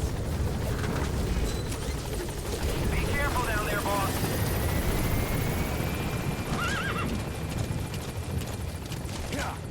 This camo looks nice.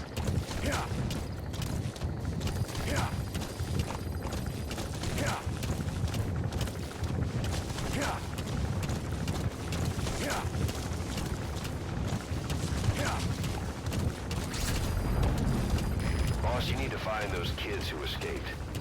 Fighting's still the only way of life they know. If we don't bring them back, they'll just end up getting killed. Boss, if we develop a child-sized Fulton recovery device, you'll be able to extract those kids. Send the development order from your iDroid if you need it.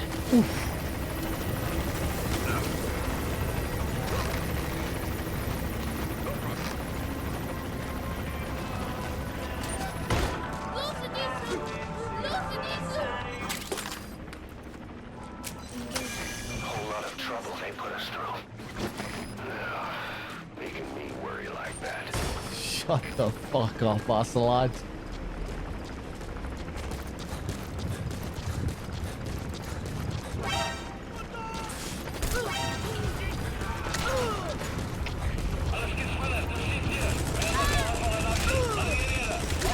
Oh, it's over.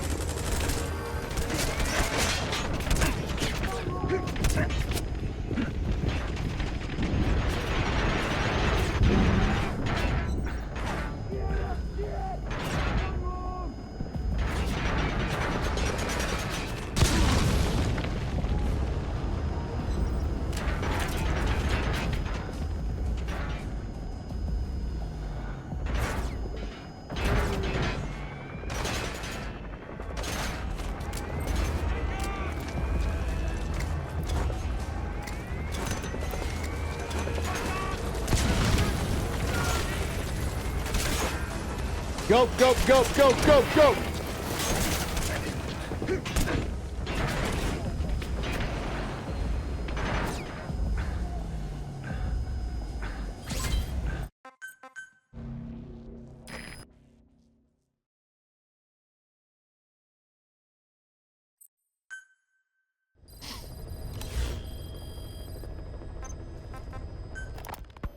Snake, you remember the White Mamba?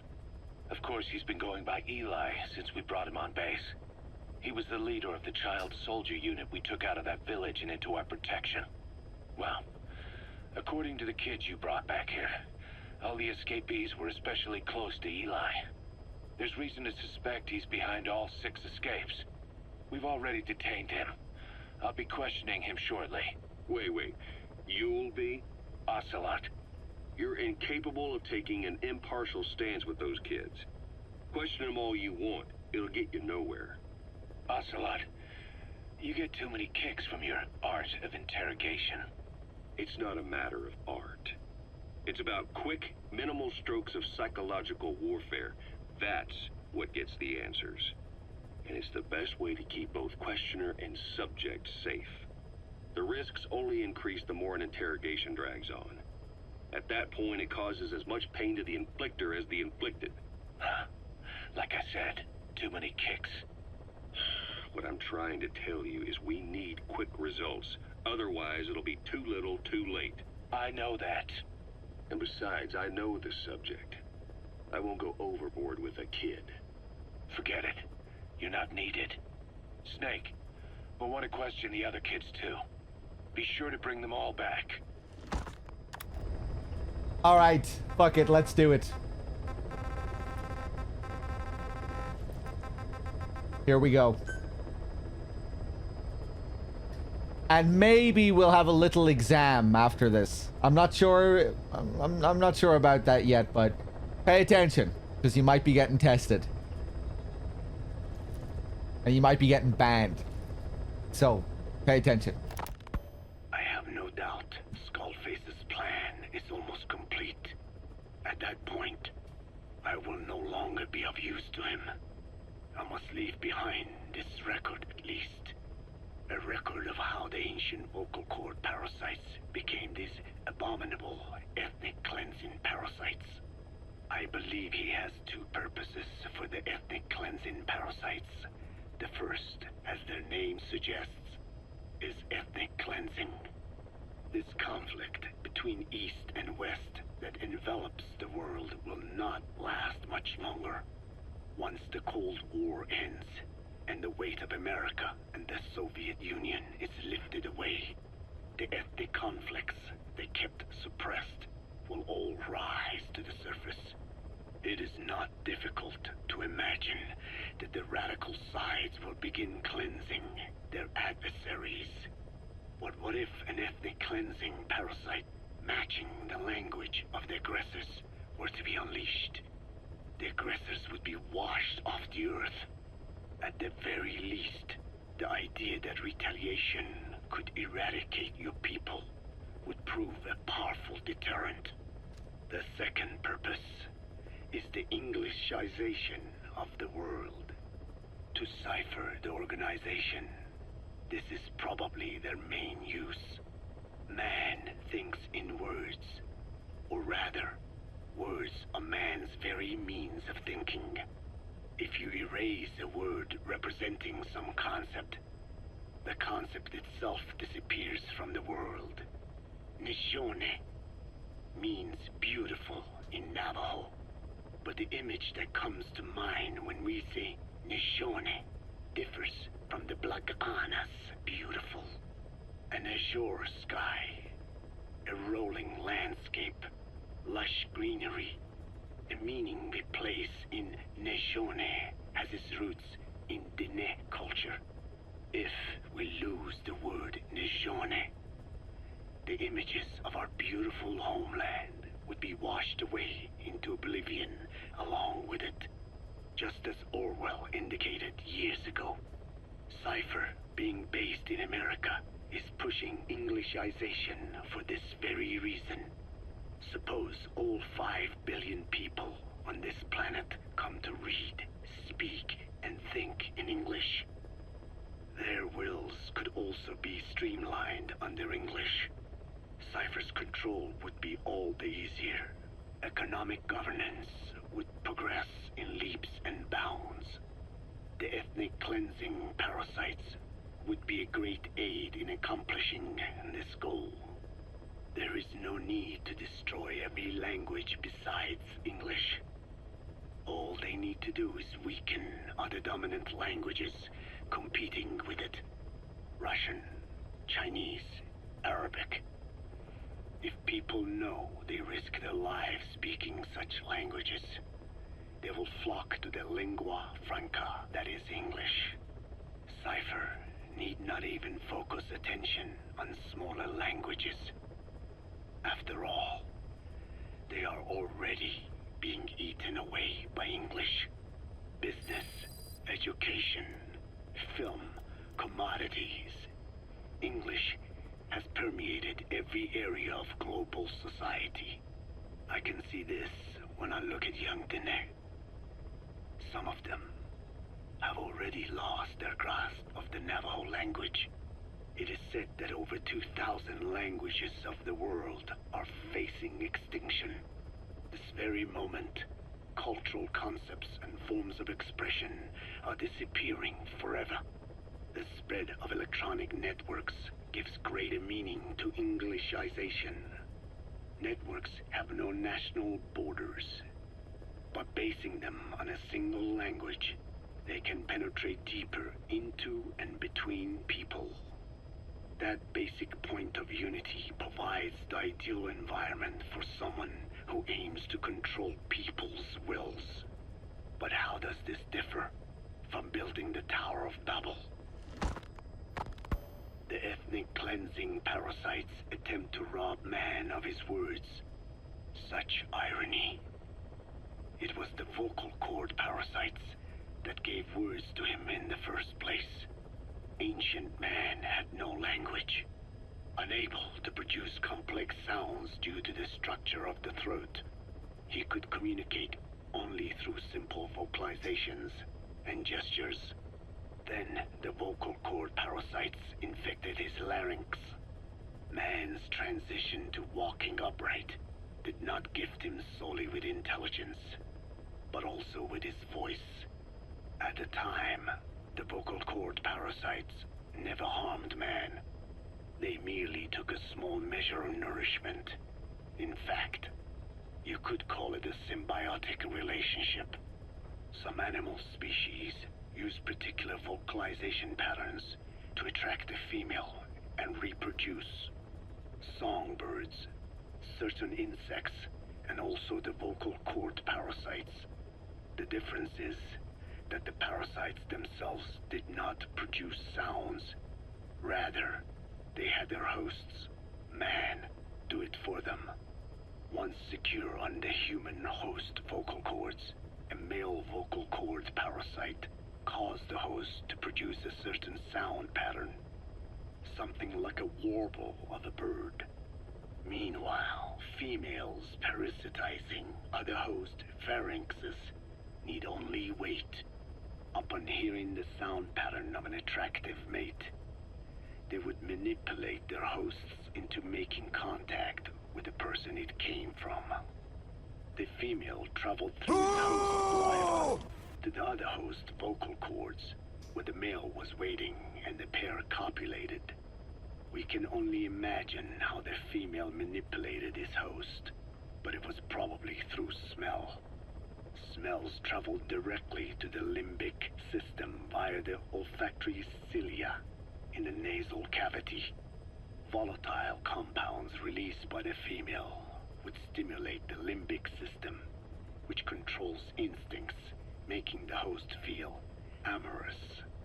This kind of selection naturally led to competition between the male parasites. Males that had their hosts produce sounds perceived by females as more attractive succeeded in copulating and producing— Why don't you do a little more crack? Evolutionary traits caused by sexual selection are curious. The peacock's feathers, the mannequin's dance, the firefly's luminescence pattern. Even with courtship behaviors that are not advantageous to survival, those individuals that excel in them produce offspring, and it escalates with each generation. The same was true of the vocal cord parasites. Courtship vocalization rhythms and intonations became more sophisticated, and in order for man to produce such sounds, they had to alter his vocal organs. By lowering the position of the larynx and developing resonating chambers, they enabled more complex pronunciations. But that was not all. The vocal cord parasites activated a transcription factor that would later control man's language ability. A protein that, due to its appearance, is called Four-Kid Box Protein P2, or FOXP2. Activating this transcription factor led to the development of brain function capable of creating sophisticated frequency changes. This was the pinnacle of the vocal cord parasite's prosperity. However, this sophisticated pronunciation control was too useful for man to ignore. Once human sexual activity ceased to be only seasonal, and having lost pigment-based sexual characteristics, distinctive vocalizations became the most effective means for humans to attract mates as well. combined with logic pathways hardwired into the brain, or universal grammar. It was not long before advanced communication was possible. This was the birth of language. Luckily for man, it was around this time that a particular retrovirus was circulating. While not lethal, it infected not only man, but the vocal cord parasites as well. It is presumed that this virus removed part of the parasite's DNA and reverse transcribed it into man's reproductive cells. It was a vector. Among the genes it transcribed were the ones responsible for the production of language. The vocal cord parasite's vocalization genes were written into the human genome. The parasites were no longer of any use to man now. Man could use his voice as he pleased, when he pleased, hindering the parasite's courtship vocalizations. Having lost their opportunity to reproduce, the parasites died out, leaving behind only the transcribed genes. The vocal cord parasites were once in symbiosis with man. Its genes even became a part of his. Humans and parasites are extremely close. As such, it will be extremely difficult for man's immune system to eliminate the vocal cord parasites. Even cutting them out will be no simple matter, which is exactly why these ethnic cleansing parasites are such a formidable weapon. The rise of the vocal cord parasites goes back approximately 300 million years to the Permian period. At that time, they were not even parasites, but predatory autotrophs. They are believed to have been the common ancestor to the Pentastamina. You can use crack and the Cyclops genus of copepods. However, Earth's environment underwent a violent change at the end of the Permian period.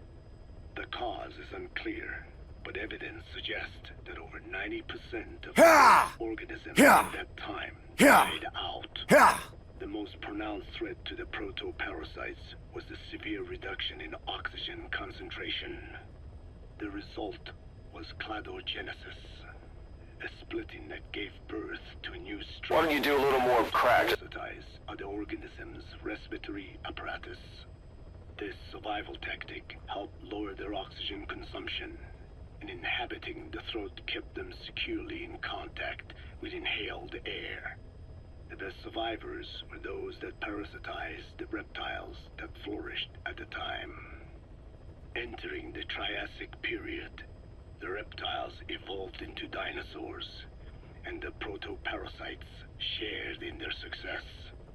Dinosaurs developed respiratory organs called air sacs to adapt to the low oxygen environment. These in particular helped the proto-parasites thrive. But another trial awaited them. The end of the Triassic period saw another drastic change in the Earth's environment. For most parasites, the male and female take the same host. Many are, in fact, hermaphrodites. Originally, the vocal cord parasites were as well. But for any strain to ride out a severe environmental change, it must secure a steady pool of genetic diversity. Another split. Now the newest strain procreated with mates found in other hosts. And in order to increase its encounters with those mates, the new strain utilized the voice of its host. They came to inhabit the host's vocal cords. This truly was the birth of the vocal cord parasite. The parasites developed the host's pharynx to form resonating... Why don't you do a little more crack? ...and use them to produce sophisticated mating calls. The relatively upright posture of the dinosaurs was important in this, because the crooked bell-shaped pharynx was more suited to the development of resonating chambers. These developments ushered in a time of great prosperity for the parasites. But for the third time, the parasites had a major hurdle to overcome. the meteorite impact at the end of the Cretaceous period. Oh shit! Which spelled the end of the dinosaurs. With their hosts extinct, the vocal cord parasites had no option but to find a new habitat. Birds. As genetic successors to the dinosaurs, with functioning air sac apparatus already in place, birds were the perfect choice. But the parasites could not survive in birds that flew at high altitudes with thinner air. So they parasitized ground-dwelling birds and altered their respiratory system for the sake of reproduction. They gave the birds the means to produce sophisticated sounds. The syrinx responsible for chirping. This is the proof that points to activation of FOXP2 in songbirds as well as humans. The Cenozoic era began with a rise in oxygen concentration, which helped mammals to evolve and increase in size. The parasites then shifted to humans as a more effective host. Humans' bipedal upright walking meant that our throats could support larger resonating chambers. At first, vocal cord parasites entered humans using birds as their intermediate host. But eventually they changed to conducting their entire life cycle within human hosts. What happened next is as I have already described. People took the vocalizing prowess given them by the parasites and made it language. And once the parasites could no longer use it as their mating call, they died out. Or in other words, the parasites overcame all evolutionary hurdles except humanity. Skullface shared his opinion on this matter. He said the Ethnic Cleansers Project was sure to succeed. After all, the parasites had a grudge against us humans. To think we awoke them after such a long slumber, just so they could sate their thirst for vengeance. It is terrible. Unforgivable. And yet it is what I have done. Iconic. I learned of the vocal cord parasite's existence in literature belonging to the Foundation. It was little more than a theory. The question was, why does only Homo sapiens among all primates have highly developed language? Human versus everything else. The missing link between these was the mystery that gave rise to this theory. I was fascinated by the idea of their existence. In the Dene creation myth, the Neyo Dene, who first inhabited the world, were insect-like creatures. I came to imagine that those insect-like creatures could be humans living in symbiosis with the vocal cord parasites. But I had not the faintest idea of how I could resurrect them. That is when Skullface came to me. What he offered me was not just assistance with my metallic archaea research. He told me the vocal cord parasites really existed. And not only did they exist, they had already been brought back to life in the modern age. An ancient human cadaver, host to the parasites of the time. Cypher excavated such a cadaver from a permafrost region and isolated the DNA coding of the vocal cord parasites. Naturally, they were long dead and could not be brought back, but there was an alternate vessel they could use. A relative species of the Pentastomida discovered in China. It had adapted to live in the nasal cavity of animal hosts, but its genetic sequence showed signs of common ancestry with the vocal cord parasites. Ontogenesis, the path of an organism to maturity, is like a roadmap of the phylogenetic evolution of the entire strain. Cypher used this to effect a reverse evolution of the modern parasite and resurrect the vocal cord parasites. they interposed a developmental mechanism to the ontogenic stage analogous when the relative species first appeared. The point at which it split from the vocal cord parasites, forcing its evolution down the other path. The vocal cord parasite path. The larvae this produced Monsieur Miller! parasites reborn. I do not know in detail how Cypher accomplished this, but clearly they have access to high-level genetic technologies. Skullface said it was the work of a genius woman scientist, and that the relative species in question was first discovered by a group once called the Philosophers. I was tasked with modifying the resurrected parasites. He charged me with 2 demands. First, to add lethality to these organisms that had once lived in peace with man, by unleashing the larvae's latent desire to consume nutrients from the host's lung tissue, making them eat and eat until the lungs were destroyed. Second, to have both male and female inhabit the same host and copulate then and there only when exposed to specific pronunciations continuously over an extended time. What he would do to the Dene if I failed. I had no choice. Originally, the ultimate objective of the ethnic cleansing parasite project was the identification of not only languages, but of actual cultures. Language is deeply connected to ethnicity, but many languages are employed by multiple ethnic groups, and confrontation between those ethnic groups is by no means rare. If the cleanser parasites were to be a deterrent against ethnic conflict, they had to distinguish between groups using means other than pure language. The original plan called for this to be achieved by differences in the transmission vector. Each ethnic group has different lifestyle customs and eating habits. For instance, parasites living in shallow water and taken in through the skin could be used to target rice farming groups, or parasites using cows as their intermediate host would be ineffective against cultures that abstain from eating beef. But that is a lofty goal indeed. The current parasites mainly rely on droplet transmission. It would take extensive time to alter the transmission route. I eventually learned that the Ethnic Cleansers project had been shut down.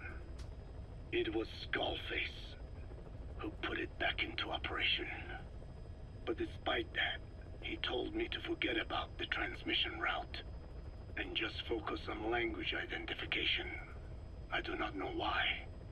I understand that the Chinese philosophers who discovered the relative species of parasite originally planned to develop a phonogrammic Alexia parasite. The left temporal parietal region is home to the part of the brain that identifies the phonetic symbols of the English language. They wished to create a strain that would parasitize that region and suppress its literacy functions. The brain area responsible for identifying the logographs of Chinese, meanwhile, is in the left middle frontal gyrus, meaning that even if native speakers of Chinese were infected with the parasite, the literacy would be unaffected. Old and new, east and west, there is no limit to the delusions of those in power. But this delusion threatens to become a reality. I have to do something to stop this. There must be something I can do. Okay. Well done, everyone. You got through it. I hope you're all paying attention, because now it is time for the test. Yeah, just get ready there. Hope you're all getting ready. I'll be picking one of you at random now for the first question. We might go through 5 or 10 questions. We'll see. Hold on a second now. Billy, I doubt you're ready. Okay, right, Billy, you know what? Billy, you can be... Actually, wait, no, Billy, you're a fucking mod. How are you a mod? I don't have the authority to ban you. You're lucky though, because I used to have access to the OHN account, but right now I'm just on my own account. You're very lucky, Billy. Okay, let me see.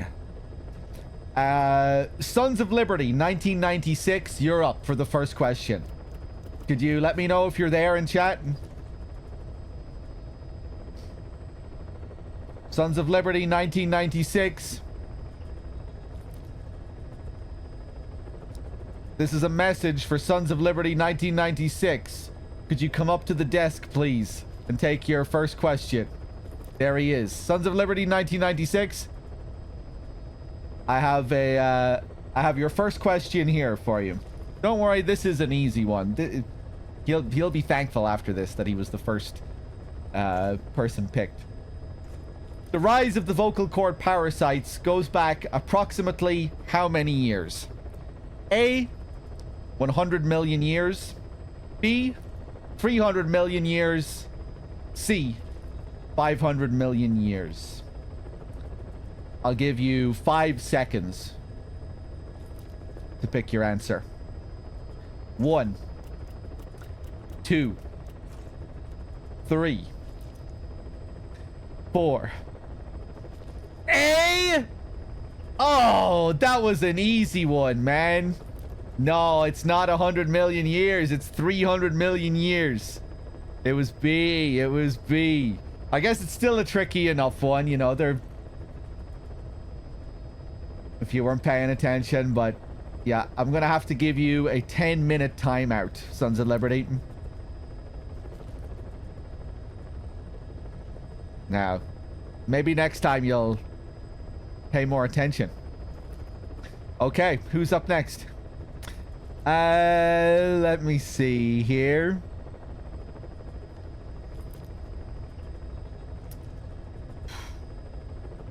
L. Greggs. L. Greggs, could you come up to the table, please? It's time for a question.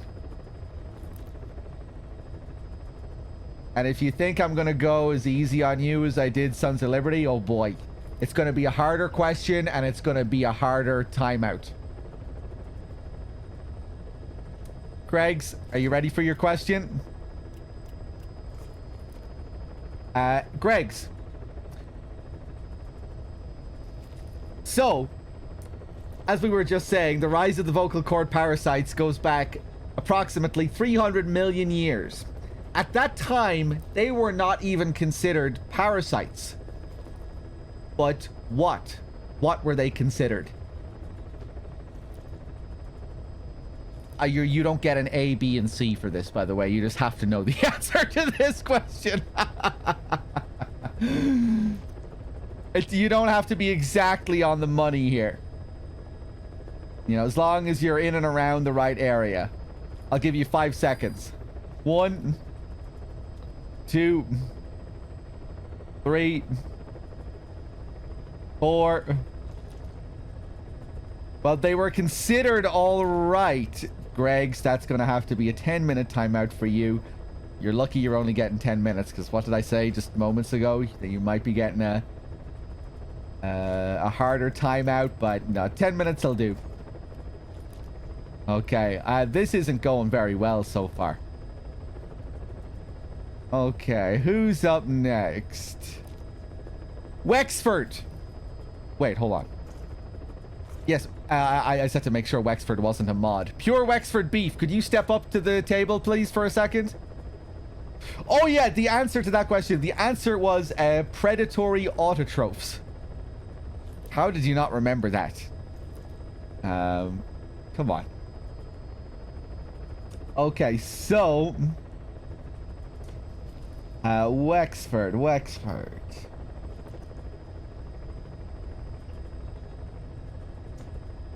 Wexford. The meteorite impact at the end of the Cretaceous period, which spelled the end of the dinosaurs. Wait, hold on. Why don't you do a little more crack? The meteorite impact at the end of the Cretaceous period, which spelled the end of the dinosaurs, with their hosts extinct, the vocal cord parasites had no option but to find a new habitat. What was that new habitat? You get no A, B, or C because this is an easy fucking question.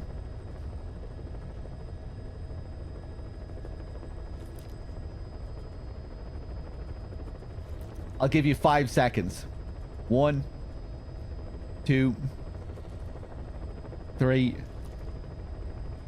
4, 5. I'll give you a couple more seconds as long as it's only a couple. Oh, Wexford, you got it. Birds. Yeah, I gave him a couple of extra seconds because maybe his stream was a little bit behind. It was birds. Well done, Wexford. Okay, who's up next for a question here? Coney Jesus. Coney Jesus, could you step up to the table, please?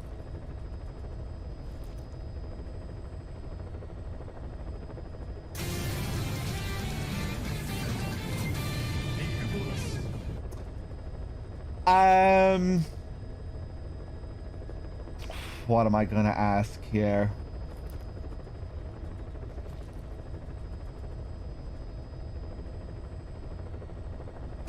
Okay. Coney Jesus, I have your question here.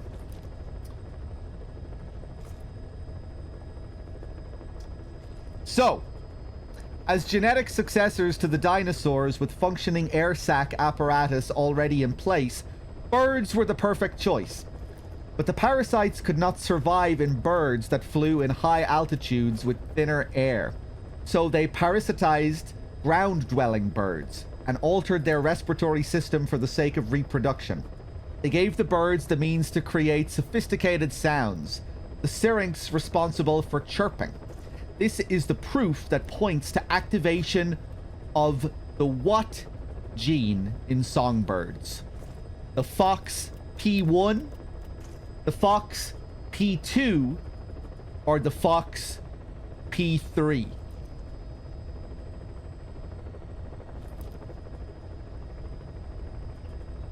I'll give you 5 seconds. A, B, C, D. You already said it. 3. No. It's Fox P2.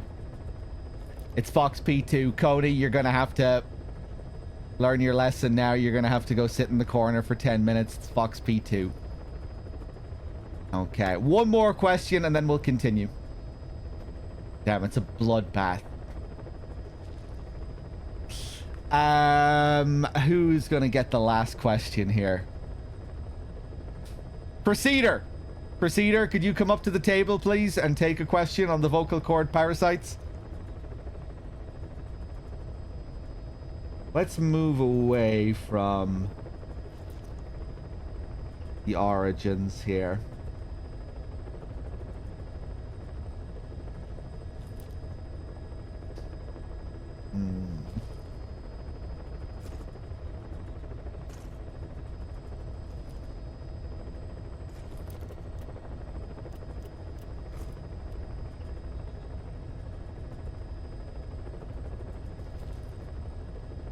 I don't know what my last question is going to be.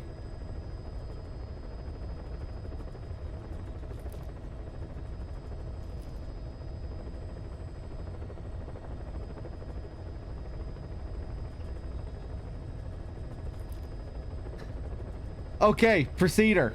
Let me just make sure you're ready.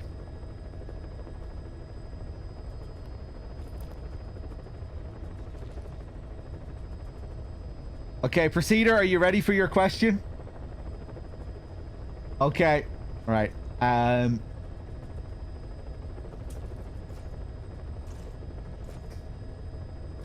The parasites developed the hosts. Wait, hold on. Maybe you need a bit more context. No,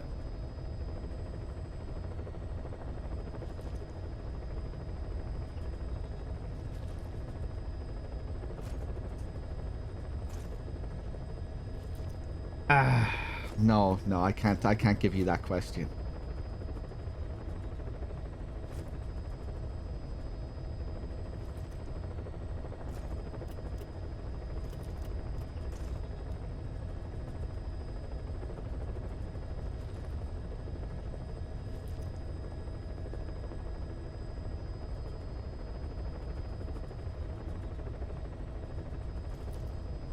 Fuck, I can't find a good question.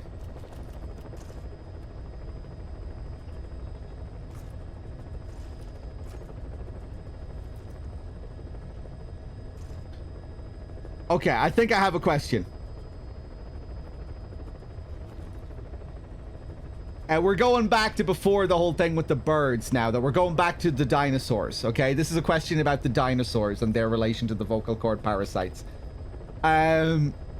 Well, we'll see, actually. Okay, hold on. So, dinosaurs developed respiratory organs called air sacs to adapt to the low oxygen environment.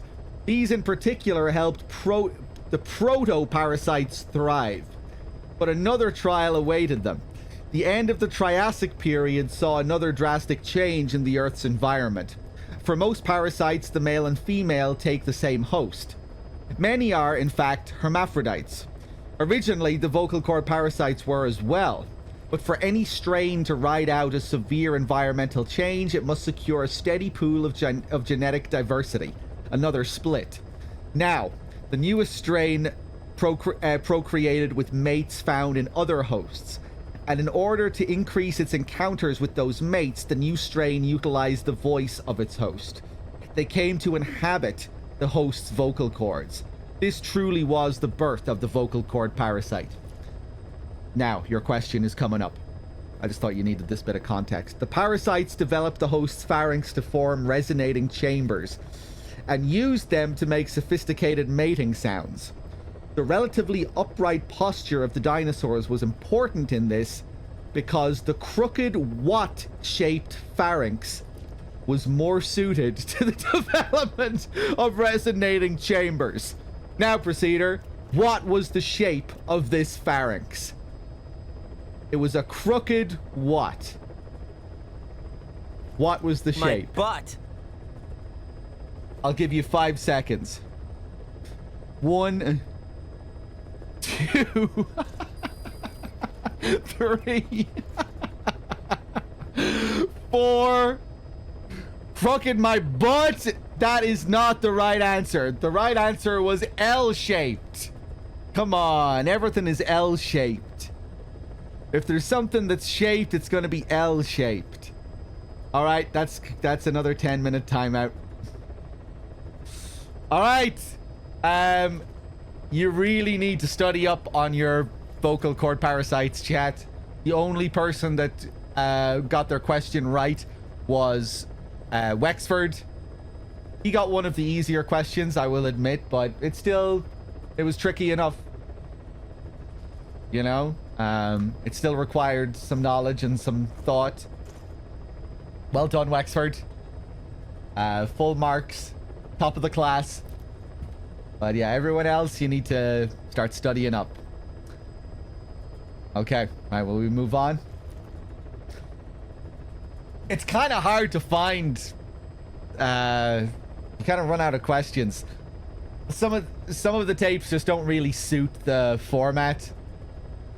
The genesis of the vocal cord parasites, that's where I got pretty much all of those, I think.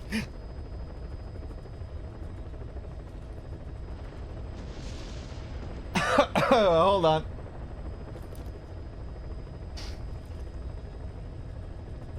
But yeah, maybe I'll try and come up with a better quiz next time. We do the rest of these? Yeah.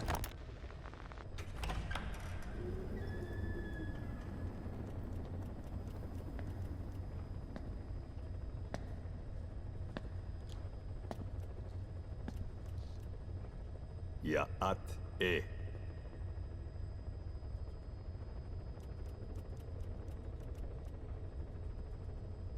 You disappoint me.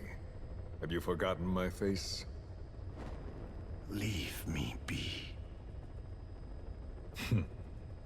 You won't respond to anyone else, so I figured it must be me you wanted to see. But now you won't even look at me. Have I not suffered enough? Not until you've eased my suffering first. To tell you the truth, old man, I'm in a bit of a bind. It's about your children. You know what I mean? The parasites. The ones that infect a man's throat, killing him if he speaks their language. They must not be allowed to multiply. Yeah, you know what? Let's take a break from these tapes. Let's go and rescue a couple of kids and we'll listen to those later. Let's pace out these kids. Yeah, let's go to Lufo Valley next. Back down to Code Talker.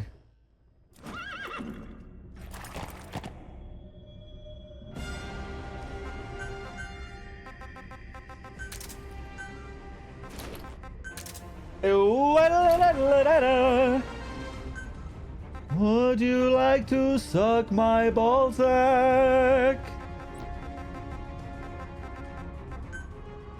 My balls. My big balls. Ba-da-da-da-da-da-da. Anything else I want to bring here? Let's just do it. I was completely out of tune there. Now, the first part was in tune. The last part, the middle part wasn't. Hello, Nighty.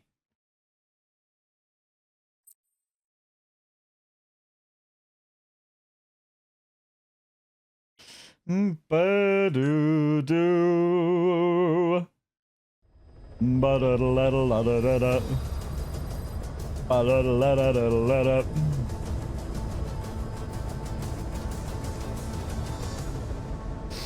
Do my housemates know about the ball songs?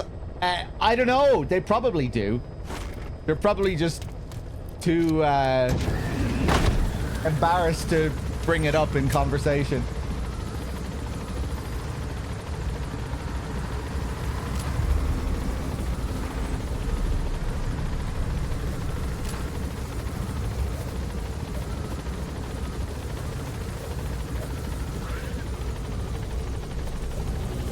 The two Filipinos don't have very good English anyway. Be careful down there, boss. So they'd probably feel especially strange trying to bring that up to me. We don't really have like in-depth conversations.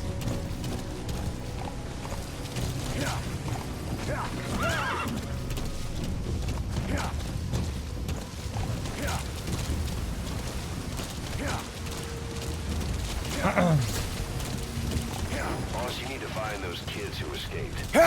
Fighting's the only way of life I know. If you don't bring them back, they'll just end up getting killed. Boss, if we develop a child-sized Fulton recovery device, you'll be able to extract those kids. Send the development order from your iDroid if you need it. They have offered their food to me before, and it does look good. They make lots of really nice looking homemade Filipino food. I should take them up on their offers one of these days. The next time they offer something.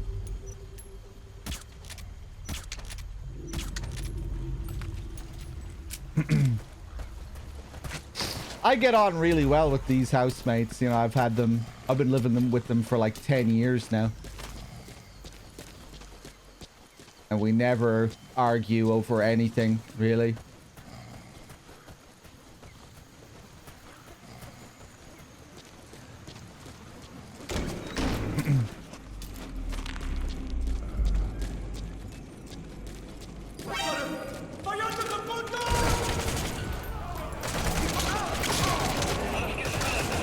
Yeah, this one might take a couple of attempts.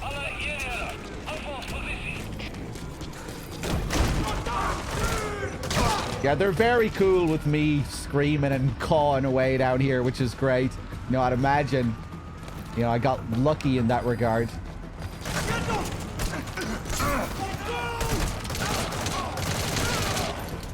They can be pretty loud too, but you know, not as bad as me.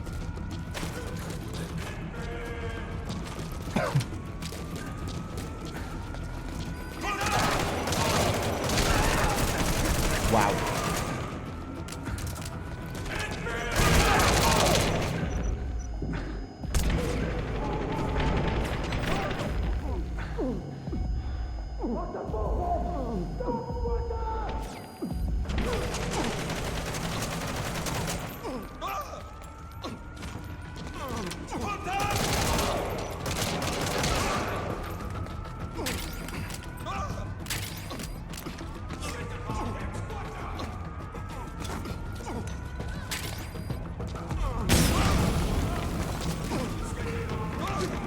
Ooh.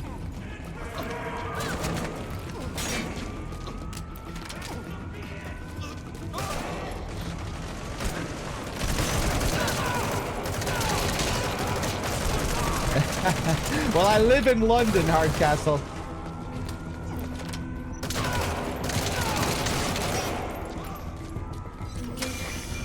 All right, up on my shoulder. Ah, fuck.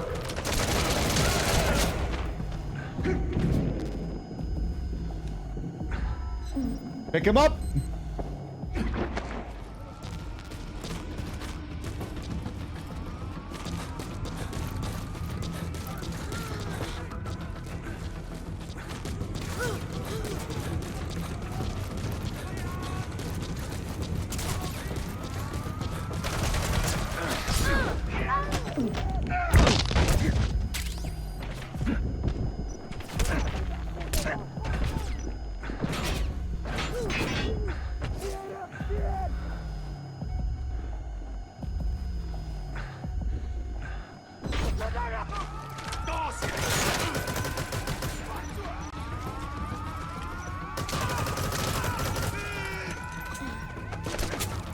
Fuck.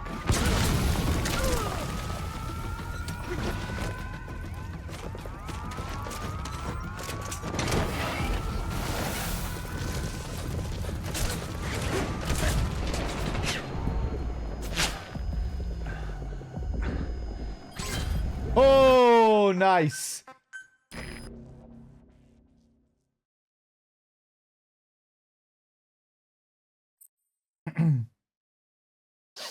Were there ever any neighbors that came up to you and asked me what the oh yeah, I had some very angry next door neighbors banging before. One night a guy from another apartment came up to the front door of my apartment and started smashing on the door, knocking on the door. I just didn't hear him when he was banging in through the walls. Like I was playing a game with my headphones on and I didn't hear him. Then I started this crazy banging on the door. In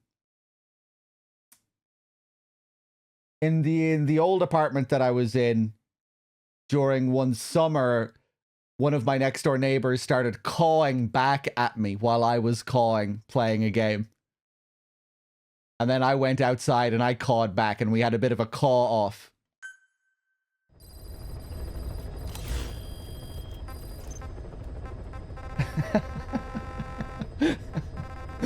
Yeah, they were cool. I think it was a group of people, you know, they were having drinks on the weekend or something. It was in the middle of summer. Everyone with their doors and windows open. So everyone could hear me. Everyone nearby could hear me cawing.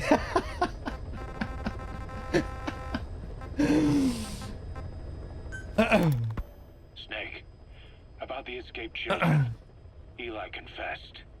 The way he tells it, they wanted to go back to the battlefield. Don't rob them of their freedom, he said. If you bring them all back, there will be consequences. Next to be asking for our surrender. Consequences? What consequences? No idea.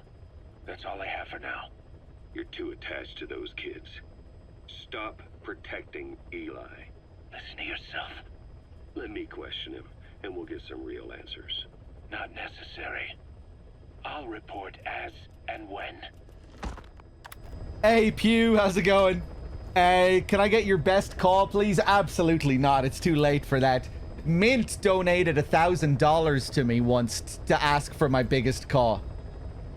He donated $1,000 with the message, give me your best call.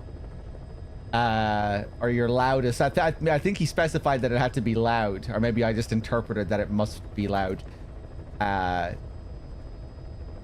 There should be a clip of that somewhere. It was during my first Sekiro playthrough. I'm pretty sure. I'd say there's a clip of it there somewhere. But it was so loud that I think it was basically just a scream. Like I tried to call, but because it was so loud, it was more of a scream.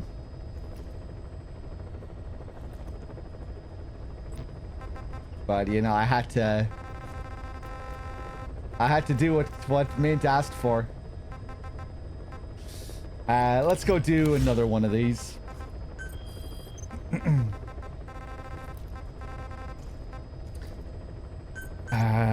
Now the guy up here, yeah.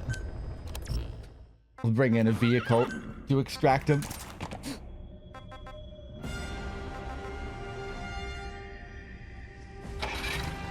Ooh, or maybe I could just shoot the launcher up at him here.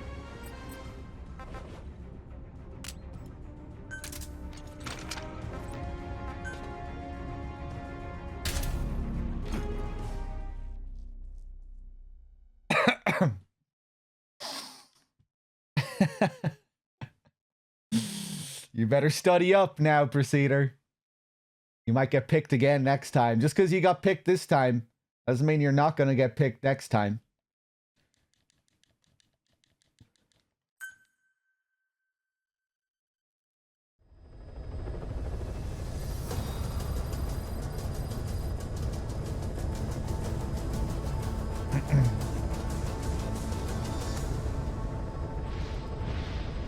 Yeah, maybe we should do quizzes for the other games too.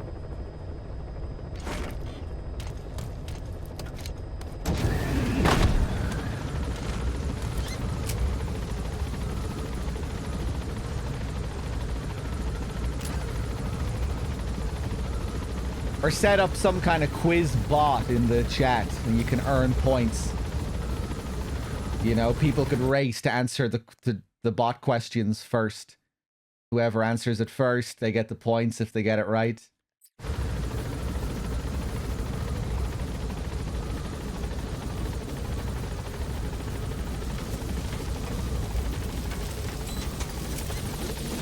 careful down there, boss. Boss, you need to find those kids who escaped. Fighting's still the only way of life they know. If we don't bring them back, they'll just end up getting killed. Boss, if we develop a whole lot of trouble they put us through. Making me worry like that. Wait, what? Wait, what? Isn't that supposed to be the dialogue you get after you rescue the child?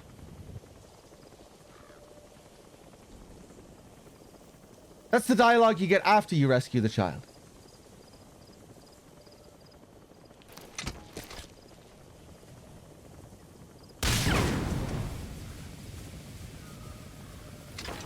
I knocked him back there. Maybe I could just knock him off the tower like this. Is he knocked out?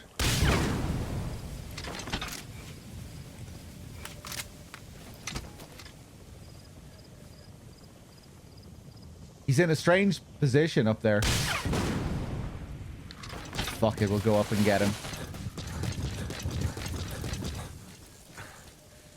I thought he was falling there for a second. Okay.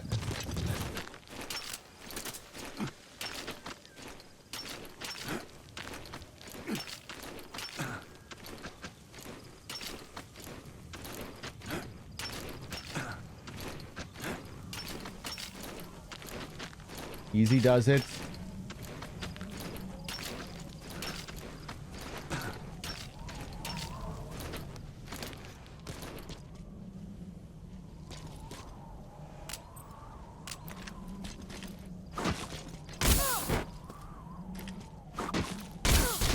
Jesus Christ.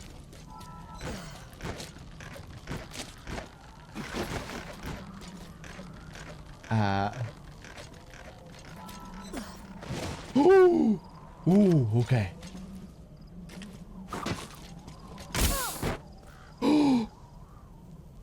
Oh, he won't get knocked off if he's asleep.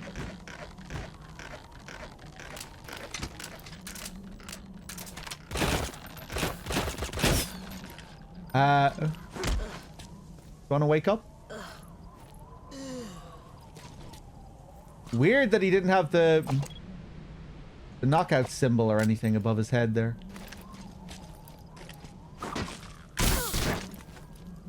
There we go. How easy does it? Down we go. Normally normally those kids will die if they fall from the top of the tower, but if you get them with a... Snake, what are you doing? If you get them with the decoy, they won't die. A bit of an exploit. You can use crack. Can someone give Crow a permit there? Any mods?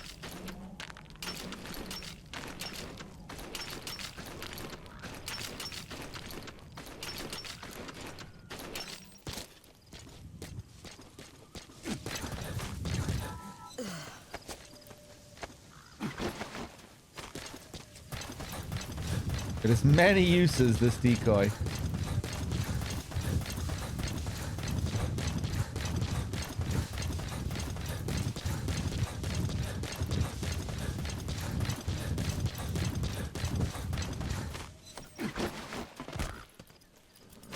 Give Crow a quiz for mod ship.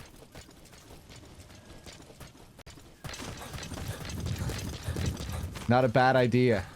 3 loudest caws. Oh, okay, okay. Nice one, Crow.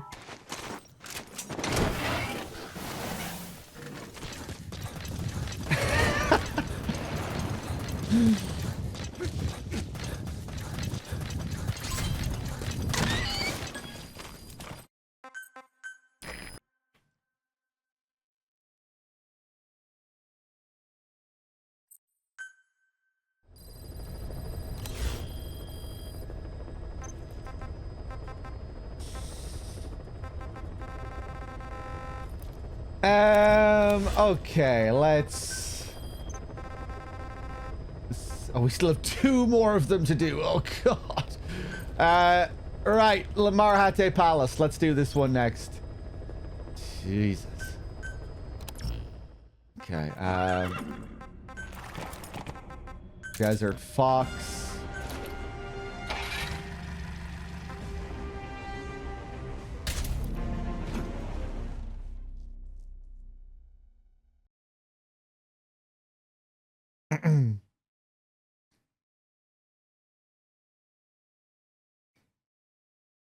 Let me take a look at these calls.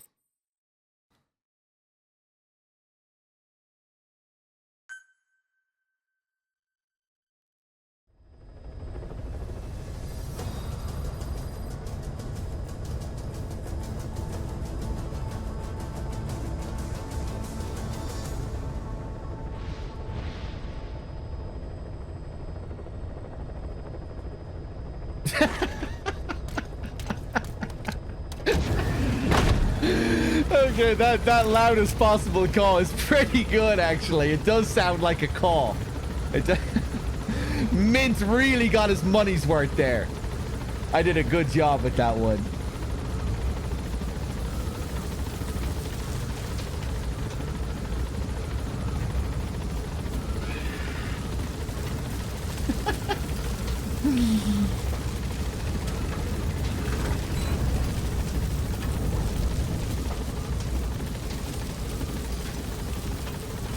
Oh wait, the second link is the same as the first one.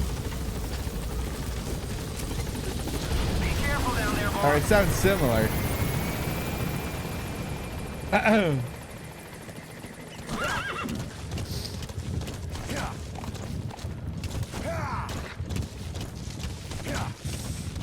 Oh boy.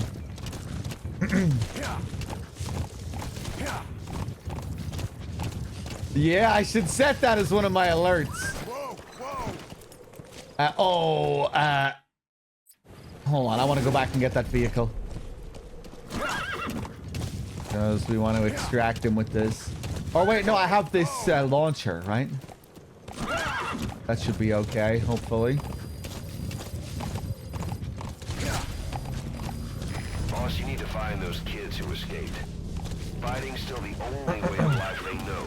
If we don't bring them back, they'll just end up getting killed.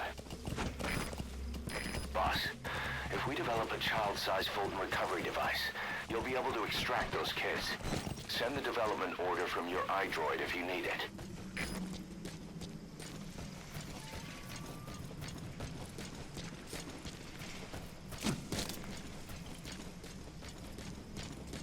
Yeah, maybe one of these days, Yuki.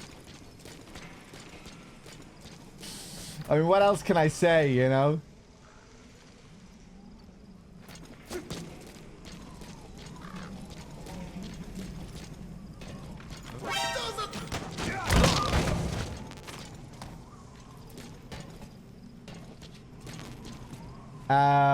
We need to go up one more floor, I think.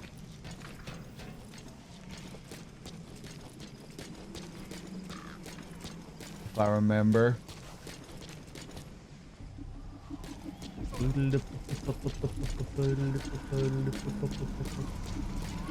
Yes, I knew there was another path here.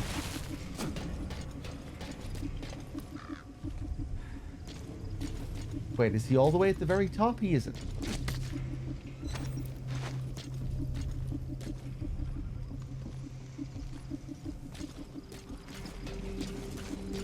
Yeah, there he is over there.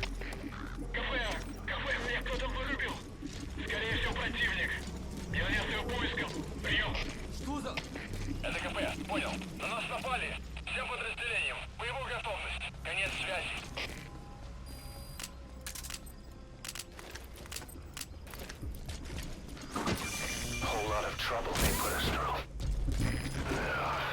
through. Making me worry like that. Ah, I can't aim the thing from here.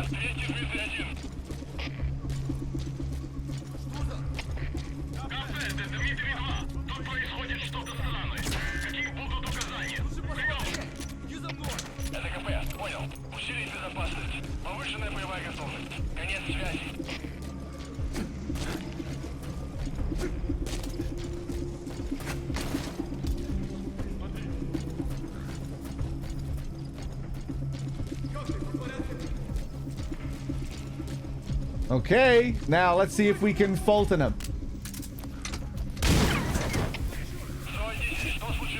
Shit.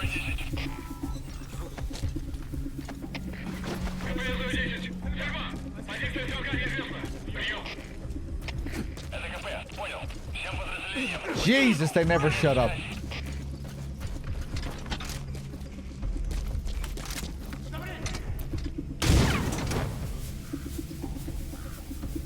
Jesus Christ, this Fulton launcher. I should have just brought the vehicle.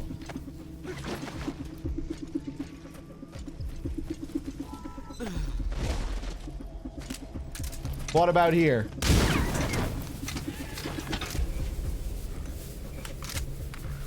No, doesn't Fulton.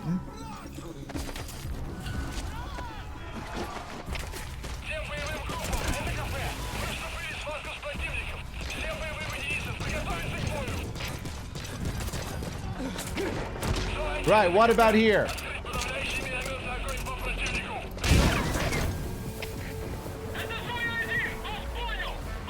The Fulton launcher is just fucked. Sometimes it works, sometimes it doesn't work. I don't know what the deal is with it. I don't know if there's any logic to it.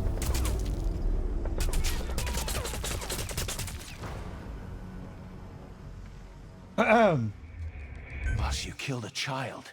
I'm aborting this mission. I thought the Fulton launcher uses your Fulton upgrades. No, as in, like, are you saying you thought that I needed to have the regular Child Fulton to be able to use the Child Fulton with the launcher? No, you don't need the regular Child Fulton to be able to use the Fulton launcher on the kids. I was using this earlier in the mission with Liquid, where you fight Liquid, and it was working fine. I just had to keep changing the type of terrain they were on in order to get it to work. It was just random. At first I thought maybe it was that they were on slopes.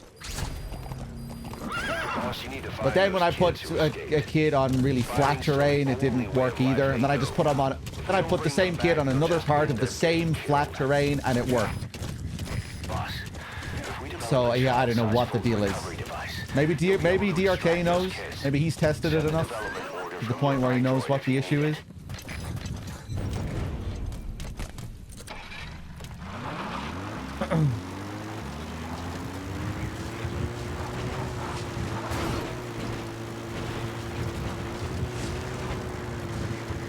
Okay, right, fuck it. Let's just bring the vehicle down. We're gonna have to go and rescue him again. Jesus.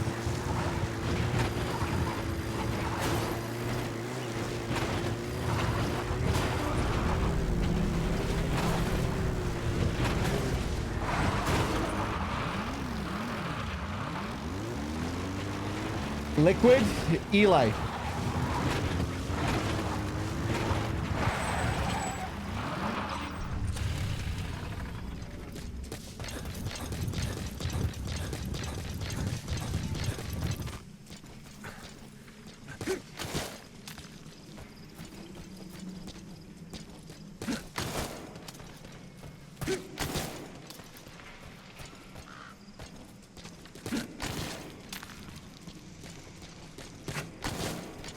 Okay, let's do this again, one more time.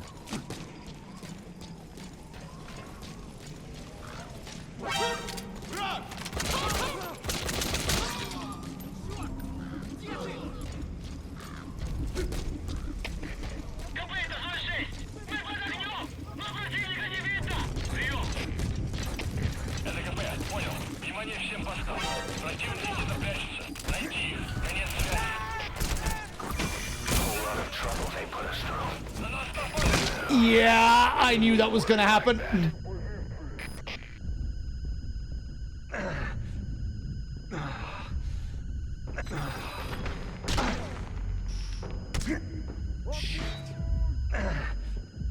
not used to seeing this limp animation.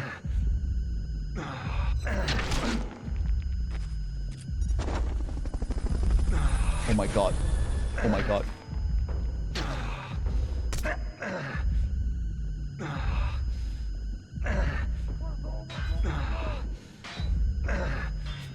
Let's get behind this pillar. Let's get behind this pillar. Oh!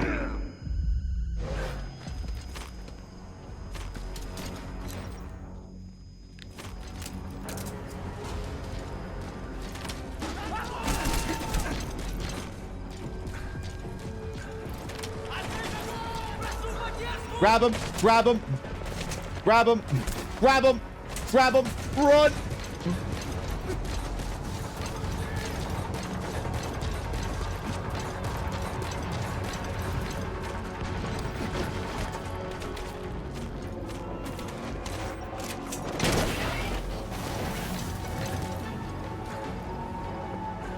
What?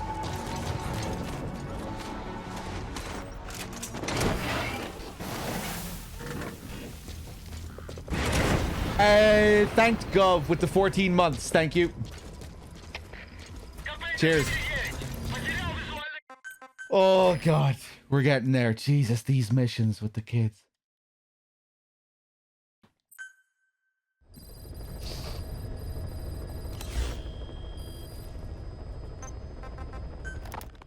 Boss, we found weapons in the children's section of the living quarters.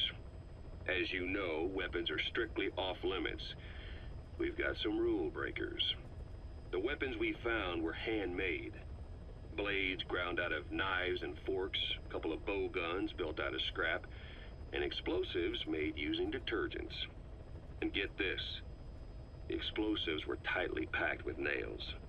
The kids put the blame on, you guessed it, Eli. I guess that's what he meant by consequences. I questioned him about it, but this time he claimed they want to be put out on missions. Send us to the battlefield, he says. Miller, enough is enough. You've protected him too much already. It's my turn to question him. Protected? What Eli's doing is issuing a threat. Comply with my demands or I'll respond with force. But it'll be war at this rate. Forks and soap aren't gonna kill us, but some of them will end up dead. Is that what you want? Now, I hate to say it, but they want to be on the battlefield. It's time you gave up this fantasy. Eli, he said they'd rise up against us if we bring the last kid back. There, you see? Ignore his demands. Don't let him return to quarters. That attitude is contagious. We'd lose control over them for good. For the time being, we've confiscated those handmade weapons. We're bumping up security and the number of psychiatric counselors. As for Eli, he needs some very special care. You mean solitary? Well, we can't leave him in contact with the other kids. If you won't do it, I will. Boss, keep working on extracting those kids. The kids you brought back to base have laid out the situation. They all escaped to each of their home villages, or were trying to get home, and lost their way. Not that homesickness is gonna explain everything we've seen. Each of their home villages? They were trying to raise troops for the rebellion. You really think these kids have an armed uprising in them? You read the report of the security team member who had a rock thrown at him. There'll be a riot if we don't do something. And Miller, this is because you didn't act fast enough. Fine. I'll admit you were right this time. Seal off the kids' quarters from outside contact before it's too late. All right. Eli said his rebellion would start when the last kid is brought back, right? You better be ready to meet him head on if it really happens. Yeah. You should have left it to me in the first place.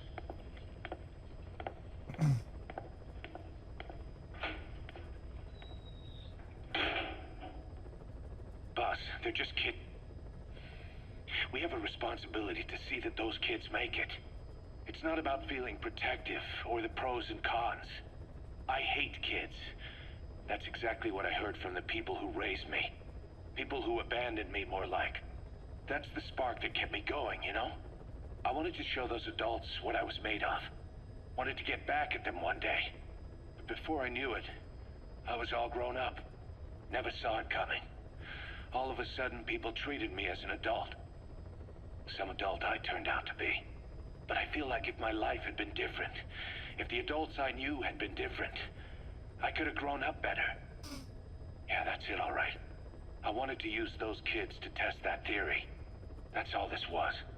From their point of view, I'm no different from the assholes who gave me a hard time. When this is all blown over, I'll talk it out with them. If that's still possible. Boss, there are still kids out there. Bring them back safe. Boss, it's me. Eli's revealed what he wants. He wants to speak with you. With Big Boss. He just said, bring my father here. Eli's too smart for his own good. No way to tell what he's thinking. All we know for sure is his men are important to him. That means we can use the escaped kids as leverage in any negotiation. Once you've brought the last one back, I'll interrogate him. If the kids do rise up, we'll meet them full force. End of story. I didn't want things to turn out like this. We could have prevented it, but it's too late now. If Eli means to take this all the way, he's gonna force us to do the same. Boss, go get that last kid.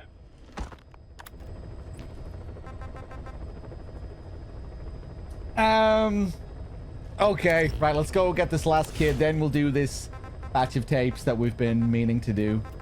I want to test what whoever mentioned it in chat about the truck. If you've tried Fulton a truck and get in the back, what happens? I want to see what happens there.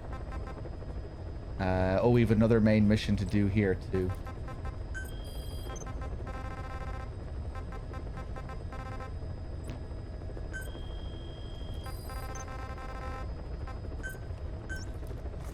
Okay.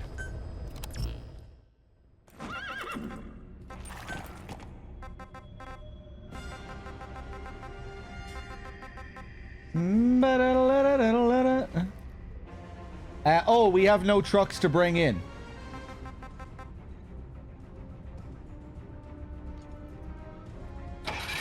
Ah, whatever. Ba-do. Ba-do-do.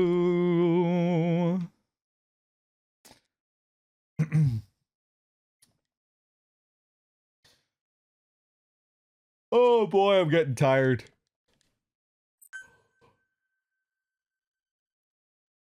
Ugh. Thankfully, won't be too long before the arcade is here to finish this off, take over.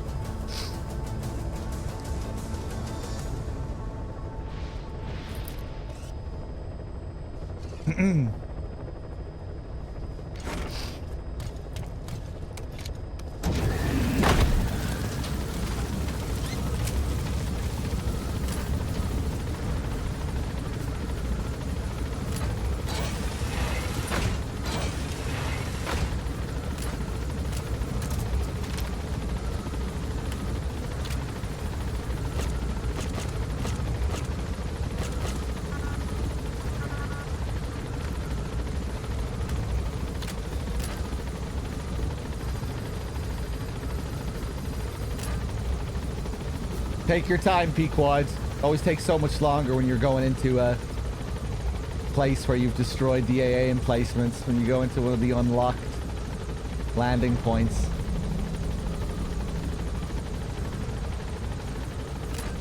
Yeah, you can do it, Pequods. Come on.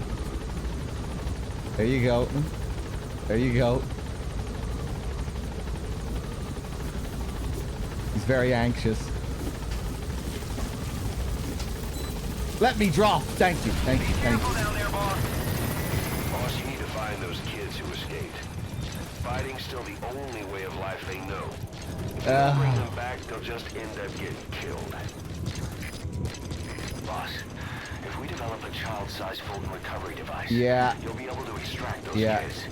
Send the development order from your iDroid if you need it.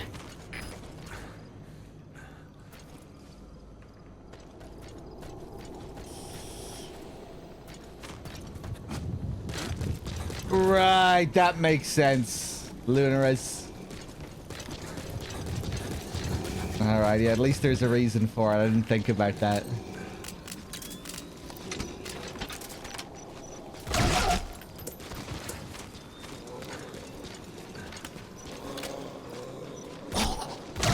I guess this would be one of the few areas that would be empty.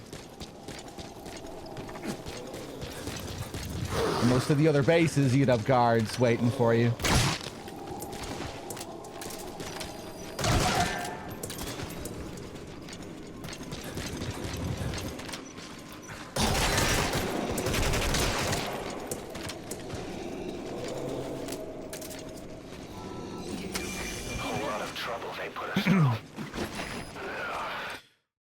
What was that thing you set the birthday for? Oh yeah, we're gonna get the birthday thing.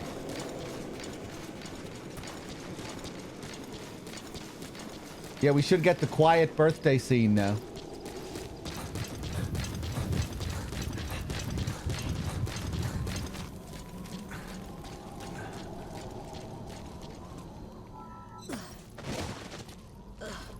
You just get an extra scene with...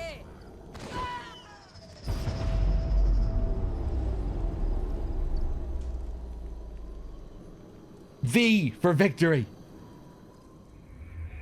Boss, you killed a child. This mission. Yeah, if Quiet is on your base when you trigger the birthday scene, you get an extra scene with her where she wishes you happy birthday. Boss, you need to find those kids who escaped. Fighting's still the only way of life they know. If we don't bring them back, they'll just end up getting killed. Boss, if we develop a child-sized Fulton recovery device, you'll be able to extract those kids. Send the development order from your iDroid if you need it.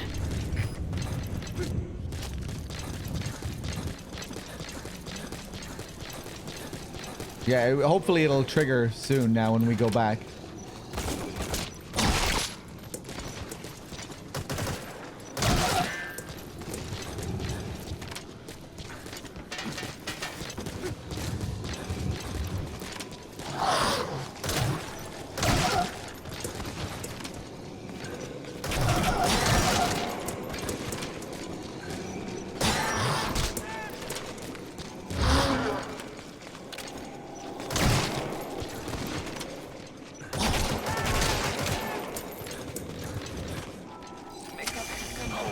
trouble they put us through.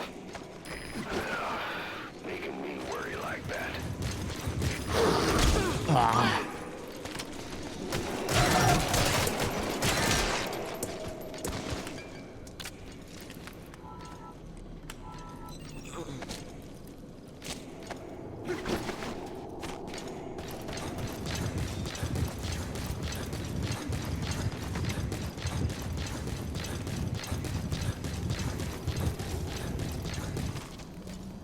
Okay, let's be a little bit more careful.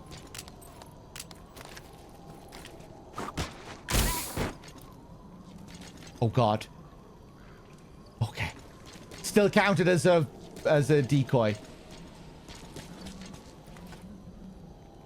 I think I can drop here.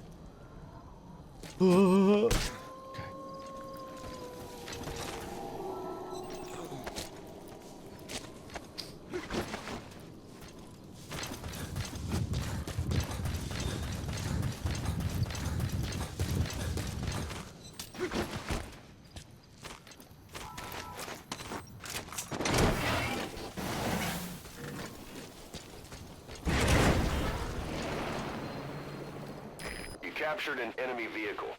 Just like weapons and us, I have a quick report. Thanks, Kaz. We've discovered a radiation leak in the laboratory on the quarantine platform. It's coming from testing equipment. I think Kaz will repeat this dialogue when I go back to the ACC.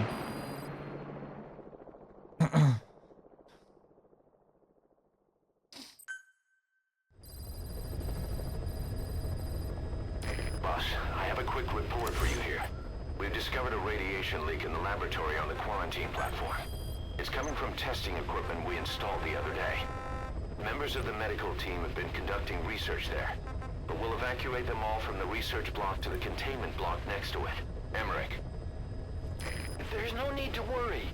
No radioactive material is leaked, so the contamination won't spread. We just need to seal off the testing equipment. I've dispatched the security team to get the researchers out. I'll keep you updated. Okay.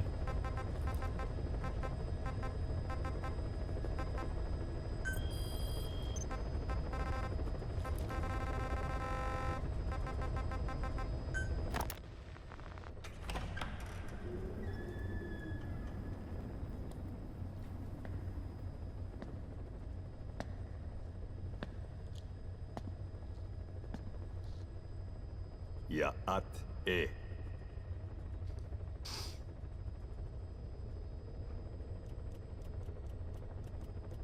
You disappoint me. Have you forgotten my face? Leave me be. You won't respond to anyone else, so I figured it must be me you wanted to see. But now you won't even look at me. Have I not suffered enough? Not until you've eased my suffering first. To tell you the truth, old man, I'm in a bit of a bind. It's about your children. You know what I mean? The parasites. The ones that infect a man's throat, killing him if he speaks their language. They must not be allowed to multiply. You are allowed to live only in order to help me. But you don't want to, do you? So why not choose death instead? Because you want to protect the Diné and their land from me. That's your purpose, isn't it? Don't lose sight of that now. It's in your interest to cooperate. Because if you don't... Madness. The parasites can't detect your people's tongue. So I'll just have to resort to more heavy-handed means. I have the greatest respect for your people. I would rather avoid such a thing, but we don't always get our way. I was born a tiny mote in a mighty tempest, and until those winds abate, all I can choose is how to act when they blow me this way or that. Tell me, Code Talker, what happens to a man infected with a pair of your parasites? Can they be removed? Can the full-blown symptoms be prevented? It is impossible to remove the parasites alone. They have too close an affinity with humans. Then how do you stop the symptoms from developing? All right. I was hoping for an answer now, but perhaps you just need a little more time. I'll be back soon. I've set up shop, not far from here. We'll be seeing a lot more of each other. If you're close by, then it is almost complete. We're in the final phases. All that's left is to see if I can actually disable a nuke, with the help of your metallic archaea. Once that's done, I won't have to return here again, and your suffering will end, as will your people's. We're almost finished, Code Talker, each in our own way. My only regret will be not finishing you.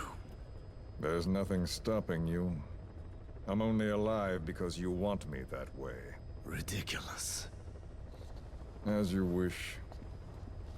My regret is this misunderstanding between us. You and I, our goal is the same. We should be working together. A symbiosis.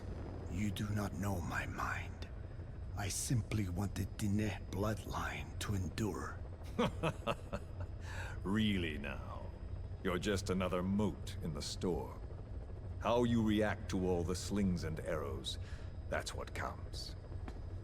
That's why you call those squirming monsters your children. What I have done is forbidden. Forgive me, all of you. The world should be left the way it is. You of all men should know that.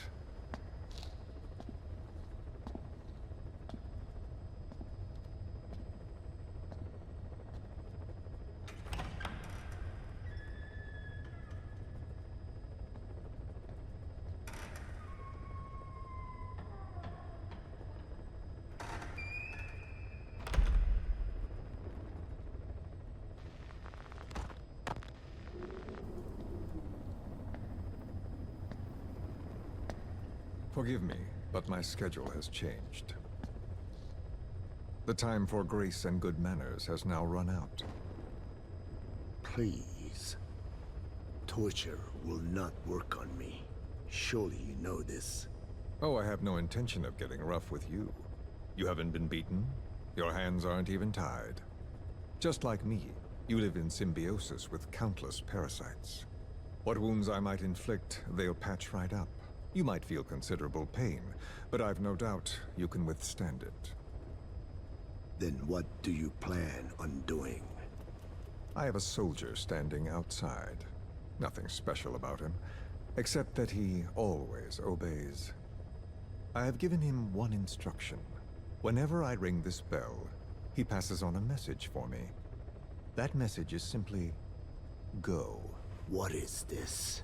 After that, though, it gets complicated.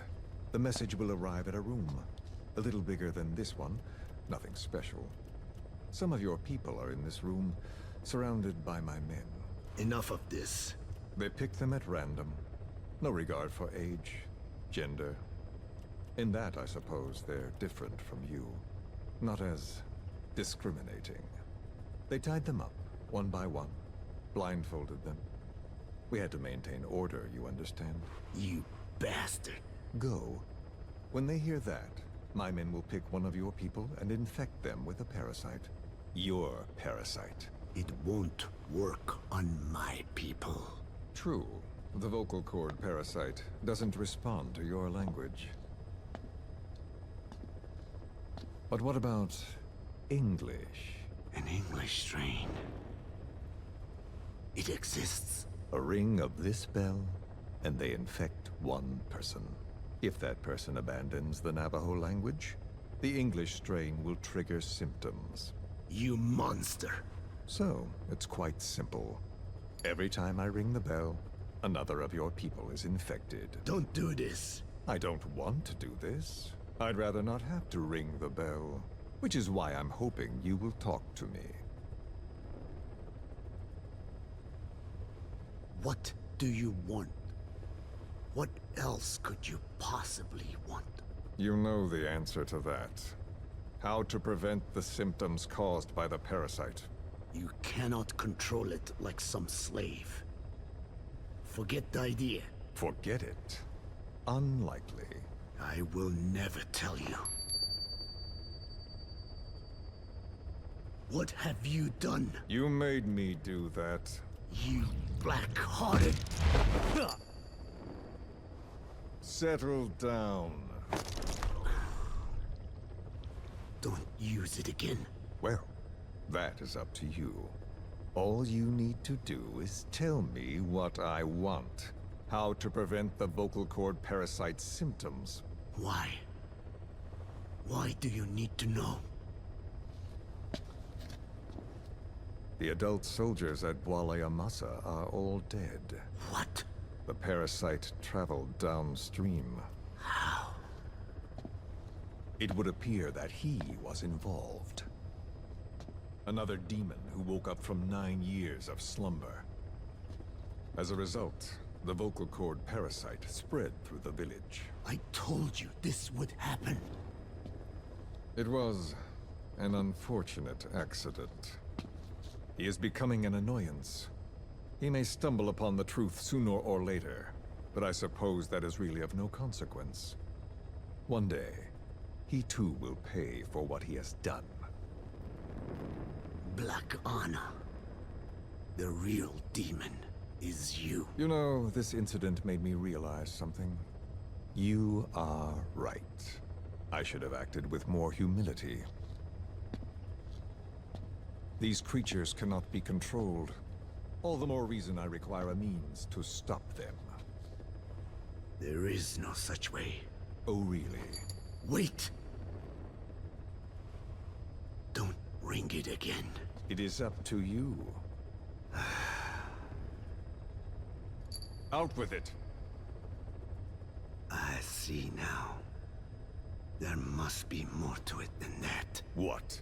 They are in you. You use this land to breed more of my children. And not just here. No. In pursuit of your ethnic cleansers. You sifted through many language strains. Finding hosts. Breeding more and more. You would have been infected in the process. Infected with countless strains. Most likely your mother tongues as well. Romania, Northern Transylvania. You found that one too. Yes, the Hungarian strain. That responds to the CK's dialect. Silence! Black Anna. It is you who shall pay.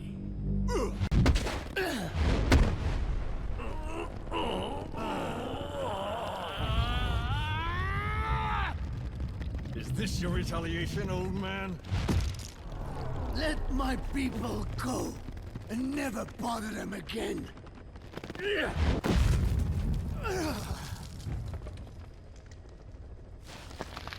You heard me. What now? What? No! What are you doing? I am not afraid. I probably have every language strain inside of me. Meaning all the world's languages are already lost to me. But that suits me fine. If need be, I myself can produce whatever strain is needed. And that means nothing to you. If you are infected, you can never again speak your mother tongue. Otherwise you will die. As will every one of your countrymen. A few words here and there won't trigger the symptoms. And besides, the time is not yet right to show this face in my homeland. Not until my revenge is complete. Now... Stop! We're out of time. I have to get going. Well... No!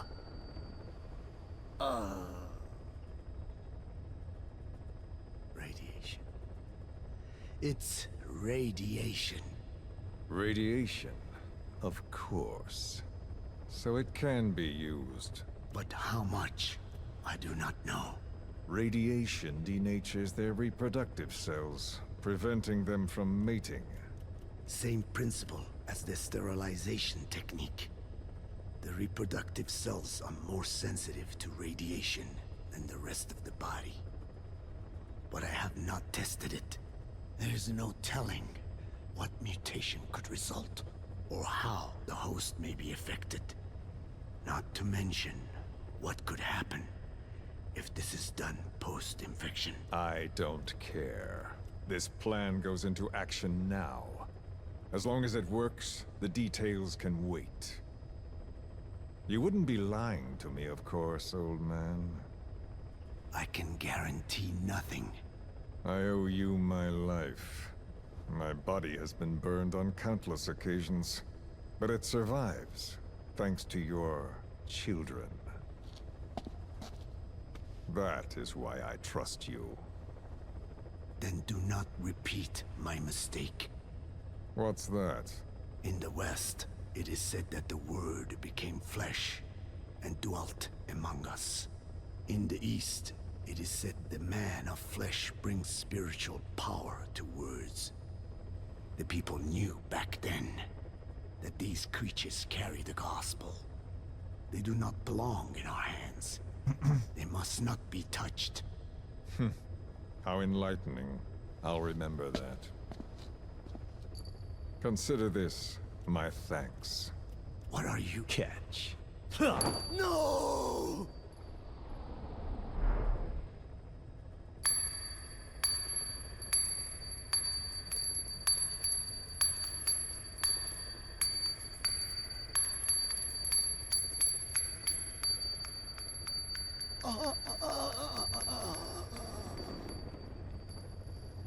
Well then, I'm afraid it really is goodbye this time, Code Talker.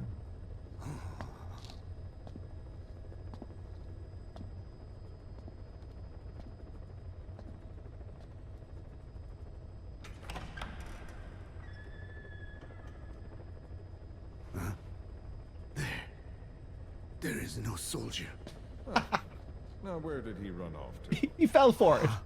Guess he wasn't as obedient as I thought. There never was any soldier. So long. I can't believe he fell for it. How dare you! He fell for it. Oh, silly old man. All right, old man. Come on, tell me about your hamburgers. I hope you bought a better hamburger this time, Kazuhira. Right. Well, the last one was lacking in every way. The patty was too thin, the bun too dry, and the lettuce days old at best. Hey, that was 100% all beef patty, and no shortening in the bun either. Nature's blessings, unadulterated, in hamburger form. Is that it?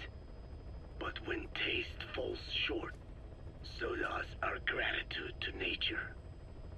Making such precious blessings unpalatable is sacrilege. I hate to admit it, but I think you're right.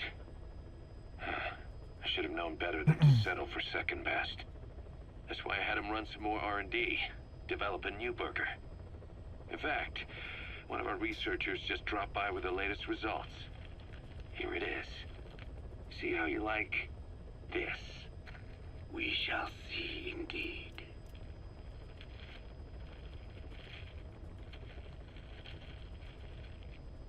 I thank you for this bounty, Mother Earth. So, what's the verdict? Not bad. And? But it does not hold a candle to what I ate back home. Everyone's a critic. Damn it. I was sure the Kobe beef, but maybe we didn't have enough. We had any more, We're cutting into our profits. Profits? We'll be taking a loss on every unit. What are you talking about? Huh?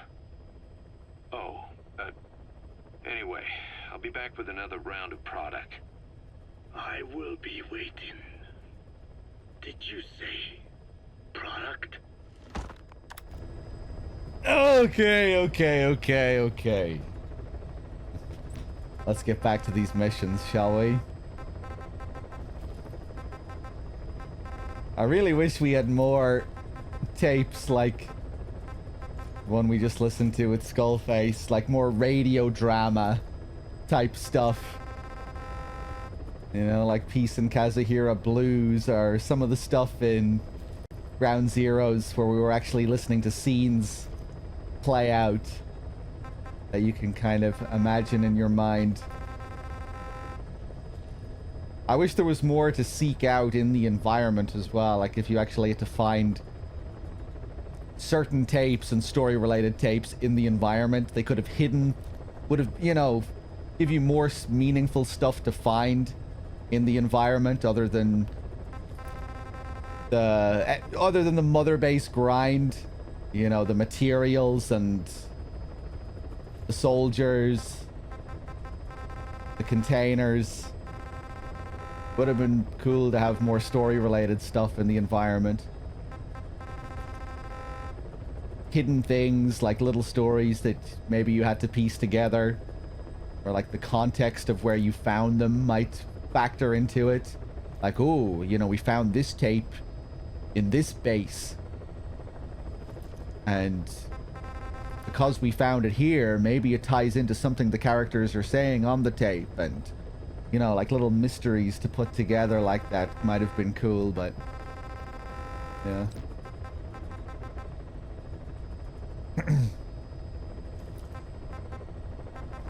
As part of Peace and Kazuhira Blues is the survival viewer. Yeah, I love that moment. It's hilarious. How fast it is. Speeding through the survival viewer. Kaz saying that he's basically cheating by using the survival viewer. Hey, what are you doing? I can't do that.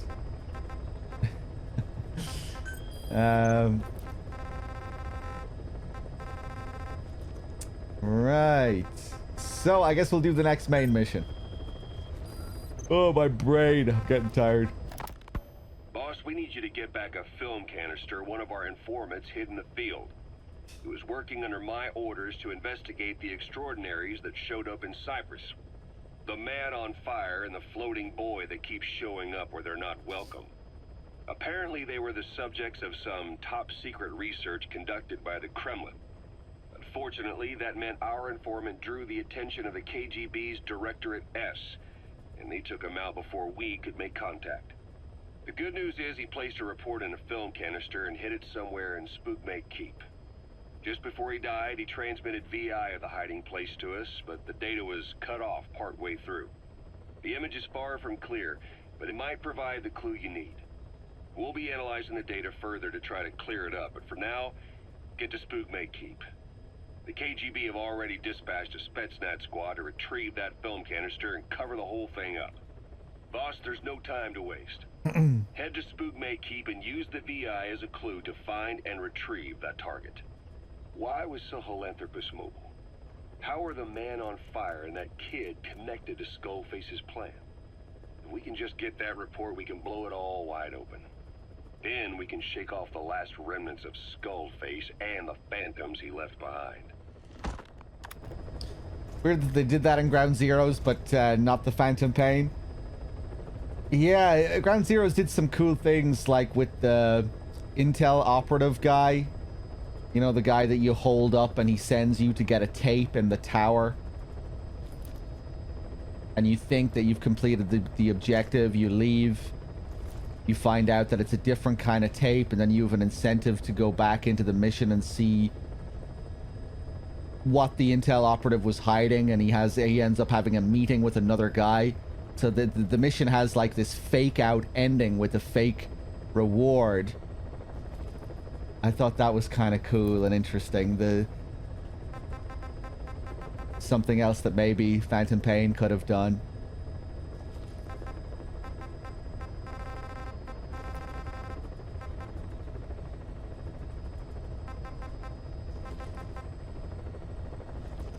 I was expecting more set-piece type stuff as well, like, you know, the Kojima rescue mission. I know a lot of people are mixed on rail shooter sequences and stuff like that, but I think some of that kind of stuff might be welcome in this game too, if just for the pacing alone, you know? It's nice to have little set pieces and things like that to break up the flow. Personally, I like that Kojima rescue mission gameplay-wise.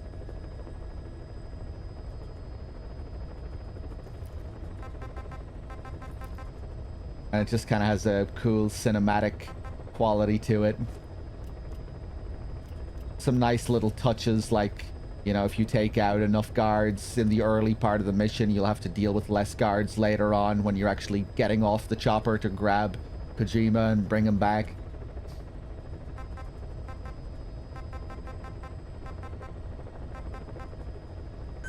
Yeah, I thought it was a pretty fun rail shooter sequence.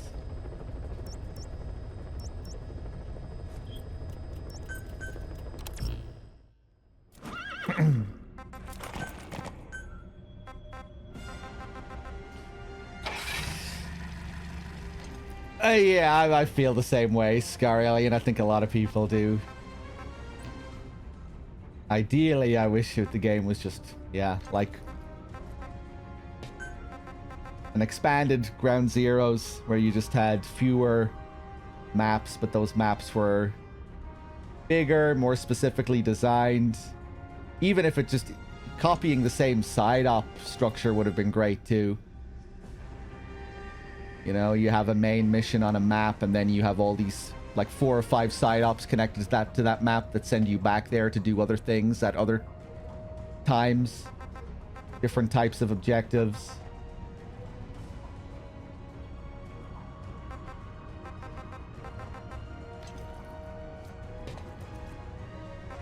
Right, what the hell am I doing here?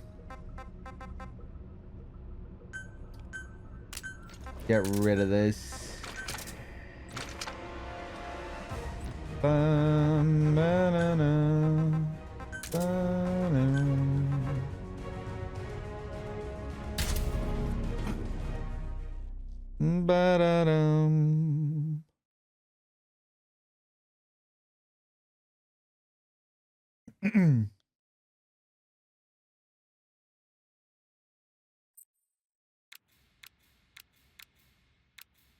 I always think of this when I play the latest Hitman trilogy as well, because I feel like they kind of did what we're talking about here with this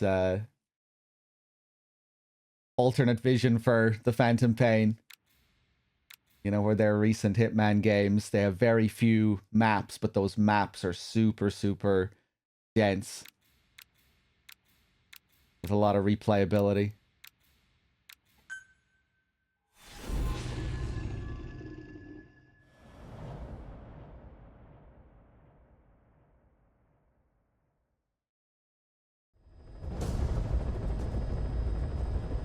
Boss, retrieve the film canister our informant hid in Spookmate Keep before he died. It contains vital information on Skullface's plan. For now, our only clue is the garbled photograph the informant tried to send us before the end. We're working on analyzing the data, but there's no time to wait. A KGB Spetsnaz squad is after the target as well. Boss, go to Spookmate Keep and use the VI to lead you to where the film canister is hidden. It is paramount you retrieve the target before the enemy does. Yeah, the side ops are all nicely varied in Ground Zeroes. Main mission, the AA emplacements, that has that really unique gimmick where they're all permanently alerted. And the classified intel one, which has that weird kind of false ending, encouraging you to go back. The Kojima set piece, cinematic rail shooting, and then you have Deja vu, jamais vu. Which are the kind of wacky fan servicey missions.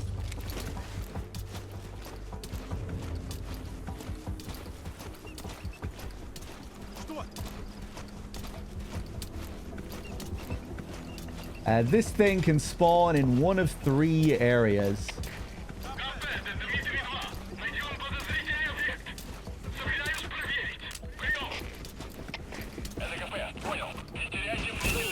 It can be here. It's not here this time.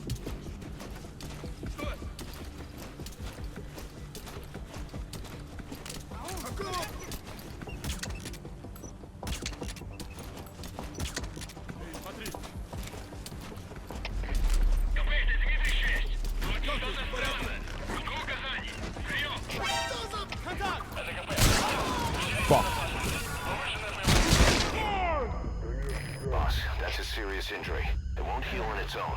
You'll need to treat it with first aid.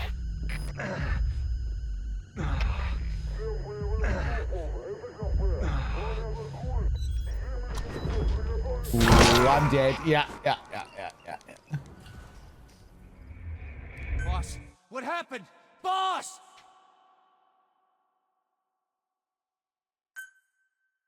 Boss, go to Spoon May Keep and use the VI to lead you to where the film canister is hidden. It is paramount you retrieve the target before the enemy does.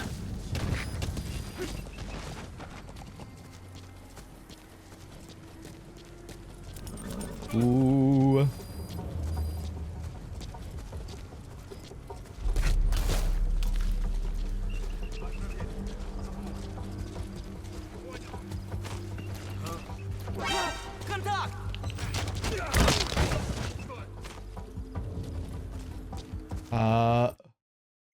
Lost my bearings there for a second.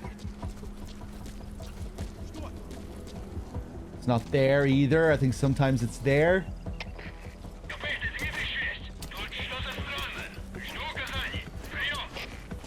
The last place is up here somewhere. I can't even remember the last place.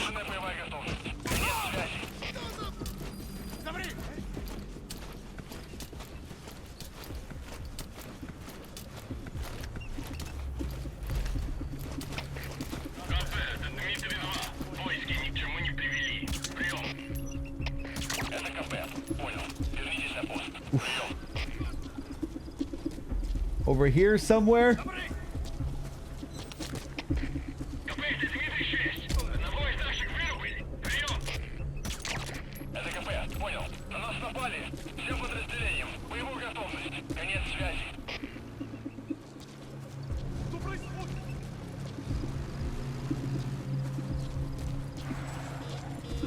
Hey! You've completed your objective. Now get out of the hot zone.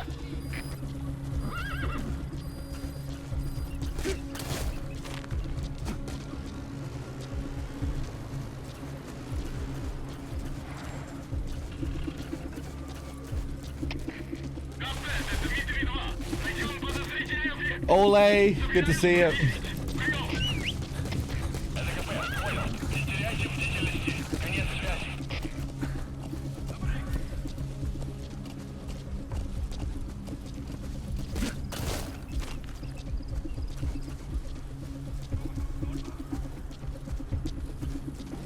Doesn't Kaz just keep repeating that line until you leave? I don't know if I've ever hung around up there.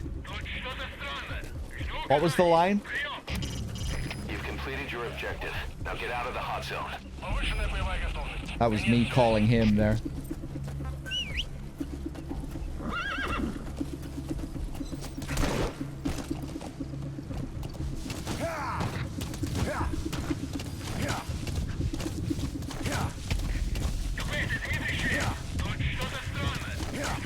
Why don't you do a little more crack? Alright, you're out of the hot zone. No enemy forces in pursuit. Mission complete.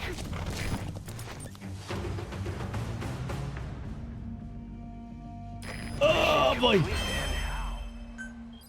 They're gonna be telling stories about this one, boss.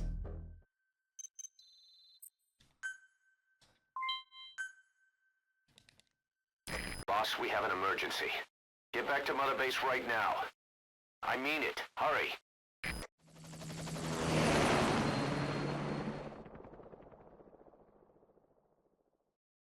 Oh, I think it might be the birthday scene.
Why don't you do a little more crack?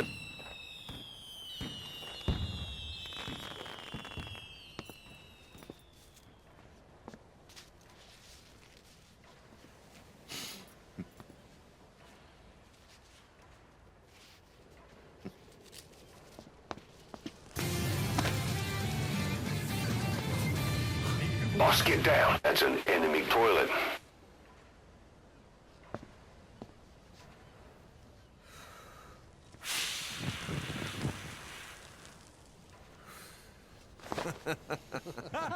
Happy birthday, Snake. The big smiles here. Happy birthday, boss. No one ever smiles in this game. It's weird seeing people smile. Look at Huey with the thumbs up. What? Oh, we are getting the quiet scene. Okay, cool. This is a cool scene here.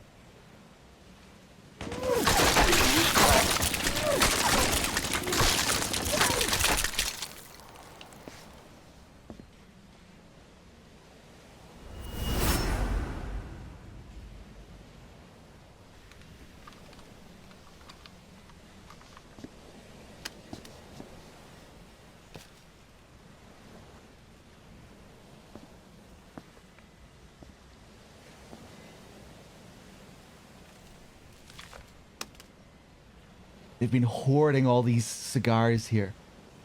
Are they keeping these for the real big boss?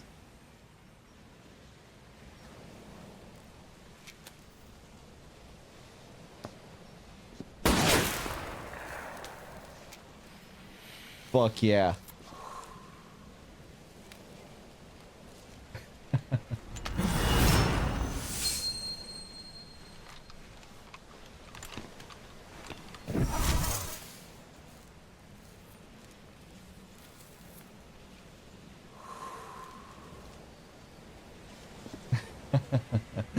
Pretty cool. Boss, I've updated the mission list. We received a new job offer. The details are on your iDroid.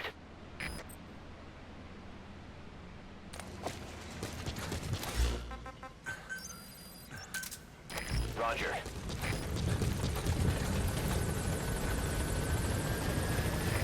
This is B-Quad. Arriving shortly at LZ.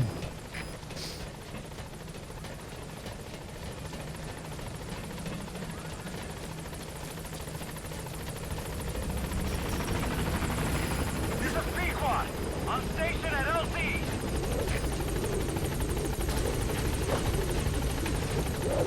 Yeah, Quiet finally writes.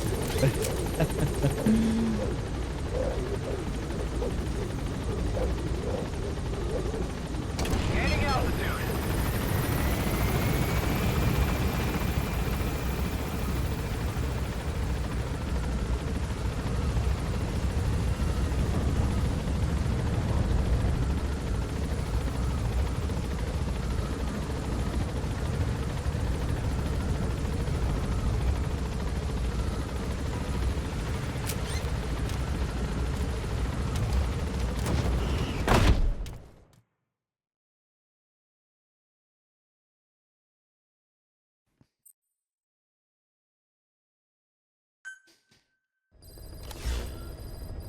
Okay, what's next? More hamburgers. Informants reports. We finished decoding the informant's report. That floating kid we've run into a few times now. Looks like he was a test subject in clinical experiments. The Soviets called him the Third Boy. The Third Boy was brought to a lab on the outskirts of Moscow from Czechoslovakia, after which he was due to be sent to a research center in Leningrad, then Siberia, and finally an academic town in Novosibirsk. It doesn't appear that the researchers witnessed the talents we've seen from him, but nevertheless he was quite the popular subject. His latent cognitive abilities suddenly awoke en route to Moscow. According to the report, the Third Boy was easily influenced by other individuals' biofields.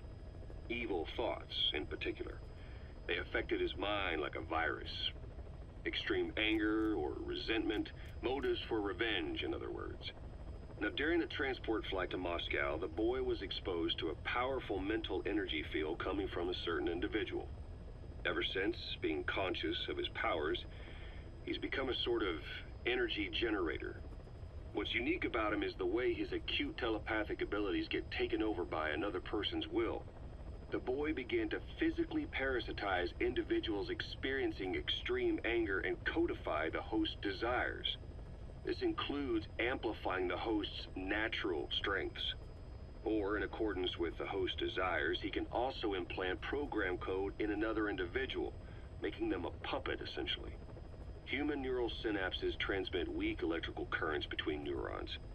These electrical currents, though at a level difficult to observe, warp the magnetic field outside the body. The Third Boy is able to pick up these weak fluctuations. Contrary to psychotronics, which involves controlling the human mind, his abilities as a receptor are too high. The emotions he picks up from another individual are amplified and unleashed into his body as they recur in his brain. They turn into microwaves, which then affect the physical world, triggering paranormal phenomena like the spontaneous combustion of organic matter or psychokinesis, moving an object without touching it. There's one other thing. While he's parasitizing a host, the boy's ego gets shut away, allowing the will of the host to take control of his powers, like some annoying static drowning out your own voice. That means he isn't responsible for what's been happening. Somebody's extreme anger has manifested through the Third Boy's powers in ways none of us could have predicted, which would mean this was going on somewhere around us. Looking back on it, a lot of things make sense now. The man on fire, Sahelanthropus, they both came to life thanks to the Third Boy's powers. Everything has been happening through him as a catalyst. We first saw him in the hospital on Cyprus. The boy parasitizing the man on fire's desire for revenge gave him his new abilities in return. He next appeared at the Hamid Fighters Fort where the honeybee was hidden. There, the boy parasitized Skullface's vengeful mind. He controlled Sahelanthropus, making it do whatever Skullface wanted. Same goes for when we extracted Emmerich onto the chopper. When he appeared at the Devil's House in Central Africa, Skullface's will controlled the man on fire via the Third Boy's powers. Everything is clear up to this point. But even the informant couldn't pinpoint who the host was in the cave within Serac power plant. Sahelanthropus suddenly became active, then crushed not only the man on fire, but Skullface as well. Surely neither of them could have been the host. Who else was at that location and bore anger more extreme than either of them? Whose will was controlling Sahelanthropus? According to the report, emotions transmitted in children's brains affect the surrounding magnetic field more strongly. Cerebral nerves are covered with insulation called myelin sheaths to increase impulse speed. The reason for this leakage has to do with the fact that children's myelin sheaths are still developing. So, how many children do you remember being there? Children with a burning desire for revenge and bearing a grudge against you. I can think of only one. Eli. We don't know what kind of life he's had, but the resentment he's shown toward adults is nothing short of extraordinary. the third boy resonated with Eli's mind. And that means Eli bore the strongest animosity of all individuals within the boy's reception range, estimated to be a 3-mile radius, beating out even Volgin and Skullface. The third boy has probably remained hooked on Eli's anger since. You remember at the Devil's House, the third boy showed an interest in Shabani? That must have been his ego making a rare appearance. He may possess abilities far beyond anyone else in the world, but he's still a kid. Maybe them both being kids was enough to bring them together. And if so, maybe with Eli, he isn't feeding off him, but acting in symbiosis with him. So what kick-started the third boy's powers? If we look at the location and time that his plane went down, we can make a pretty good guess. When the plane experienced the first anomaly, it gave an accurate report of its position to a control tower, due north of the Black Sea, 125 miles east of Kiev. Dead south on the Black Sea is Cyprus's Green Line. So the plane's position was directly north of the hospital where you'd been asleep for 9 years. And this anomaly was reported at exactly the same time that you woke up. The plane was enveloped in flame from the inside out. The fuselage burnt to ashes. There were no survivors, at least not publicly admitted. Your thoughts formed a synchronicity with the boy's psyche and were amplified inside his brain. That would have been more than enough to trigger his abilities. Your rage was like a big bang in his head, blowing the lid off his powers. The boy was then secretly moved to the lab outside of Moscow where Volgin was comatose. There, Volgin's thoughts resonated with the boy and he was awakened.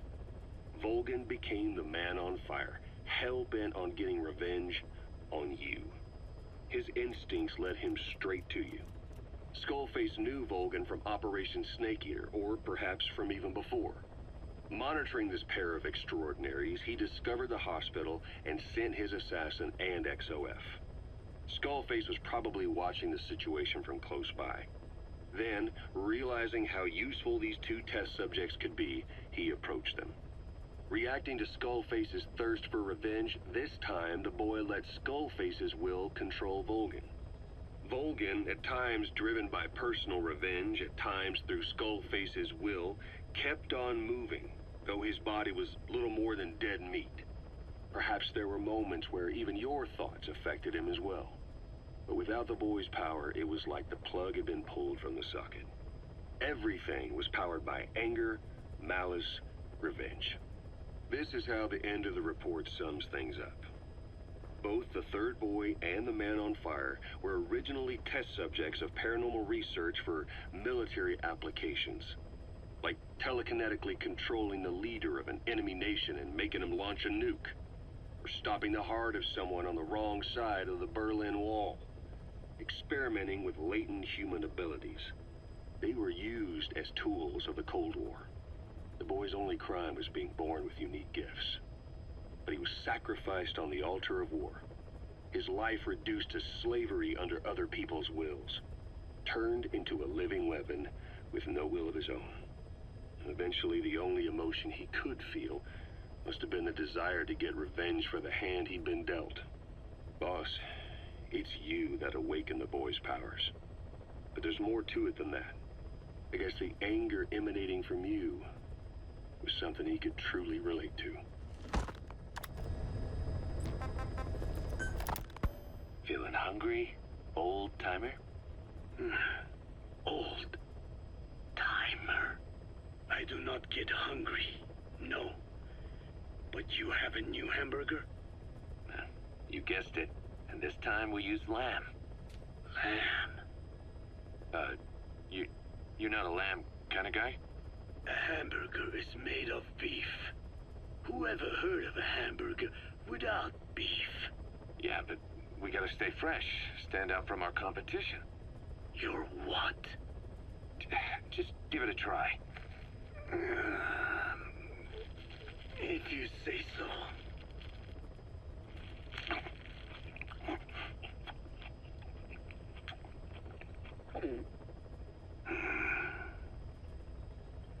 Not bad. But I cannot call this a hamburger. I thought we were onto something this time. Maybe the problem is that it looks like a regular hamburger. Gotta think outside the box. Too much baggage if they come in expecting just another burger. Let's see, cotton candy? To make it look like a sheep? Yeah. Just a minute. You really think people would eat that? What is it you are planning? Are you using me? A taste tester? A one-man focus group? Well, actually, I've already started. I got a place called, Miller's Maxi Buns. You are kidding me. Well, to be honest, business hasn't been great. No one seems to like my, buns. The Ocelot said Diamond Dog's budget did not add up. But you don't mean to tell me. What? No. Our black budget's got it all covered. I'm not embezzling GMP or anything. Still, let's not say anything to Snake, okay? Very well. However, Kazuhira, it takes more than premium ingredients and a clever recipe to satisfy the palate. Okay, so what do we do?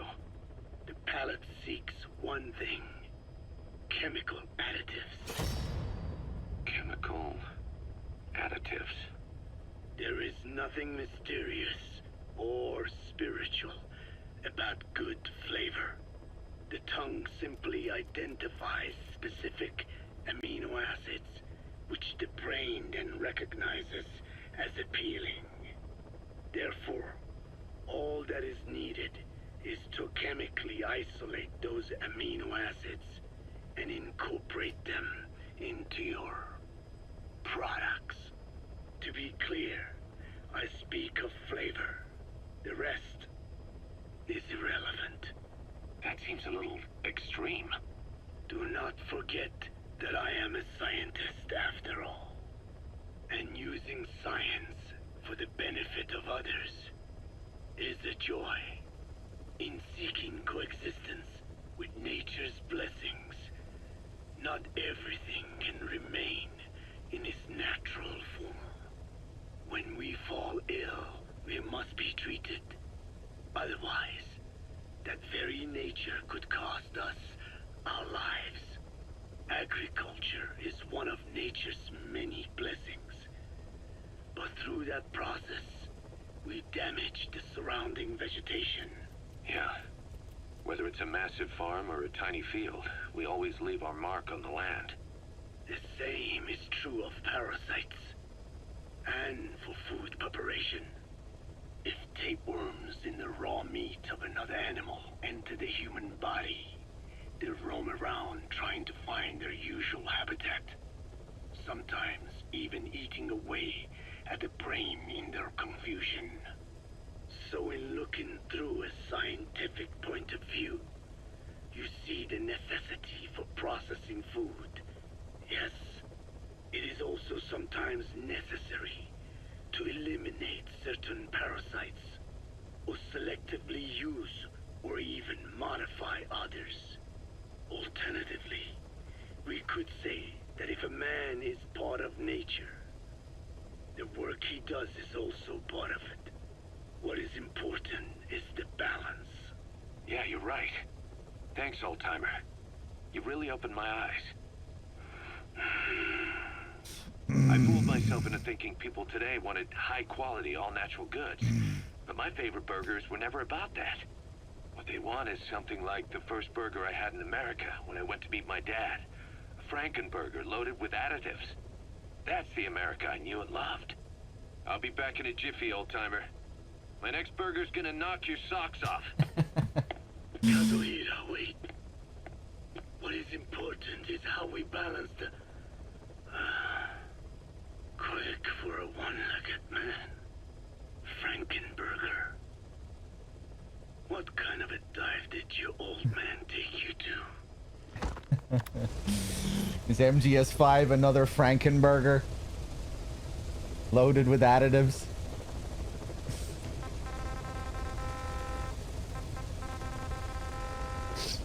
A game for the West. What's next? Proxy war without end. That comment in the Mantis tape, I forgot about that. That's what was supposed to have caused the crash, or that's what Miller says, or Ocelot says, caused the crash to begin with.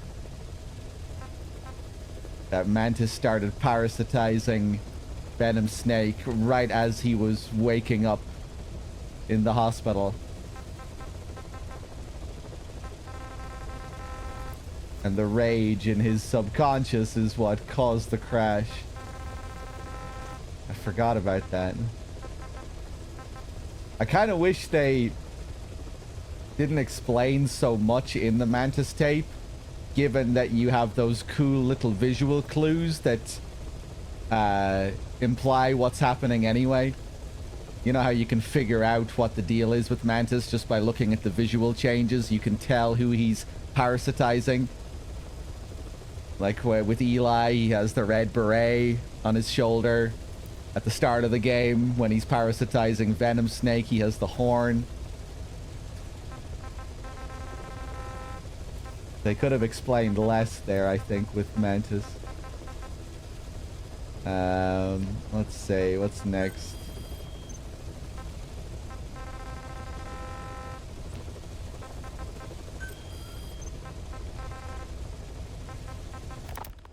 The CFA are gearing up for a large-scale attack against Angola's MPLA government. They're assembling an armored column to the north of Nova Braga Airport and will be ready to move soon. Yeah, I think that's intentional as well with Venom Snake, you know, that they, at the start of the game, he can parasitize him, and this big fucking whale appears.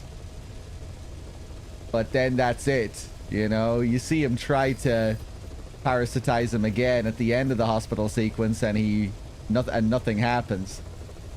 And then after that, Venom Snake says to Miller, you know, this isn't about the past, Kaz. Kaz is going crazy for vengeance, and Venom Snake is this is about fighting for the future. The way I interpret it is that, you know, he got all his he emptied his rage tank during the hospital, and then he was done. The CFA are gearing up for a large-scale attack against Angola's MPLA government. They're assembling an armored column to the north of Nova Braga Airport and will be ready to move soon. We've been contracted by the MPLA to put a stop to them. But the civil war will keep burning on, whether we accept this job or not. Another East-West proxy war with the communist MPLA on one side and the capitalist-funded CFA on the other. An endless seesaw of blood and violence played out in the hands of the superpowers. I had my doubts at first, but I think we should take this job. Skullface is gone, but Cypher still remains. Competition with rival PFs will only get more intense.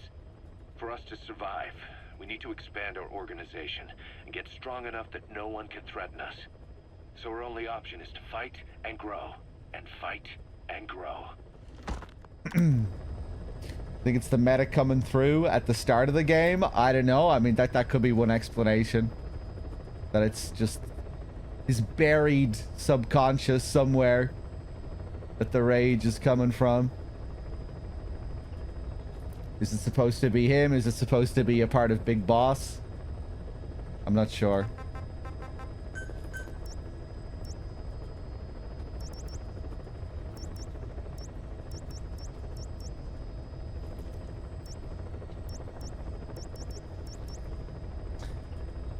Let me think. Man, I'm getting tired. Hopefully DRK will be here soon to take over. Let's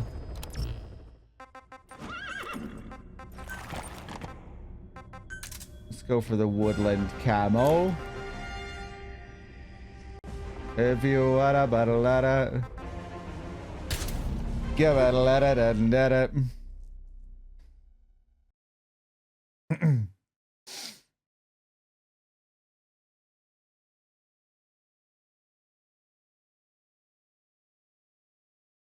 Yeah, we haven't had to do any side ops yet to unlock new missions. Does that only happen at the very end? Yeah, I guess you mainly do that for unlocking Shining Lights, and then... Although, no, after you finish Shining Lights, that just unlocks the last mission. Yeah, we'll have to do some random side ops and stuff after this.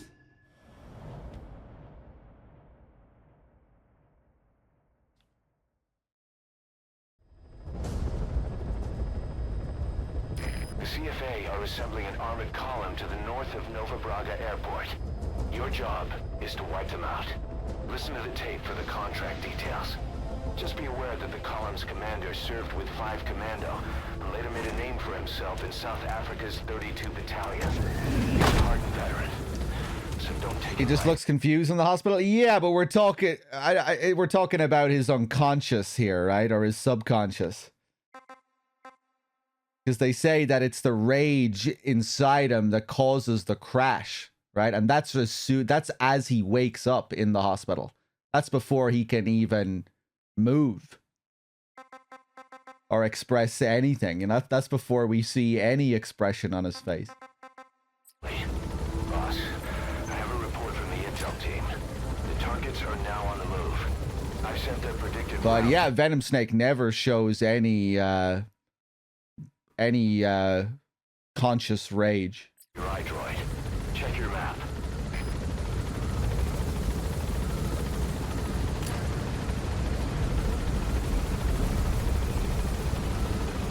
Be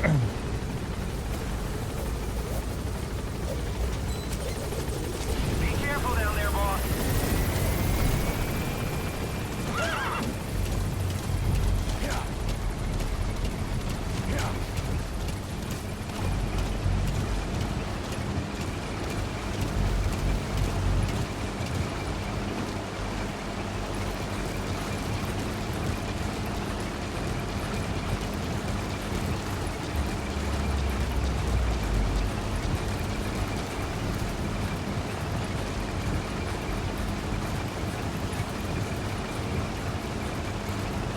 All right, let's chase down this tank for the next couple of minutes. When it stops, I'll be able to Fulton it.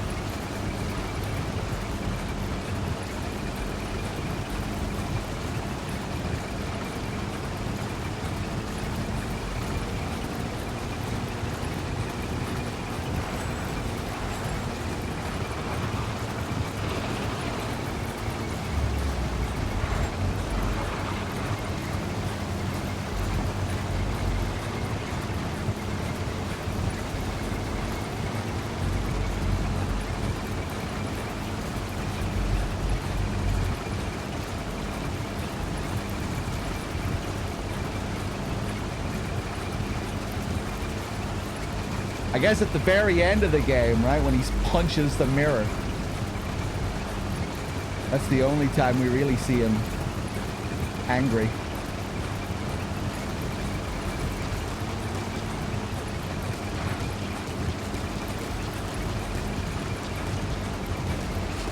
Consciously angry.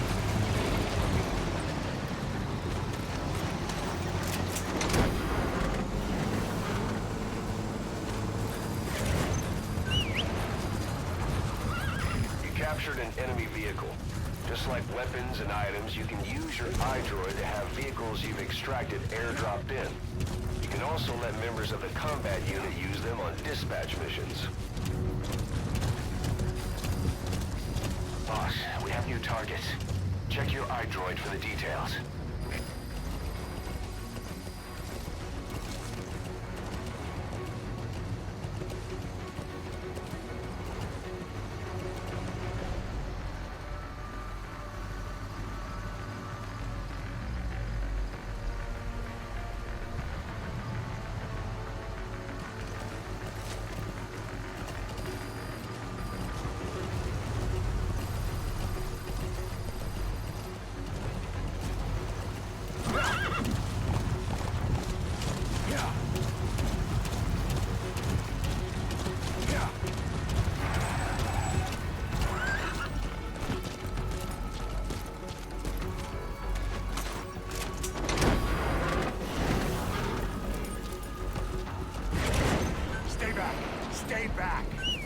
That's the way.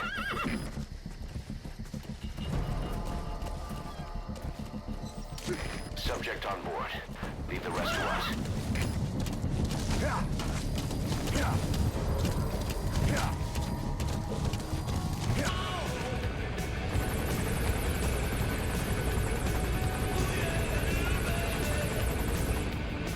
Chewa mo. Mo, mo, mo, mo, mo.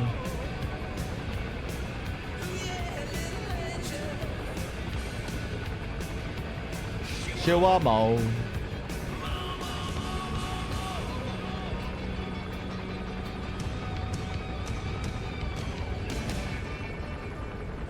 Ugh.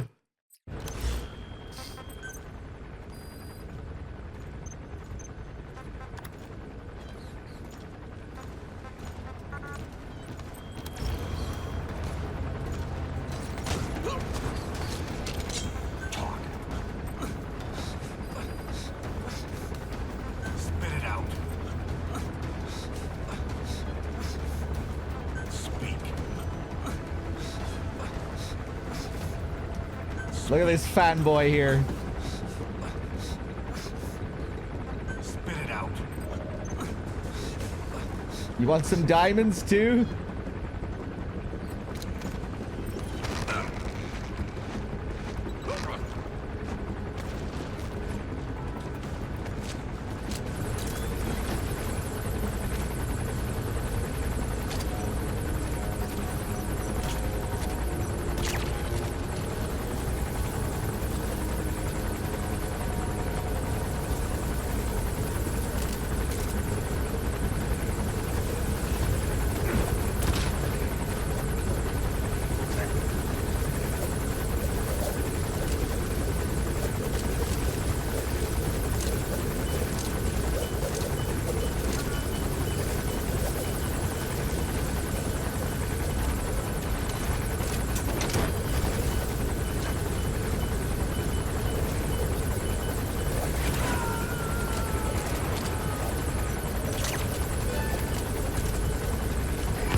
forces in pursuit. Mission complete.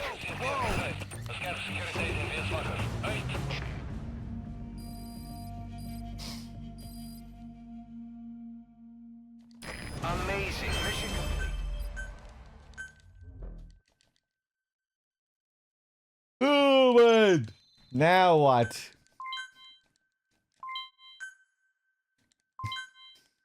Hey, Billy. Sorry, guys. I'm getting very tired now. Running out of steam. Boss, as we suspected, the mastermind behind the kid's escape was Eli. It's hard to believe, but apparently he'd been plotting an armed uprising against us. He could be hiding something else, too. Ocelot's gonna press him for answers. Get back here as quick as you can.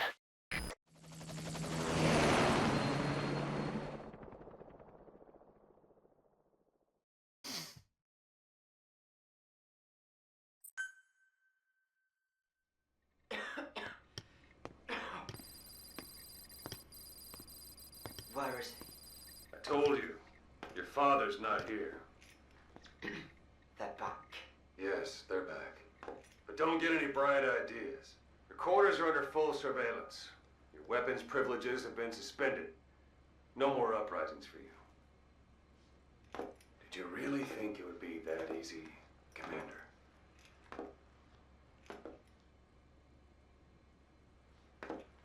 You'll get your boys back. They'll even see the boss, too. But first, I need to know what you sent them to do. They wanted to leave. To their homelands. They wanted to go home. That's all. So they were just homesick then? Not quite. Military warlords, PFs, the armies that murdered their families. Cousins, brothers, parents. They all had someone they wanted to kill.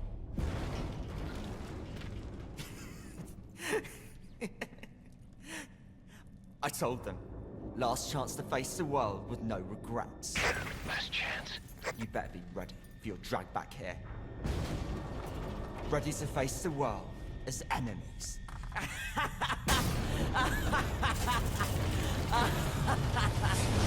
No!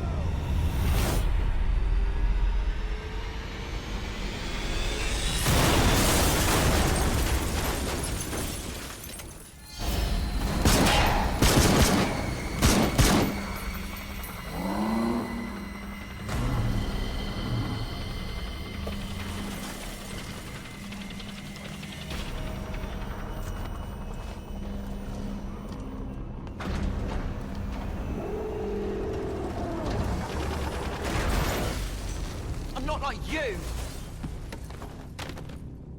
Goodbye, Father. I don't need you anymore.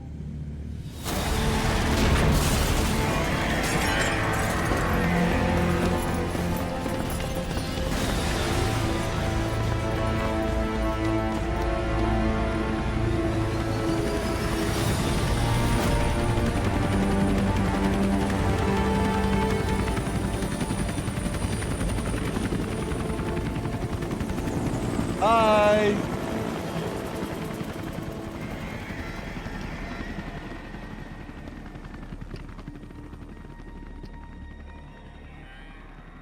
Was Ralph really an accident?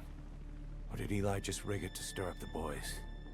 Either way, he had to have been planning for this all along.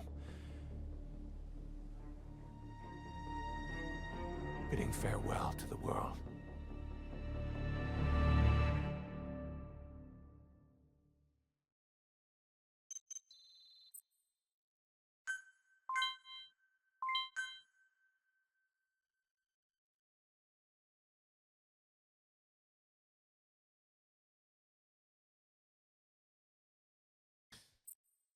They're being fairly chill about it there, at least. They're not panicking.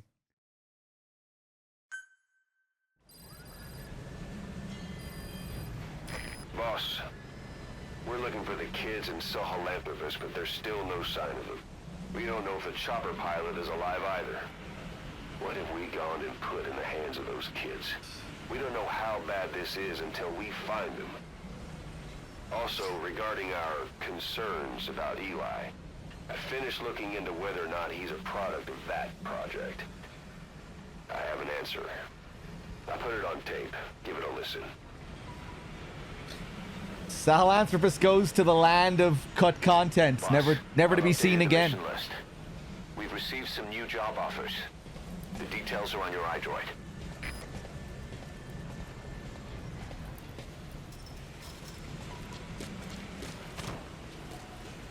Even in the footage that we've seen from Kingdom of the Flies, I don't think we find out what happens to it, do we?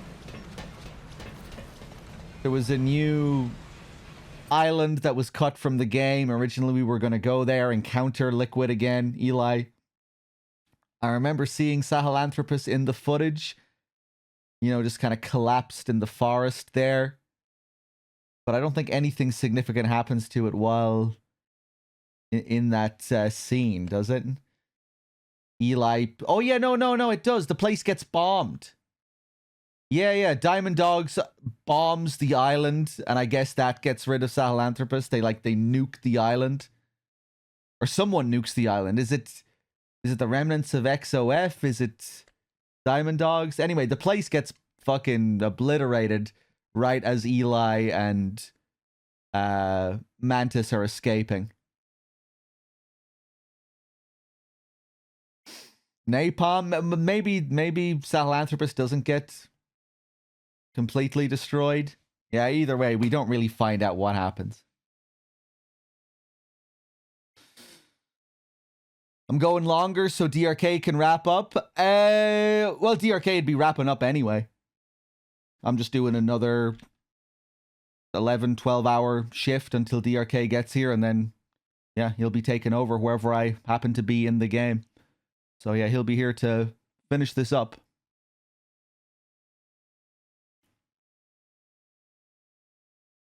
You know, we always go in 12-hour shifts, roughly.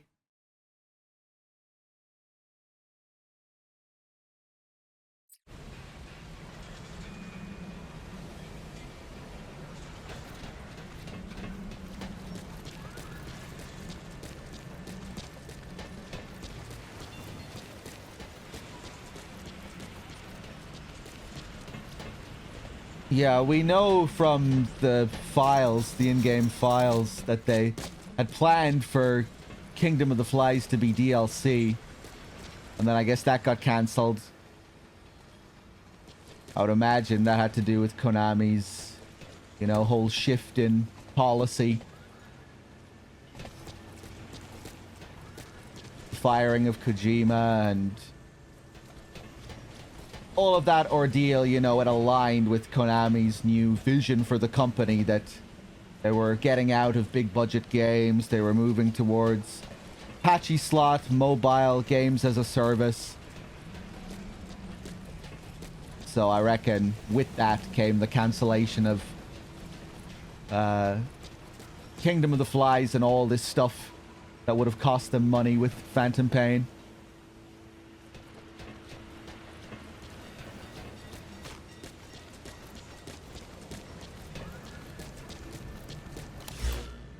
Has that been working out for them? I think it worked out fine until COVID.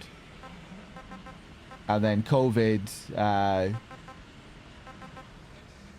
completely fucked with their gambling operation, with their patchy slot operation. And then I think on top of that, new gambling laws came into Japan, which really knocked their gambling business.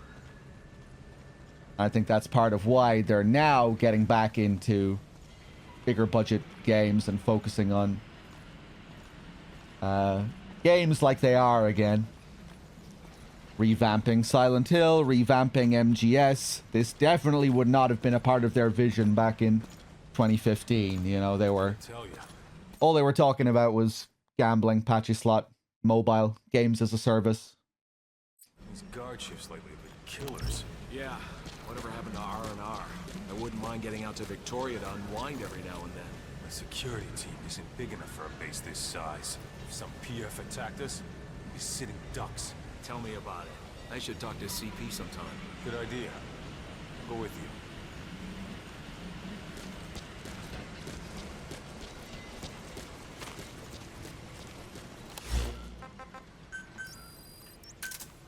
you. Roger.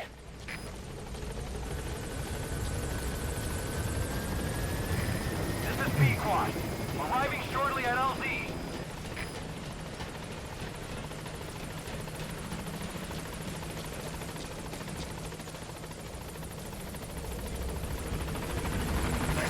This is Pequod, on station at LZ.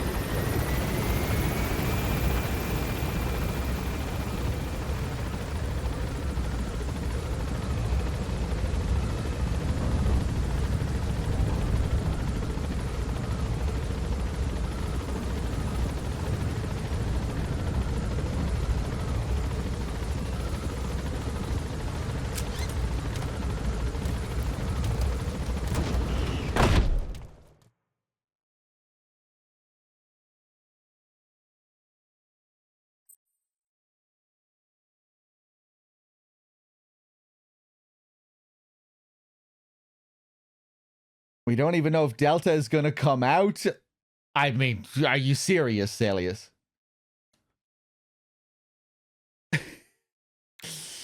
You really don't think Delta is going to come out?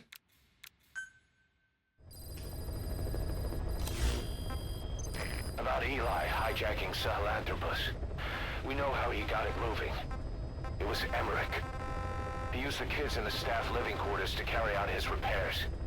We got the details on tape. You're gonna want to hear this.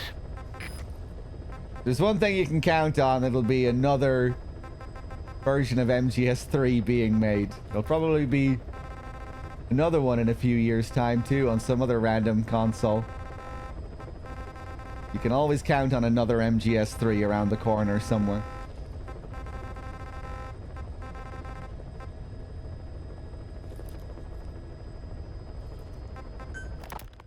What was your goal in having the children repair Sahelanthropus? I just answered their questions. I had no idea they would actually try to fix it. I mean, can you imagine a child piloting it? Oh, sure. Easily. It wouldn't work. Well, I bet it's just like riding a bike. I said it didn't work.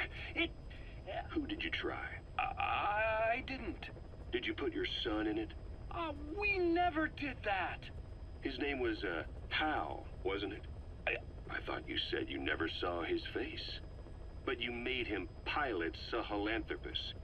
You used him in your experiments. He wanted to get in.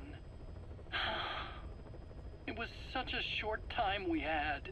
So he was with you. We were happy. You're still happy now. Changing your lies to suit the listener and getting by slipping through the cracks. Building layer upon layer of convenient stories until nothing means anything to you anymore. You're happy all the time because you don't even notice you're doing it. Think hard. Who are you really? You're not a victim, and you're not the silent majority. You're a perpetrator and a petty hypocrite. The real world doesn't make you suffer. It's the other way around.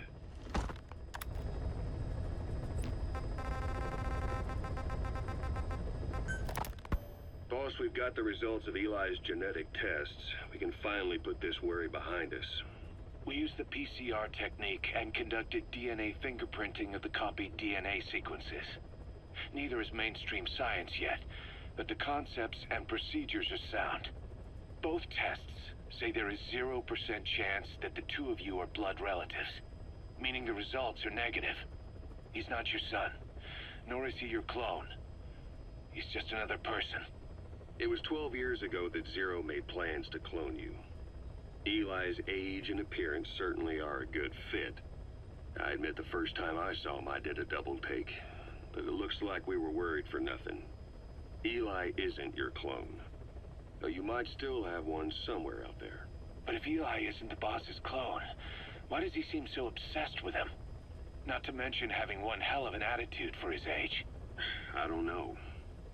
Learning the truth about himself, cursing the fact he's a clone, bearing a grudge against selfish adults, and coming to hate who he was cloned from. Big boss. If that were really the case, I could understand it. I might even feel a bit sorry for him. But no clone could have a totally different DNA fingerprint. And the test left no room for error.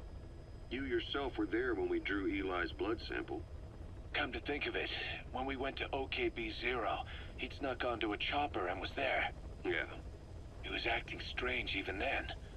Or actually from a little before that time. That was exactly when we began these tests. Maybe he suspected something when we drew the sample, not knowing what we were doing to him, and becoming mistrustful of us. Hard to say. Eli's had an attitude problem from day one. So what is he then? Well, if he's gonna tell us that himself, we'll need to get him to open up more first.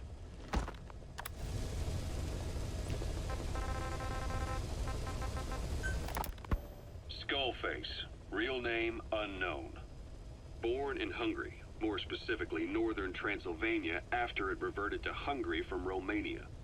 While he was young, the country allied with Germany as part of the Axis powers, but later during the war, it came under Soviet occupation. The Hungarians struggled for independence, but the Soviets came down. Hard. Just like he said, time and again the country was ruled by a foreign tongue. When he was a young boy, he lost his native language, the bedrock for any developing child. His country, his family, his face, his identity, everything was stolen from him. All he had left was his skull. Skullface first tried his hand at espionage during all the chaos from the war. Agents, military officials, and soldiers who operated out of Hungary during the war vanished over the course of several months. This Soviet spy hunt rocked the counter-intel world. Mysterious fatal illnesses, accidental deaths, drownings, people having strokes behind closed doors. Just like Stalin, no one knew who was behind it. But all you need to do was look for who had the motive. They were all taken out by a man without a face. And now we've got an idea of how he did it too. He'd gotten revenge for his people, but he wasn't finished. Skullface defected to the West, eventually ended up with the SAS. That's where he met Zero. It's possible he began planning this whole thing back then. It's hard to say. In any case, Zero made him his XO. He always did have a thing for oddballs. But this one was set to lead a unit no one else would know about. When Zero created Fox, he also formed XOF as a support team. An unconventional special forces unit designed to support Fox, make it stronger, with Skullface giving the orders. Zero never even told the boss about it, nor the CIA, naturally. If Fox was Zero's silver bullet, XOF was the recoil when he pulled the trigger. Just like Newton's third law. While you were with Fox, Skullface was operating behind the scenes. Sometimes as your backup, sometimes as a mole or a scout. Sometimes cleaning up your shit, crew. sticking it into plastic bags. Making sure the mission succeeded and that you survived. We only have his word to go on, but Skullface's goal was revenge against those who'd use language to subjugate people. Those corrupting a people's identity by forcing a new tongue on them. Those using the power of language to control information. Naturally, that set his sights on Zero. To Zero, English was simply the most convenient code. But to Skullface, English was a parasite. And by eradicating it, he'd stop the world from being eaten away. If that didn't work, he was ready to see the world scorched by nuclear fire. To save language, culture, and race from annihilation, he was willing to overstep the hands of the doomsday clock. That is, of course, if you believe anything he had to say.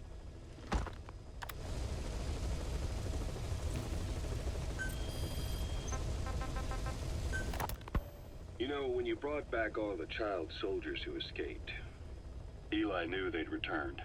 Needless to say, nobody said a word to him. I guess they got a message to him somehow. Eli wasn't put in a corner in timeout. He was locked up in that room, completely cut off from the outside world. Then how'd he find out? It's only one possibility I can think of. The Soviet Union has been researching military applications for psi phenomena. Psi? Things like psychokinesis and ESP, extrasensory perception. You mean moving objects without touching them? Knowing what card somebody's holding up? Psychic powers? Come on.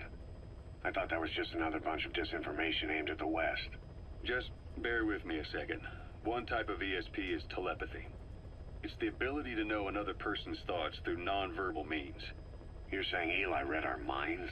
It's the only idea that doesn't involve someone getting to him. Ocelot. Look, psi research isn't some hocus pocus. It's all evidence-based, scientific... There's gotta be another explanation.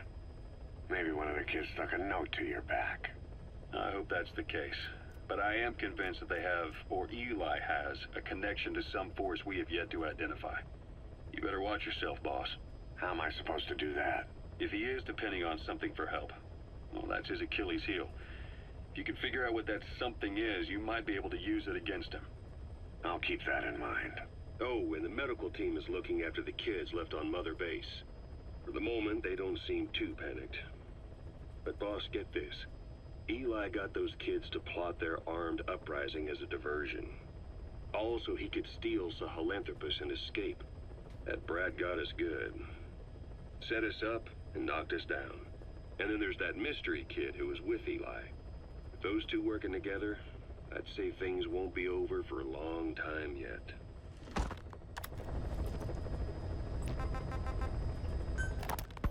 Rise and shine, old-timer.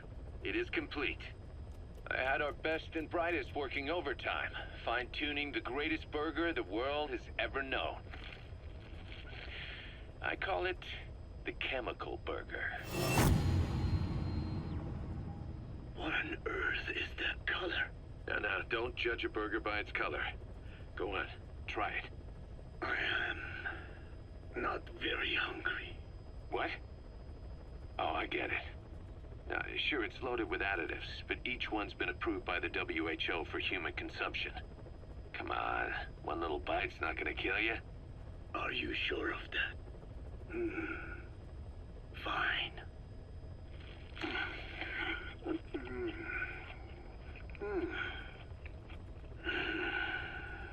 Well, what do you think? It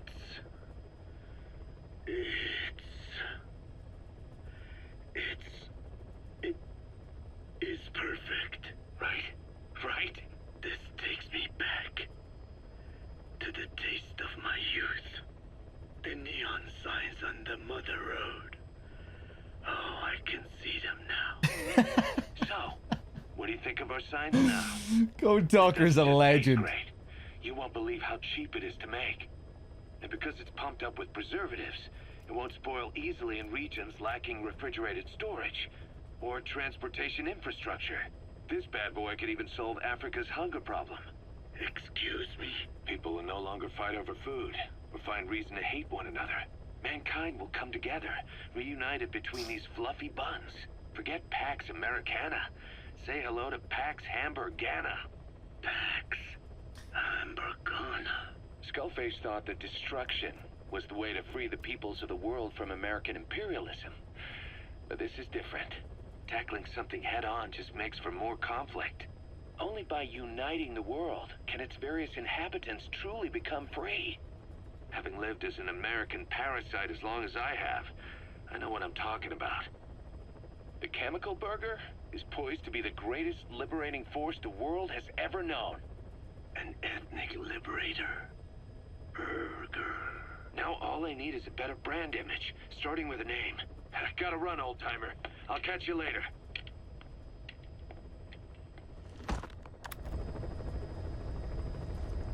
All right.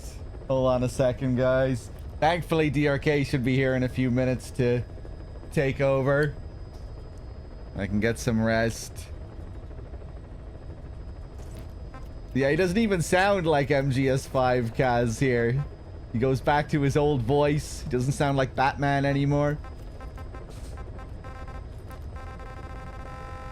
All right, let's do some side ups.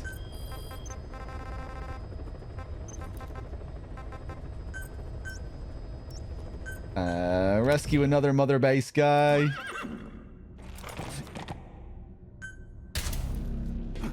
Oh man, mine clearing. Yeah, I guess I could do. Mine clearing to sign off. It might be a good one to end on.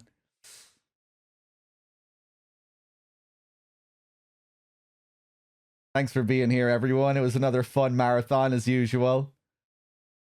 It's not the nicest thing to end on here, this chapter 2 slog where I'm just drained, but it was a fun few days. Fun 6 days.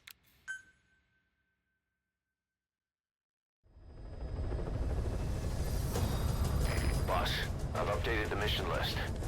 We've received some new job offers. The details are on your iDroid.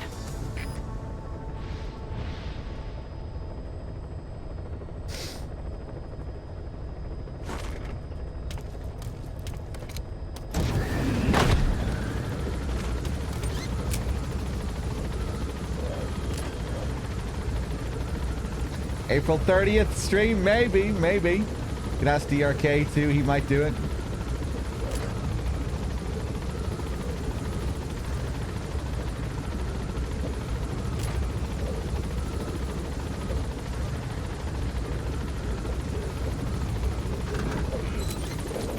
Be careful there, Oh! That's okay. I shouldn't have got dropped off at this point.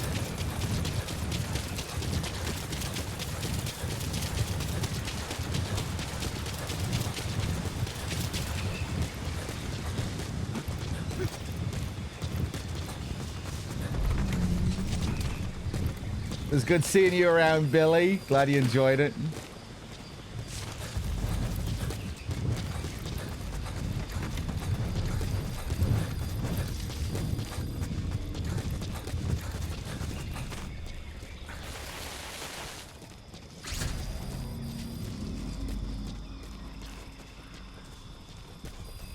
Wow, wow, wow.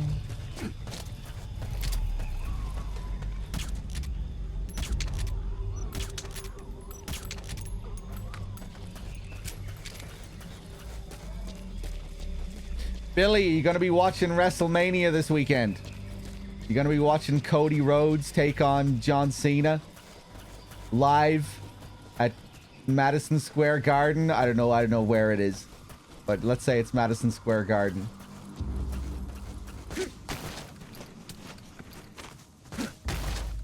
That's where it's at. You want to come round to my place for a sleepover? I don't know what I'm doing here. Why am I jumping around here? It's in Las Vegas. I've been seeing videos and recommendations for it everywhere. Every time I go on YouTube, it's all over the place, the promotion. I haven't watched wrestling regularly since I was a kid, since I was a wee lad, but I'm still kind of interested in the whole operation. I'll like check in on some of the interviews and the podcasts and hear like just to get the feel for what's happening in the industry. I've always thought it's kind of crazy and interesting form of entertainment, even if I don't still watch it. It's kind of nice hearing about how it's all going on, how it's developing.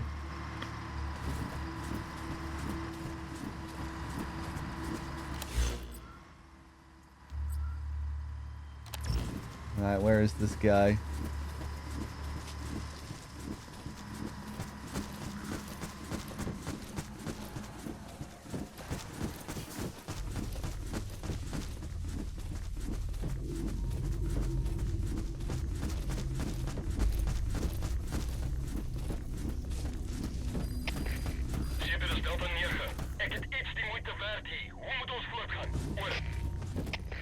Here he is.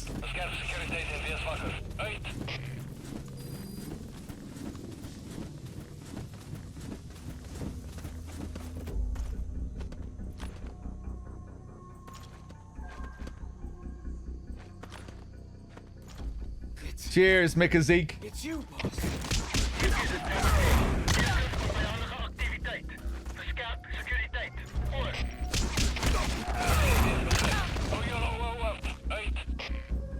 Tight.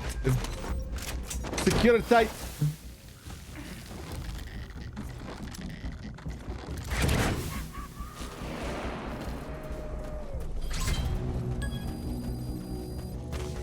You gotta extract him.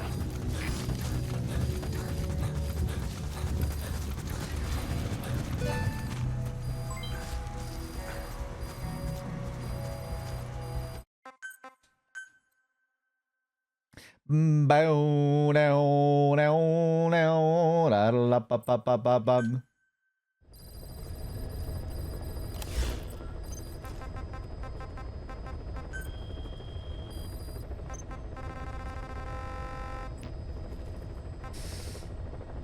See you later, Proceeder. Glad you enjoyed the marathon. Yeah, it was really fun doing this again. It's been a long time since both of us have done one of these together. It's been almost a year, I think, so it's been fun.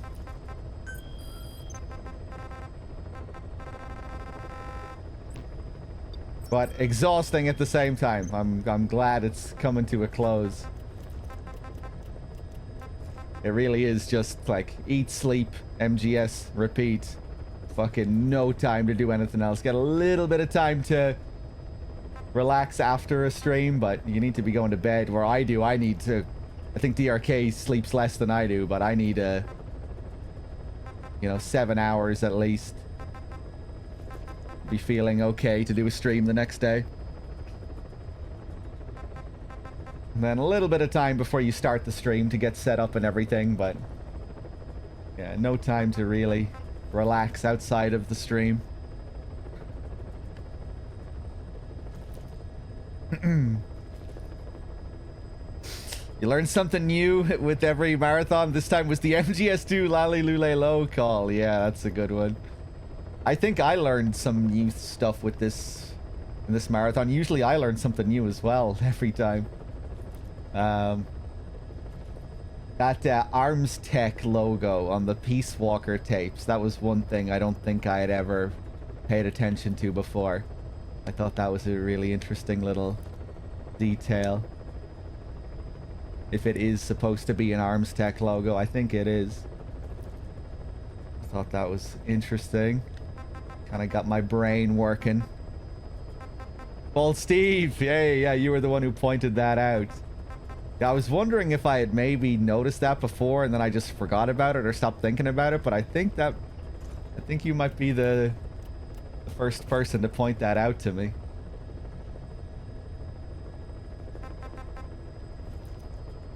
I think there might have been some other things as well, but there's something in MGS1. I can't remember. Oh yeah, the Ground Zeroes Deja Vu Easter egg that Sakurai pointed out. I didn't know about that one.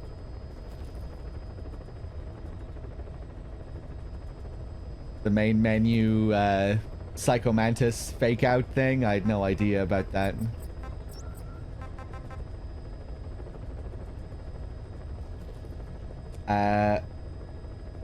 Oh.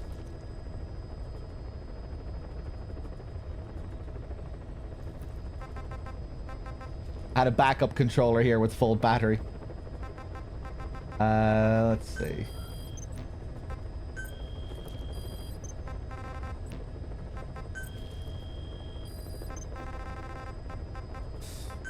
We clear some mines? Let's do it.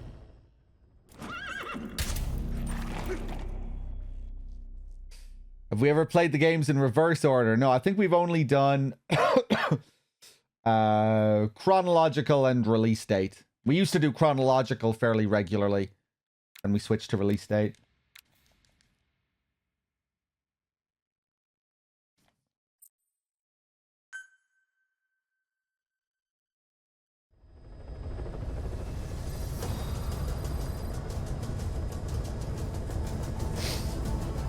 Chronological sucks because you get front-loaded with TPP. Yeah, you have to do the Phantom Pain early, and it's not great. This big, just the size of the game as well. This Chapter 2 slog so early in the marathon, it's not the best. Doesn't feel great to end on this note, but it feels better than starting on it.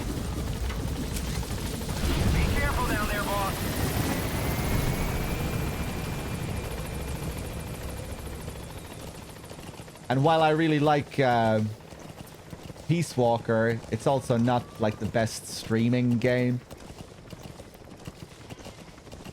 With the structure and the tapes and everything.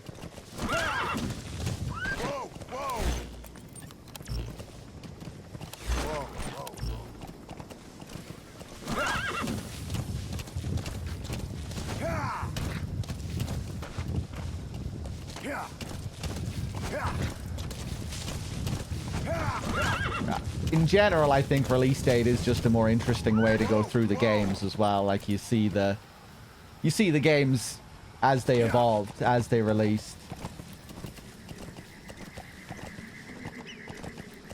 And the prequels in so many ways feel like meta sequels to the previous games. Even if they take place earlier in the chronology, you know, they have all these little tie-ins and specific references to the previous games.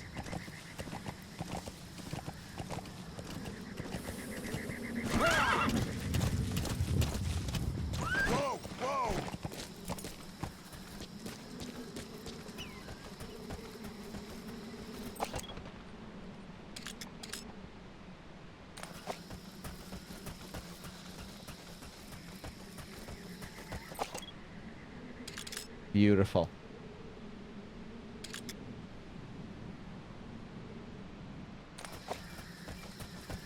So here we have mine clearing. Ooh, that's a dangerous one. That one almost caught me. This has happened before with this one. You might think this just looks like all the other mines. And you see some of these other mines with like camouflaged a little bit by grass. But no, there's something special about this one. And I've never really been able to figure it out.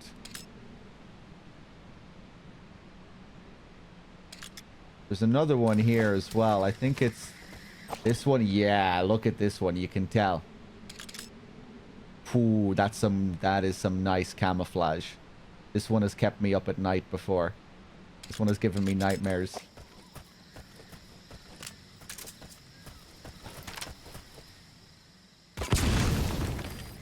A nice pop. I think all of these mines have a pretty nice pop to them, actually. Yeah, very clean. Straight out the box.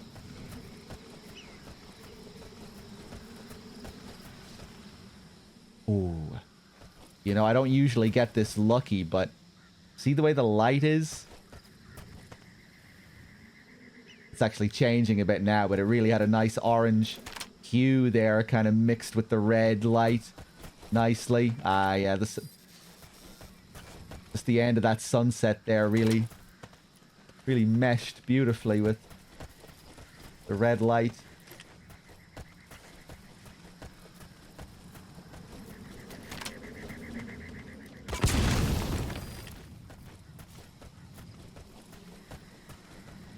You just can't beat mine clearing 1. It's just always cozy going back to mine clearing 1. Well, maybe I'll take that back. You can beat mine clearing 1. But, you know, there's nothing cozier than mine clearing 1. Let's put it that way. They all have different qualities. Just because mine clearing 7 is considered the best doesn't mean it provides the same experience as mine clearing 1. You know? They all feel different. They all have their different vibe.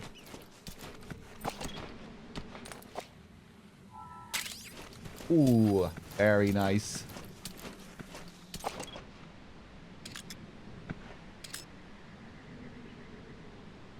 Back.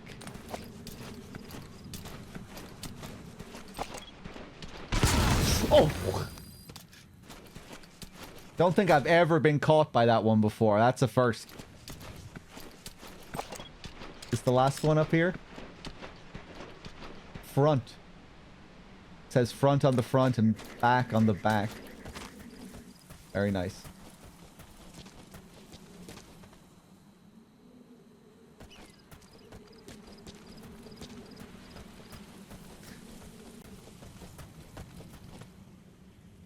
I think all the mines are like that. Like across all of the mine clearing missions, all 35 of them. I think they all say front on the front and back on the back. I guess it kind of hits different, just this being the first. You know, because it's so simple and so clean, this first one. The simple mines kind of add to it, you know? Everything's just stripped down, the bare essentials.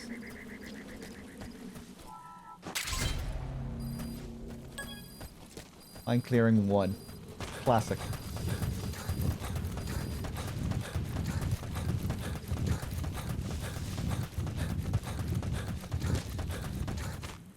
Well, there we go. Hope you enjoyed mine clearing 1.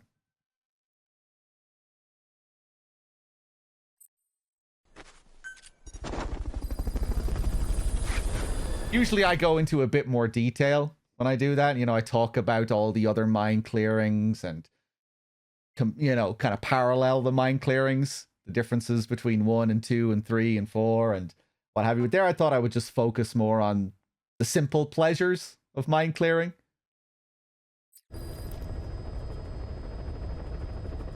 You know, sometimes you just get caught up in all the over-intellectualizing and whatnot, and you just forget to focus on just the the feeling and the simplicity and the emotion of mine clearing.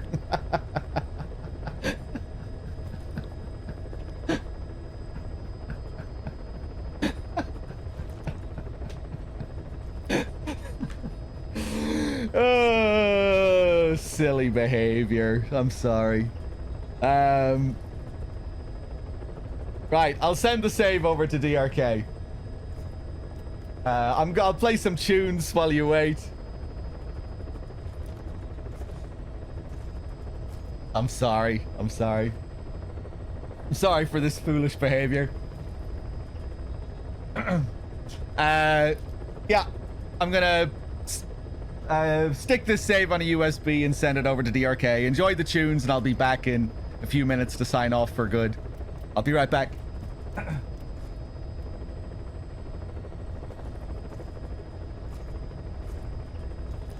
He's packing!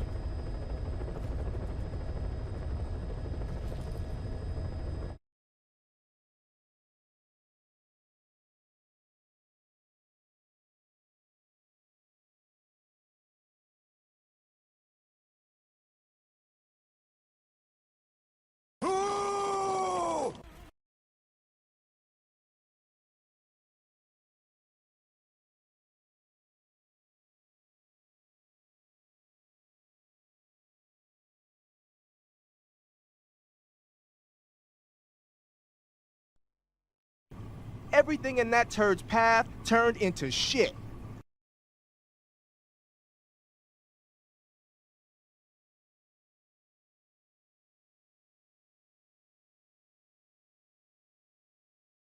Ha!